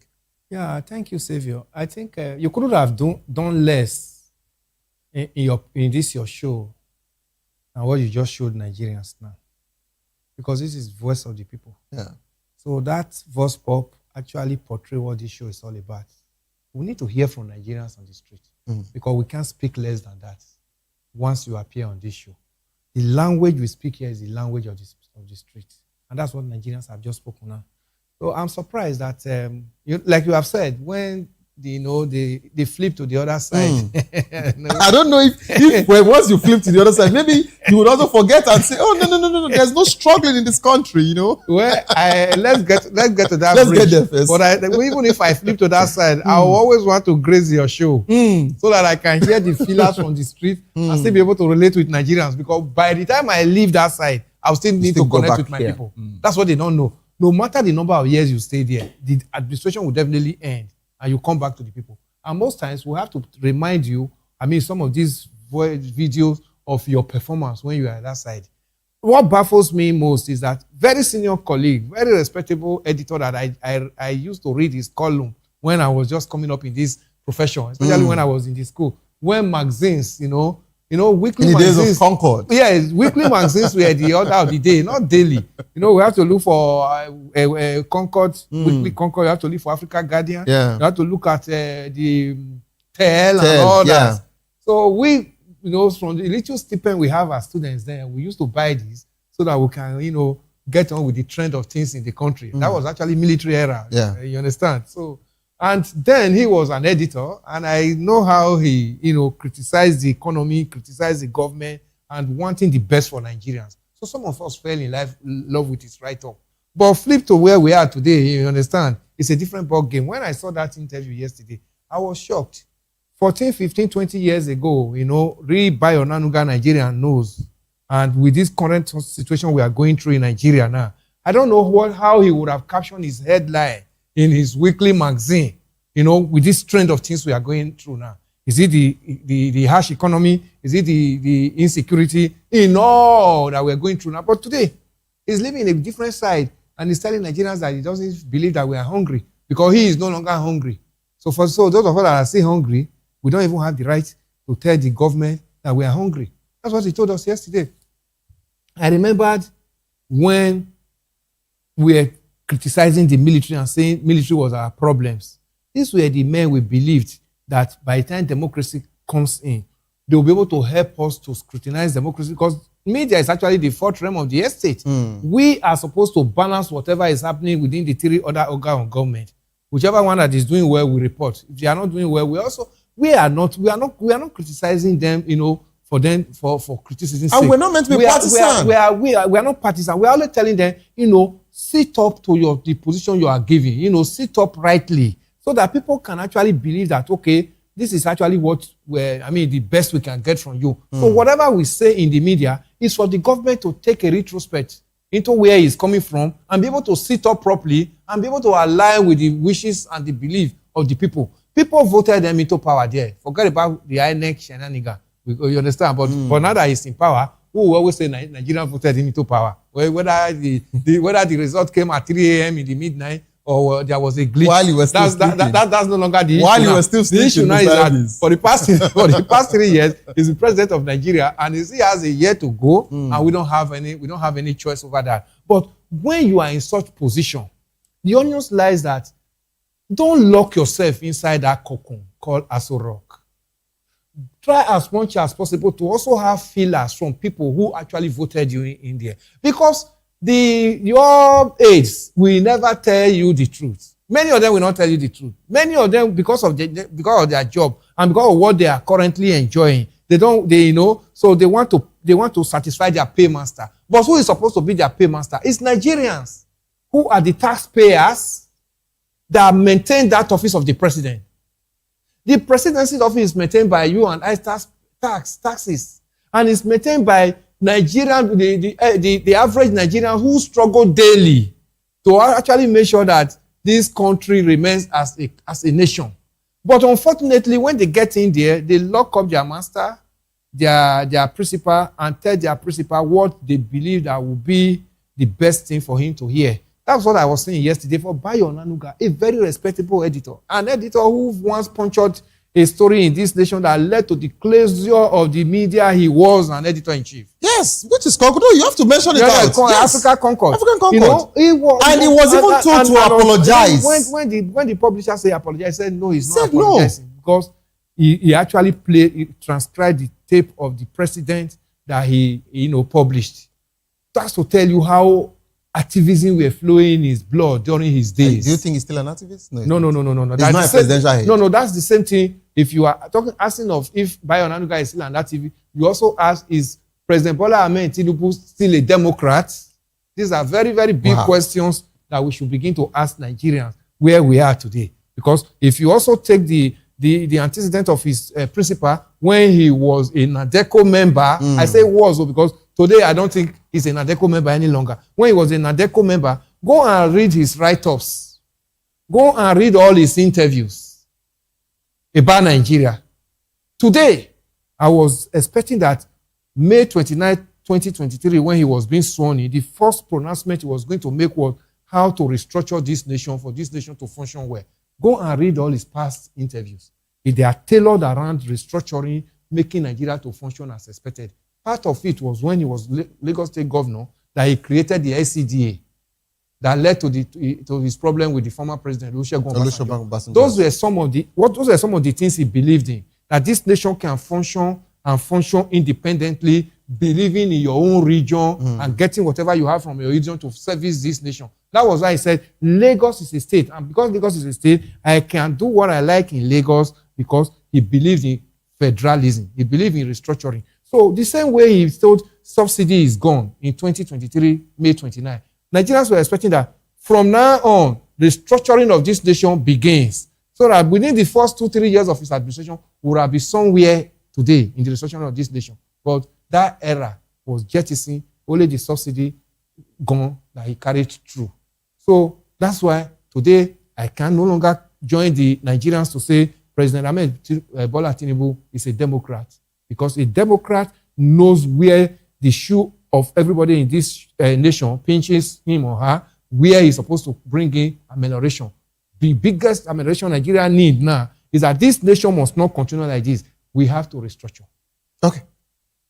Part of the things that are not working, that's why an aide can come and tell Nigerians that he doesn't believe Nigerians are hungry. Because he was so emphatic yesterday that he lives in Ajah. How many Nigerians can actually live in Ajah, pay rent in Ajah, as we speak today?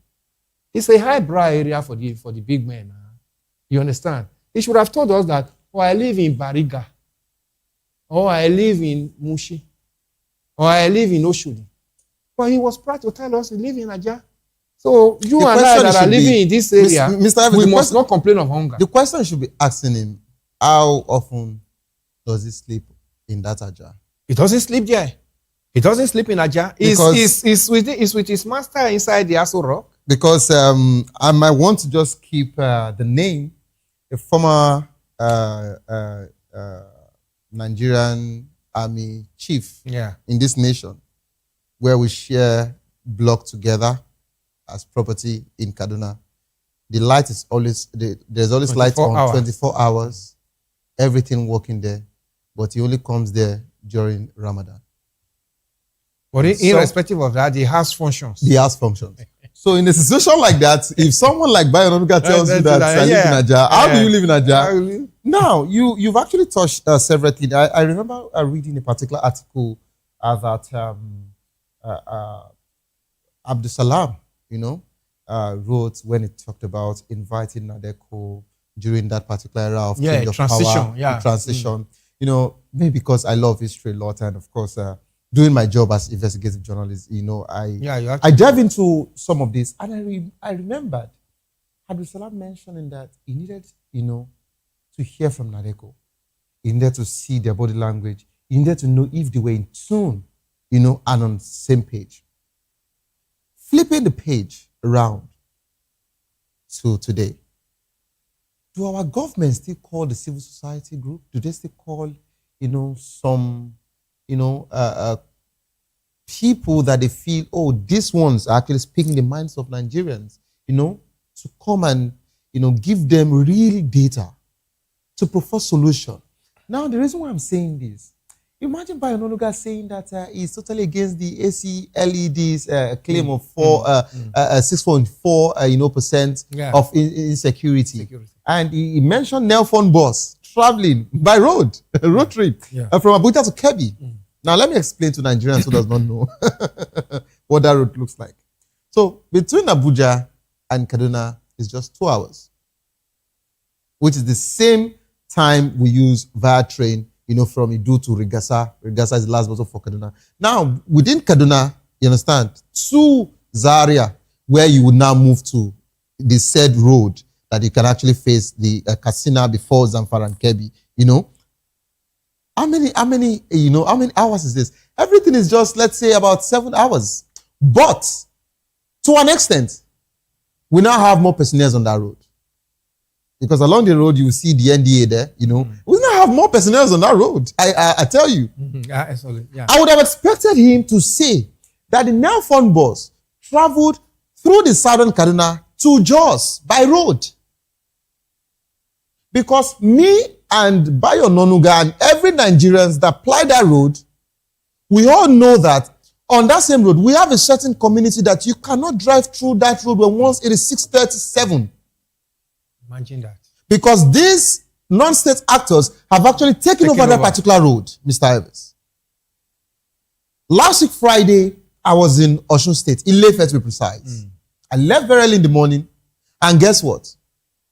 They gave me a special force to run a convoy with from the NSCDC. I need to say this on national TV. Of course, the president actually withdrew the Nigerian police.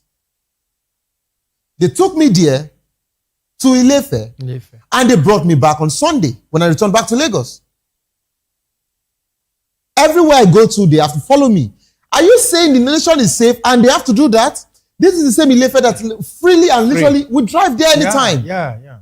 With what is happening in a neighboring state. So how is the media giving false narrative?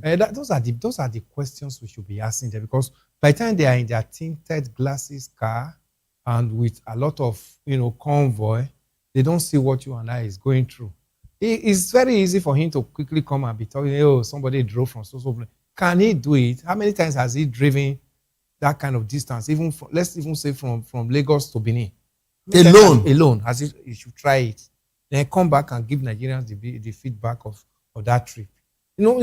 Because one would have expected that some of these aides should be able to, feel what Nigerians are feeling so that they can report better to their principal.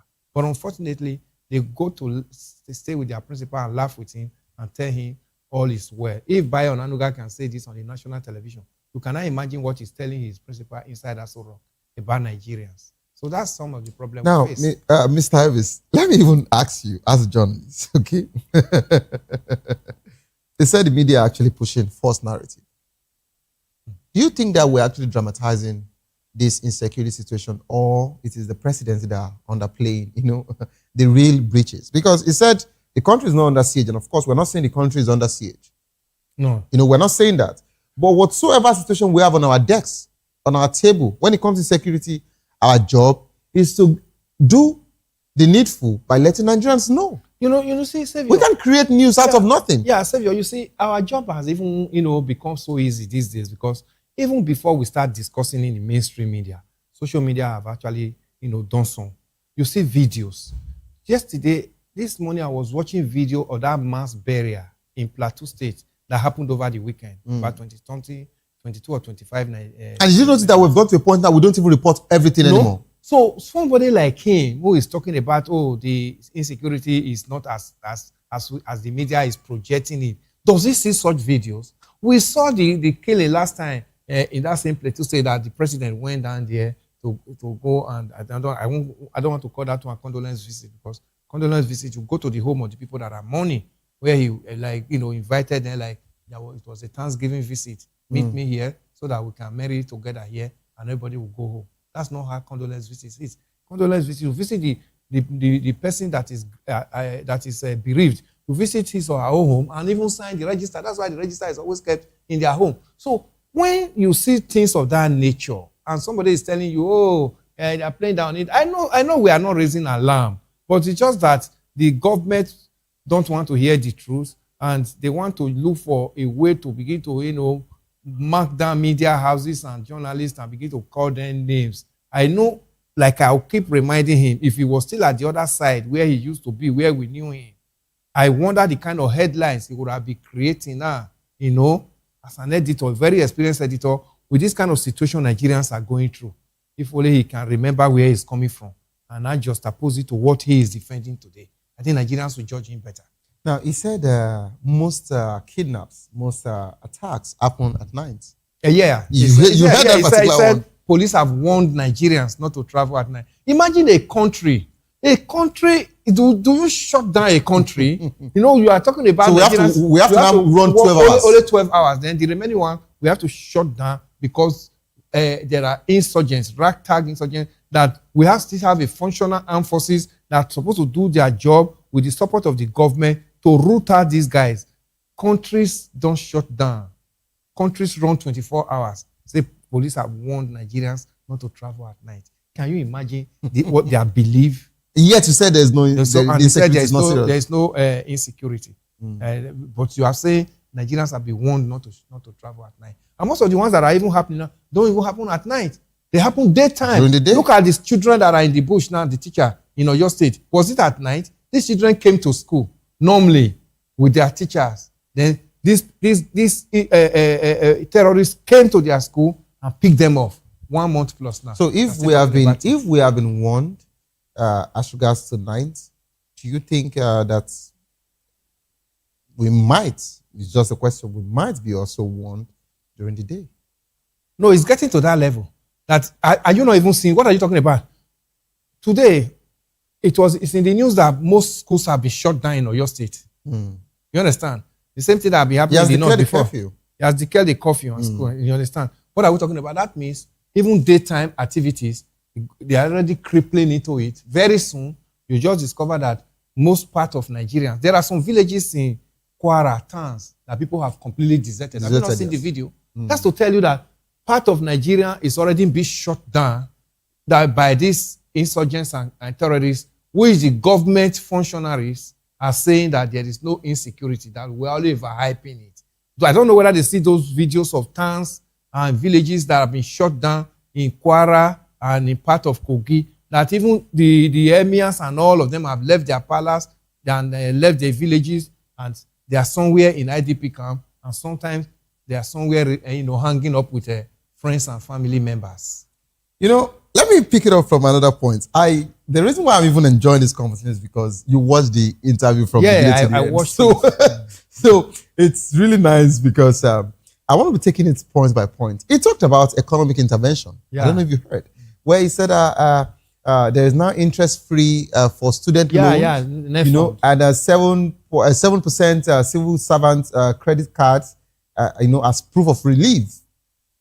Are these programs scaling fast enough to impact the average household as regards to dealing with food inflation? And the question, if you are saying 7% civil servant credit cards, you and I are not civil servants. No, we are not.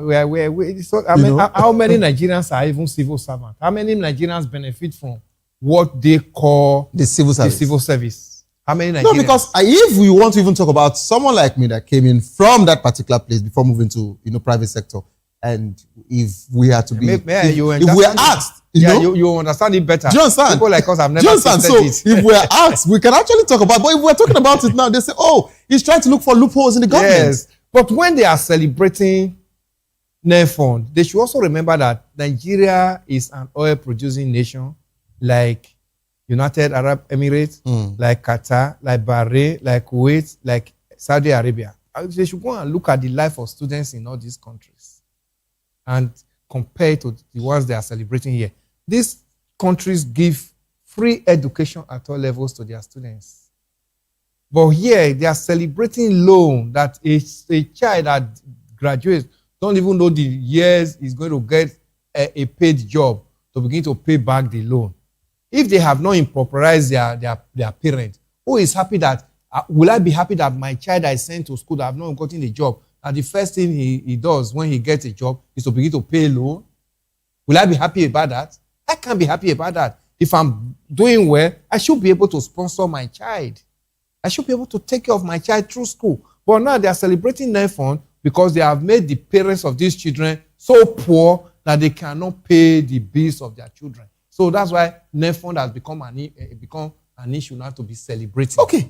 Mr. Harris, you said something here now. You said they've made the parents so poor. Yes. That they can actually take care of the kids. That's it. And if this is what I will be picking on, I don't know if you saw a particular video that went viral at the just concluded election in Ekiti State. Yeah, I saw videos. Of course, we saw several videos. But there is one, that caught my attention. All right, in as much as we saw a video of them doing their campaign and throwing money out. And bread. Yeah. Now, there's a particular video of a very young lady. I'm trying to connect the dots. As your statement. I came to show money. And she said 15,000. Yeah, I saw that video. When she said 15, is it 15? That was what he used. It's a viral, slogan. Yeah, he used one slang. Well, let's say their botanical street line. Yes. So she actually said that word, and she showed the term so that it's not. I showed the term. She's not a content creator. At all. She flashed the 15,000, and she showed that she just voted, and she mentioned APC. Mr. Harris, those are the things they are celebrating. You just said something, and that's why I'm trying to connect the dots. Yes. So you make the parents very poor, that the children, and I begin to now trade with their children. This loan is trading with these children because these children don't even know when they're going to get a job. And the first thing that when they get a job is now begin to pay loans because their parents could not take care of their responsibility as it were. You and I should not be praying for that. So if they are using this one, they don't know that they are just deriding the life of the parents who could not take care of their children. That's why they are celebrating this. Where it works abroad, job is not an issue. It's not an issue. And they proudly take it because they know too well that even with that loan, that education loan, you get a job, and that does not stop you from other things. You get a mortgage. Everything abroad is all about credit. Get mortgage, ride good car, you live good life because everything is regulated. But here in Nigeria, it's not like that. The same children now who have that loan, by the time they come out, we not hear some of the people that were interviewed here just now talking about a kg of gas going as much as 2,000 something. 4 to 5. So those children are coming to meet this kind of hyperinflation, galloping inflation that even as they are paying back that loan, they cannot even feed. Remember now that house rent has become an issue in this nation. Part of what we discussed here yesterday in newspaper review is in The Guardian was this astronomical house rent in Lagos and most cities in Nigeria. So they are coming to also confront that. Then the loan the government gave to them is also hanging on their neck. So you see that the generation that is even coming behind us, they are even going to find it much more difficult because some of us did not take government loan to go to school. And here we are today. Now they have government loan hanging on their neck, and they have this very stringent economy to also confront when as then they will be paying back that loan. So when do you think that child will be able to talk of I want to have a family with all this? Where do you think that child think of I want to have a family? So are we going to say that the population is about to decrease? The population will automatically go down because if their parents got married at 30, 35 because of the economy, and these parents... Some parents, 25 years. Yes, this parent never even had this kind of loan, government loan to pay. Then now imagine the children that have government loan and still coming to face the economy worse than the one their parents faced. Some of us didn't start life with this type of economy. You understand, Savior? We didn't start life with it. My highest school fees in the school, my final year was 570 naira, accommodation inclusive, in this nation. I'm not talking of the 80s. I'm talking of 90s. You understand? In this nation, accommodation and all. So now, you have not started sponsoring your children in the higher institution. Those of us that are doing it, not too well now that a child daily meal now in school, you'll be talking of for a child to survive a day in school now because of a minimum of 3,000 naira because most children pay transport to their respective classes. I don't think Bayonono guys are aware of this. No, these are the analyses that Nigerians are supposed to give to him because No family is less than 5 now. Maybe father, mother, and 3 children. You understand? So and sometimes these children too might be invested at the same time. You get what I'm saying? I have 3 at the moment investing at the same time. Service, the way you are facing me to say this, I think you are sending a message to me that they will be that my kids will be going into invest together. Very soon. Yeah, very soon. Very soon. 2 weeks ago, my son called me on the school and said, "Daddy, a kilo of gas is 2,100." I said, "Yes. What will you do? Will you bring the gas to Lagos to feed? That place you are living in is where you feed the gas. It's in Ife." He's already seeing reality. He's already seeing reality. Who sponsored that gas filling on that gas? Is it not me? Still you. It's me.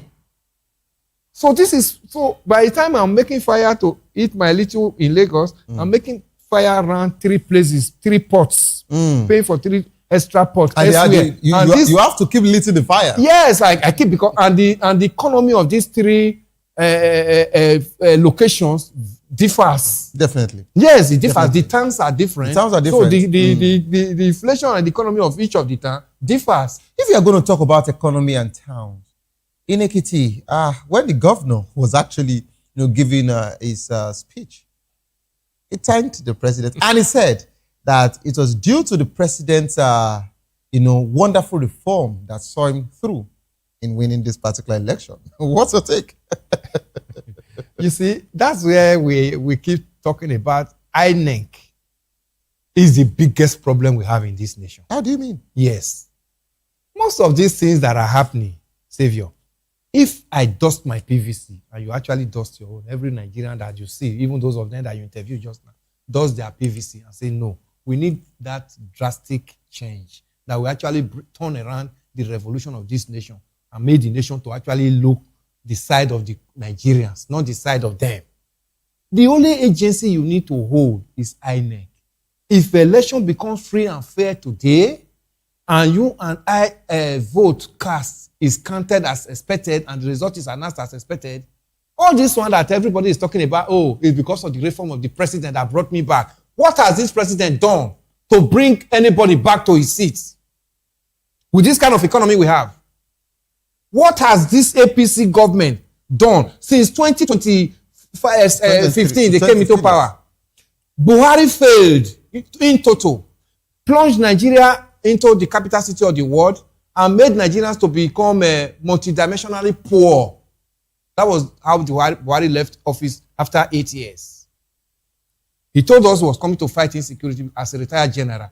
We saw that he added to the insecurity we had. Before Buhari came into power, we had only Boko Haram in this nation. When he came, ISWAP came, ISIS came, banditry came. Because they brought in bandits. They were wanting to use to destabilize Jonathan's Do you have facts as regards to No, that? Bao Karaje is still alive. He said it. He's still alive. So this should be allegedly. What he has said, go and look at some of his tape. Even El-Rufai knows about it. These were people. That's another allegation. But you remember what he said, that the observers that are coming, if they go back and say, if they don't trend as expected, body bags, they are going to go back with body bags. Did you not hear when El-Rufai said that? Body bags? Did you not hear when their father, Buhari, said baboons and monkeys' blood will flow, will be soaked? So when you put all this one together, all this gamut of utterances that came from them. If INEC was a responsible agency that can actually guarantee you and I and secured our vote as expected, most of these things we are seeing, we would have been seeing them. Mr. Ives, we'll press for time and we just have to round off, but in just 20 seconds. Obi said Tinubu should resign, just like citing the UK Prime Minister who actually resigned honorably. What's your take as regards to that? Just 20 seconds. It's not even only Obi. Nigerians are saying she resign.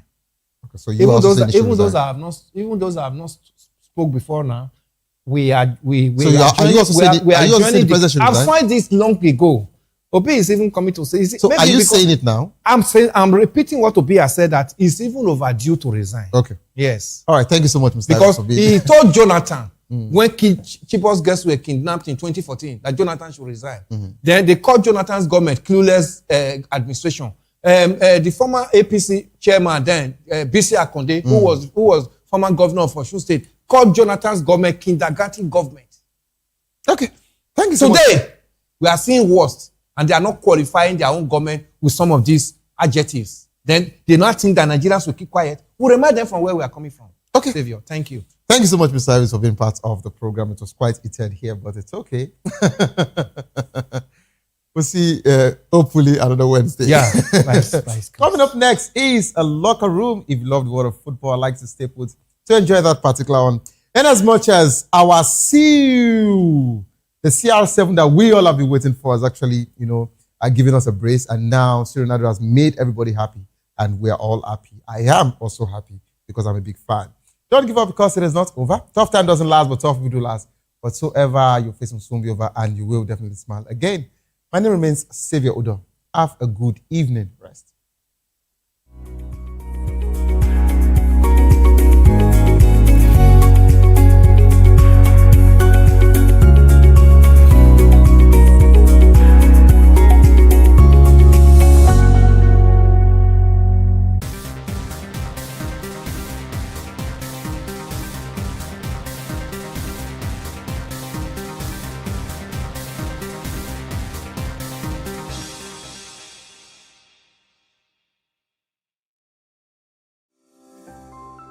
VOP TV. Now you have more than a voice. Nigerians, your voice matters, and in 2027 it starts with your permanent voters card, your PVC. If you're 18 and above and you're a Nigerian citizen, you have the right to choose who leads your community, your state, and your country. But that right only counts if you have your PVC and your name is on the voter register. Here's what to do. First, check if you're registered. If you're not, or if you've moved, lost your card, or turned 18 since the last election, go to the nearest INEC office or an INEC registration center. Second, it's free. Don't pay anyone for any registration or collection. Third, collect your PVC early. Don't wait until the week before elections. INEC will announce dates. Listen to radio, TV, and follow INEC's official pages.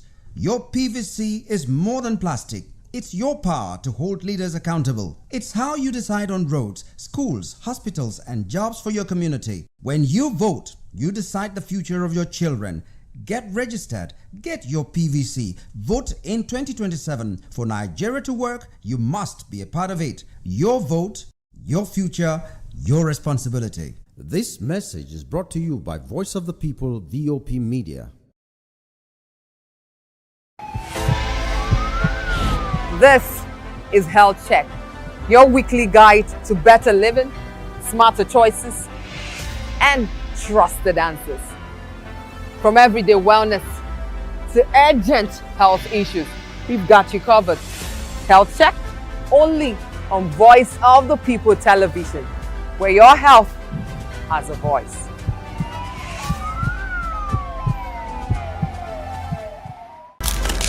In a world where power shapes with every headline. In a nation full of questions. In a world filled with noise, the truth needs a voice. The policies that shapes our world and the economy that determines our future. Every hour, every day, the grapevine keeps buzzing. And together, we are committed to telling the stories that shape our world, because your voice is our focus. Don't forget, our voice matters the most. Let us come together and share our concerns.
Welcome to the locker room, the home of football talk that matters. I am Jerry Apelhon. Join us every weekday, Monday to Friday at 5 p.m. Nigerian time, as we share the hot takes and hot debates in the exciting world of football. And joining me are the usual suspects, Ikechukwu and Mayowa, as we break down all the hot takes and everything that's happening in the football. Don't just watch football, live it with us. Catch us on the locker room and Voice of the People television at 5 p.m. Nigerian time. And like I always say, if not 20 minutes off, please discuss. We encourage you to click on the like button and subscribe to our YouTube channel. We are Voice of the People TV. Also follow us on all our social media platforms. We are at VOP TV Live. Visit our website www.vop.ng for fresh and trending news. Also watch us live on SLTV channel 264. VOP TV, Voice of the People Television.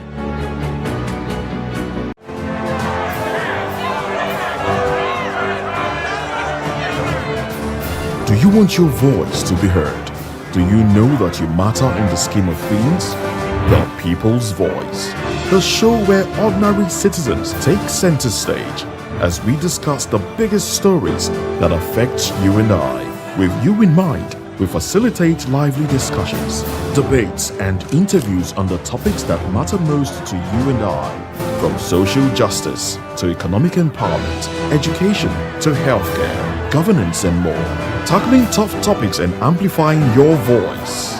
Join the conversation and make your voice count. The People's Voice. Make your voice count. VOP TV. Now you have more than a voice.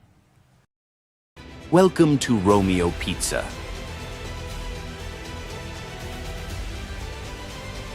Sink your teeth into our freshly baked pizzas.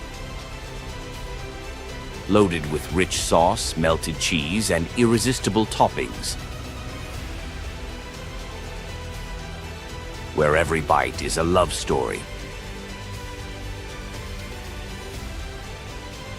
Treat yourself to our creamy, dreamy ice cream. Smooth, sweet, and made to brighten your day. Or maybe you want it hot and satisfying. Our juicy shawarma is wrapped to perfection, packed with flavor in every mouthful. Pizza, ice cream, shawarma. Why choose one when you can have it all? Romeo Pizza has exactly what your taste buds desire.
All right, another beautiful time to talk football. Some will say today is Cristiano Ronaldo's day.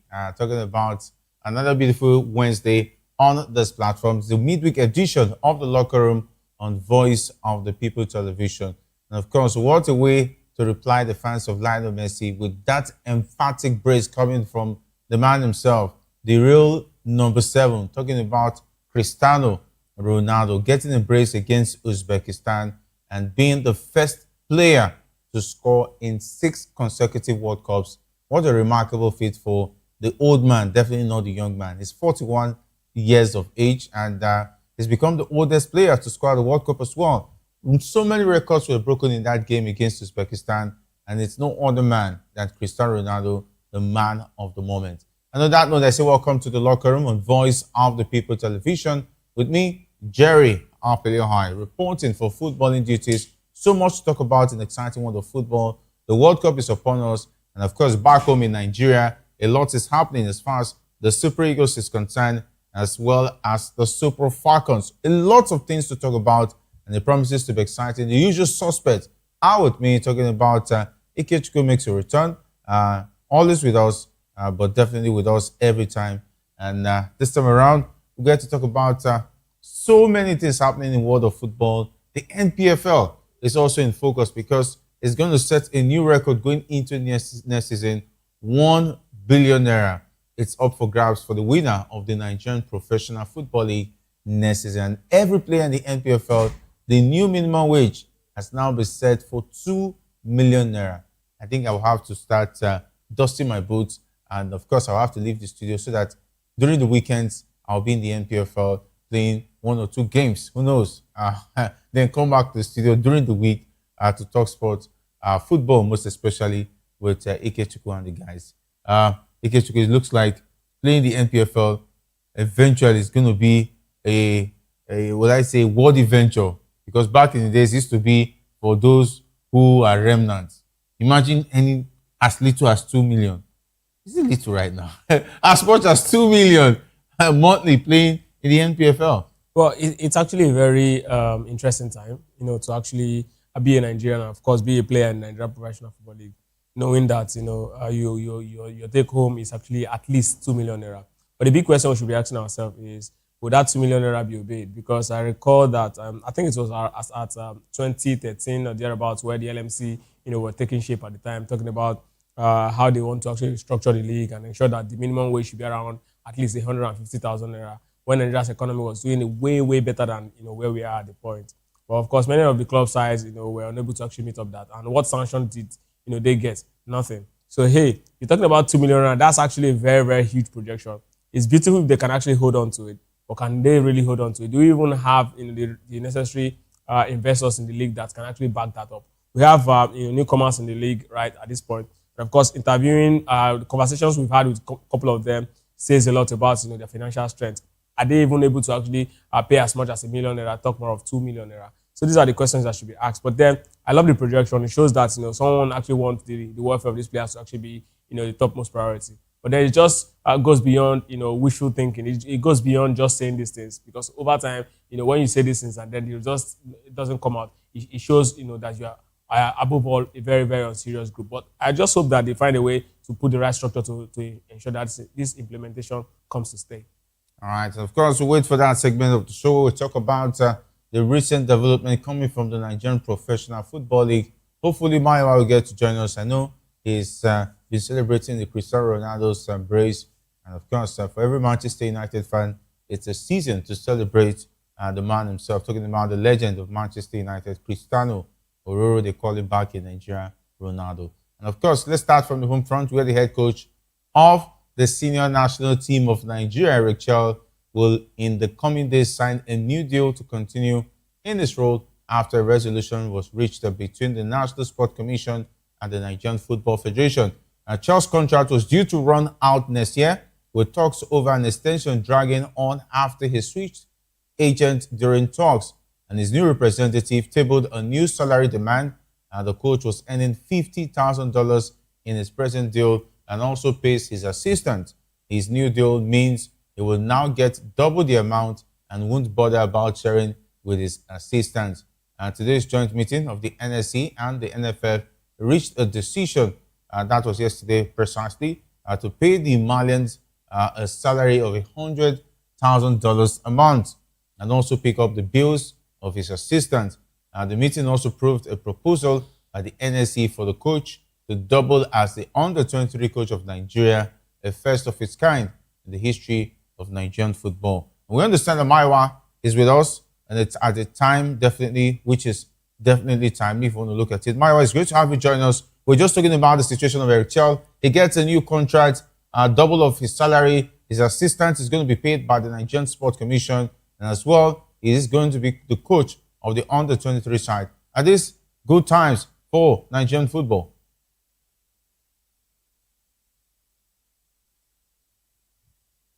If they are going to go by the contract, what Eric was asking for before was around 30, and he was going to pay his, his personal staff, his coaching crew from that amount.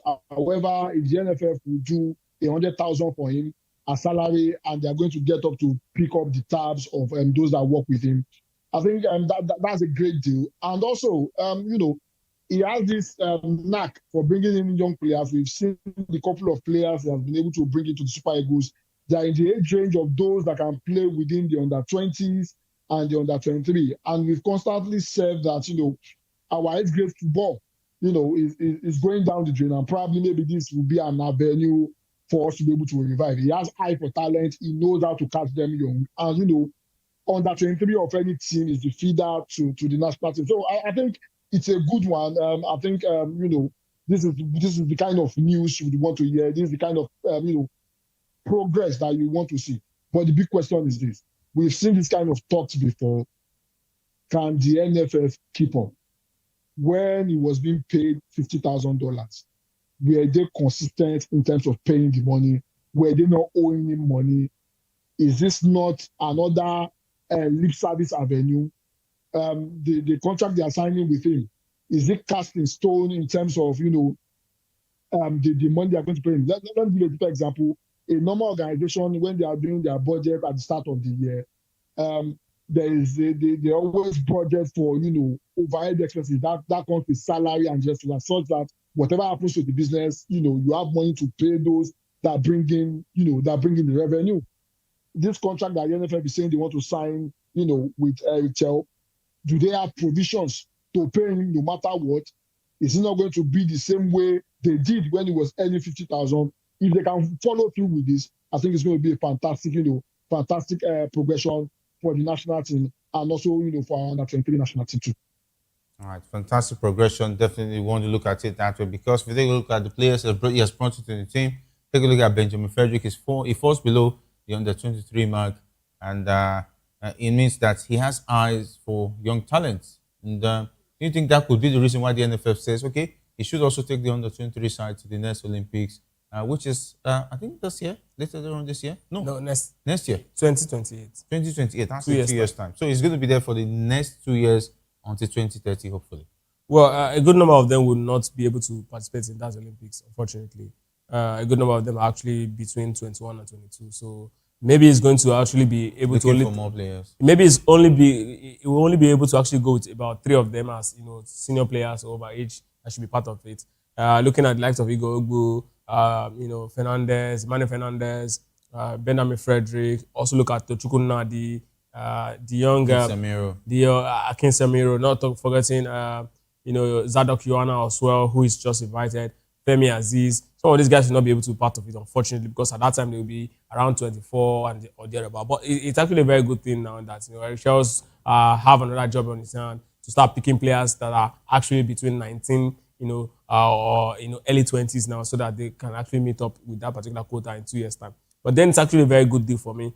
I want to believe that, for a team that's actually trying to rebuild, it's only fair, it's only reasonable that, the under-23 coach, because their only tournament comes once in 4 years, and that's exactly what it is. I mean, I recall that, when Siasia was the coach of the under-23 side, that's exactly where Nigerians were screaming and saying, you know what, these guys have done so well in the 20. He's done so well in the last 23. Why can't we just give him the Super Eagles job? Because a good number of those players that played the Olympics in 2008 were very much Super Eagles players at the time, come the Next Nations Cup. So I expect that to actually be the thing. And of course, this is another opportunity for him. That, 80-man list that they say he's scouting, 150-man list, I beg your pardon, that say he's scouting. This is the time for him to really look at that list and then start bringing players who fall between 19 and early 20s now, so that we'll start seeing players who will be ready for that particular tournament and ready to actually replace the next set of superstars that we have. But for me, I think it's a very fair deal. Now HL can now relax, Nigerians can now relax, and let football win. Yeah, Nigerians can now relax and let football win. And talking about Nigerian football properly, the Nigerian Premier Football League is entering a new era after the National Sports Commission and the Nigerian Football Federation approved sweeping reforms designed to transform the country's top flight competition. At the center of the changes is a record-breaking prize package that will make the NPFL one of the richest leagues on the African continent, according to NSA boss Shehu Diko. Under the new structure, the league champions will receive a minimum of 1 billion naira. Yes, you heard it right. 1 billion naira at the end of the season. And this is a huge jump from the 150 million naira to 200 million naira range that winners received in recent years. And the reforms go beyond rewarding only the champions.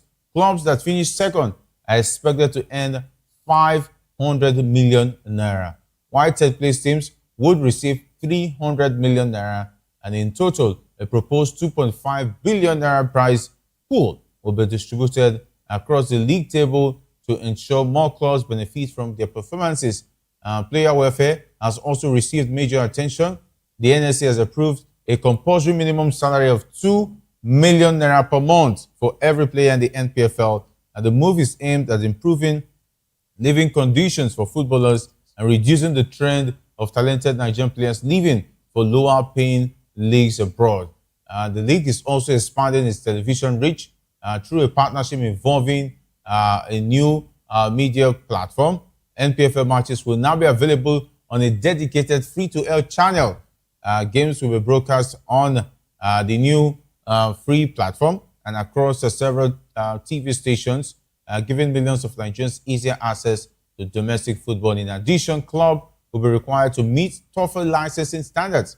Stadiums must install standard floodlights, provide reliable backup power systems, and improve matchday facilities. Maiwa, yes, who would have thought that we will all see a day when the NPFL will be talking about real business of football? Yes, this looks good on paper, but Nigeria will always know it's good to make a lot of policies, but execution is majorly the problem. What you've seen so far, heard so far, do you think all of this can be executed plainly without any disruption? Well, I think this is a step in the right direction. However, the thing is this: I don't want to rain on their parade. The minimum wage of the country is about 70,000 naira, and if you have somebody playing football and their minimum wage is about 2,000, it's about 2 million naira. I think that's good enough, especially for our own standard. However, is it at par with the kind of minimum wage you will earn when you are playing in South Africa? I would say no, because if you are looking at the 2 million per month, that's about roughly about 1,000, maybe $300-400 per month. But if you convert to Nigerian money, 2 million naira, it's a money that will keep you comfortable. How many, 9-to-5 job pays 2 million naira a month for any employer? I think that's a fantastic move. In as much as it is small, it's a fantastic move. The prize pool for the winner going to 1.3 billion, going to about 1 billion naira, I think that's also a good move. That's about, roughly around $800,000 going by the current exchange rate. It's a good move. It's the kind of development we want to see. And progress does not happen at once. Progress is something that happens gradually. One of the things I want to credit the the LMC and the FPFL guys on, especially what I've seen so far. The prize money for the last 2 seasons, the league season finished, they paid up, even though it's not much. The league is finishing the time it's supposed to finish. I think these are the kind of things we want to see. Now, they are making moves to expand the reach of the NPFL. They are making moves to ensure that, we meet a particular standard. But the big question is this: 80% of the clubs that we have in Nigeria is government run, is government owned. What happens to the privately owned, club? Can they meet up with this demand? How many organizations can even meet up with the 70,000 naira minimum wage that we have at the moment? It's a good idea. However, question is this: can we implement it realistically? It's another thing to put things on paper. It's another thing to be able to implement it.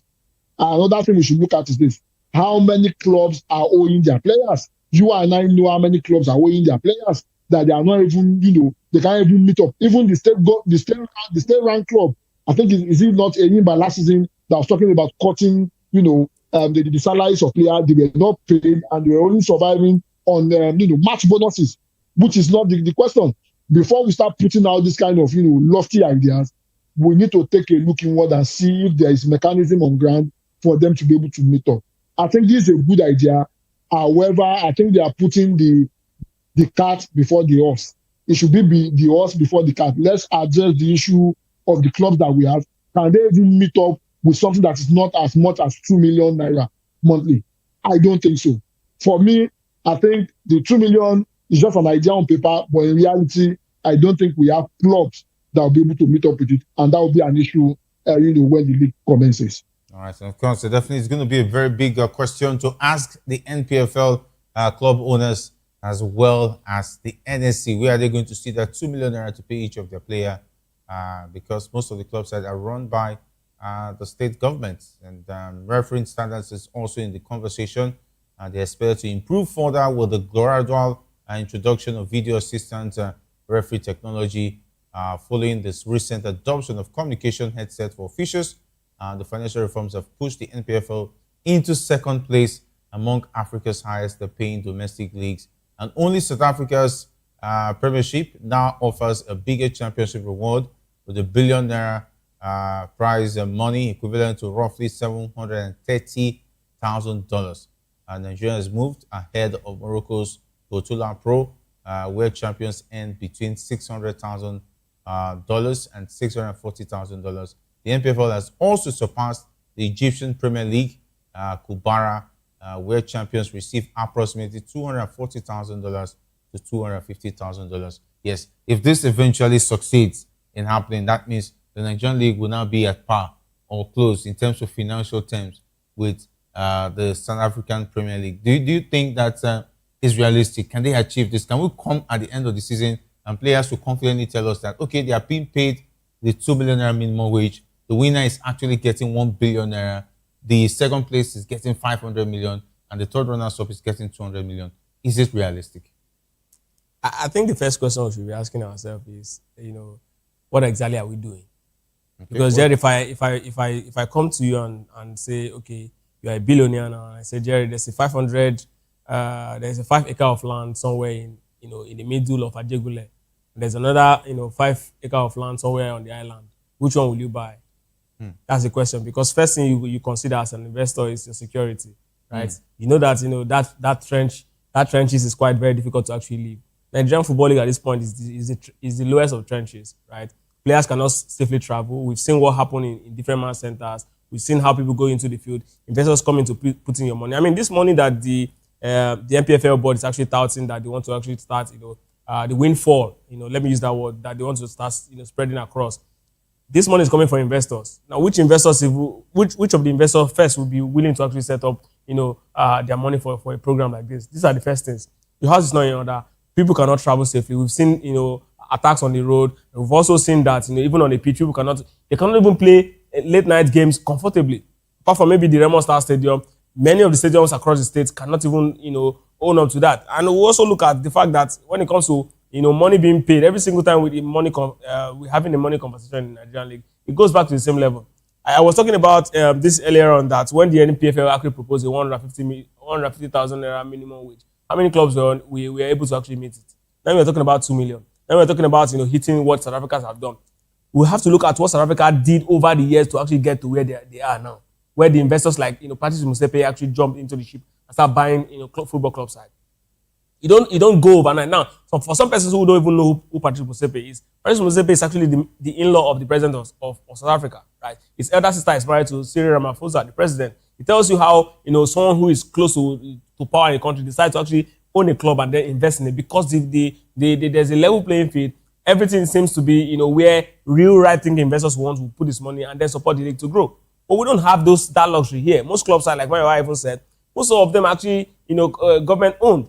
And then you are talking about all of these things. Tomorrow now, when the league starts, it was Brandon there who was actually complaining about not being paid. Eimba, I mean, one of the clubs that is highly respected when it comes to how they actually welfare package for players is. And if Eimba can actually if a player in Eimba can actually be complaining, it tells you how other players across the league are faring. And now we are talking about you meeting up with South African football. See, the truth is this, right? We have to actually take baby steps to actually get to where they are. I think looking at South Africa at this point, we need to even match up with countries like Tanzania, right? Where the likes of Tanimu decide to go play football because they feel it's a better, a country in terms of how financial. No, Jerry, this is what it is because we have our players go to as far as Sudan. These people are way lower than South African league. So if you can actually get to that level, then you start talking about South Africa is at the highest. More like what we see in North Africa, right? So if you don't do that, why are you talking about South Africa? This is you trying to actually overblow your trumpet, and like they always say in local parlance, a small name and they keep big dog. The NPFL, if they must move right, they need to actually take the right step. This is not even. I look at all of these things beautiful on paper, but then trust me, Jerry, in 6 months we'll be here discussing this, we'll be gathering dust. All right. Anyway, some will say let's give them the benefit of doubt. There's no benefit of doubt, Jerry. Over time we've seen them. And we've seen them over time. There's no benefit of doubt. At least if there's a mind and there's a willing spirit, yeah. Take a look at people behind the NSC. I think I've seen Bukola Olakpade as a very serious person. Yeah, I've had one-on-one discussions with him before. He's someone who's a right-thinking, positive person. He has a positive mind. He has this can-do spirit. He has this determination. He knows what to do. He just needs people to just move with him.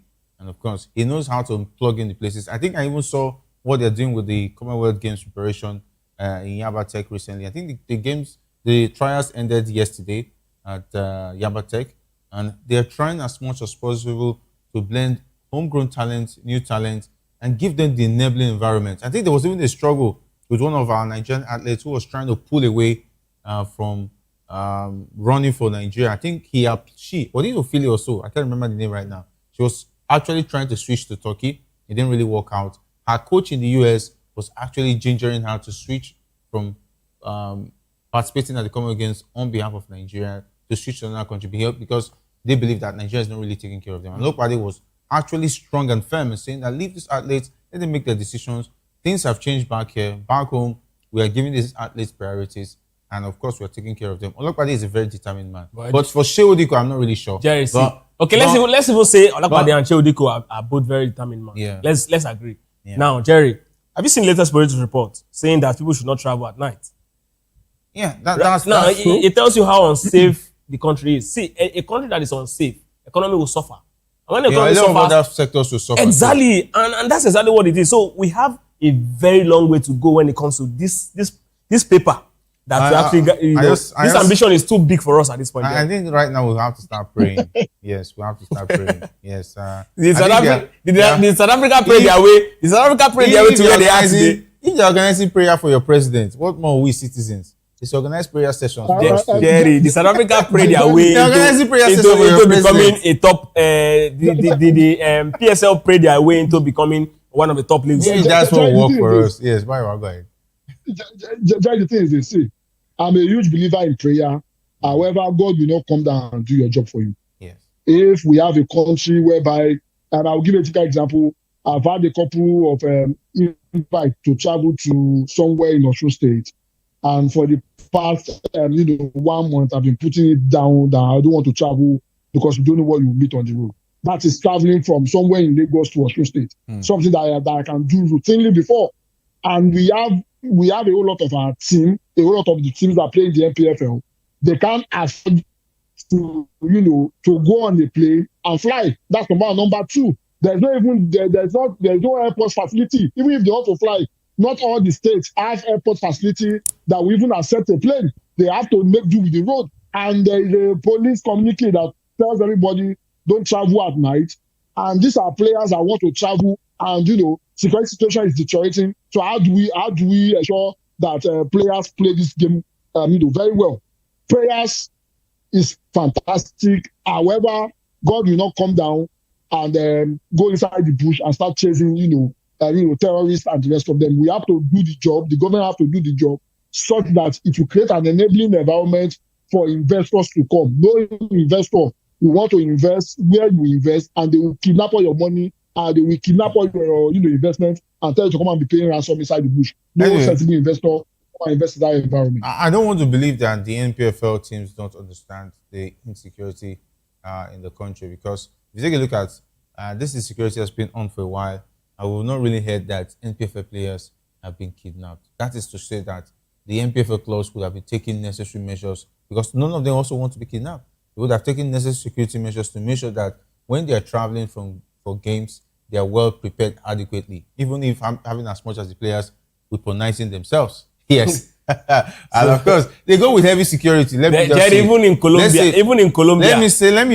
just be specific. They go with heavy security when they go to games, when they're traveling from one state to the other. They don't just go ordinary. And of course, the players are well fortified to make sure anything that goes wrong. This is exclusive. Jerry, this is exclusive. So even in Colombia and other South America, that we know that they have, gangs and drugs and all of that. Players, when they're going for games, they don't go with weapons. They don't go with guns. Right? Now, I didn't say they're going with guns. I said they're well fortified. Jerry, the truth is this. If we don't deal with this particular issue, I think it's a government and exactly. So if the government, now this is me speaking to Shehu Diko because it's now close to the government, right? If the government wants Nigerian League to improve, the first thing they have to do is security. Now we'll now start talking about the marketing part of it. Now we're talking about free to air, right? Truth is, Jerry, I'm not against whatever it is the government is trying to bring, but I'm asking myself the question: how many business-minded person want to put their money, run an advert on that particular platform? No, bring your money. I'll help you. No. So that's the thing, right? If you see, there's a reason why the World Cup decided to actually allow some of their games to be aired on YouTube. Okay. So there are things you look at and you understand that these people, when they come up with this white paper, you will know that either they just want to put out something or they didn't really think it through before throwing it out. Let's just give them benefit of that. And let's still talk about the situation of Nigerian football, because we're pressed for time. We also want to talk earlier about the World Cup. Super Falcons defender was in the news talking about Ashley Plumtree. And of course, the information about her was really not really good. However, she has come out to distance herself from a Facebook account impersonating her and making allegations that the Nigerian Football Federation officials demanded bribe from her. The Facebook page bearing Plumtree's name claimed that she had been dropped from the Super Falcons squad for the 2026 Women Africa's Cup of Nations, and because she allegedly refused the demands made by some corrupt officials. The post stated that Plumtree was considering taking a step back from the national team due to the purported bribery demands. The claims quickly gained attention online, with many social media users reacting to the allegations against the NFF officials. The Facebook page, which appears verified and has more than 2,000 followers, continued to attract engagement despite questions about its authenticity. Reacting to the post, Plumtree on Tuesday denied the claims, stating that the Facebook account was fake. I remember I saw an interview, was it earlier today, where before now, she has made a revelation that there are several pages, several accounts on social media that have been impersonating her and making a lot of comments, which she has debunked. Yes, she even said before this one came out that there's a current social media handle that has been impersonating her. People have been calling her, telling her she said this, she has been debunking it. So this recent one proves that it looks like those who are handling their accounts have doubled their hustle. And I think it's not left for the social media handlers. How come somebody verifies a social media handle through impersonation? I think there's supposed to be strict measures to make sure that at least your ID, your social security number are part of the details they request for before your handle is being verified. How come somebody could verify a handle on behalf of Ashley Plumtree and she is not involved? Come on, Jerry, what does it take to verify a handle? You don't need, most cases you don't even need the facial recognition to actually verify. That means they need to upgrade they're talking about the set, the procedure of making your account verified. No, there are certain things that social media, the big social media company will not actually do. when this is exactly why, this part of her coming out to actually debunk it is the only way out. Okay, Jerry, before now we've also seen Can actually be broke down Jerry, too. even before the era of social media, right? We've seen people actually carry up stories on national daily saying that this is exactly what this person say, until this person actually come out to actually say, I didn't actually say it, right? Rumors can definitely fly, and this is one of it. So it's actually good she's out to actually debunk it. For me, right, I look at it and I look at it in two ways. First, it's very possible that the person who actually created this account is close to her, or the person is actually a very strong fan of Ashley Prompter, and maybe the person is getting wind of the fact that she's actually going to be cut loose from this from the team, and the person might actually be wondering, asking him or herself that why would this person be ostracized from the team?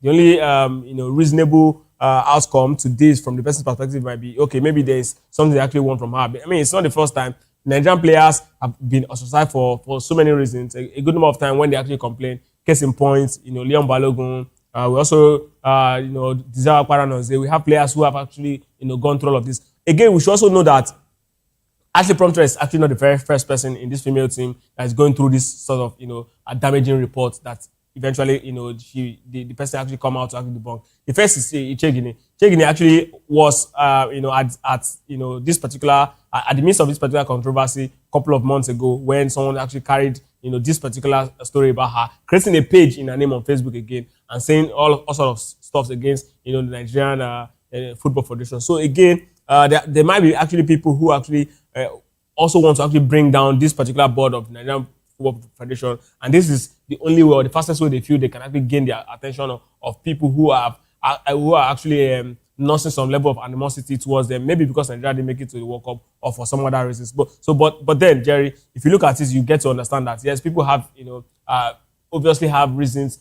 People definitely have some sort of bad blood in the NFF rather to actually take this board out of the office. That's exactly why they are doing what they're doing. So for me, I think they also should do better. And then whoever it is that is doing it, this is exactly the time where I expect our law enforcement to actually go track through the person and find who the person is, and then nip it to the board. Because if you don't, the first one happened, they did nothing to actually bring that person to book. The second one is happening. Trust me, the next one that will happen might be even more damaging than this, and it's actually not where we want to be. So there's cybersecurity experts, there are people who understand how to track people. This is exactly the time you have to. I also believe that at this point, the NFF should also have people within them as create a unit for people like that to help them fish out people like this. I mean, it shouldn't be that difficult to actually do. But then, when we have a country where money can actually get missing in a safe and nobody can be caught, I mean that one is even more easier to actually find out who did it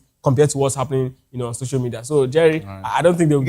I think impersonality is not peculiar to Nigeria alone, mostly on social media, because it happens to a lot of even big names abroad. Yes, it all depends on whoever is behind it. If they may be sophisticated. Jerry, if you are targeting a big name, one person, it's different.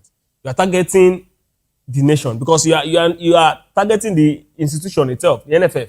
This is for me, this is a national issue, right? So if you are targeting the nation, then the nation should step up and then find out who that person is.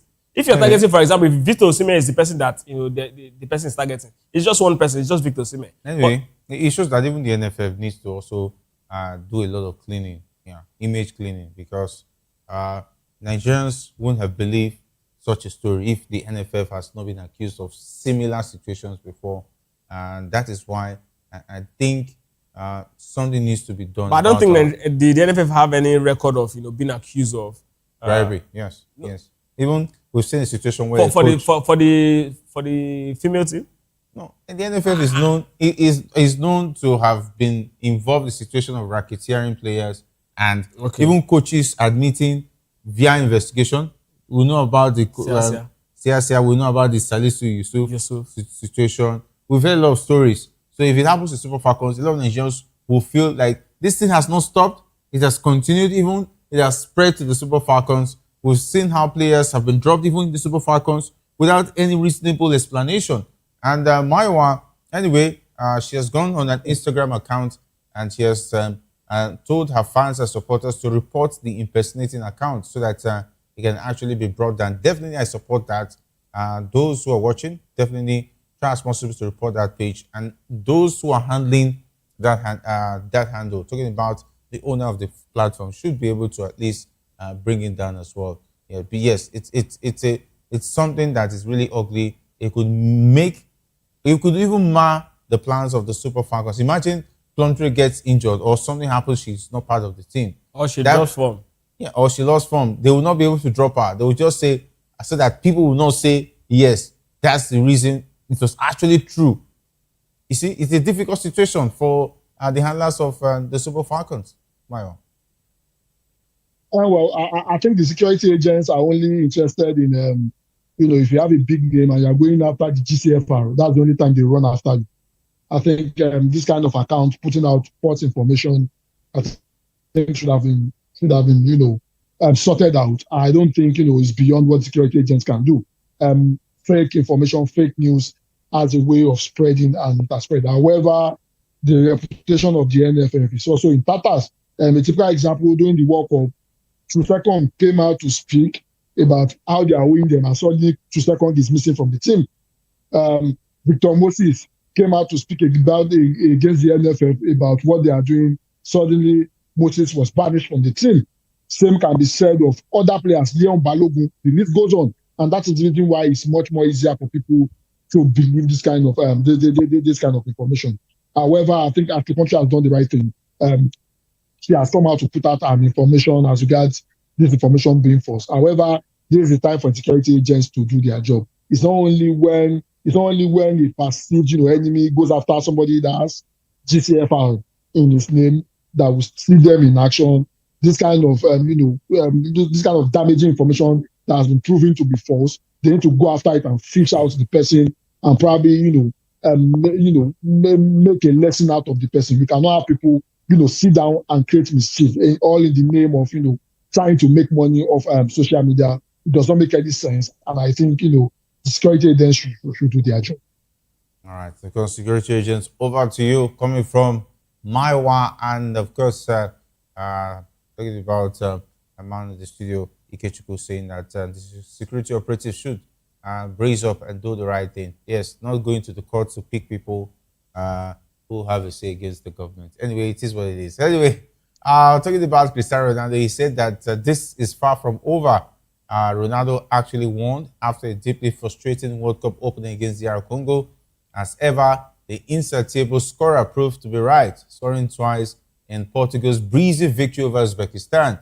Ronaldo's brace not only served as a counter-take response to the waves of criticism washing his way in the aftermath of a goalless start to the competition, but it also saw the 41-year-old become the first player, man or woman, to score at 6 different editions of the World Cup. Lionel Messi matched Ronaldo's record of finding the net at 5 different tournaments with his hat-trick against Algeria last week, but the Portuguese icon nudged back in front thanks to a sweep of his right boot inside the opening 6 minutes of Tuesday's clash with Uzbekistan. And given the debate which preceded Messi's eventual involvement at this year's World Cup, it would appear highly unlikely that Argentina's captain will rock up at the tournament in 2030 when he will turn 43.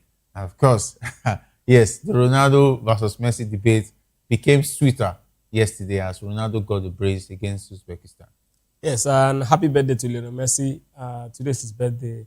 And then Cristiano Ronaldo now joins, the Golden Boot race, right? This is still very early, but then I look at, previous editions of the World Cup in the, and I look at before the last one in 2022 where Mbappe scored 8, Lionel Messi scored 7. The one before that one, the top scorer of those tournaments, 2014 and 2018, ended up with 6 goals. And now we're having Messi, Matt Day 2, 5 goals. Kylian Mbappe and Haaland, 4 goals. Matt Day 2. It's quite, interesting. We might actually be seeing for the very first time, a player who's going to get at least 10 goals in this particular World Cup. And for the very first time since Just Fontaine actually did it, in the 70s. But it's quite interesting that we're actually having this particular conversation.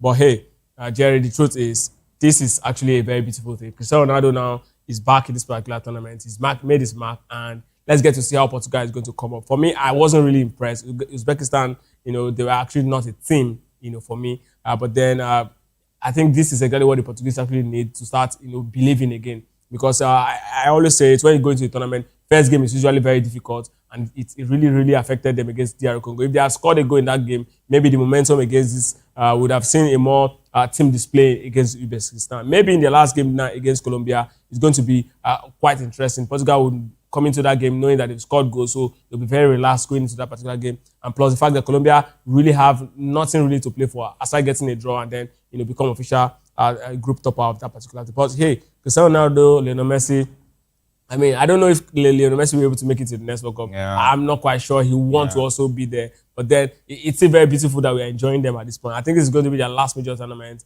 For Lionel Messi, Lionel Messi has already hung his boots. He's played his final home game for Argentina before this particular World Cup. So I don't think he'll be heading to the next World Cup. Let's just see how much they actually turn out, at the end of this particular World Cup. All right. Marwa, even if Messi did the 5 Father time and his own career trajectory to secure to score in 4 years' time, he would have to keep playing until 2034 to surpass rather than equal Ronaldo's record. And I don't think that is happening anytime soon. Definitely Ronaldo will be smiling to the bank with this one. Well, I think it's a good one for Ronaldo. The thing is, see, when we were reviewing this game yesterday, I said something very, very important. Ronaldo do not have to make it about himself. And I was impressed with the way he played yesterday. Even the free kick Nuno Mendes scored, before Ronaldo want to take that free kick, Ronaldo became much more involved in the play, and all other players decided to play for him. And that is the reason why a lot of people criticized him. I think the criticism was needed, and we saw a change and a turn in the way Ronaldo played, and this is a good thing that he's beginning to get involved in the play. But after he scored the 2 goals, he started moving the way he moves. But however, he was involved in everything, and this is what I want to see. I think this is the kind of Portugal and the kind of Ronaldo I want to see going forward. The competition is still long. He has opened his account. Can he be scoring a whole lot of goals just like Haaland, Mbappe has done? I think he has opened his account, and we'll just wait and see. However, the only way he meets up with Lionel Messi if he can win the World Cup. If he cannot win it, Messi will still have one over him. All right, Messi, definitely Messi versus Ronaldo. The conversation continues as this World Cup gets to a very, very interesting stage. Okay, Democratic Republic of Congo, the head coach, Sebastien Desabre, has said it is important for the Leopards to move on from the defeat to Colombia. The Leopards fell 1-0 to the South Americans in their second Group K game at the Guadalajara Stadium. The first half largely belonged to Colombia, who were thwarted by DR Congo's goalkeeper Lionel Mpasi. Daniel Munoz broke Mpasi's stubborn resistance for 10 minutes from time, scoring with a deflected strike after intelligent hold-up play from substitute Jean Cordoba. Yes, we spoke about this yesterday, that DR Congo will want to sit back, soak up the pressure, and just see if they can get a goal. They want to get a draw again in this one. But I think Munoz, it looks like this is his World Cup. Yeah, 2 goals in 2 games, and what's a victory eventually for Colombia? It would have been disservice with all they put into that game if they had not been able to score. I think for DR Congo, it was a very good game plan they actually had coming to this particular World Cup, because they know how difficult Portugal and Colombia will be. So they came into that knowing that if you can actually pick a draw in either of these 2 games and do everything possible to beat Uzbekistan, we'll definitely making it into the next round, either as one of the best third or either as even the second on the log. So it's quite interesting that this group is at this. I want to believe they will definitely win their last game, and then Portugal and Colombia will go. Congo beats Uzbekistan. Definitely, I'll put my money on it any day. And then Portugal and Colombia will go into that particular game. Portugal wants to actually be top of the group, so they'll be aiming for 7 points. While Colombia will be the one actually looking also that just a draw will be in our favor. So it's going to be quite interesting, for both sides. But for me, I think DR Congo is going to be one of the 5 teams I project to actually qualify from this group for Africa. All right, from Africa, and of course, Mariwan, I would have loved you to talk about the DR Congo situation, but let's talk about Ghana and England. Yes, a lot of predictions yesterday. I even gave a prediction It was going to be 3-0 or 4, yeah, in favor of England. But unfortunately, it was not so. Carlos Queiroz' side launched a fierce counter over whatever the English Three Lions had to offer. And Carlos Queiroz is, however, not happy. He has criticized the officiating after Ghana's goalless draw with England, claiming VAR failed to intervene during 2 crucial second-half incidents. Queiroz believes England goalkeeper Jordan Pickford and defender Ezrin Konsa should both have been punished for challenges on Prince Ado, with neither incident resulting in disciplinary action despite strong protests from the Ghana bench. Maiwa, who would have thought that Ghana would be able to stop the likes of Hurricane and Co. and ended that game in a goalless draw. And I think it's good that Thomas Tuchel listened to us. Yes, we talked about the defensive pairing, and he eventually started Goi and Ezri Konsa. Maybe that's why they were still able to talk about a goalless draw. Yeah, well, definitely, if it was John Stone yesterday, probably England would have lost. However, I think kudos to the Ghanaians. I think they have all but made it to the round of 32, because I don't think, even if they lose the last game, I don't think it will have any effect. They already have 4 points, and that 4 points is enough to carry them through. Kudos to Carlos Queiroz. I think he's proving me wrong. I'm one of those that said it's a retirement person. He's not supposed to be there. However, he has gotten Ghana into the round of 32, and they played so well against, against England. My question is this: VAR in this particular World Cup has been a bit inconsistent, and it bothers me. I hope the inconsistency will not ruin games at crucial moments. Queiroz was very correct. Why did VAR intervene in those crucial moments? Why they let it go? I do not understand it, and I'm hoping to hear from the referees, from the Association of Referees, as regards the reason why they decided not to intervene in those games. But kudos to Ghana. They good for them. They're in the round of 32. All right, of course. Mariwa actually wanted the Ghanaians to return back home, but it looks like they have other plans. Anyway, we'll have to wrap it up here. Brazil will look to book the place in last 32 because they'll be facing Scotland. Scotland is definitely not an easy team, and they have Robertson as the captain, who is really tutoring the side. The Scotland team is a very stubborn side. But we'll have to wrap it up here. Big thanks, Mariwa. Big thanks, Ikechukwu, for being on the show today. Absolutely, Jerry. Anytime. Right. It's always a pleasure having you with us, Mariwa. Well, it's always amazing to be here. And for tomorrow early game, I'm Jin Song Ho, hoping that South Korea will do the magic against South Africa and return them back to their country. Yeah, I'm with you on that one so that they can go and secure their jobs. Okay? All right, big thanks to the guys behind the scene. Talking about the likes of Shegun, not leaving out Hassan, as well as Jeremiah, and of course, the likes of Fatima who made the show great. Alex as well. We see your effort. We appreciate each and every one of you for making sure the show is to the delight of our viewers. And of course, up next is Political Lens with Chukwuma Okoro. My name remains Jerry Apelio, saying thanks for being a part of the show. And like I always say, if not for anything, do it the sport way.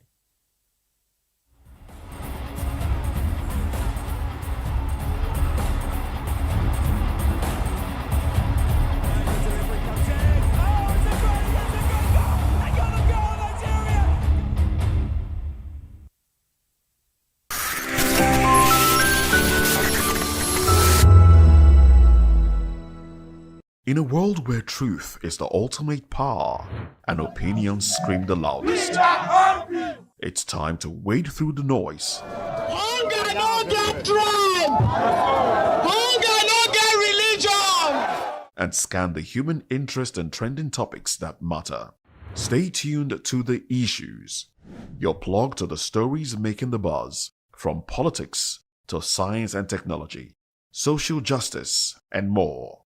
Let's tackle the tough questions and expose the truth. The Issues on Voice of the People Television, Mondays to Fridays, 8 to 9 p.m. The Issues. Don't just react. Understand. Nigerians, your voice matters, and in 2027 it starts with your permanent voter's card, your PVC. If you're 18 and above and you're a Nigerian citizen, you have the right to choose who leads your community, your state, and your country. But that right only counts if you have your PVC and your name is on the voter register. Here's what to do. First, check if you're registered. If you're not, or if you've moved, lost your card, or turned 18 since the last election, go to the nearest INEC office or an INEC registration center. Second, it's free. Don't pay anyone for any registration or collection. Third, collect your PVC early. Don't wait until the week before elections. INEC will announce dates. Listen to radio, TV, and follow INEC's official pages. Your PVC is more than plastic. It's your power to hold leaders accountable. It's how you decide on roads, schools, hospitals, and jobs for your community. When you vote, you decide the future of your children. Get registered. Get your PVC. Vote in 2027. For Nigeria to work, you must be a part of it. Your vote, your future, your responsibility. This message is brought to you by Voice of the People, VOP Media. My name is Taro Familoni, and here's to VOP TV. Keep watching, stay tuned, do not touch that dial. Arararara, my name is Made Kuti, and you're watching VOP TV. Keep watching. Welcome, my name is Ika Davis. Distinguished ladies and gentlemen, boys, viewers, everybody, boys and girls. This is VOP TV. Do you know what that means? Voice of the People TV. You don't have a voice, don't come here. You better make sure your voice is heard. In a world where power shifts with every headline. In a nation full of questions. In a world filled with noise, the truth needs a voice. The policies that shapes our world and the economy that determines our future. Every hour, every day, the grapevine keeps buzzing. And together, we are committed to telling the stories that shape our world because your voice is our focus. Don't forget, our voice matters the most. Let us come together and share our concerns.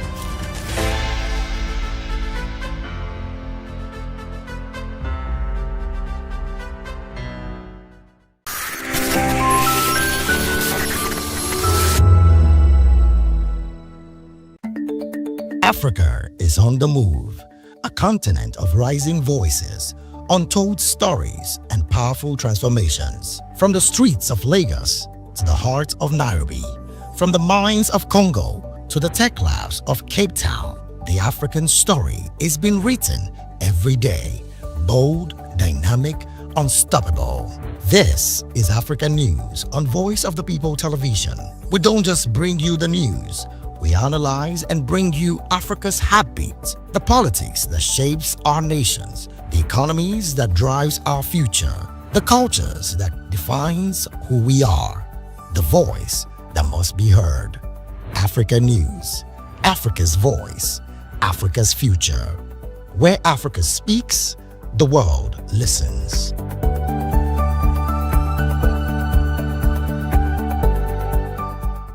We encourage you to click on the like button and subscribe to our YouTube channel. We are Voice of the People TV. Also follow us on all our social media platforms. We are at VOP TV Live. Visit our website www.vop.ng for fresh and trending news. Also watch us live on SLTV channel 264. VOP TV, Voice of the People Television.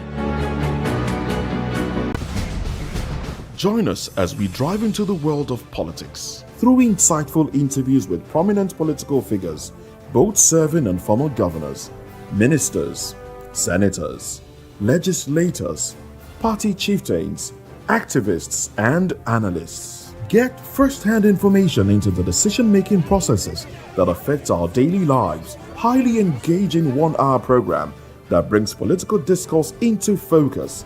I am Chukwuma Okoro. Political Lens, Monday through Friday, 6 to 7 p.m. Join us. Are you ready for the extraordinary? Something big is happening on your screen. Introducing VOP TV.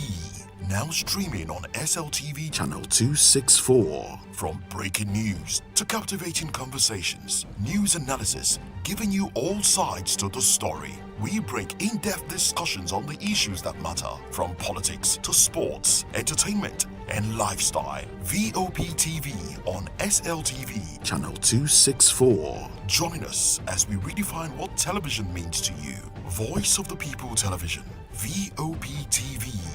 Now You have more than a voice.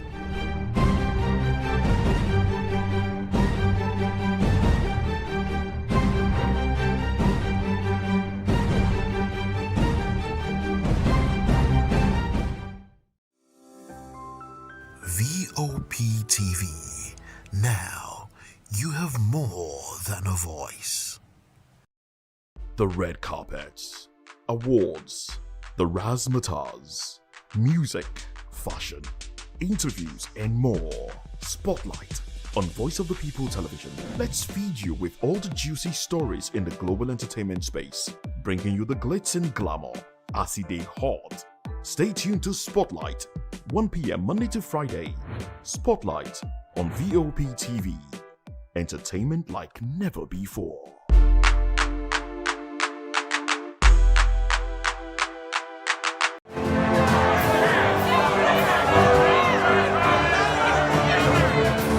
Do you want your voice to be heard? Do you know that you matter in the scheme of things? The People's Voice, the show where ordinary citizens take center stage as we discuss the biggest stories that affect you and I. With you in mind, we facilitate lively discussions, debates, and interviews on the topics that matter most to you and I. From social justice to economic empowerment, education to healthcare, governance, and more. Tackling tough topics and amplifying your voice. Join the conversation and make your voice count. The People's Voice. Make your voice count. VOP TV. Now, you have more than a voice. It's not a bad thing to renovate the president's lawn. Through top-notch programming, unbiased reportage of news, sports, business, entertainment, and cultural documentaries, Voice of the People 90.3 FM became a symbol for 21st century media. And now, a new baby is born. Voice of the People Television, VOP TV, youthful, full of vigor and penchant for excellence in the continent's media space, exposing the wrongs, applauding the rights, dissecting the news without fear or favor, through factual and accurate stories and contents. Corruption kills three things that makes a society. Representing the interests of the people and giving them a voice. Voice of the People TV is here to stay towards building a fair society. VOP TV, Voice of the People Television, truly a voice for the people. We encourage you to click on the like button and subscribe to our YouTube channel. We are Voice of the People TV. Also follow us on all our social media platforms. We are at VOP TV Live. Visit our website www.vop.ng for fresh and trending news. Also watch us live on SLTV channel 264. VOP TV, Voice of the People Television. 2564 is coming up on Burning 9, right? The 2564 Atlantic Tower. What happens in the hush behind hangar doors? Who signs the papers that gamble with lives? Which truths were grounded before they even ever had wings? If you've ever buckled a seatbelt at 30,000 feet, if you've ever stared out of that tiny window and wondered who's really in control of the skies, it isn't just flight, it's power, it's politics, it's pressure sealed in steel. We're peeling back the clouds from runway risks to sky-high secrets. We're diving deep where most dare not to look. Aviation Scope, every Sunday at 7 p.m. only on Voice of the People TV. We don't just report, we reveal. We don't just ask, we uncover. Because when it comes to the skies, ignorance is turbulence. Aviation Scope, the sky isn't the limit, it's just the beginning. On Edu Dialogue, we bring you fresh ideas and conversations, shaping the future of learning in Nigeria and beyond.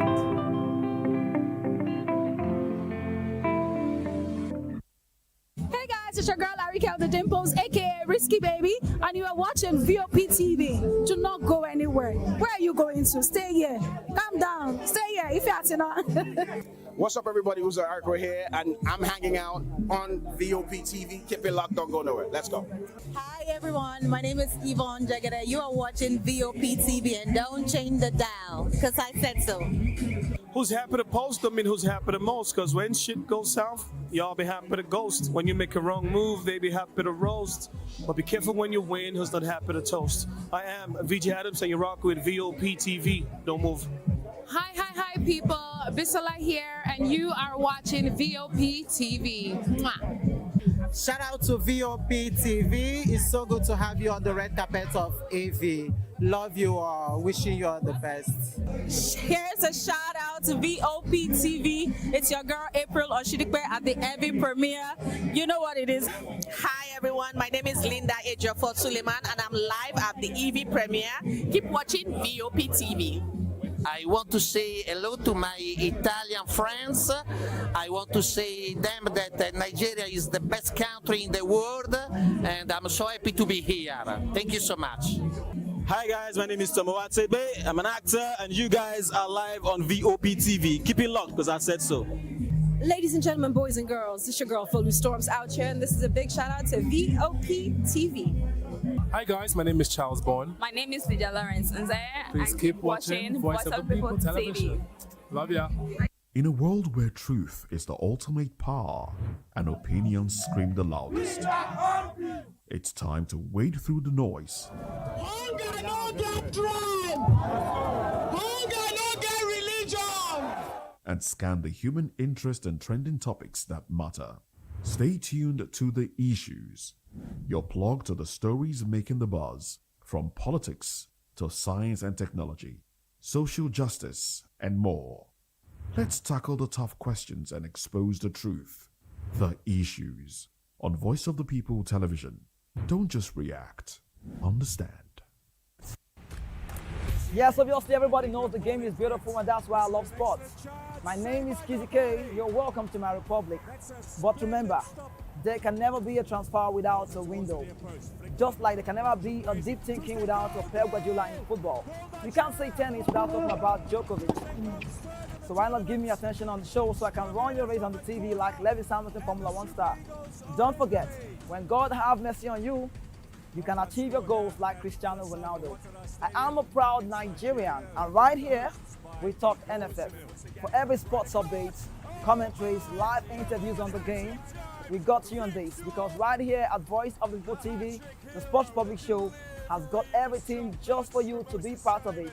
I love the beautiful game, and that's why Kizzy K loves sports.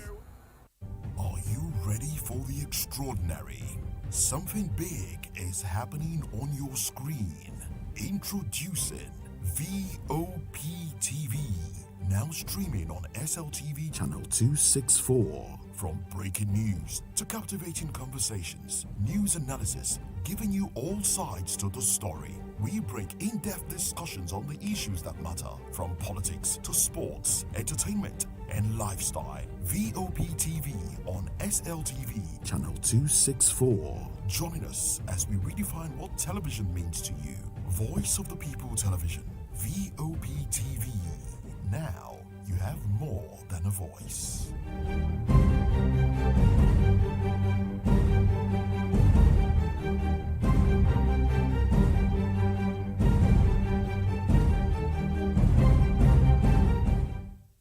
Welcome to Romeo Pizza.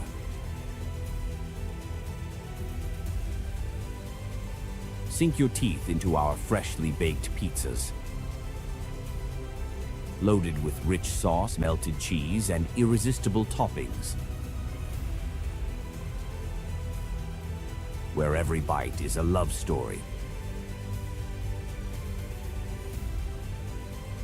Treat yourself to our creamy, dreamy ice cream.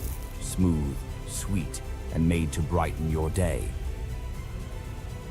Or maybe you want it hot and satisfying. Our juicy shawarma is wrapped to perfection, packed with flavor in every mouthful. Pizza, ice cream, shawarma. Why choose one when you can have it all? Romeo Pizza has exactly what your taste buds desire. Join us on People's Voice, where we amplify the voice of those that matters the most. Join the conversation. Share your thoughts with me. I am Savior Udo. Weekdays, Monday through Friday, from 4 p.m. to 5. Don't forget, our voice matters the most. Let us come together and share our concerns. Hello, my name is Inejo. Keep watching VOP TV.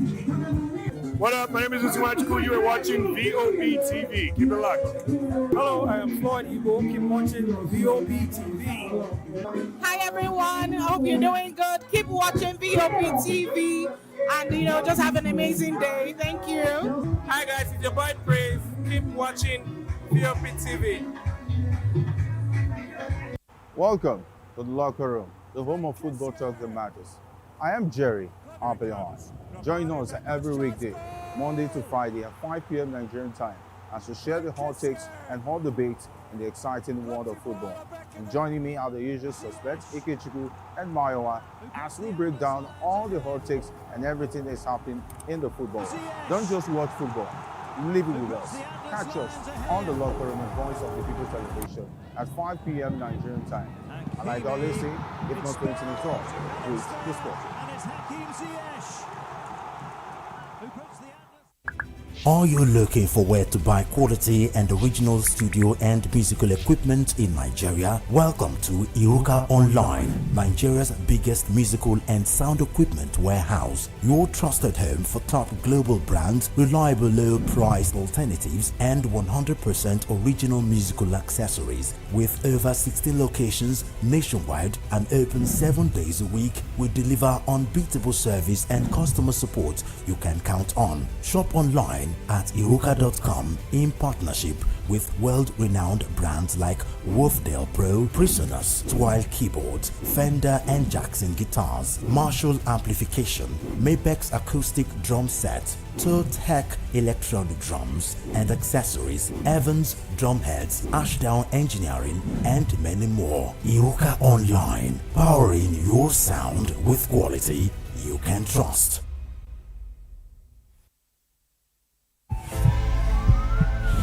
This is Health Check, your weekly guide to better living, smarter choices, and trusted answers. From everyday wellness to urgent health issues, we've got you covered. Health Check, only on Voice of the People television, where your health has a voice.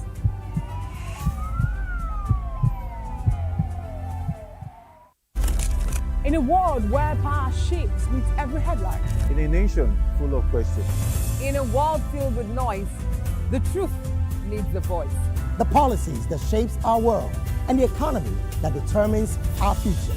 Every hour, every day, the grapevine keeps buzzing. And together, we are committed to telling the stories that shape our world, because your voice is our focus. Don't forget, our voice matters the most. Let us come together and share our concerns.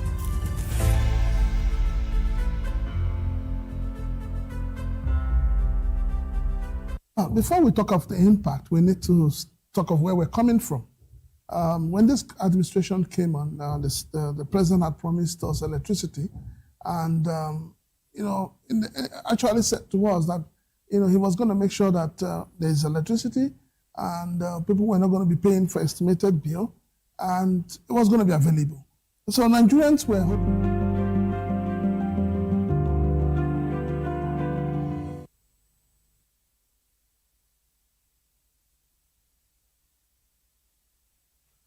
Hello there, good evening and welcome to Political Lens on Voice of the People Television, VOP TV. I am Chukuma Okoro. Many thanks for joining us. Tonight, we will look at the growing battle for the soul of the Southeast ahead of the 2027 presidential elections as key regional political leaders rally behind President Bola Tinubu, while Peter Obi, a prominent politician from the region, talking about the Southeast region, continues to command strong grassroots support. Well, we also discussed the presidency's response to concerns over hunger and insecurity, with presidential spokesperson Bayo Ononoga insisting that the challenges facing Nigerians are being exaggerated and that the government's reforms are laying the foundation for long-term prosperity. And finally, we will analyze the renewed debate over President Tinubu's campaign promises on electricity as the presidency, again, coming from Bayo Ononuga, defending the administration's power sector record and rejects claims that the president pledged not to seek re-election if power supply failed to improve. Well, stay with us as our analyst helps us to unpack the politics, the narratives, and the implications for Nigeria's future. We've been joined in the studio here by Mayor John Echefu. He is here in the capacity of a political affairs analyst. Good evening, Mayor, and thanks for joining us on Political Lens. We appreciate your presence. Good evening, Nigerians. Good evening. Now, let's quickly run into it. Well, political pundits assert that many prominent Southeast political leaders are aligning with President Bola Tinubu ahead of the 2027 general elections, while Peter Obi, who comes from the Southeast, by the way, continues to enjoy strong grassroots support across the region. Several governors and political figures have endorsed Tinubu's re-election bid, leading some observers to view it as an effort to weaken Obi's chances. Well, key figures supported Tinubu include Chukwuma Soludo, governor of Anambra State, former Central Bank of Nigeria governor, David Umahi, former governor of Ebonyi State and current federal minister for works, Peter Mba, governor of Enugu State, and Hope Uzodimma, governor of Imo State and chairman of Progressive Governors Forum, and a station of current APC governors. Well, critics claim some of these leaders are motivated by personal political ambitions and future power calculations, while their supporters argue that they are backing Tinubu because of perceived developmental gains and political pragmatism.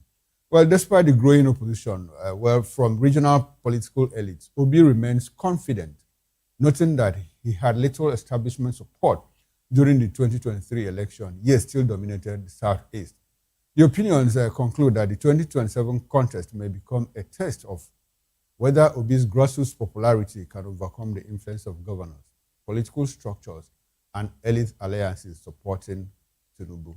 Now, let me come to you, Mayor. How do you react to this development? At the chance of a strong opportunity to elect an Igbo man as president, the most visible clog in that wheel happens to come from the Southeast, Igbo political leaders. Why so? It happened in 2023 and looks to repeat in 2027. Why do we have all of this? Thank you very much. I want to, first of all, use this opportunity to thank Nigerian youths and also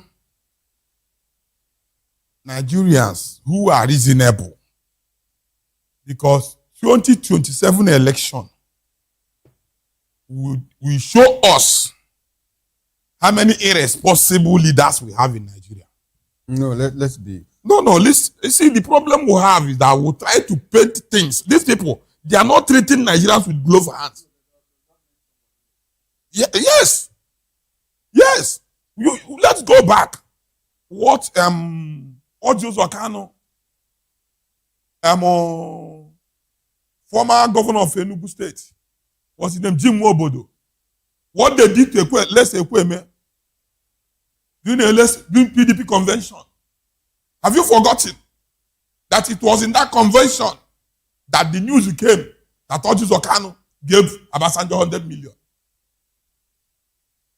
But Obasanjo never admitted. The news came in that an Igbo man. An Igbo man. Okay, maybe he had made some political calculations and discovered that. Okay. No, an Igbo man betraying his fellow brother who has the best chance. Did the Ekweme have the best chance? Yes, at some time everybody was dealing with Ekweme now. Have you forgotten? Today, we are seeing some people that see themselves as political leaders in the Southeast because the people trusted them with some positions. Umahi was a former governor in the Ebonyi State. Soludo is a governor that everybody was waiting for, that Soludo would do well as a governor. Is he not doing well? I will come to that. Okay. He said he would turn Anambra State to Dubai. But they say he's laying the foundation. What foundation? He said he would turn Anambra State to Dubai. And he have not done it.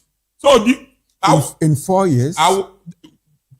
This is 8 years. Did he promise He's going for 8 years now. Okay. So I will come to Soludo. I will take them one by one. Okay. So the character they are portraying today, what I see them as hallelujah boys to president. Because the seed they are sowing today, I tell you, the seed, Soludo, Dave Umahi, Hope Uzodimma, and Mba, who did not even win election. Now, Mayor, let's break it down, so that the person at the other side will understand it. This is a growing concern for a lot of people, not just people from the Southeast, but Nigerians. And so, does it look like I'm coming, sir. Does it put the Southeast man different politically from the other regions? You recall that when Buhari was contesting, for the presidency, he had massive support from the north, across the 19 states of the north. And in the south, you know why I start from the southeast? Okay. No, these are the people. That's our focus. The southeast is our focus. These are the people who know that their brother is the best candidate now. Exactly my question. Their brother, Peter. No, I'm sorry, Mayor. We'll come to all of that. We'll talk about Peter and other candidates. Now, the issue is, does the Igbo man stand out as a politically different person? Because when Buhari was contesting, like I said, the North gave him massive support. Now, when Bola Tinubu was supporting, the West, Southwest, gave him massive support. Among every 12, okay, there must be a Judas. So why these people? You look at them. Mayor, let me land on my question.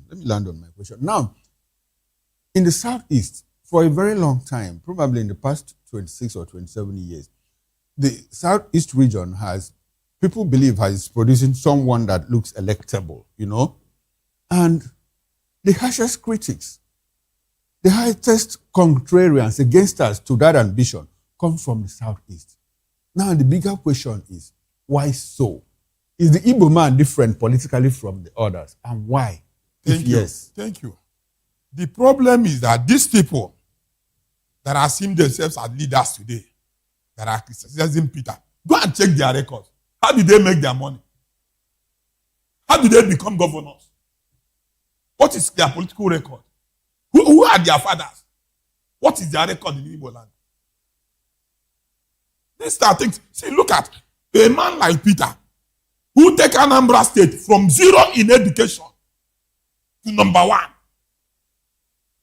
To the extent United Nations invited him to come and tell them how he did the magic. Mayor, you seem to be missing my point a bit. My question is that, why is it that if you come to the Southeast, for instance, like I said, in the past 27 years, the Southeast seems to have produced, or is trying in 2023, produced the most electable Igbo person since the race started, apart from Ekweme. I mean, Ekweme didn't get a ticket. Yeah. But Peter Obi got a ticket. Before him, other people got tickets too. And Igbo people said, well, this is not what we want. Now, somebody that looks electable by many people's account, now he's facing this kind of opposition from his home zone. Now, the bigger question is, why so? The reason is this. That's what I'm telling you. Okay. These people that are opposing Peter, they are just few of them. Okay, there are few of them. Yeah, there are just few of them who are political hallelujah boys. Okay, so are they political leaders? But the fact that they occupy elected political positions, does that qualify them to be classified as Igbo leaders? Igbo political leaders. They cannot be Igbo political leaders. What I classify them as Igbo hallelujah boys for the president. Okay, so who are the Igbo political leaders? Igbo political leaders are people like Dr. Lese Ekweme them, who did not betray. No, I mean in the present, people that are living, people that are living today, that are Igbo leaders that I can trust. There are many of them. Okay, people like what's his name? Victor. Okay, he have standard to be an Igbo leader. Look at this guy. Senator Ben Obi. Okay, Ben Obi, Ojele Igbo. If you look at the history of Ben Obi, in fact, Ben Obi was the man who compared Babangida during his term as president to return back Ojuku's seized properties. It's through Ben Obi that Ojuku's father's seized properties were returned back to Ojuku. Even to the extent Ojuku's messages that we are seizing in Cotonou, we are retrieved. through Ben Obi. So these are the men. He's not in the same political party with Peter, but it's not that Peter is the best. Senator Ben remain in PDP. But tomorrow, he believes in the quality of Peter. So these governors you are seeing today, they are supporting President Bola Ahmed Tinubu because of what they stand to gain. Because of what they are targeting. These are people that have been governors. They have been ministers because of greed. That is why I call them hallelujah boys to the president. Okay, so you think they are supporting the president because they are greedy, not because the president has delivered on his promises. No. Because of their greed. That's why I call them. They are not Igbo political leaders because they cannot lead me. I call them political hallelujah boys to the president. Dave Omai, Governor Soludo. But they have all aligned to the center. Eh? They have all aligned to the center. That is, you see, Obi Kubana tried it. And the Igbo youth, everybody asked him, are you hearing about Obi Kubana again today with his 60 boys? I tell you, they will cry like bird very soon. Ojos Okano, you see the way he cried in the Senate. Very soon, Dave Umahi, Soludo, Hope Uzodimma, they will cry like a midnight bird. Because Igbos, Nigerian youths, will not forget. Whatever they sow, they will repeat. Okay, all right. Now, Mayor, there's one historical pattern that has developed over time in the Southeast. You know, the moment the grassroots rally for a cause that seems unifying, the elites destroy it on what people call the altar of selfish ambition. I can give an instance where many people believe that the struggle for the actualization of an independent state, you know, for the Southeast people has been scuttled largely because the elites, the political leaders from the Southeast, didn't support it. Now, people also believe that, well, that Obasanjo became president in 1999 because the Southwest rallied behind him and insisted, well, if you have done this, you know, against our brother, our son, MKO Abiola, then there must be some form of compensation. Now, when Nnamdi Kanu rose to say, well, the Igbo nation has been serially marginalized, shafted over time since after the war, and started preaching the idea that, well, we need some form of compensation in terms of looking towards the Southeast. The very people, you know, that worked against him and his idea, a lot of people might have disagreed with his methods, but generally speaking, the people that worked against him were the elites. Meanwhile, the masses were behind him. When you said the people that work against him were the elites, the same people that is working against Peter is the same people. Exactly. So why this pattern? The same number of people, the same names, the same names. Mayo, I want us to establish something. Why this pattern? Because you see, these people, they have a group.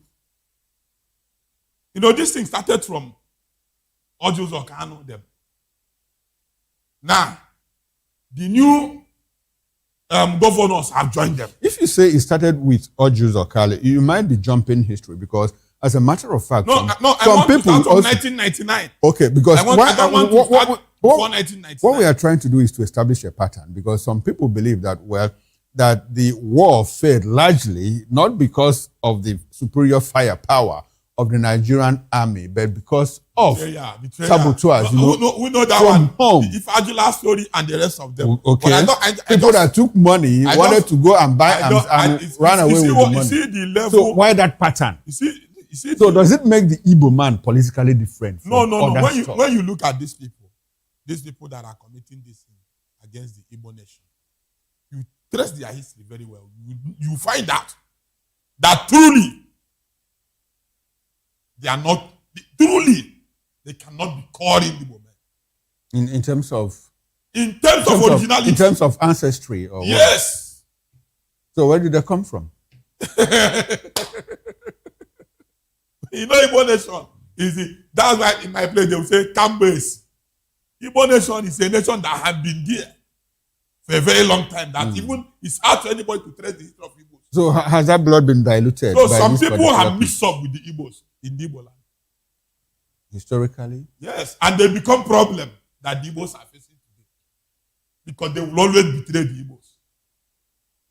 Now, the larger problem is that why is it that these people are few and far between themselves. As a matter of fact, not up to 100.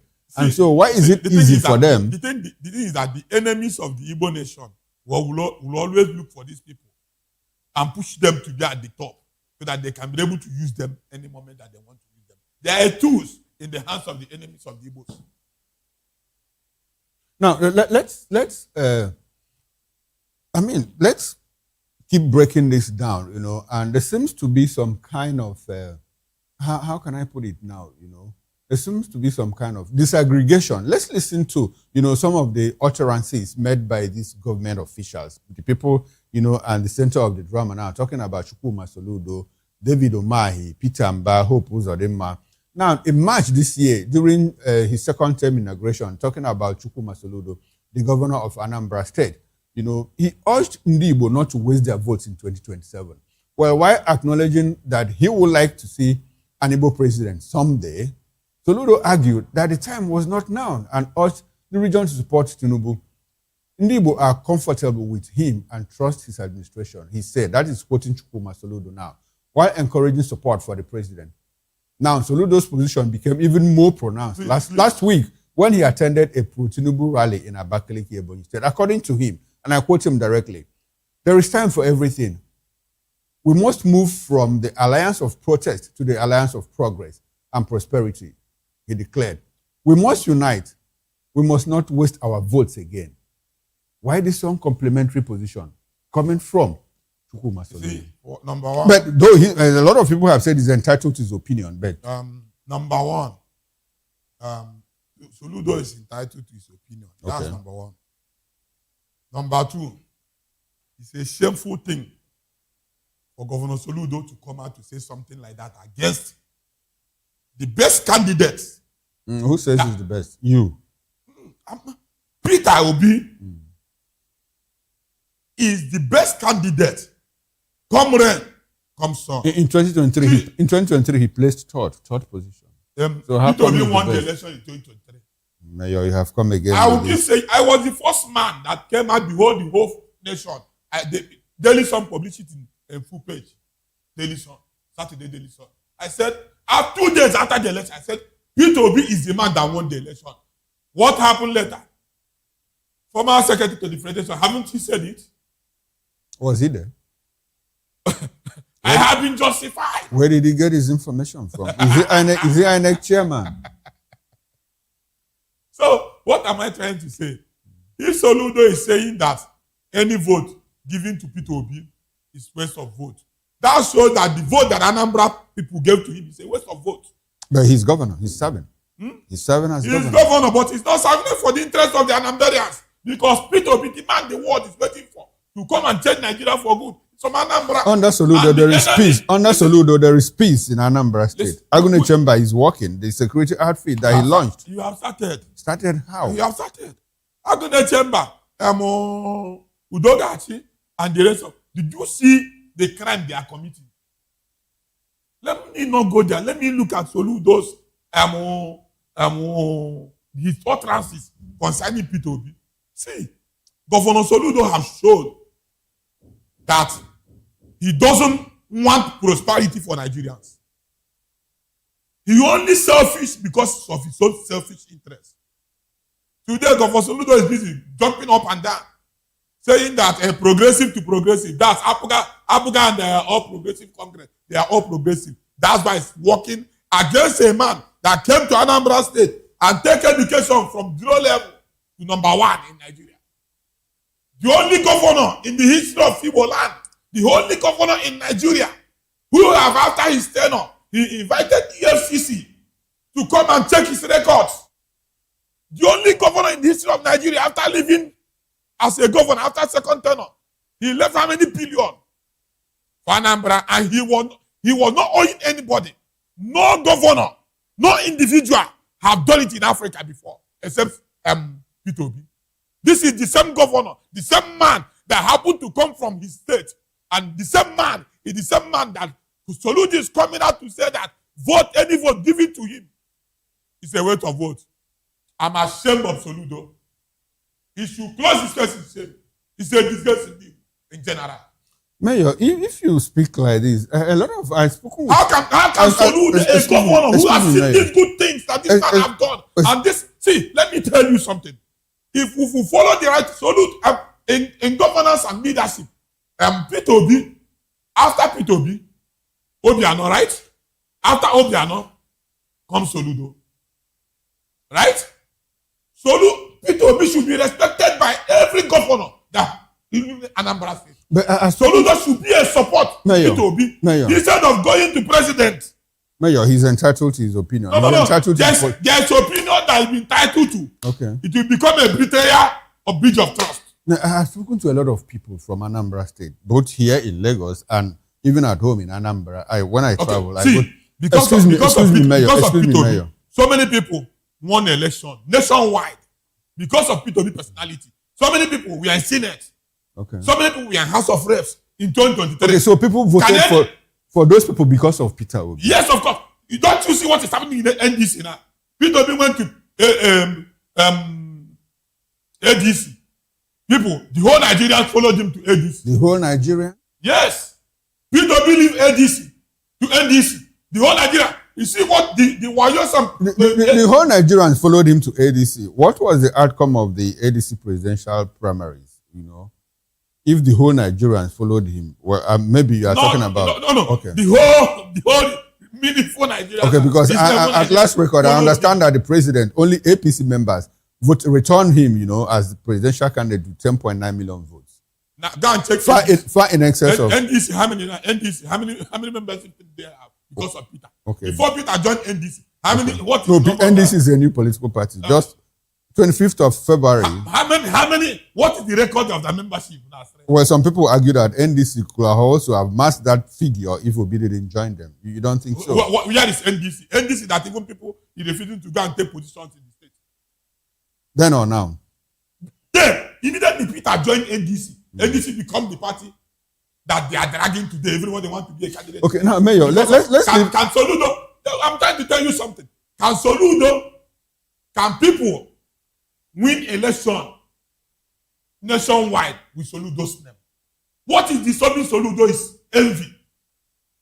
He should go and advise himself. People won elections in Anambra because of Soludo. Because he's in APGA. Which people won election because of Soludo? State House of Assembly, local government. Soludo was in power in Anambra State. The president, he ran to the president. The president supporting the rig election. That election? Sorry, Mayor. We need to be careful what we say. That election? Do you have a fact that the elections? Is it not this time they did that Ekiti? That they did in Anambra too? Is it not the same thing they did at Ekiti? What did I mean? People voted in Ekiti. Which people voted? You see what happened? What happened? What happened in Ekiti? I mean, the elections declared. We have people that Oyebanji scored 319,000 votes to beat his closest rival, PDP, 40,000 votes. And then NDC, how many? NDC, did they participate? The next runner-up was ADC with 12,000 votes. ADC. So you mean that ADC don't have one chairman and what is no, but did they participate in the election? So, now, let's move away from Soludo. Let's turn to Dave Umahi now. Umahi said specifically, Ebonyi State is not obedient because we want to catch up with the rest of the country and we will never be obedient, Umahi said. What happened before was an accident of history. It will not repeat itself. Umahi, another visible attack on Obi and his ambition. At least, Umahi said Ebonyi is not obedient. It shows... He also said Southeast is not obedient. Listen, leave Umahi. It shows that obedient, Obi is a key that opens door now in political aspect in Nigeria. Who knows Umahi? He's Minister of Works, former governor of Ebonyi State. When he finished, he will come and give Nigerians account of how... Well, he's given account to Southeasterners. He said, well, Tinubu is building colonial-era abandoned roads in the Southeast. He mentioned the roads in Ebonyi State. They should show the road. Audio road. They should show us the road. Is it audio road? Tinubu showed us that he will give us light. That if he didn't give us light... We'll talk about that. We'll talk about it in the course of the show. Looking at these things. They have seen the truth. What they are doing is they are gaslighting to cover the truth. And we are not going to allow them to cover the truth. We keep saying the truth. Because the truth we know, we will use it to set this country free. Now, people like Dave Omar cannot continue to deceive people. Now, Mayor, in all of this... I will bet Dave Omar in 2027, P2B will win a Ebonyi State. Will win Ebonyi State. I will bet him with everything. Okay. P2B will win Ebonyi State 101%. In 2027. 2027. Despite the fact that Omar has said Ebonyi is not obedient. I will bet His Excellency Dave Omar with anything he wants that Peter will win Ebonyi State. Okay, now let's move on. In all of this, Obi remains unfazed, has always maintained that his presidency is not Igbo presidency. Now listen to Obi. All these people were not with me in the last election, so nothing has changed. There was no single governor with me in the last election. In fact, there was no councillor. I didn't have one elected councillor with me in the last election. At least I have 2 senators now, 11 House of Reps members. So things are better for me now, Obi added. Now, does the course look bright for Obi in 2027? It has 2 senators and 11 members of the House of Representatives. He said in 2027, I didn't have anybody with me. But I won some states and all of that. So with 2 senators and 11 House of Representatives members, and probably at the world level with a new party, NDC and all of that, does the coast look bright for Obi in 2027? Let's start from the Southeast.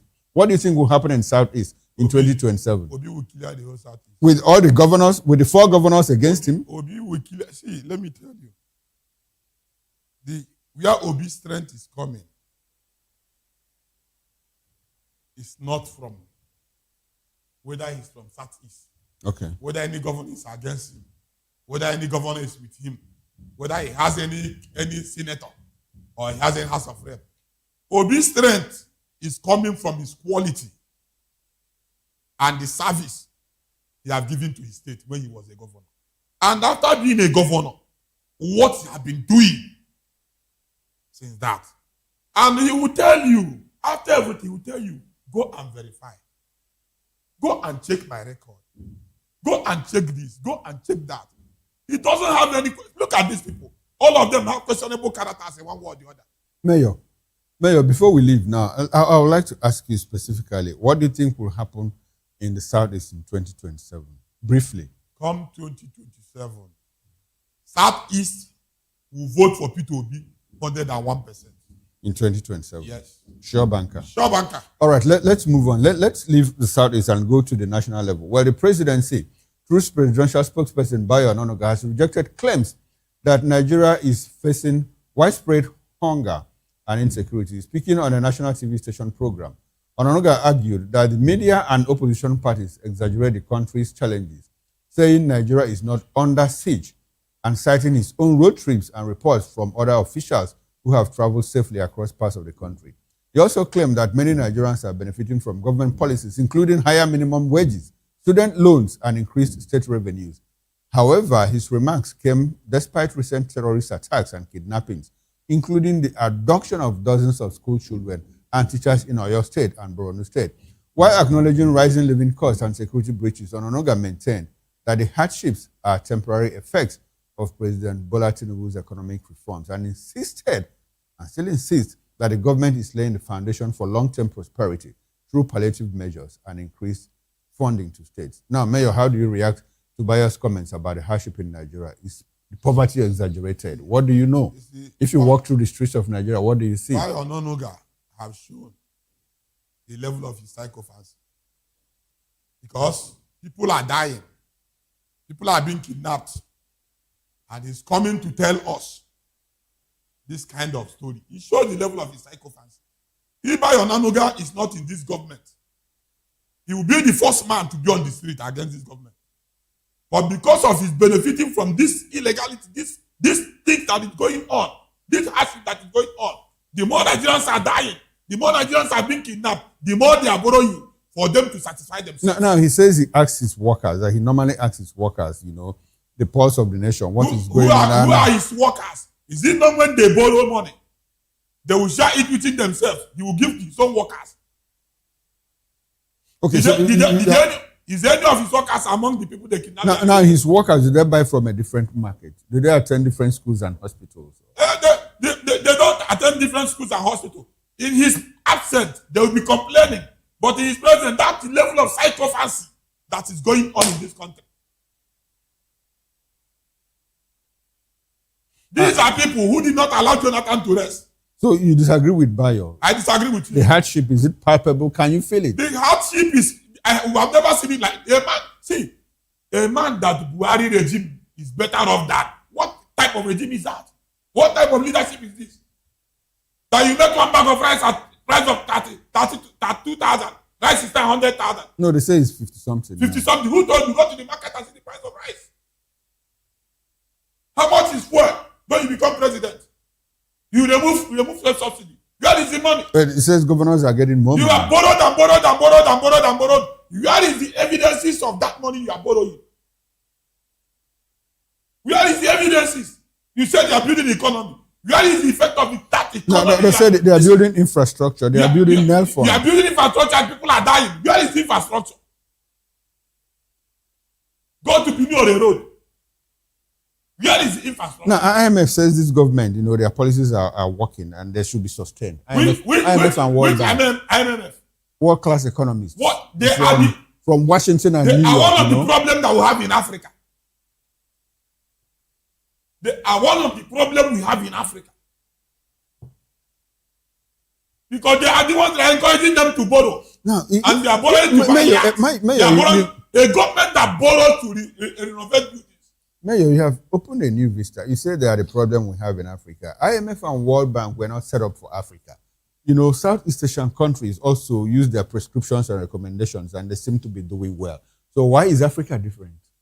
Because of the greed, the criminality. So it's not Bretton Woods. It shouldn't be their problem. See, listen. They know that these men are greedy. They know that these men have criminal-minded character. And they keep funding them. They keep funding them. So who should take responsibility? Them and them. Okay, shared responsibility. Yes. How about the people? How about the Nigerian people? When Abacha was taking his money out of the country, they were coming into. But they are returning some of those money. Return what? Do you know how many years that money have been with them? The money they are giving to them is our money that they take. That they are borrowing them. Yes. No, but Abacha loots, they are returning some of the money.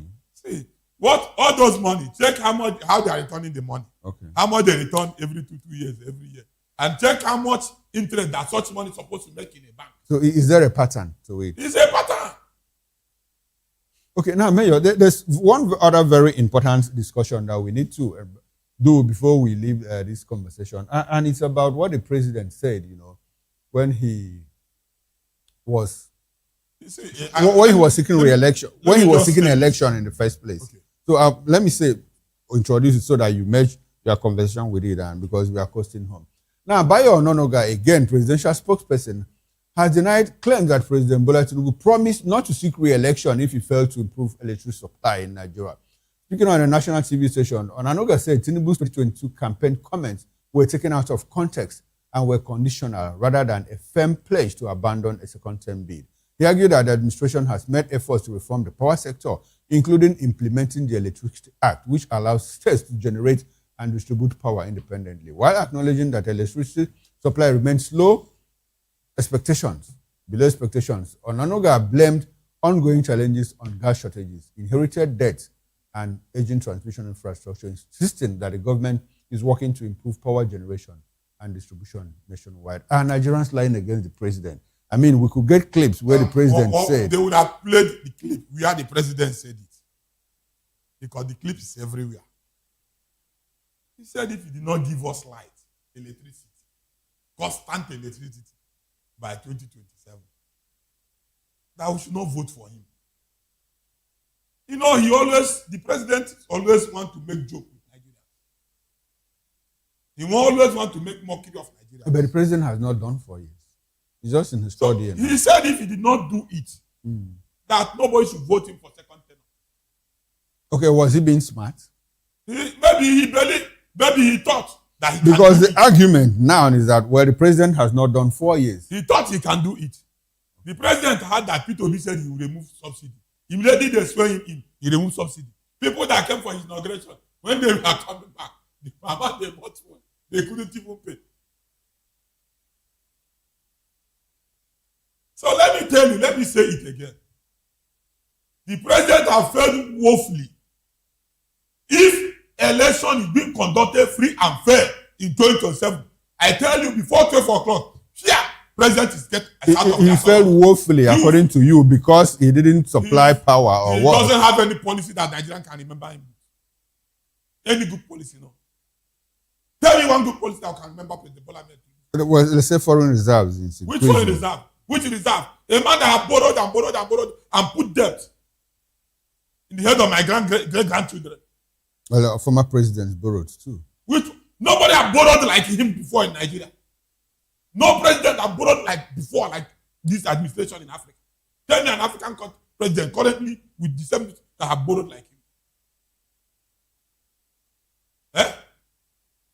You are borrowing. Rice is high. Food commodities is high. In fact, the worst thing is that one bag of rice is more expensive than minimum wage. Mayor, you're talking about removal of fuel subsidy. The argument is that governors are getting more money. Governors are getting more money. Where is the effect of that more money the governors are getting? They are collecting money, sharing within themselves. So governors are building infrastructure too. They are in Enugu State, in Abia State, in Oyo State, in Nasarawa, in Borno, governors are building infrastructure. When you say in Enugu State, yes, in Oyo, in Abia, the only place I have clear evidence that governor is working, I'm seeing infrastructure, it's in Abia State. In Enugu State. In Enugu State also, Governor Mba have done some infrastructural works. I hear that Hope Uzodinma is doing well too. Hope, listen, Hope now is doing roads. Beautiful. He's doing roads. Okay, so he's getting more money from you. Not more. The same. See, let me tell you. When you look at the money that this project costs, you know that I said this here the other time. You are the security for that they are bringing. Can they give account of this? I tell you, if these governors, they are 10 on end, and the new government took over, I tell you, all of them will be in jail. Well, unfortunately, Mayor, we are out of time, and I'll take that as a concluding thought. Thanks very much for being on the show. We've been speaking with Mayor John Echefu, who appeared here in the capacity of a political affairs analyst. Mayor, I appreciate your presence, and I hope that we can do this some other time. Thank you very much. Now, on behalf of the backroom staff, technical director, bus manager, sound engineer, and the ingest manager, I am Chukwuma Okoro. Up next is Issues with Nena Ndemdiuto. For me, I'll see you tomorrow, 8 o'clock on the morning show. Enjoy the rest of your evening, and bye for now.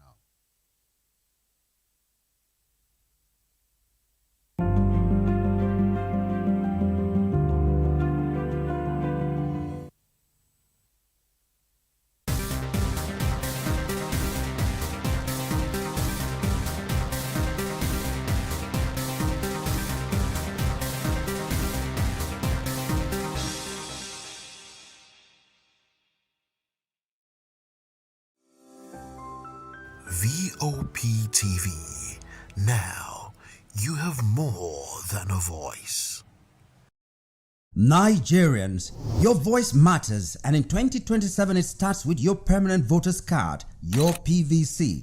If you're 18 and above and you're a Nigerian citizen, you have the right to choose who leads your community, your state, and your country. But that right only counts if you have your PVC and your name is on the voter register. Here's what to do. First, check if you're registered. If you're not, or if you've moved, lost your card, or turned 18 since the last election, go to the nearest INEC office or an INEC registration center. Second, it's free. Don't pay anyone for any registration or collection. Third, collect your PVC early. Don't wait until the week before elections. INEC will announce dates. Listen to radio, TV, and follow INEC's official pages. Your PVC is more than plastic. It's your power to hold leaders accountable. It's how you decide on roads, schools, hospitals, and jobs for your community. When you vote, you decide the future of your children. Get registered. Get your PVC. Vote in 2027. For Nigeria to work, you must be a part of it. Your vote, your future, your responsibility. This message is brought to you by Voice of the People, VOP Media. This is Health Check, your weekly guide to better living, smarter choices, and trusted answers. From everyday wellness to urgent health issues, we've got you covered. Health Check only on Voice of the People television, where your health has a voice.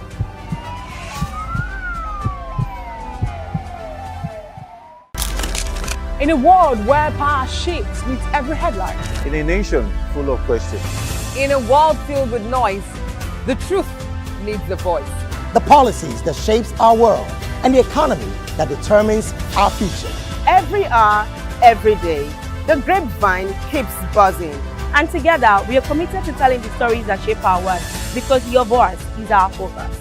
Don't forget, our voice matters the most. Let us come together and share our concerns.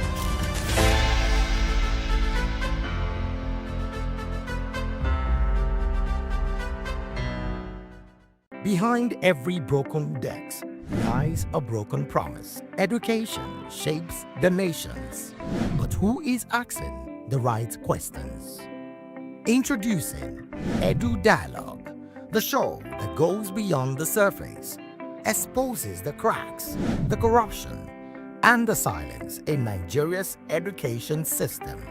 Edu Dialogue, Saturdays, 3 p.m., only on VOP TV.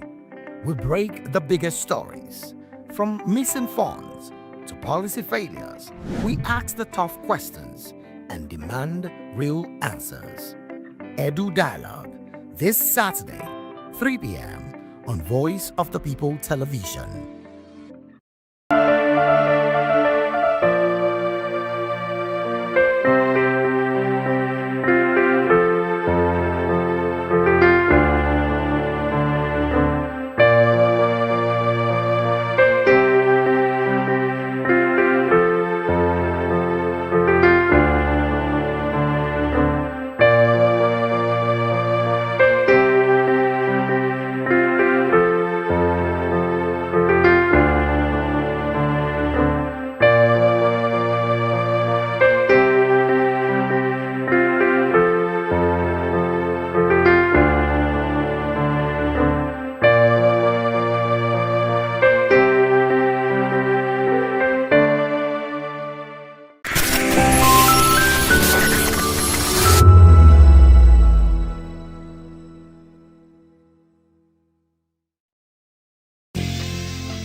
welcome to the locker room, the home of football talk that matters. I am Jerry Arpillon. Join us every weekday, Monday to Friday at 5 p.m. Nigerian time, as we share the hot takes and hot debates in the exciting world of football. And joining me are the usual suspects, Ikechukwu and Mayowa, as we break down all the hot takes and everything that's happening in the football. Don't just watch football, live it with us. Catch us on the locker room and Voice of the People television at 5 p.m. Nigerian time. And like I always say, if not 20 minutes off, please the sport. We encourage you to click on the like button and subscribe to our YouTube channel. We are Voice of the People TV. Also follow us on all our social media platforms. We are at VOP TV Live. Visit our website www.vop.ng for fresh and trending news. Also watch us live on SLTV channel 264. VOP TV, Voice of the People television.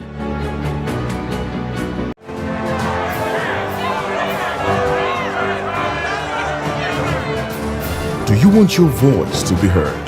Do you know that you matter in the scheme of things?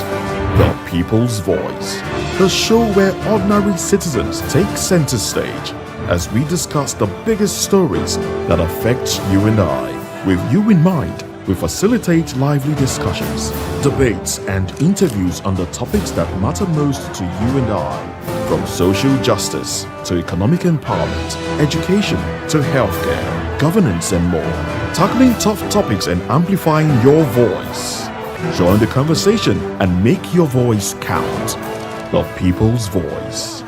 Make your voice count. VOP TV. Now you have more than a voice. Welcome to Golden Tulip, where every stay is a celebration of comfort and elevate your hospitality experience. Airport Golden Tulip. Stay golden. Live golden.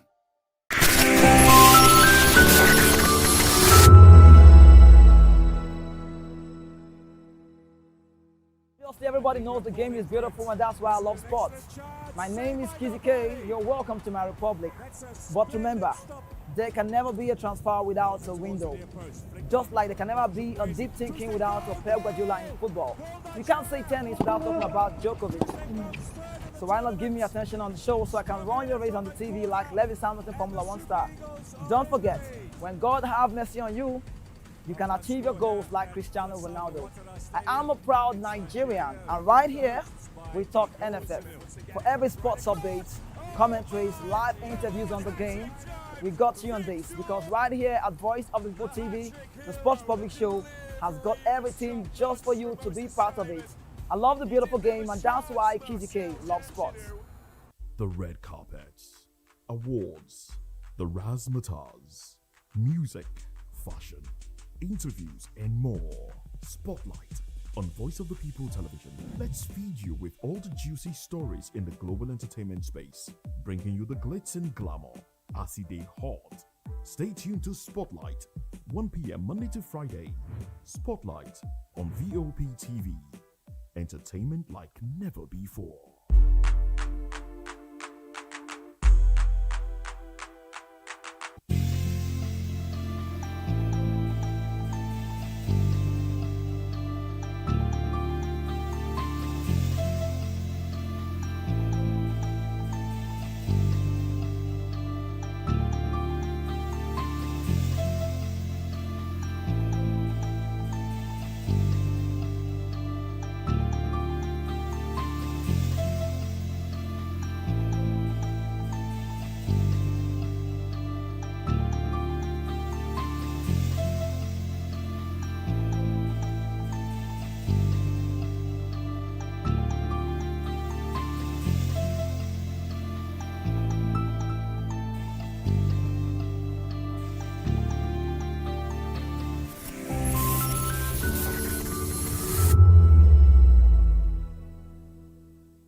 From the views on the streets, we go to bed empty hunger, to the blaring horns of a hustling city, the loudest voices of the common man got a medium to be heard. This particular administration, they were coming unprepared. It's not a bad thing to renovate the president's lord. Through top-notch programming, unbiased reportage of news, sports, business, entertainment, and cultural documentaries.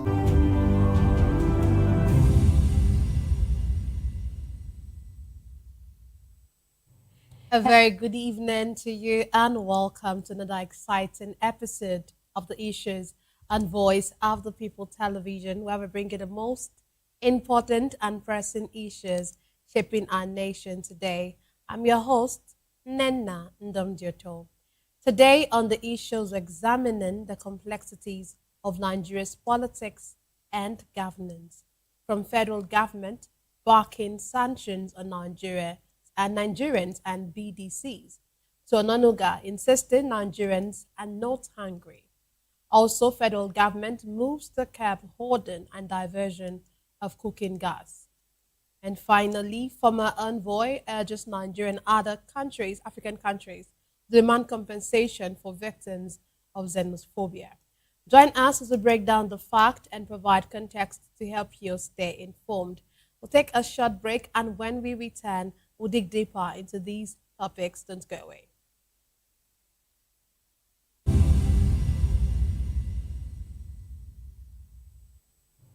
Hello. Glad to have you join us again. Let's dive straight into today's discussion. The federal government has thrown its weight behind sanctions imposed by the United States on some Nigerians and borrowed exchange operators allegedly linked to terrorism financing. Authorities say the move aligns with Nigeria's commitment to combating terrorism and disrupting financial networks that sustain criminal and extremist activities. The development comes amid renewed concerns about insecurity across parts of the country. Meanwhile, in Oyo State, the Christian Association of Nigeria has directed churches to suspend night vigils and strengthen security around worship centers, including fencing church premises. The decision follows rising fears over kidnappings and attacks in parts of the state. Today, I'm delighted to be joined by two distinguished guests. Here in the studio, we have Dr. Peter Anosike. Dr. Anosike is a philosopher, development economist, and best-selling author. He's also an erudite commentator on economy, finance, politics, and power. He's also the author of the most talked about book titled Abuse of Power, How Democracy Turned into Tyranny of the Few. Glad to have you join us, sir. Thank you for having me. Yes, sir. Also, we have joining us virtually, we have Comrade Omoni Ayotamuno. He is a veteran journalist and a public affairs analyst. He's also chairman emeritus of NUJ River State Council. He will get to join us later on in the show. Donosike, let me start with you. Of course, you are the one here. You know, when I heard this news, and I'm sure that's how many Nigerians think as well, why is it that foreign governments are often the first to expose alleged terror financing networks that are linked to Nigeria? And our own officials or government aren't saying anything, they're not finding it. Is it that we don't have the intelligence to get all of this, or is it that we are sitting on it? Is it that we know them but we just sit on it? Like, why is it that it's always the foreign countries that tell us about all of this? One, there are established countries. They have institutions that with alliances all over. Understand me? Just like the FBI, the CIA, and so on and so forth, that have been there for donkey years. Understand?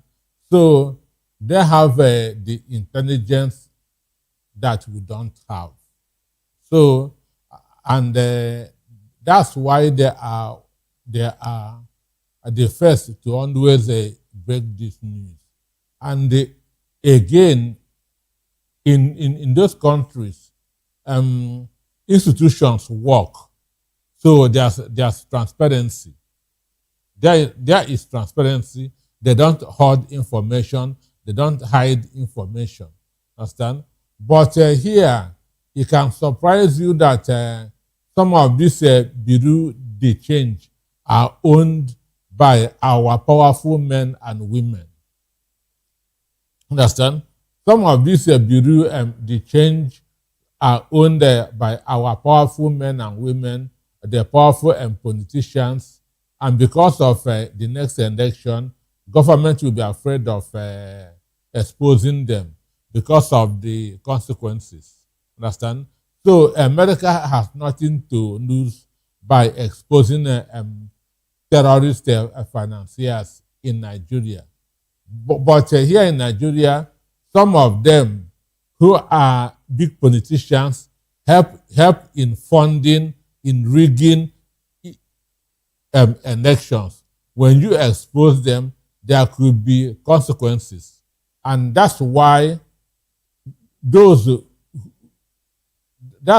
somebody told you, that's Adams Oshiomhole, that once you are in APC, no matter what you do, understand, you are protected. Understand? No matter what you do, you will not be exposed. you will only be exposed when you defect from APC. So that is exactly what is happening. Over there, their institutions work and they practice transparency. Understand? But here it's a different ball game. Okay, you know what you said that the government might be scared of exposing these people because of the political season or this the consequences. Season, and the consequences that we're in. But but you mentioned the fact that because of election, you mentioned that. But even when election was not closed, let's even use the names of those terrorism financiers that the government has or the Buhari government had. And even this present government hasn't really done anything about it. Is it that, you just begin to wonder, why is it that they are, on one hand, saying they want to fight insecurity, and on the other hand, you have a list of financiers, and they've really, really not done anything, as it were, on those anything on that list? Because some of them might be correct politically. Understand me? Some of them might be correct politically. Understand? So I was with one big man one day, and a call came. It was a bank calling him, Prince, do you need cash? Do you need cash? We have cash. Understand? And the guy said, like, how much? The bank said 600 million. Understand? He said, well, I can, understand? So I asked him, why didn't he, why are they the one calling you? Understand me? And he didn't even ask you the collateral for that money. And the guy told me that it doesn't matter. Understand? I said, how are you going to pay back? He said, me, pay back. Understand? Just throw 100 million to the party and everything ends. Understand me? So that's what happens in the country. Understand? Borrow money from bank, donate maybe 10% of it to the ruling party, you are covered. EFCC will not come after you because you are one of the financiers of the party. You are protected. So in the same way, those terrorist financiers can also be in this circle. They can tell you it is from this money that we are running this party. And there's nothing that you, who is a servant of government, can do. Understand? Okay, I understand that our virtual guest is in. Glad to have you join us, sir. Can you hear me?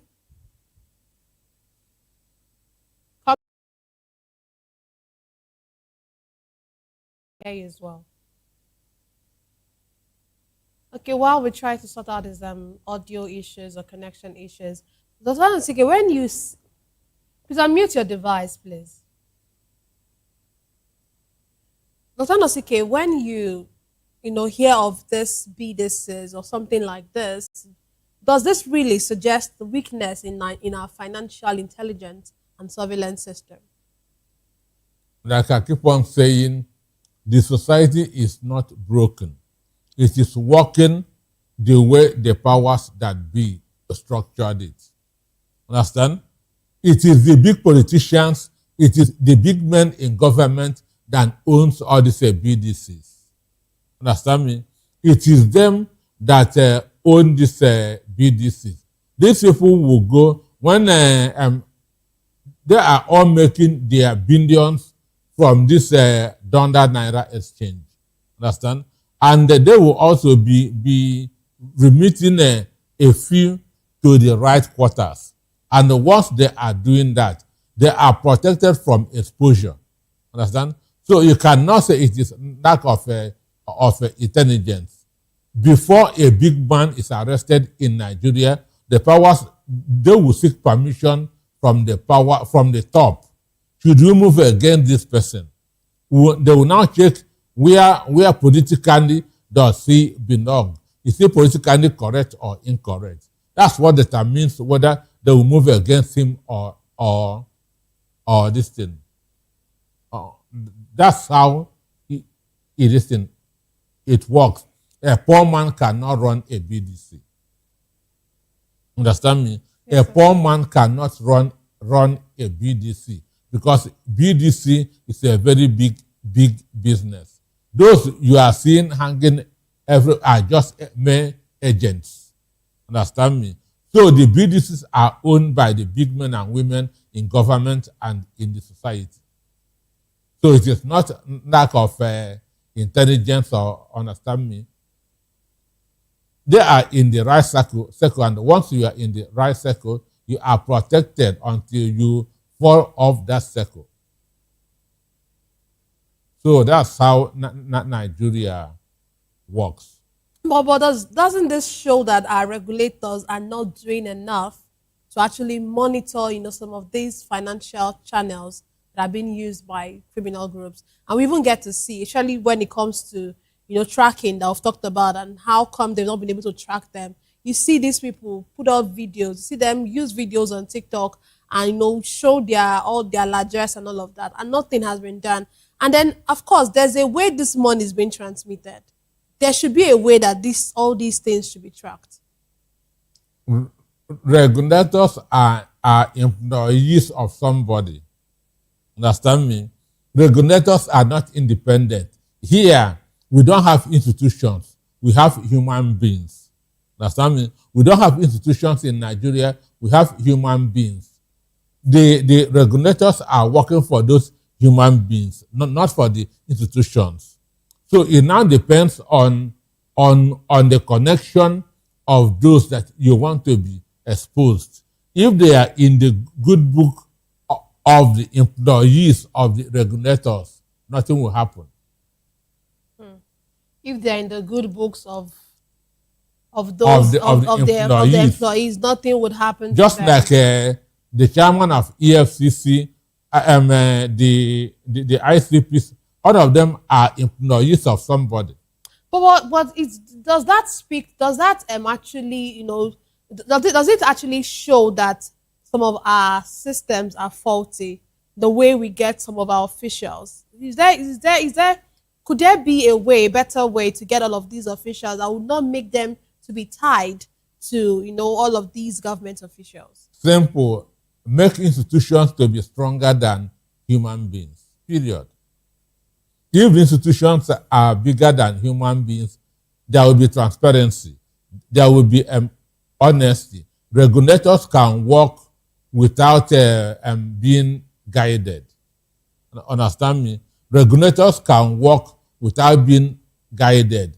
They will be answerable to the institution, and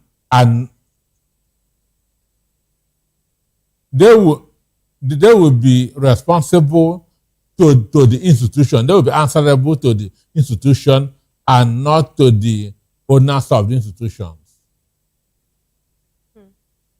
But how can institutions be bigger than individuals in Nigeria? One, let the country be run constitutionally. Understand? Let the country be run constitutionally. Right now, the country is not being run constitutionally. The country is being run by individuals. Understand me? The country is being run by individuals. Understand? So that is the only way that there will be accountability, there will be transparency in our system, which I'm not seeing happening even in the next 50 years.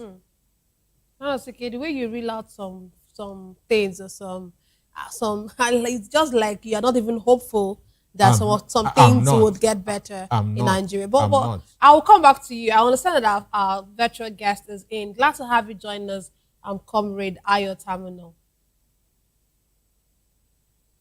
Thank you for having me. Yeah, okay. I'm sure you've been following us. So we're talking about, the federal government, backing the terrorism financiers that were being announced by the U.S. That's the Nigerian and the BDCs. And I would want to ask you this: what do you make of that? Let's even start from there. To my mind, this is one of the best decisions that has come to the country. The United States of America has done this, and it's quite encouraging. The good aspect of it, the federal government is also backing this decision.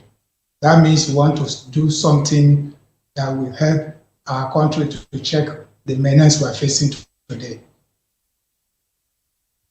Okay, but when you look at this, when you hear all of this that's happening, would you really say that, when stricter monitoring of financial transactions, if we begin to monitor our financial transactions, would it not hurt some legitimate businesses? Because, in Nigeria, we have this culture of even taking people along, even those who are not part of this, and we just carry everyone. And we see these cases when police comes to arrest people, and even those who don't even know anything about it, everyone is just being taken along and tagged along.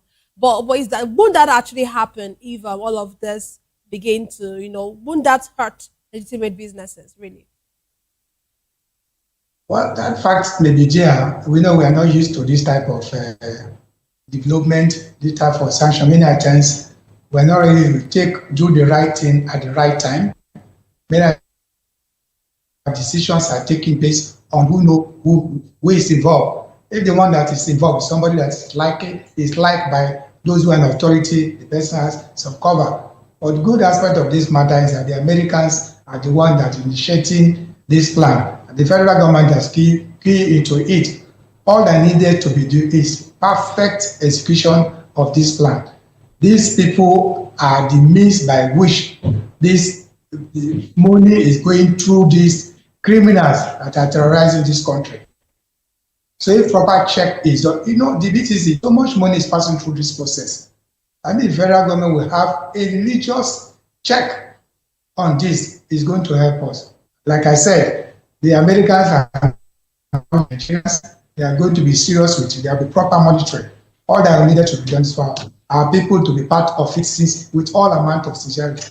Is by the end of the day, is for good. And this problem we're facing will be checked, if not drastically eliminated. Okay, thank you very much. Let me come back to the studio. But before we move to our next conversation, can terrorism really be defeated militarily if its financial networks remain intact? One, money is power. Understand? Money is power. With money, you can influence things. With money, you can buy people loyalties and so on and so forth. So one of the best way of curbing insecurity is to starve them of funds. Understand? Once that funds stop coming, they will become weak. Understand? And one of the ways that this funds that will stop coming is if we stop paying ransom.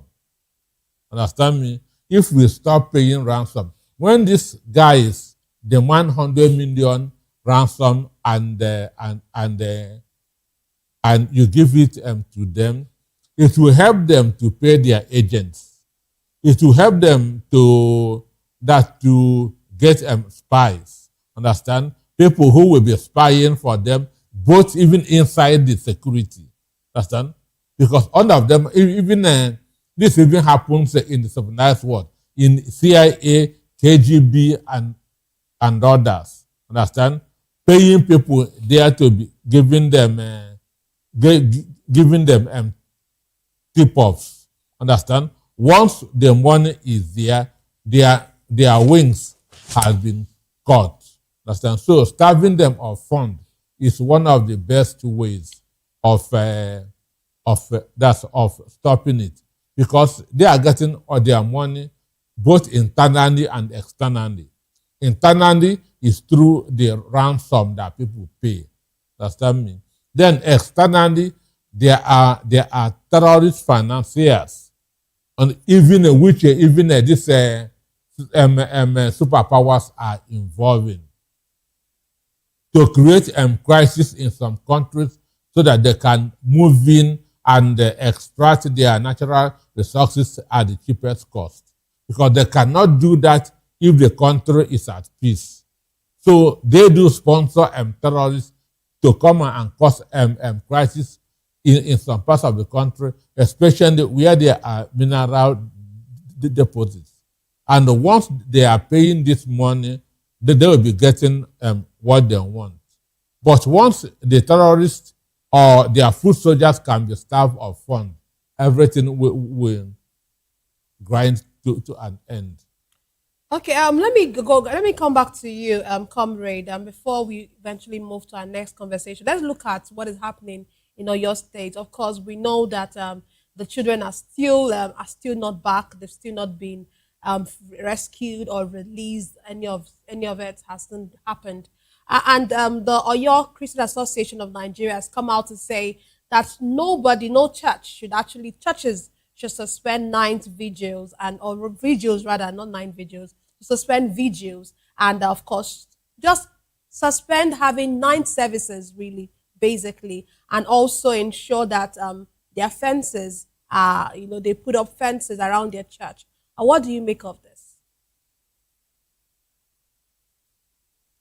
Children kidnapping is actually a disaster, a shame to every one of us, the security and everybody. It's portrayed us as if we have failed totally. And this thing, of course, is becoming occurring every time. Now, sometimes we begin to ask, how is it possible that the people will just come gather children? No, we're talking about human beings, no matter whether children or not. They are not chicken. You can just pack any and nobody will realize. And over a month now, nobody can tell exactly where the children are, the condition of it. Okay, we discovered this. Let me come in here. Okay, let me come in here, sir. Okay, well, I actually wanted to speak about not just about the kidnapping of the children, but about this new development by the Christian Association of Nigeria, saying that the churches should stop having services in the night and also put up fences in their church. Okay, that is okay, because discovered that most of these operations are carried in the night. Many of our churches were having program in the night vigils. So all that needed to be for security reasons. I think it's a good advice, and it's timely advice that the Christian body, the church in Nigeria, should begin to look at taking some security measures. And if Khan has said that we should be able to avoid or eliminate night program, so be it. That's nothing to do with whether lack of faith or we're not exercising faith. But we're seeing the things. We must live to be able to serve. So it's a good thing, and it's a welcome development. In Nigeria, when a body, supervising body, give directive, all churches will mount to their own thing. Maybe they are not affected. But you see that if one church is affected, it affects the body. So it's a good thing that the churches should key into this directive. Okay, I know you're going to say something. I know you would. That's not okay. I have been proven right. You remember many months ago when they said that they kidnapped some people in Ondo around 12:01 a.m. in the night in Ondo. And you asked that why are they still having services in the night? It doesn't make any meaning. We need to help these security men, and the only way we can help them is making sure that we don't complicate their jobs. In the night, bad guys move in the night. When good guys begin to also go in the night, you are complicating their jobs. Let the good guys keep the day. So whoever they see in the night, they can get that person arrested. Understand me? So Khan has seen sense in what I've said more than 4 months ago. This night vigil is, to me, just a waste of time. Understand me? It's just a waste of time. So Any religious activity above 8 p.m., police should even get those people arrested. Above 8 p.m. Vigils are not a waste of time, but let's just say because of the situation we find ourselves at this point, might be necessary. Like the can. If God did not answer you in the day, He will not answer you in the night. That's okay. That's not what we are saying. That's not what we're saying. But let's move on to something I know would interest you, Dr. Anosike. Presidential spokesperson Bayo Onanuga says Nigerians are not facing widespread hunger, as often peddled in the media. Speaking during a televised interview, Onanuga argued that the media and opposition parties exaggerate the country's challenges, saying that several government initiatives have delivered tangible benefits to citizens. On insecurity, he disclosed that Nigeria is not under siege, citing his own road trips and reports from other officials who have traveled safely across parts of the country. Meanwhile, a broadcaster, Rufai Hussaini, has challenged the assertion and questioned whether the administration believes economic hardship has not worsened under current conditions. Let me come to you first, comrade. What do you make of, Bayo Onanuga's comment? One would really wonder when you hear things like this come out from people who should be spokespersons of the president. He actually called himself the megaphone of the president. When you hear people who are supposed to be the president's spokesperson speak this way and say such things, you would really wonder if the presidency seems to be out of touch with Nigerians. What do you make of Bayo Onanuga's comments? To me, I think there is a big problem. The big problem, there's a serious problem. The problem is that he is a spokesperson, and the dangerous signal is given out is that he's speaking the mind of the president. And that means there is disconnection between the presidency and the people of Nigeria. And for crying out loud, for someone to come to say that there is no hunger in the community or in the society is very, very unfortunate, and it's sad. Let me tell you now, if this statement was made in some advanced country, well-organized country, people would be on the street. Because it is, for instance, because I'm comfortable, will you use my standard to judge others? There's quite a lot of people in Nigeria that don't know where the next meal will come. And someone come, a spokesperson of the president, speaking the mind of the president, he's telling us this is what the president is telling Nigerians, that there is no hunger. There is hunger. When president is in several of his discussions, several fora, he has said he's doing something, people are suffering. Now his spokesman is saying that nobody is suffering. It's rather it's an unfortunate statement. Yes, the spokesperson is a colleague, a professional colleague, so to say. But I think it's not fair. Those of us who are managing information, we should be careful of what to say and what not to say. This statement is really in a very bad light. I will have to say so. Okay, let me hear from Dr. Anosike. Let me hear from you. What do you make of this kind of comment? And would you say that there's a disconnect between our policymakers, our leaders, and the everyday realities of ordinary Nigerians? Bayo Onanuga said that P2B is stupid and ignorant for saying that Tinubu should resign. He said, okay. Yes, for saying that Tinubu that Tinubu should resign. So Bayo Onanuga is stupid and ignorant for making that statement. Because I'm hungry. Because my family is hungry. I know. Excuse me. It is the word that he used that I'm using back at him. It is the word he used that I'm using back at him. He is stupid and ignorant of making that statement. How much is 1 kg of cooking gas? How much? How much is a liter of fuel? How much is a diesel? And he's talking about his travels and that of his friends going under escort. So he can compare somebody who is going or with escort, and somebody who is traveling alone. He's going to he want to compare himself going in bulletproof vehicles, going with a mobile policeman and ordinary Nigerians.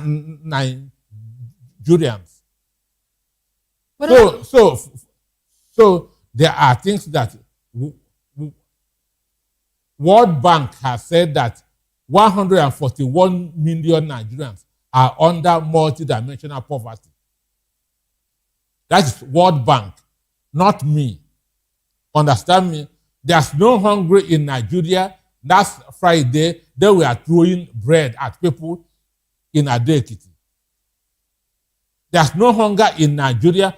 People are being stampeded to the death. So talking about disconnection, there's no disconnection. APC was founded on lies, on half-truth, and on propaganda. So he knows what he is saying. Nai Mohammed made that statement when he was the Minister of Information, that there's no hunger, nobody in Nigeria is hungry. Understand me? And at the time, there were traffic everywhere in Abuja. Nai Mohammed said that Buhari's government is favoring Nigerians and they are buying cars. That's why there's traffic on the road. Understand me? So this is the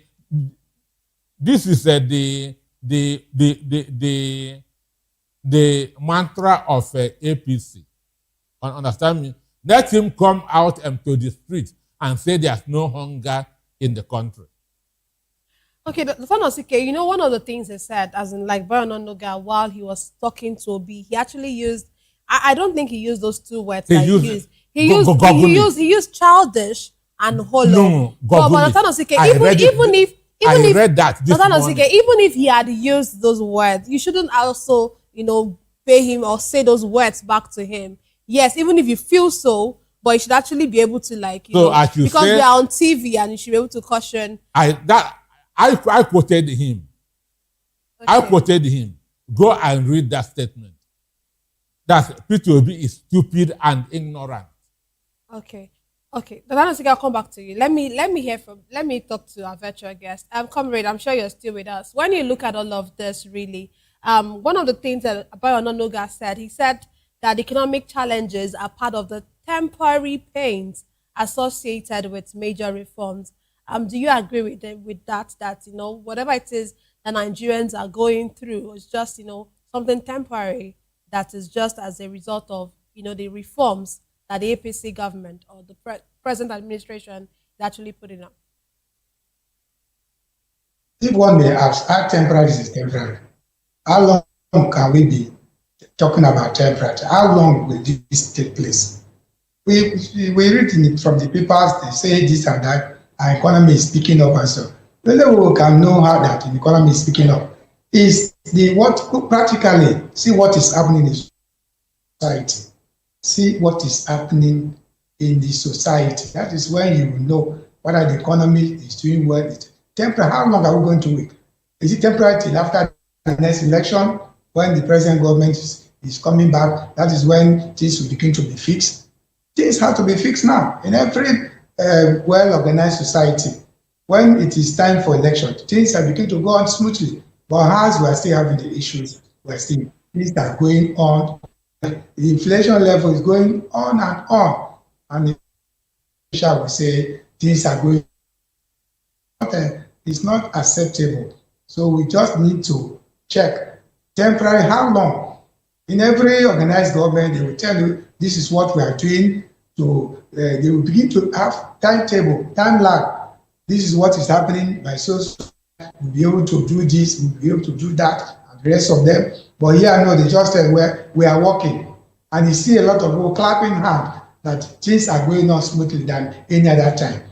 We're talking about practical things. We're talking about on the street. We're talking about, I'm not even talking about the urban center. Go to the rural area. That is where you see that Nigerians are actually suffering.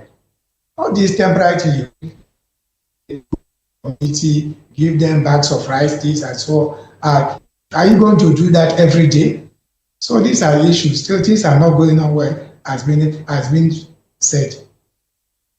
Okay, thank you. That's okay. On insecurity, Bayo Nonoga said, that That the media is that the media happening. is yes, that the media is is making this whole thing look that the way the media talks about it, Because it seems like the entire country has been Because consumed. 42 children are not in a forest in Oyo. Because 6 teachers are not inside the forest in Oyo. Understand? Because the media are now doing content creation. Understand? That's inventing insecurity.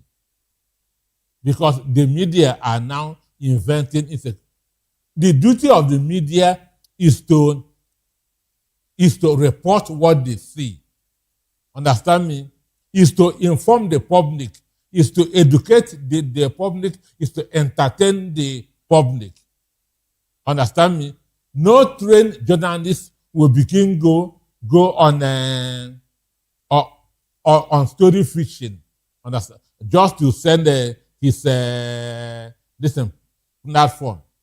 It doesn't happen. The truth is that insecurity has gotten far worse than what it used to be 10 years ago.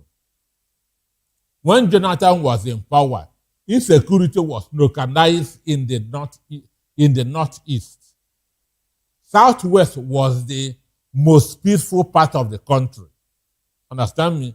Southwest was completely safe. But today, you read what the measures that CAN is now taking in Oyo State. Understand? No more night programs. Start fencing your churches. Were they saying this 10 years ago? Was it journalists that tell CAN president that to say that thing? The information was, what CAN said was based on what they are seeing and hearing on a daily basis. Understand? Kwara, if Enodo as a whole has evacuated, Kogi, the same thing. Some parts of Ekiti, the same thing. Understand me? So no part of the country is now safe anymore. No part of the country. So he wants to use the media as excuse. So he can go to Oyo and tell the mothers and fathers of those children it is the media that is causing this problem. Understand? It is the media. Okay, those bandits that are using TikTok to showcase what they have taken as ransom. Is this in the media? We saw Bendo Turuji about 3 days ago. In a video, she made to show that nobody has killed him. Imagine the bullets, the weapon there can overthrow a government. Aside from talking about this media thing, aside from Bayo Nonoga, one of the ministers, that's the Minister of Information, also said last week that the media should not, they shouldn't always talk about the security situations as they are talking about it. That, he actually said that the security situation, the way we are reporting our the security situation, it's a lot that we should tamper on it. So when we see insecurity, we just pretend as if we did not see it. Is that? And you go back to your editor and say, I did not see anything, no. Let me come to you, Comrade. Comrade, one of the questions that was asked by Anandoga was on the fact that the president seems not to be as active, especially when it comes to speaking to Nigerians. And he has this to say. He actually said that, I want to get the exact thing so that I can read that verbatim. He said the president is not distant or dismissive of Nigerians, and he insisted that, the president regularly communicates through the official channels and, of course, meetings, and of course through people like him and others. Do you really think that you align with him that yes, the president is not distant and is doing what he should in terms of actually communicating with Nigerians that have voted him into office? Yeah, really, it is not. Let me just add something about the journalists and their reporting or not reporting certain things as security is concerned. It's unfortunate in this country, all the hands of government are doing their work as contained in the Constitution. It's only the fourth estate that people are always talking, and we have a constitutional rule, just like the armed forces, the legislature, and all. But many times they try to infringe on our own right of doing our job. Maybe something terrible would have happened if the media is not reporting what. In fact, for me, the media is even under reporting what is happening in the country, and there is no way you can stop the media not to do our work. We are Nigerians. We are affected. Our relations, our friends, our associates. We attend church. We attend mosques. So we see these things. So we must report them. It is true that our president here. Maybe this is the way the APC government is set up. The Nigerians want to be hearing our president talking to us direct, not talking to us through intermediaries. The minister will be addressing the country from time to time. We want to see our president also talking to us from time to time. When our president talks to us directly, we know that our president is talking to us. It is not enough when things happen, we make statements, we get over them. Sometimes we say, okay, let the chief of army staff, defense staff, all service team relocate to so and so place. This is not enough. After that, what happened? We need a regular and constant action to check this menace that is now embarrassing everybody in the country. I stay in Port Harcourt. 2 days ago, a mother and her 3 children, they are going. She was at front. Someone said she was mingling with her phone. Before you know, mommy, kidnappers have taken over the children. It's happening every day. What do we do? So these are the things. So we actually want the government to do something about it. Of course, what we need now is intelligent gathering of intelligence. That's what we need now. Because these people, they live in the society with us. The military is trying, but they overstress. They overstress in the sense that the things that are happening is whether they never anticipated it. And that's why I just like what the American government has said, that we need to do about this period change, so that if the criminals are staff up front, this matter will not take in less than 24 hours. This matter, but they receive fund, and the fund make them powerful. Whatever the powerful they are, is the money that they are getting. Okay, thank you very much. Dr. Nosike, let's have your concluding thoughts. On the issue of the president addressing Nigerians through his aides, if you watch during the Iran-Israel United States war, Donald Trump was addressing the media on a daily basis. Donald Trump was addressing the media on a daily basis, and Donald Trump is now 78, 79, and officially, Tinubu, his last birthday officially was around 74, 75. So how can